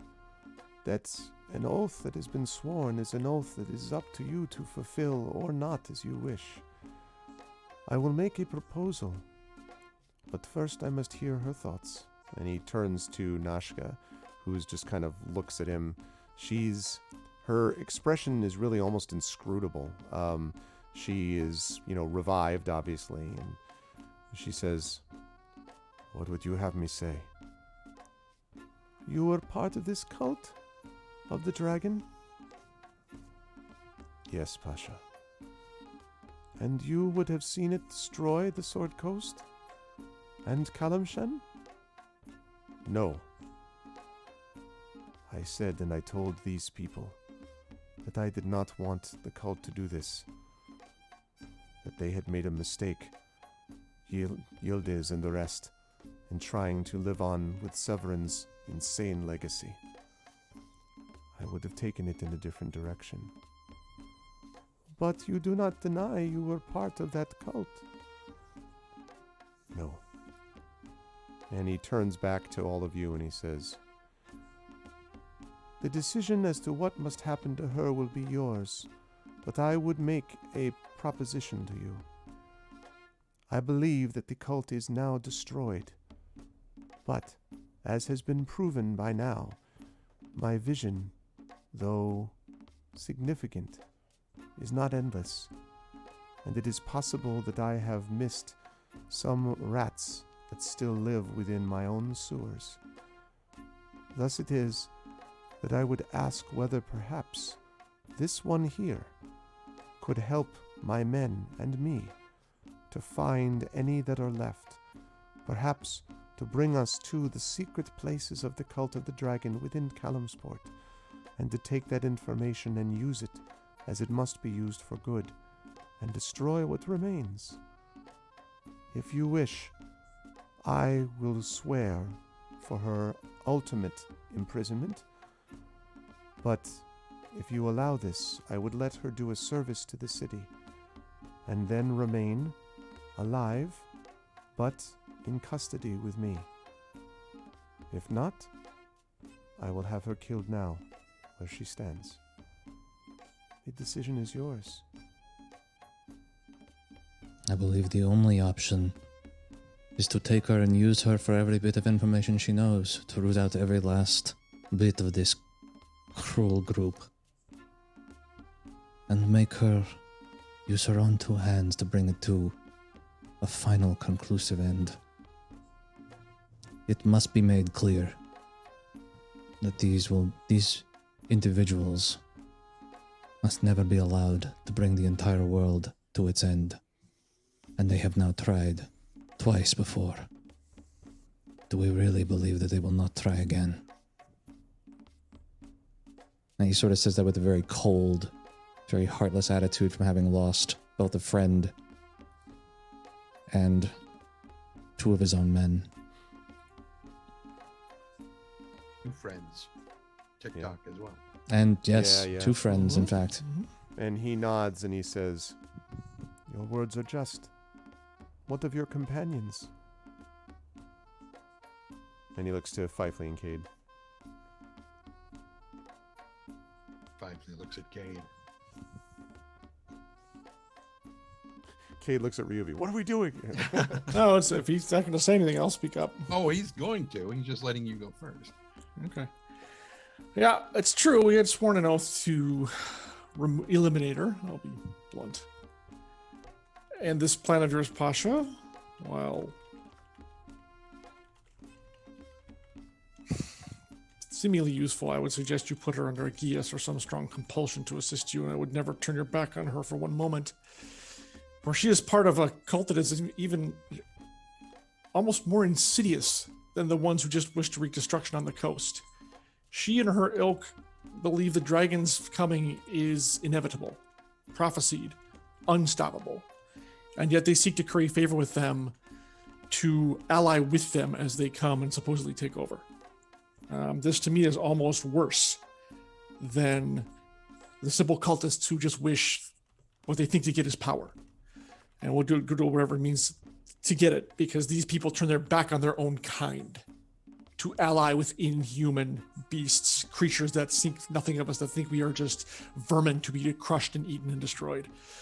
So never trust her. Keep her imprisoned, tightly watched at all times. And if she gives you even a hint of resistance, I would not hesitate to kill her if I were you, for she cannot be trusted. But certainly use her as much as you can. Get as much out of her as you possibly can before keeping her imprisoned for the rest of her natural life. I would hear what Fifely says, but before, I will say that I have a servant, a certain Tao, who wishes to make amends for his failures. And Cade grins really, really widely at that. I think that would be a perfect assignment. And then he finally turns to you, Fifely, and he says, "And what of you?"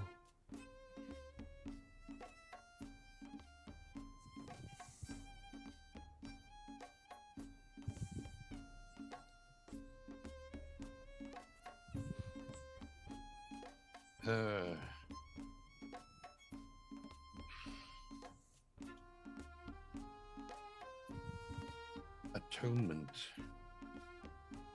counts for little as far as I'm concerned if she is forced to it. If it's not something she does by choice, then it means nothing.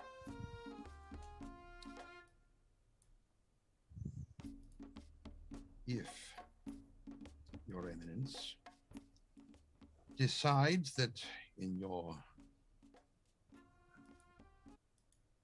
benevolence to extend her this, what I can only describe as courtesy, which may or may not be warranted in my eyes, then this is your land. It is ultimately your choice.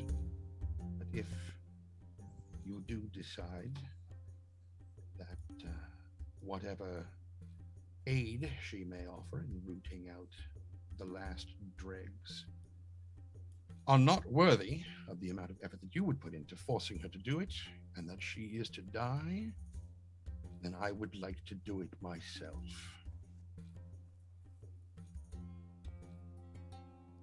And he kind of considers you very closely. And he says,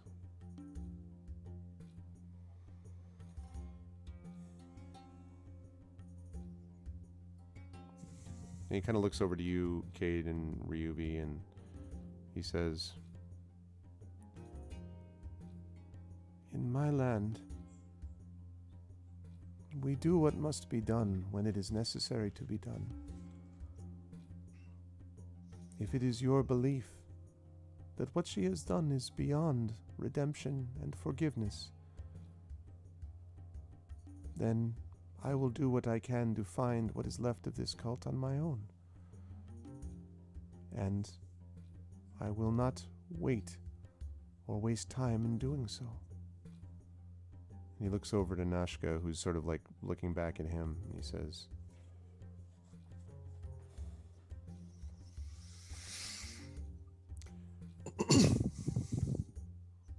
we will have a year. In that year, I will gather what information I can.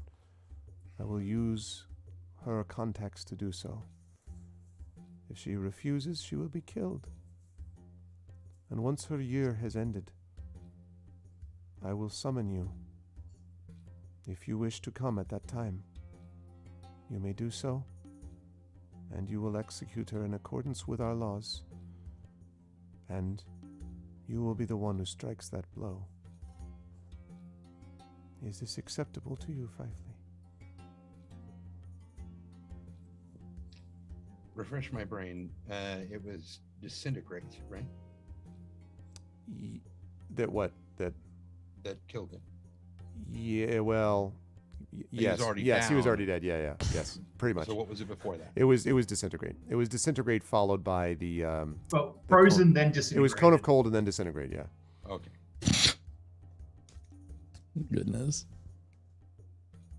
And the cone of cold by itself, we might have been able to bring him back. So, Right, and I should rephrase. It's not really disintegrate. He was hit by the sonic creatures thing. So really it was force damage that shivered him, but it was like sonic, so he was essentially. And if he'd been hit by the cone of cold, I don't know. He took a lot of damage. I'm not sure that he would have been salvageable, but maybe. All right. So Fifely's, I mean, he looks just emotionally distraught. He's, more than the other two, Fifely and Gromnir always seem to have something. Maybe it was the fact that they're both religious people, whatever. And it was the fact that Gromnir was the one that brought us all together again. So yeah, he's kind of emotionally wrung out, and he just looks fucked up. Well, we're all pretty emotionally wrung out. I'm not gonna lie. Yeah. So yeah. If given a chance, I have a final thought on all of this too, but I'm waiting until you're done. Say I would be allowed to deliver that blow, which to me sounds singular, which is not the number I had in mind. Mention summoning me to be her executioner. It's interesting that you should choose that particular word, because I was going to summon every rat in Kalamport to assist me in tearing her apart, bite by bite, one piece for.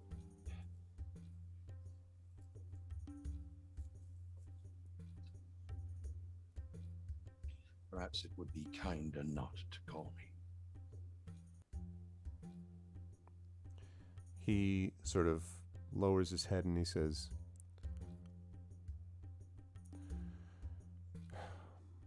we will see after the year how both of us feel.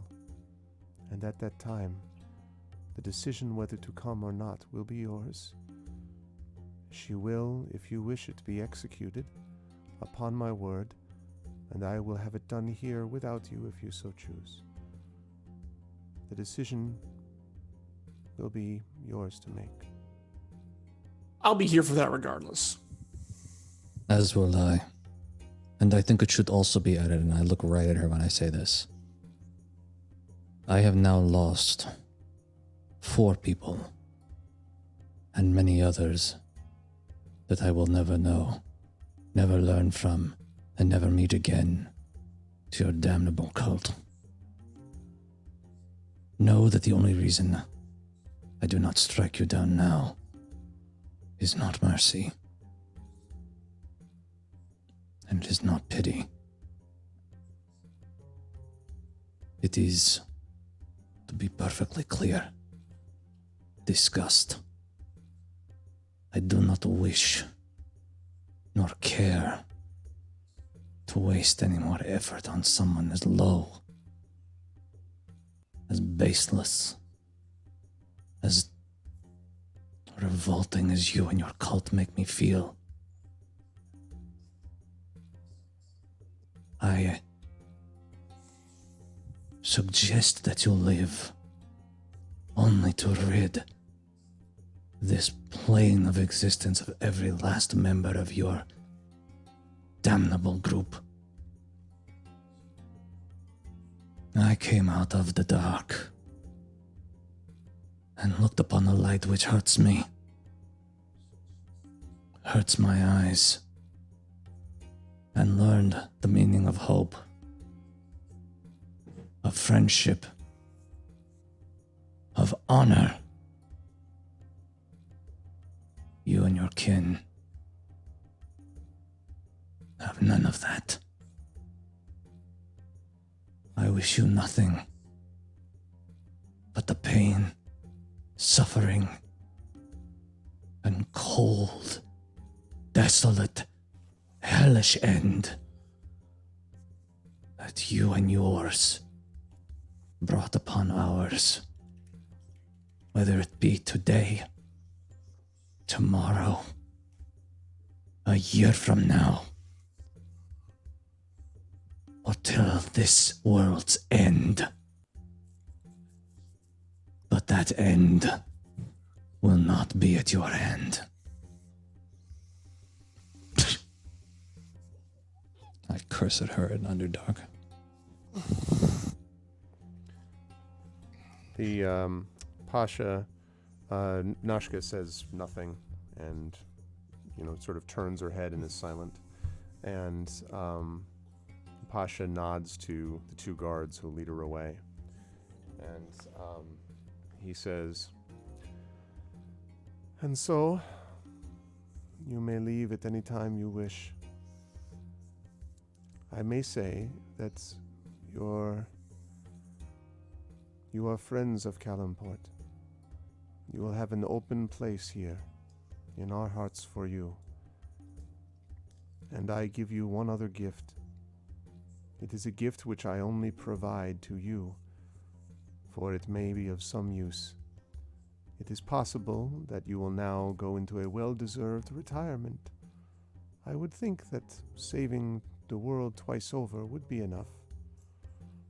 But one can never know, and the future is always clouded. Thus I will give you one bit of knowledge." And he kind of looks at the 2. There's a couple of guards still remaining in the room, and he kind of gestures at them, and they depart. And as soon as they leave, the Pasha stands, and he says, "If there is need for any of you in the future, I will do what I can." And for just a moment, his image shimmers, and he grows, and his tunic falls away, and he is bare-chested, and folds his hands in front of him, folds his arms, and his hair is shining and red. It flows behind him, and magic crackles around him, and is found in his hands, and his eyes sparkle. He slightly hovers above the ground, and he says, "I have never shown this power to any. But if there is anything which an Efreet can do, I will. And I give you this knowledge. Let it be our secret." And he lowers himself to the ground and is just the Pasha again. And he says, So I think we understand each other. Fifely Harper, Cade Marmidas, Ryuvi Dark Crasher, Thrice Blessed, and Gromnir Grumblehammer, who does not survive here, but is a part of all you do. Go in peace. Salam. Now I want to jump forward to three separate things. The first is 3 individual stories. Fifely, I'm going to give all of you a chance to talk to each other, but I want, Fifely, you to tell me what is the last thing that we see from Fifely as you return to your forest. Well, when it's time to go from Kalimshan, he returns to the Faith Ward and finds the appropriate tree. And everybody else is, I presume, there with him, because that would cut a significant amount of time off of their return trips. Exactly. Yes. And A lot I easier. definitely want to know of this. Yeah. Yes. And so he casts transport via plants, and the trunk of the tree opens up, and you can see the forest of the wood of sharp teeth on the other side, and all 3 of us go through. And upon coming through, he basically looks at Cade and says, because you gathered up Gromnir's remains, and so he's Candle Keeper's that way, if that's where you're taking that. Regardless, I think they should know. Ryuvi, your tower is, well, you can teleport, it doesn't matter.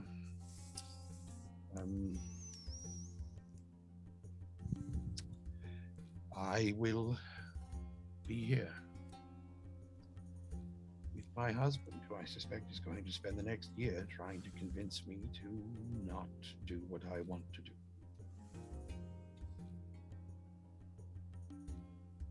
You don't have to, Fifely. I have said before that vengeance is not natural, that it is a construct of society. There are times when it is so very hard.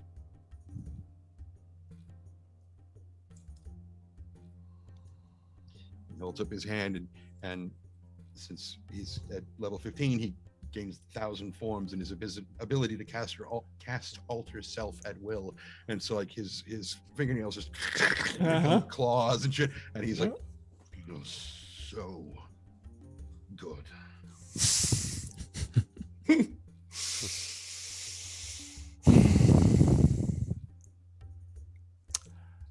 Well, in a year we will meet again, and we will see how all of us feel. It also depends on what she does in that time. I'm going to be honest with both of you, since we're right here and now, there's no one else around. I doubt there's anything she can do that will redeem her in my eyes. But she's already lost. Exactly. I can see one thing, but only one. And that is that the pendulum must swing to the other side. If she devotes herself to Bahamut, worships a good dragon, and really commits herself to him, then perhaps if she does enough work in his name,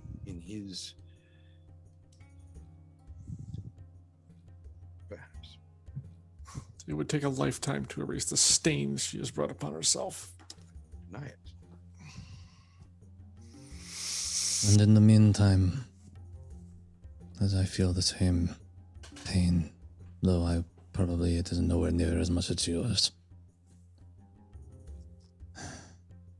I would not ask this of you, but only suggest as your friend.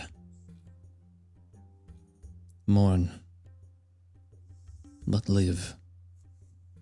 There are people who need you, Fifely. Live. Live with the forest. Live with your husband.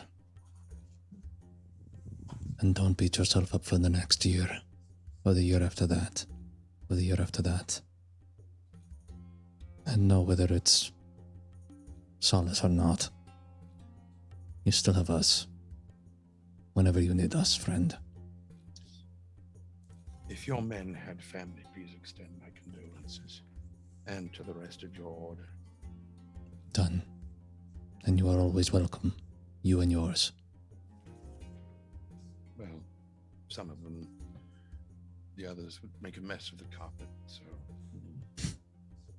We can always get more carpets. That's not the point, really. They need to learn.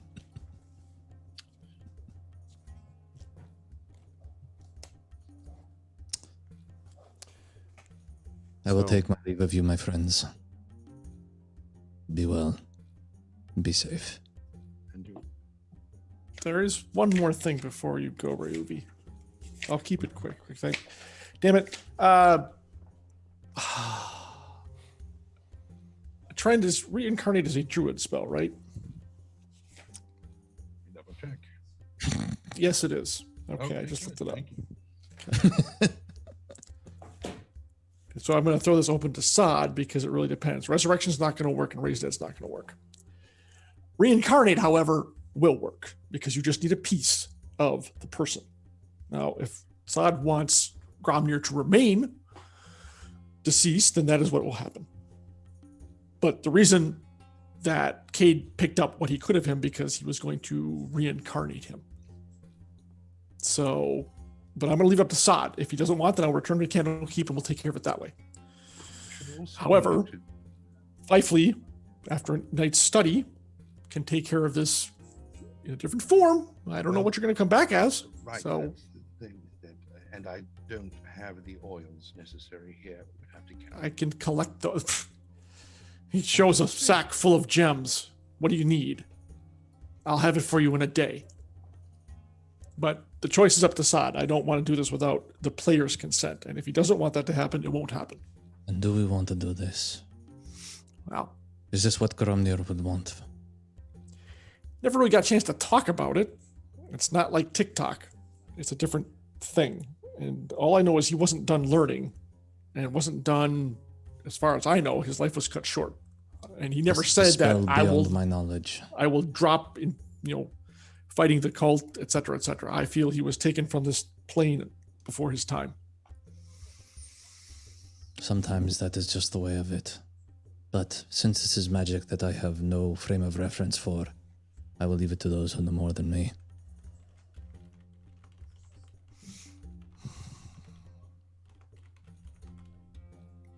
Sod?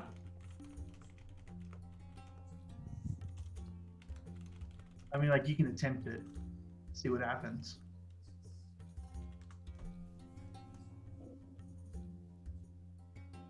Okay. Because as a thief, as a rogue, he knows there are abilities that higher level clerics or Fifely has. Now, the other question is, Fifely, whether you wish to do this as well. Because I'm not going to make you do it. I'm only going to suggest, since you have the ability, that you can. I can provide everything you need. And I can do it within this, I guess it's like 10-day border deadline. But that's not a problem. The question now is upon you whether you feel this is appropriate.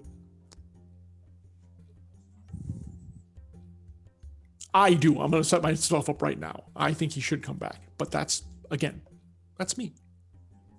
And I only count as a fourth of this quartet.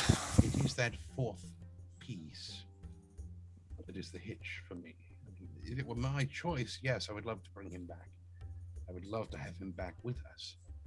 But if he does not wish to come back, we don't know where he is now. He could be basking in an eternal library, just enjoying the fruits of infinite knowledge, and we pull him out of that. I wouldn't want to be there when he woke up. Assuming that's the case. It's That's true, what but I'm we saying. do not know. And we do not know his wishes. We have 10 days. Do what Right. we can to find out whether he wants to come back. Well, that's a speak. Yes. That's a speak with dead thing. So I guess I'm off to Candlekeep.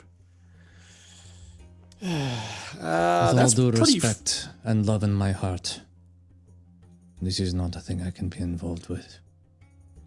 Well, I guess I better get moving then, because Candlekeep's pretty far from here. And if I'm going to do this in the 10-day time frame, I'm going to run out of time. Actually, It's not that far. isn't it? No. Okay. All right. Wood of Sharp Teeth is here. Candlekeep is here. I can't see your map. Oh, trust me, it's about that far. Oh, good. All right. Well. Oh, Arv, can we have gotten the flying carpet back from the Pasha? Yes. Okay, good. Well, in that case, it's not a problem. He does ask you to pay a tax. No, I'm just kidding. Okay, Storage fee. Tariff, you know.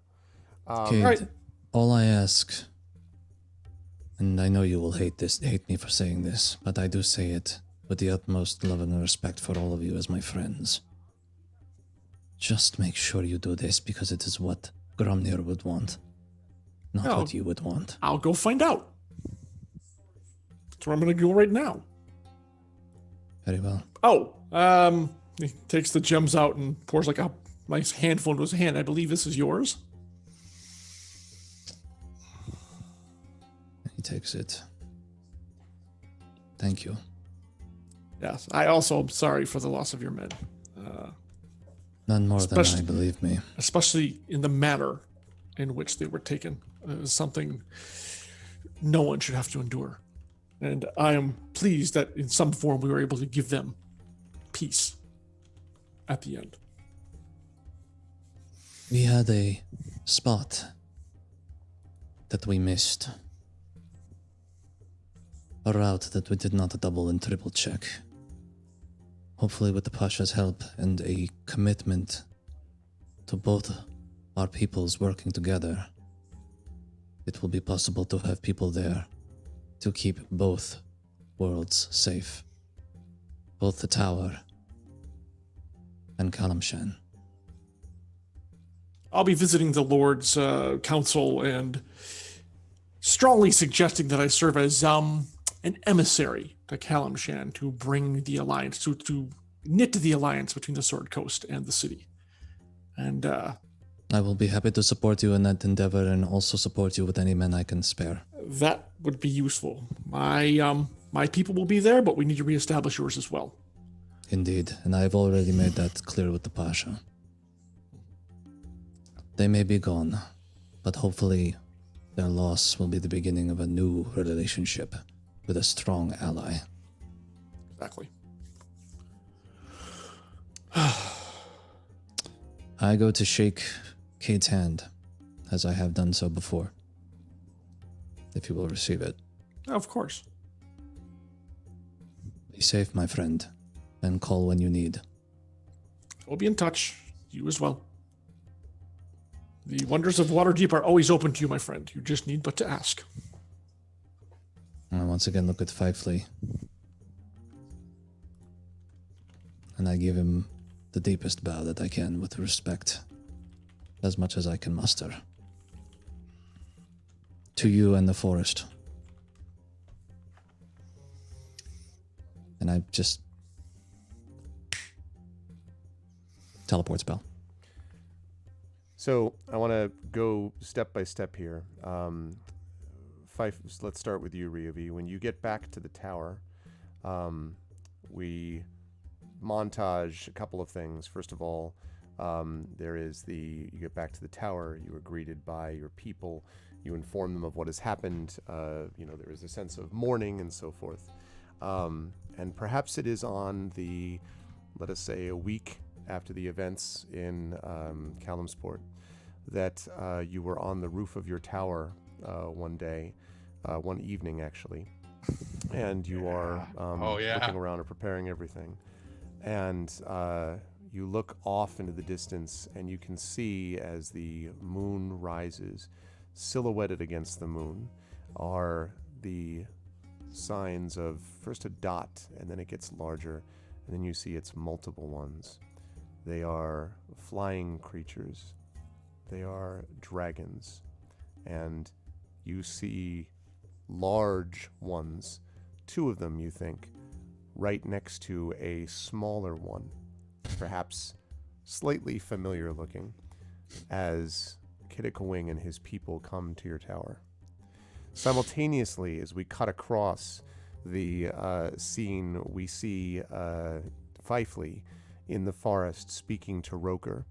Roker is showing him some of the newest things, some of the newest things on the ground, several new plants that have grown, and also several places, new cubs that have been born to the pack of wolves, and has heard from you and has said nothing to dissuade you yet from any of your thoughts about what you would like to do, but shows you at one time, probably 5 or 6 days in, this wolf cub, which belonged to 2 other wolves that died in an accident. And typically that wolf might have been left behind or abandoned, and yet was adopted into the family of new wolves and is with this group. And he shows this to all of you. He shows this to you silently, and looks at as the 2 of you are looking at that same moon, actually, I would say, that Ryuvi sees, and growls to you something of the effect of, "It is family I would have you consider. Family, and the love of those around you. I would have you abandon vengeance and hate. But it is your decision. But we have wolves to raise, you and I. I would have you do that, if you so choose."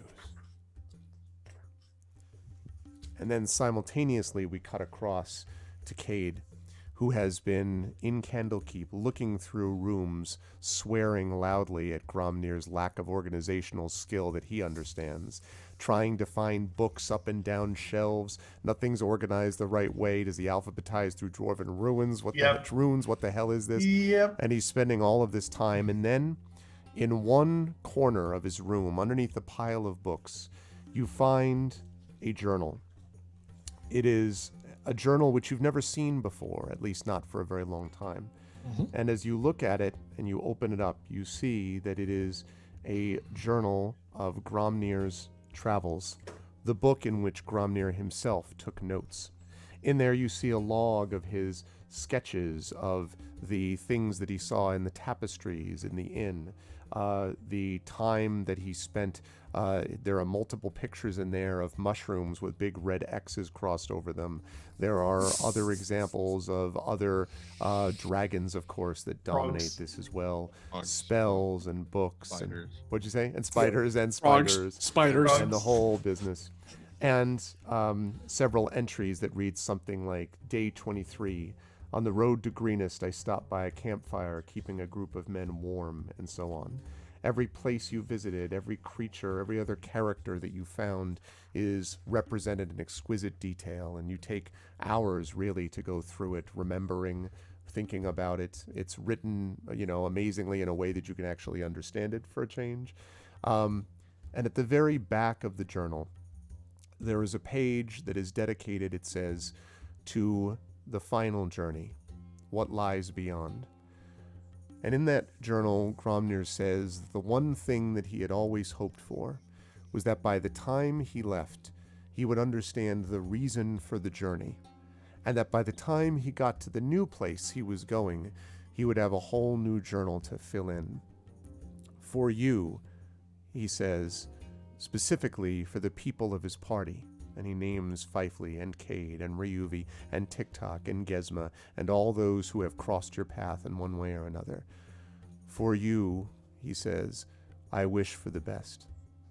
But for me, I wish to see what comes next in the journey, whatever that will be. The journal ends there, and I suspect, though I will allow you the last word to say, that I know what you might do based on that last journal's page. Cade, what do you do before leaving Gromnir's room and departing for Waterdeep? So when I find the journal, I stop and freeze and pick it up. And I sink down right where I am across my legs, and I page through the whole thing, just remembering the struggles, the journeys, the adventure, the loss of TikTok, everything. And then I assume he continued writing in here afterwards and saw what he did, his study for information, his quest for knowledge, all that stuff. And I get to the last page, and I read what he has written, and a single tear because they've been welling up in my eyes, remembering everything we went through and everything we struggled and fought and sacrificed for. TikTok nearly brought me to tears, but I forced myself to keep reading. And a single tear comes and splashes on the page. And he looks at it for a second. He wipes it away, make sure the paper doesn't get smudged. He closes the book, puts it back where he found it.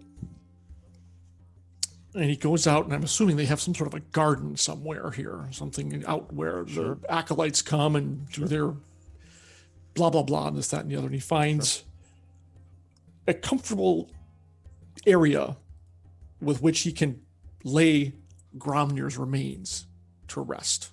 Somewhere within sight of the library. And he can scoop out a deep enough hole, put what's left of him in there, cover it up again, make sure it all looks natural, or as natural as he can make it. He's not really trying to, he's no druid. I would journey to your homeland, but I think this was your home, Grom.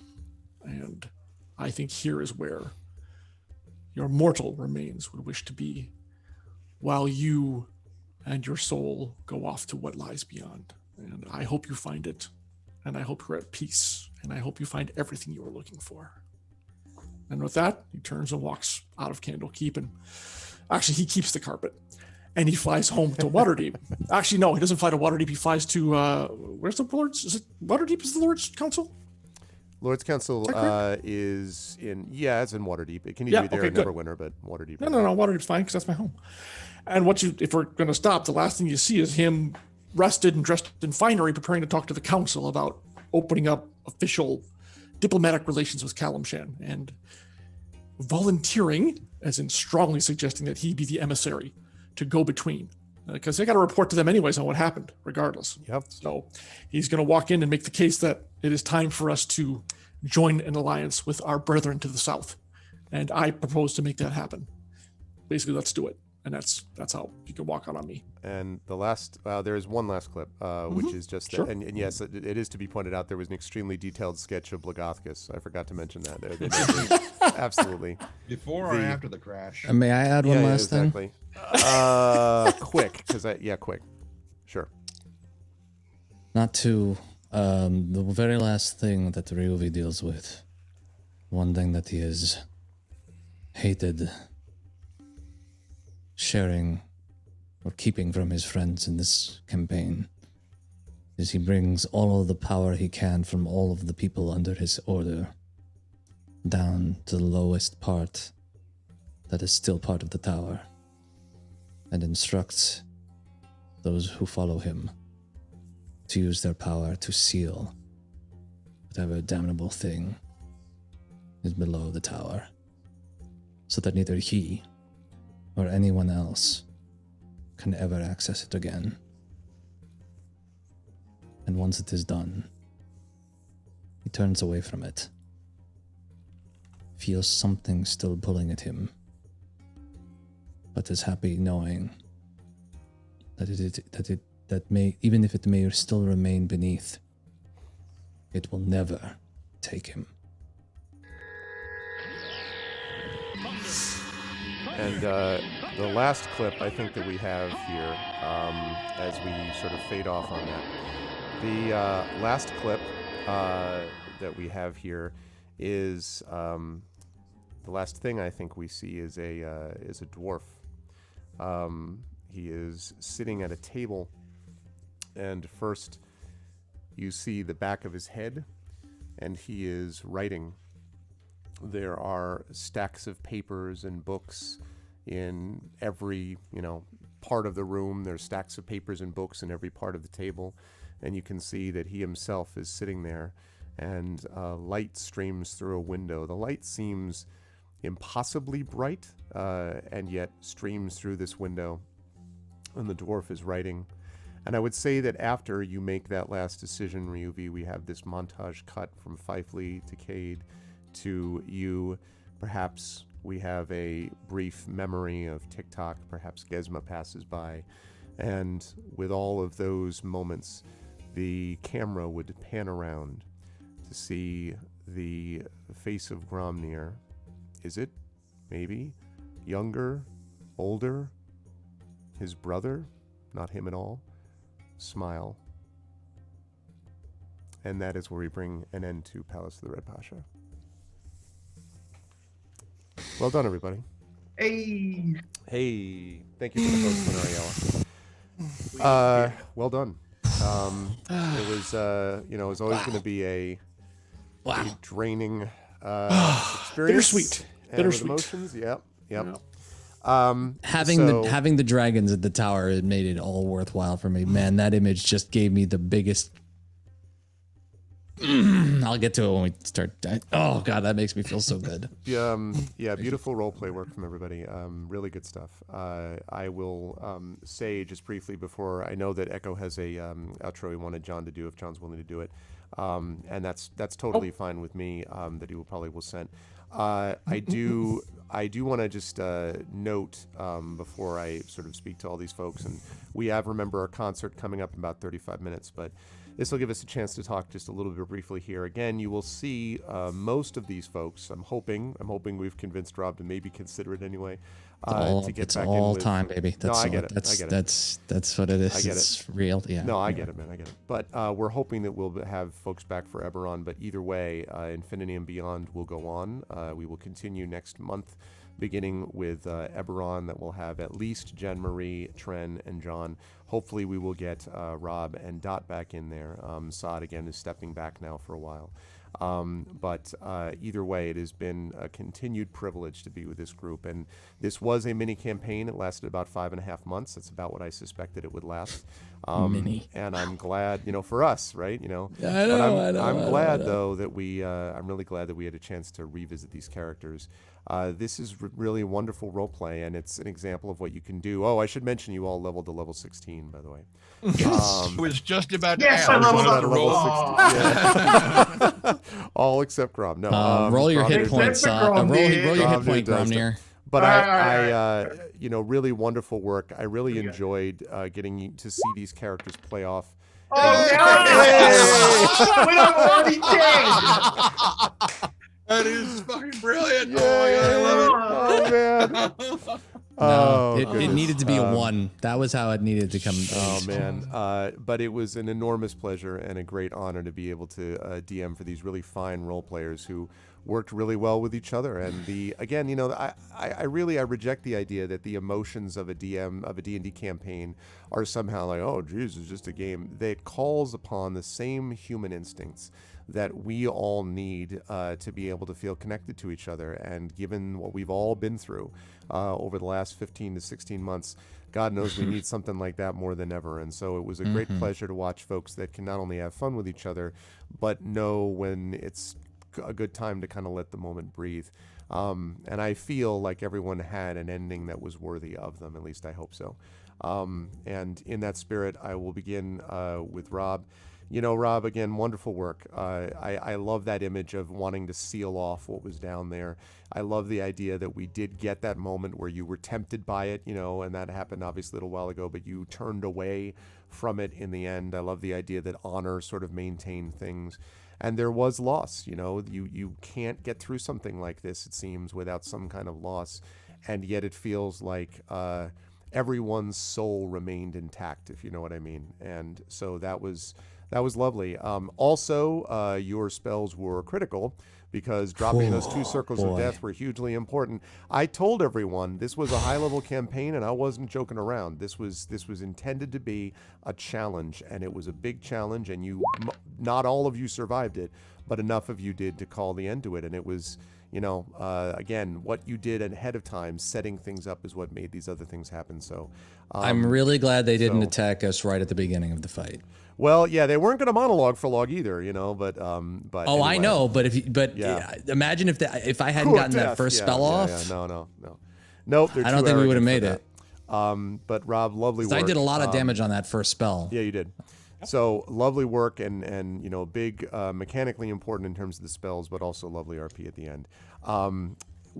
Rob, I'll just ask, how do you feel? What did you think about everything with how do we finished up with the campaign and so on and all that kind of good stuff? I don't want us to take forever on everybody because I want to make sure everyone has a chance before the concert. But I'll be quick. okay. quick. Yeah, let me know what you think. I think everybody knows the details of everything that's happened through this campaign. So I'm not going to focus heavily on what happened here, because I think it's a package deal between what happened in the Rise of Tiamat and the Horde of the Dragon Queen before it. And I mean, you know, Ryuvi has had a very interesting evolution from being, you know, found in a in a field, having been captured and being rescued by those that would become his friends, being misunderstood and mischaracterized and seen as a different outsider, being an other, being a drow, being, you know, just you know, everyone expecting nothing of him, or expecting him to be a certain thing, and then proving that he wanted to be more than where he was from, and more than, you know, just a creature of the Underdark. Right. I'm very proud of Ryuvi. I'm very proud of the character. I feel very good with where I've taken him. And truth be told, at the end of the Rise of Tiamat campaign, I felt very good. I could have left him there. I really feel like I could have left him there. I don't know that I needed to come back to him, but I am happy that through the course of what is the full name of this campaign? The Tyranny of Dragons. No. This campaign. Palace of the Red Pasha. Palace of the Red Pasha. Sorry. I was like, Rise of the Red Pasha. No, that's not it. Palace of the Red Pasha. That he was able to maintain what he had gained. Yes, he had lost. Yes, he lost people. Yes, he lost friends. Yes, there were things that really tested his mettle. But the truth is, the person, the elf, the drow that he became, he maintained it. He kept that. And at the end of it, he didn't succumb to the easy way out. Right. He didn't succumb to the power that he could have tapped into. This voice from beyond, this alien presence that did give him some power, that made him a new kind of mage, but that he ultimately decided that who he had become was more important than the power that he could have used. Because as he says at the very end of this campaign, what is a task that is left undone but a worthless thing that one must finish? And he finished this the way that he started it, with his head high and with who he was intact, with who he is intact. And if he had taken that other option, and Gromnir had lived and his men had lived, and he had known in the back of his head that it had been done as a lie, that he still had never revealed to his friends, yeah, I don't believe that he would have been able to leave this campaign as good as he came into it. And that would have made me very, very upset. So as hard as it is to have lost Gromnir, as hard as it is to have lost those two people from the Order, to see those dragons flying towards the tower and to know this is an evil that he can put behind him, I think he can live with that. It may not be ideal, but it puts his heart in a good place, and puts my heart in a good place with this character and with this whole storyline. And so I can. And you guys have to remember,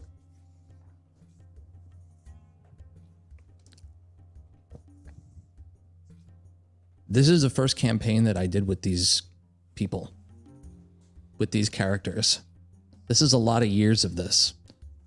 And so to put this to rest is very tough, because these characters, especially the way we play them, they're very much a part of us. I think Ryuvi is very much a part of me. Hell, technically it's my Hebrew name. And I didn't really know what I was making at the time. I didn't really know how to play D&D. I really didn't know what I was getting into. I didn't know I was going to be doing this for 4 years. That's for damn sure. And I wouldn't change a minute of it for the world.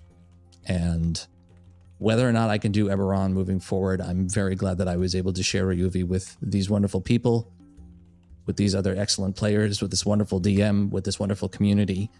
And thank you for letting me do so for so many years. And I hope that Ryuvi has, I won't say had the same effect on all of you that he had on me, but I hope that I'm leaving him with as good a sentiment in all of your minds and hearts as he does with me. And I'm happy to leave him be in his tower doing what he's done and will continue to do.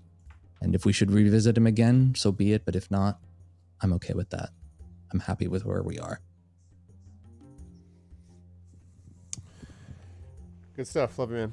Good stuff.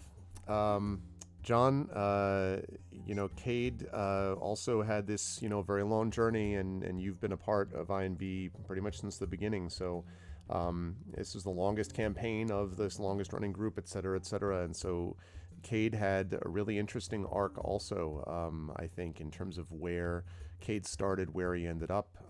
Obviously, you had a big role in that fight too, but from an RP point of view, I thought it was interesting that I love the idea that you were the one who went to Candlekeep, and that, although Fifely and Gromnir had this connection, that you being the one who had been sort of pushing the most for thinking about, like, maybe I think we can resurrect him, I think we can do this, which feels very much like Cade, like, we could do it, reading the journal. And it was Assad's idea to have that journal there.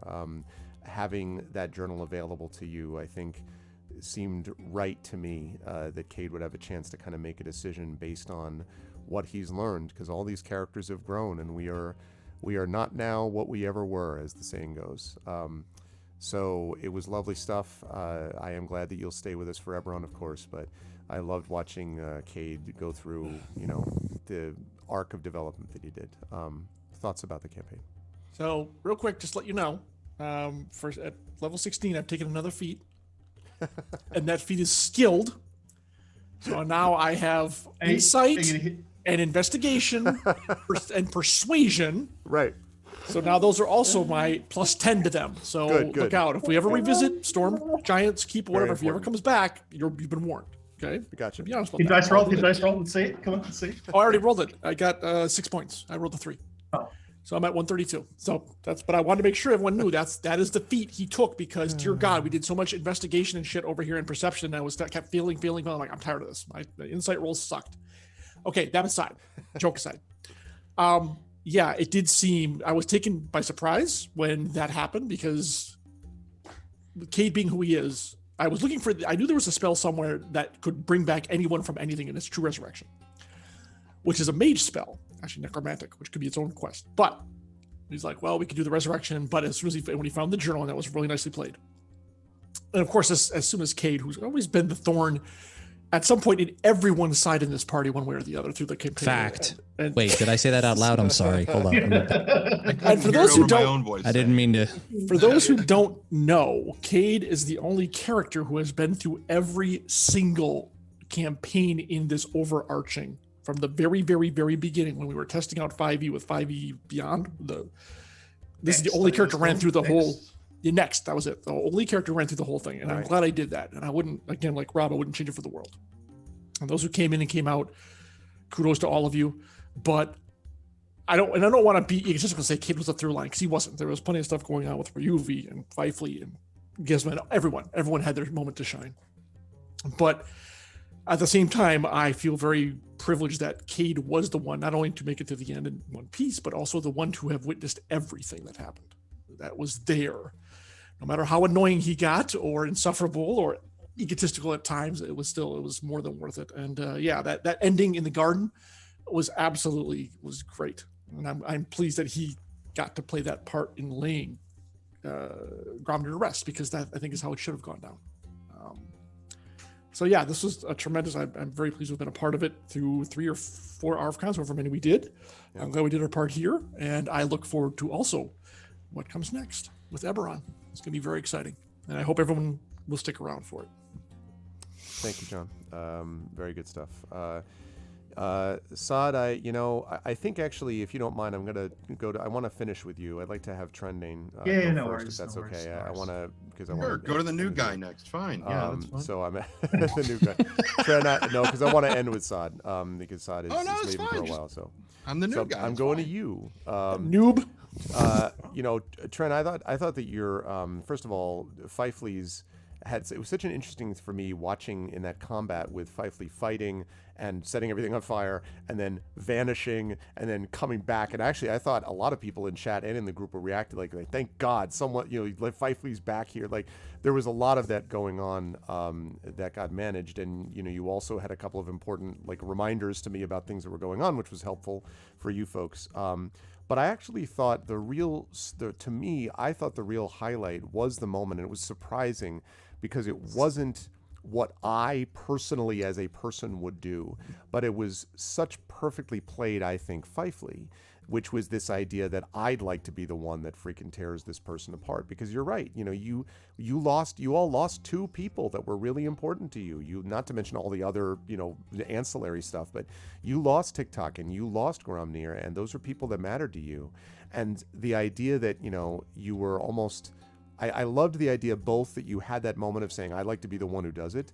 And then later on that, I have a suspicion my husband's going to spend the next year talking me out of it. And I love that. It's such a wonderfully rich way to kind of approach this so that we're left wondering, is Fifley going to come? What's going to happen? The idea that Fifley said, I even can see a path for redemption, but it's going to be almost impossible. But if you do X, Y, Z, blah, blah, blah.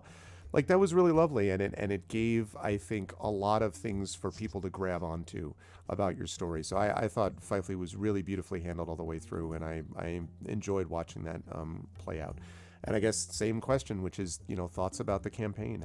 How did you feel about this one? And any, Fifley's conclusion and the conclusion of the others. What do you think? Looking back on the entirety of Fifley's involvement, it everybody's got their journey, and for him, it's being rescued by these guys when he was tied to a stake outside that dragon cave, next to Leosin, and there was a point when I think it may have been in Elturel when we were choosing which faction we were going to go with, and the fact that it's like, okay, you can join the Order of the Gauntlet or you can join the Harpers. And I know a fair bit about D&D, but I had never heard of the Harpers before. And so when you said you could join the Harpers, I'm like, okay, Dick, just because it's my family surname, don't. And then later on, I look it up, I'm like, oh, oh crap. Okay.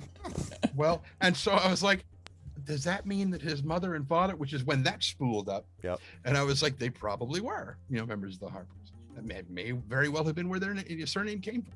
But, and then just, and I know it's the way D&D is, the modules are written and whatnot, that every time we go and do something, we come back and Leosin's like, yes, we knew that. I'm like, why the hell didn't you tell us before we left? And so that's why Fifley got angrier and angrier at the Harpers until eventually he was like, no, I'm done. I'm out. I'm not working with you guys anymore. And I think that then we had basically three factions within the party. We had the Order of the Gauntlet, we had the people who were the Harpers, and then we had Fifley. And it's like both of those other factions are like, do not tell anyone who's not a member of our faction what we've told you. And I'm like, that means none of you can talk to Fifley about this. This is great. Okay, whatever. But as it progressed, it just aspects of it just became ludicrously funny to me, and I was just like, okay, let's just twist this a little bit more. How far can I reasonably take this? And as we went forward, then we get to the final thing at the end of Tyranny of Dragons, where I'm just holding a door, and this thing, we've got this gigantic door. I'm like, so help me God, if I wind up holding this door shut, I'm just and I'm like, no, don't say that. You're a fire elemental. You can't really do that. And I'm like, it's okay. It's a different thing altogether. So I'm like, I'll close the door. Fine. But if he hadn't knocked me prone when the thing collapsed and the skull exploded, if he hadn't knocked me prone, I would have taken the staff and been like, tink, even though he was dead, I still would have Bang. you know. But I was like, nah, that's okay, I'm prone. Screw it. Never mind. If we were to lose anyone, I'm not saying, well, I will say, if we had to lose someone, it was my hope that it would be Gromnir, because I think that has the deepest impact on all the other characters. Yes. I think if we had lost Cade, Fifley would not be as upset by it. It's not to say he wouldn't be upset. He just wouldn't be as upset as losing. Yeah. And I think it Ryuv is 50-50. kind of, yeah. Kidding. If we had better, couture, it might be better, but who knows? I'm definitely taking carpet, that's for sure. Oh, you got to fight Cade. You got teleport, bitch. I get the carpet. Nice try. More magic is more magic. No, I get the carpet. So, but yeah, I think it was getting back home, being back in the forest all of a sudden in the familiar scents and sounds and whatnot, and knowing that Roker was somewhere not far away, because this would be the tree that Fifley would come through. That not necessarily redemption, but that return home, that, okay, I can let this go. And wait, I can let this go. What are the options if I choose to let this go? And so that's where he was starting to think of what would be a path of redemption for her. And that was when he was like, no, vengeance is not nature. And so he had to keep reining himself in.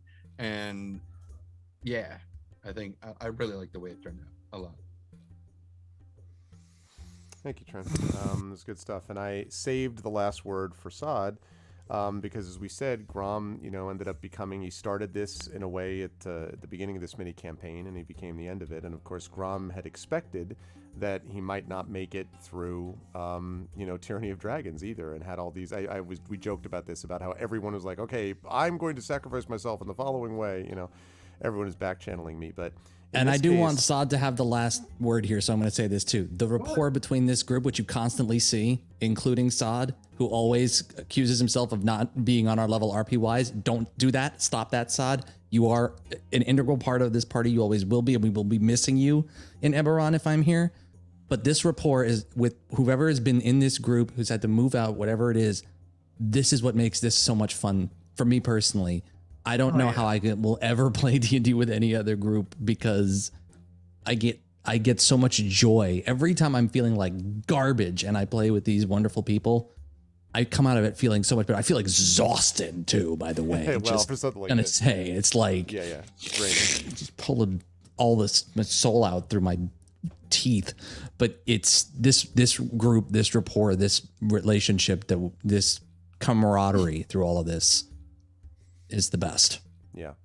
Everyone I've played with over the period of how long has it been? 7 years? I mean, because all the video game, 6-7 years, I guess. Being able to, losing all that time now and not be able to play with anyone anymore, it's going to suck a lot. But I don't know what to say. I mean, like, same as John with Gromnir, I made Dondor, and I had this idea of it being like a family line, and that's where Gromnir came in, and I've just loved Gromnir from day one. I actually like him more than Dondor. Dondor was very he was very sure of himself, whereas Gromnir was he's not a fighter, and yet he's been put in these positions where he has to fight and he just can't do it. So he's, in a way, he's a survivor. He's always been a survivor. And sadly, just at the end, he wasn't able to survive that one final battle. And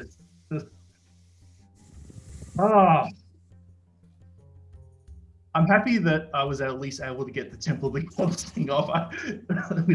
I was playing that for a long time, and how to do it and when to do it at what point, and I never got around to it. But like this end bit it worked out really well. And So was that technically a lore or spell? it's a spell. It is a spell. It's- Okay. I used a class ability plus a spell.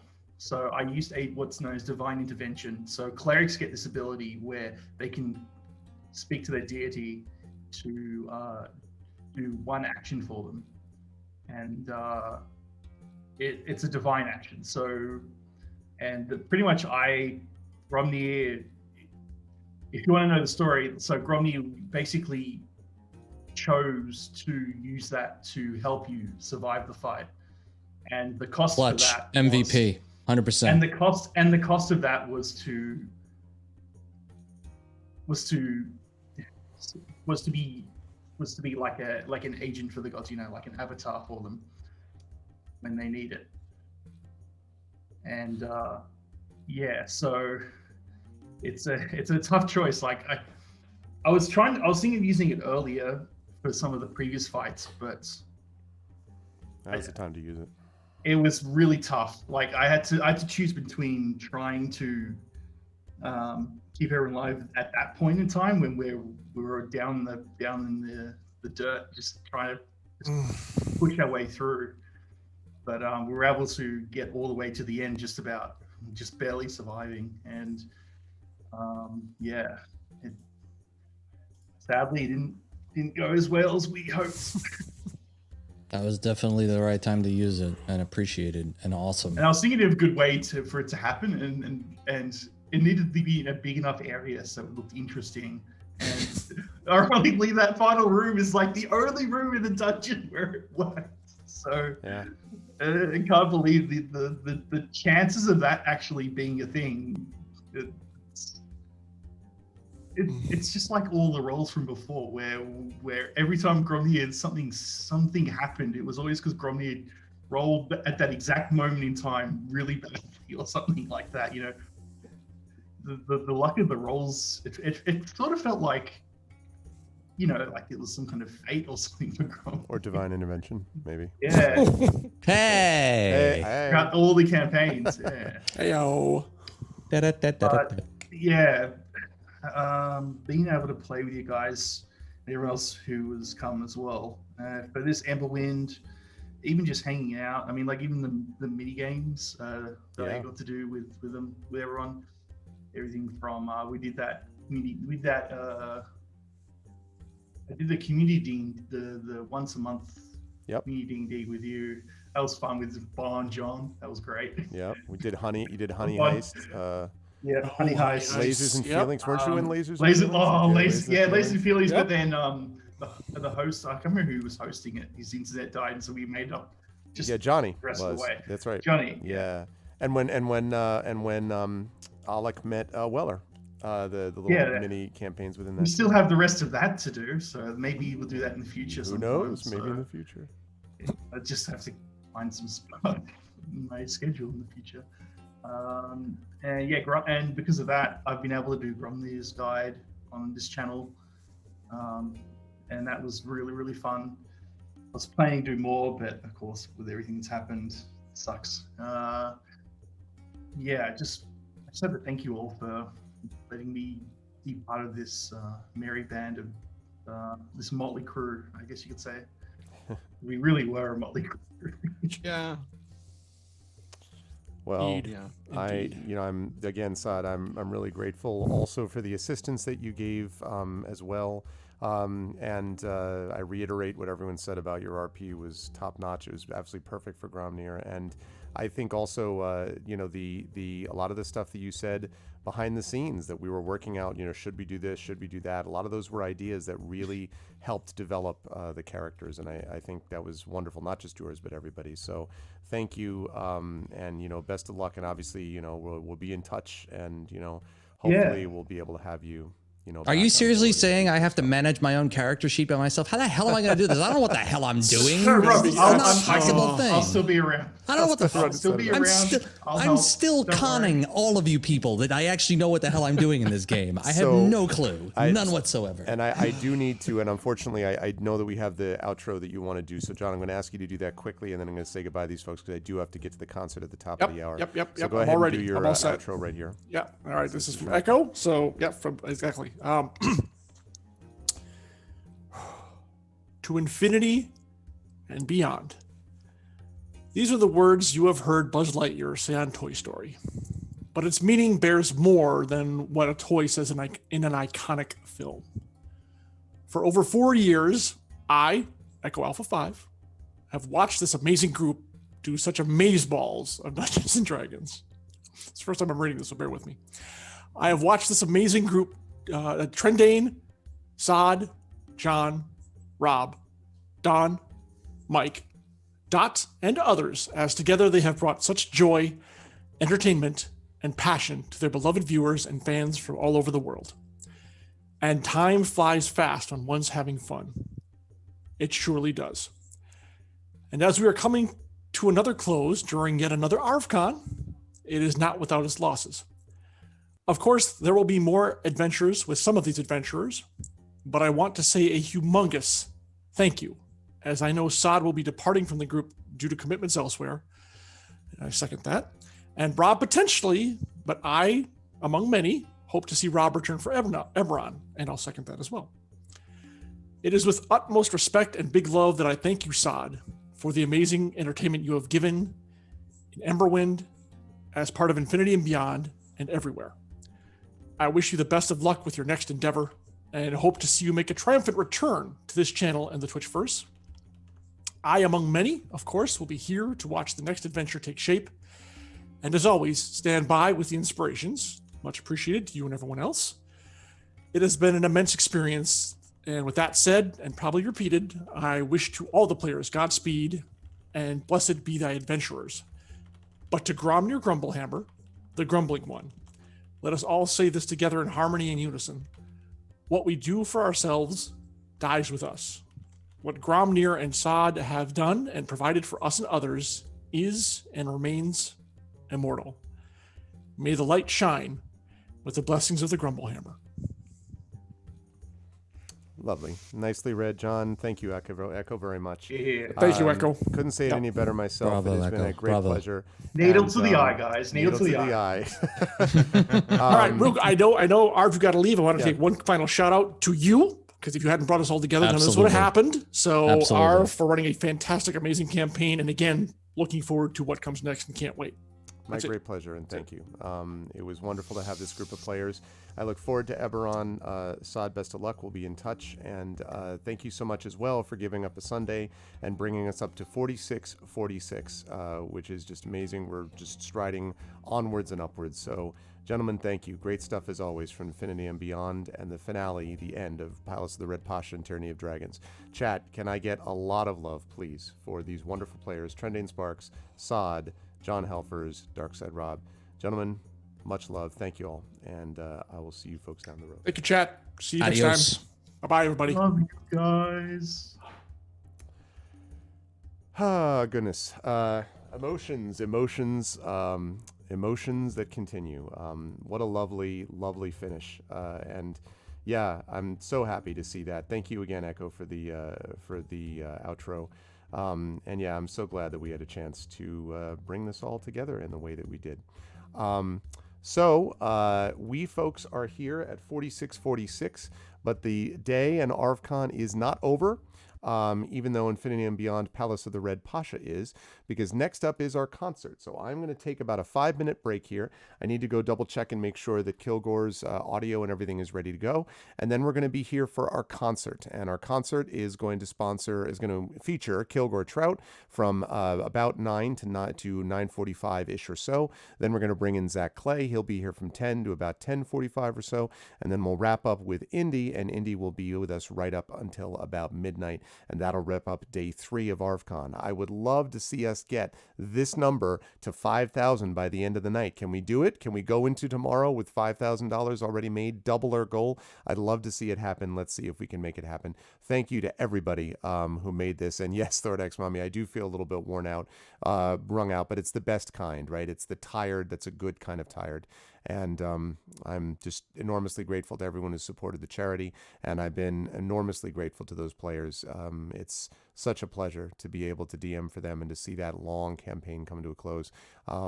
It's great. And I love this game and I love those people. So, okay. With all that said, I'm going to take a short break here, and I'm going to be right back with Kilgore Trout. Don't go anywhere. Please do donate and all that stuff, and stick around for some, as I get my camera ready, awesome music to come. I'll be right back with you folks. Hold tight.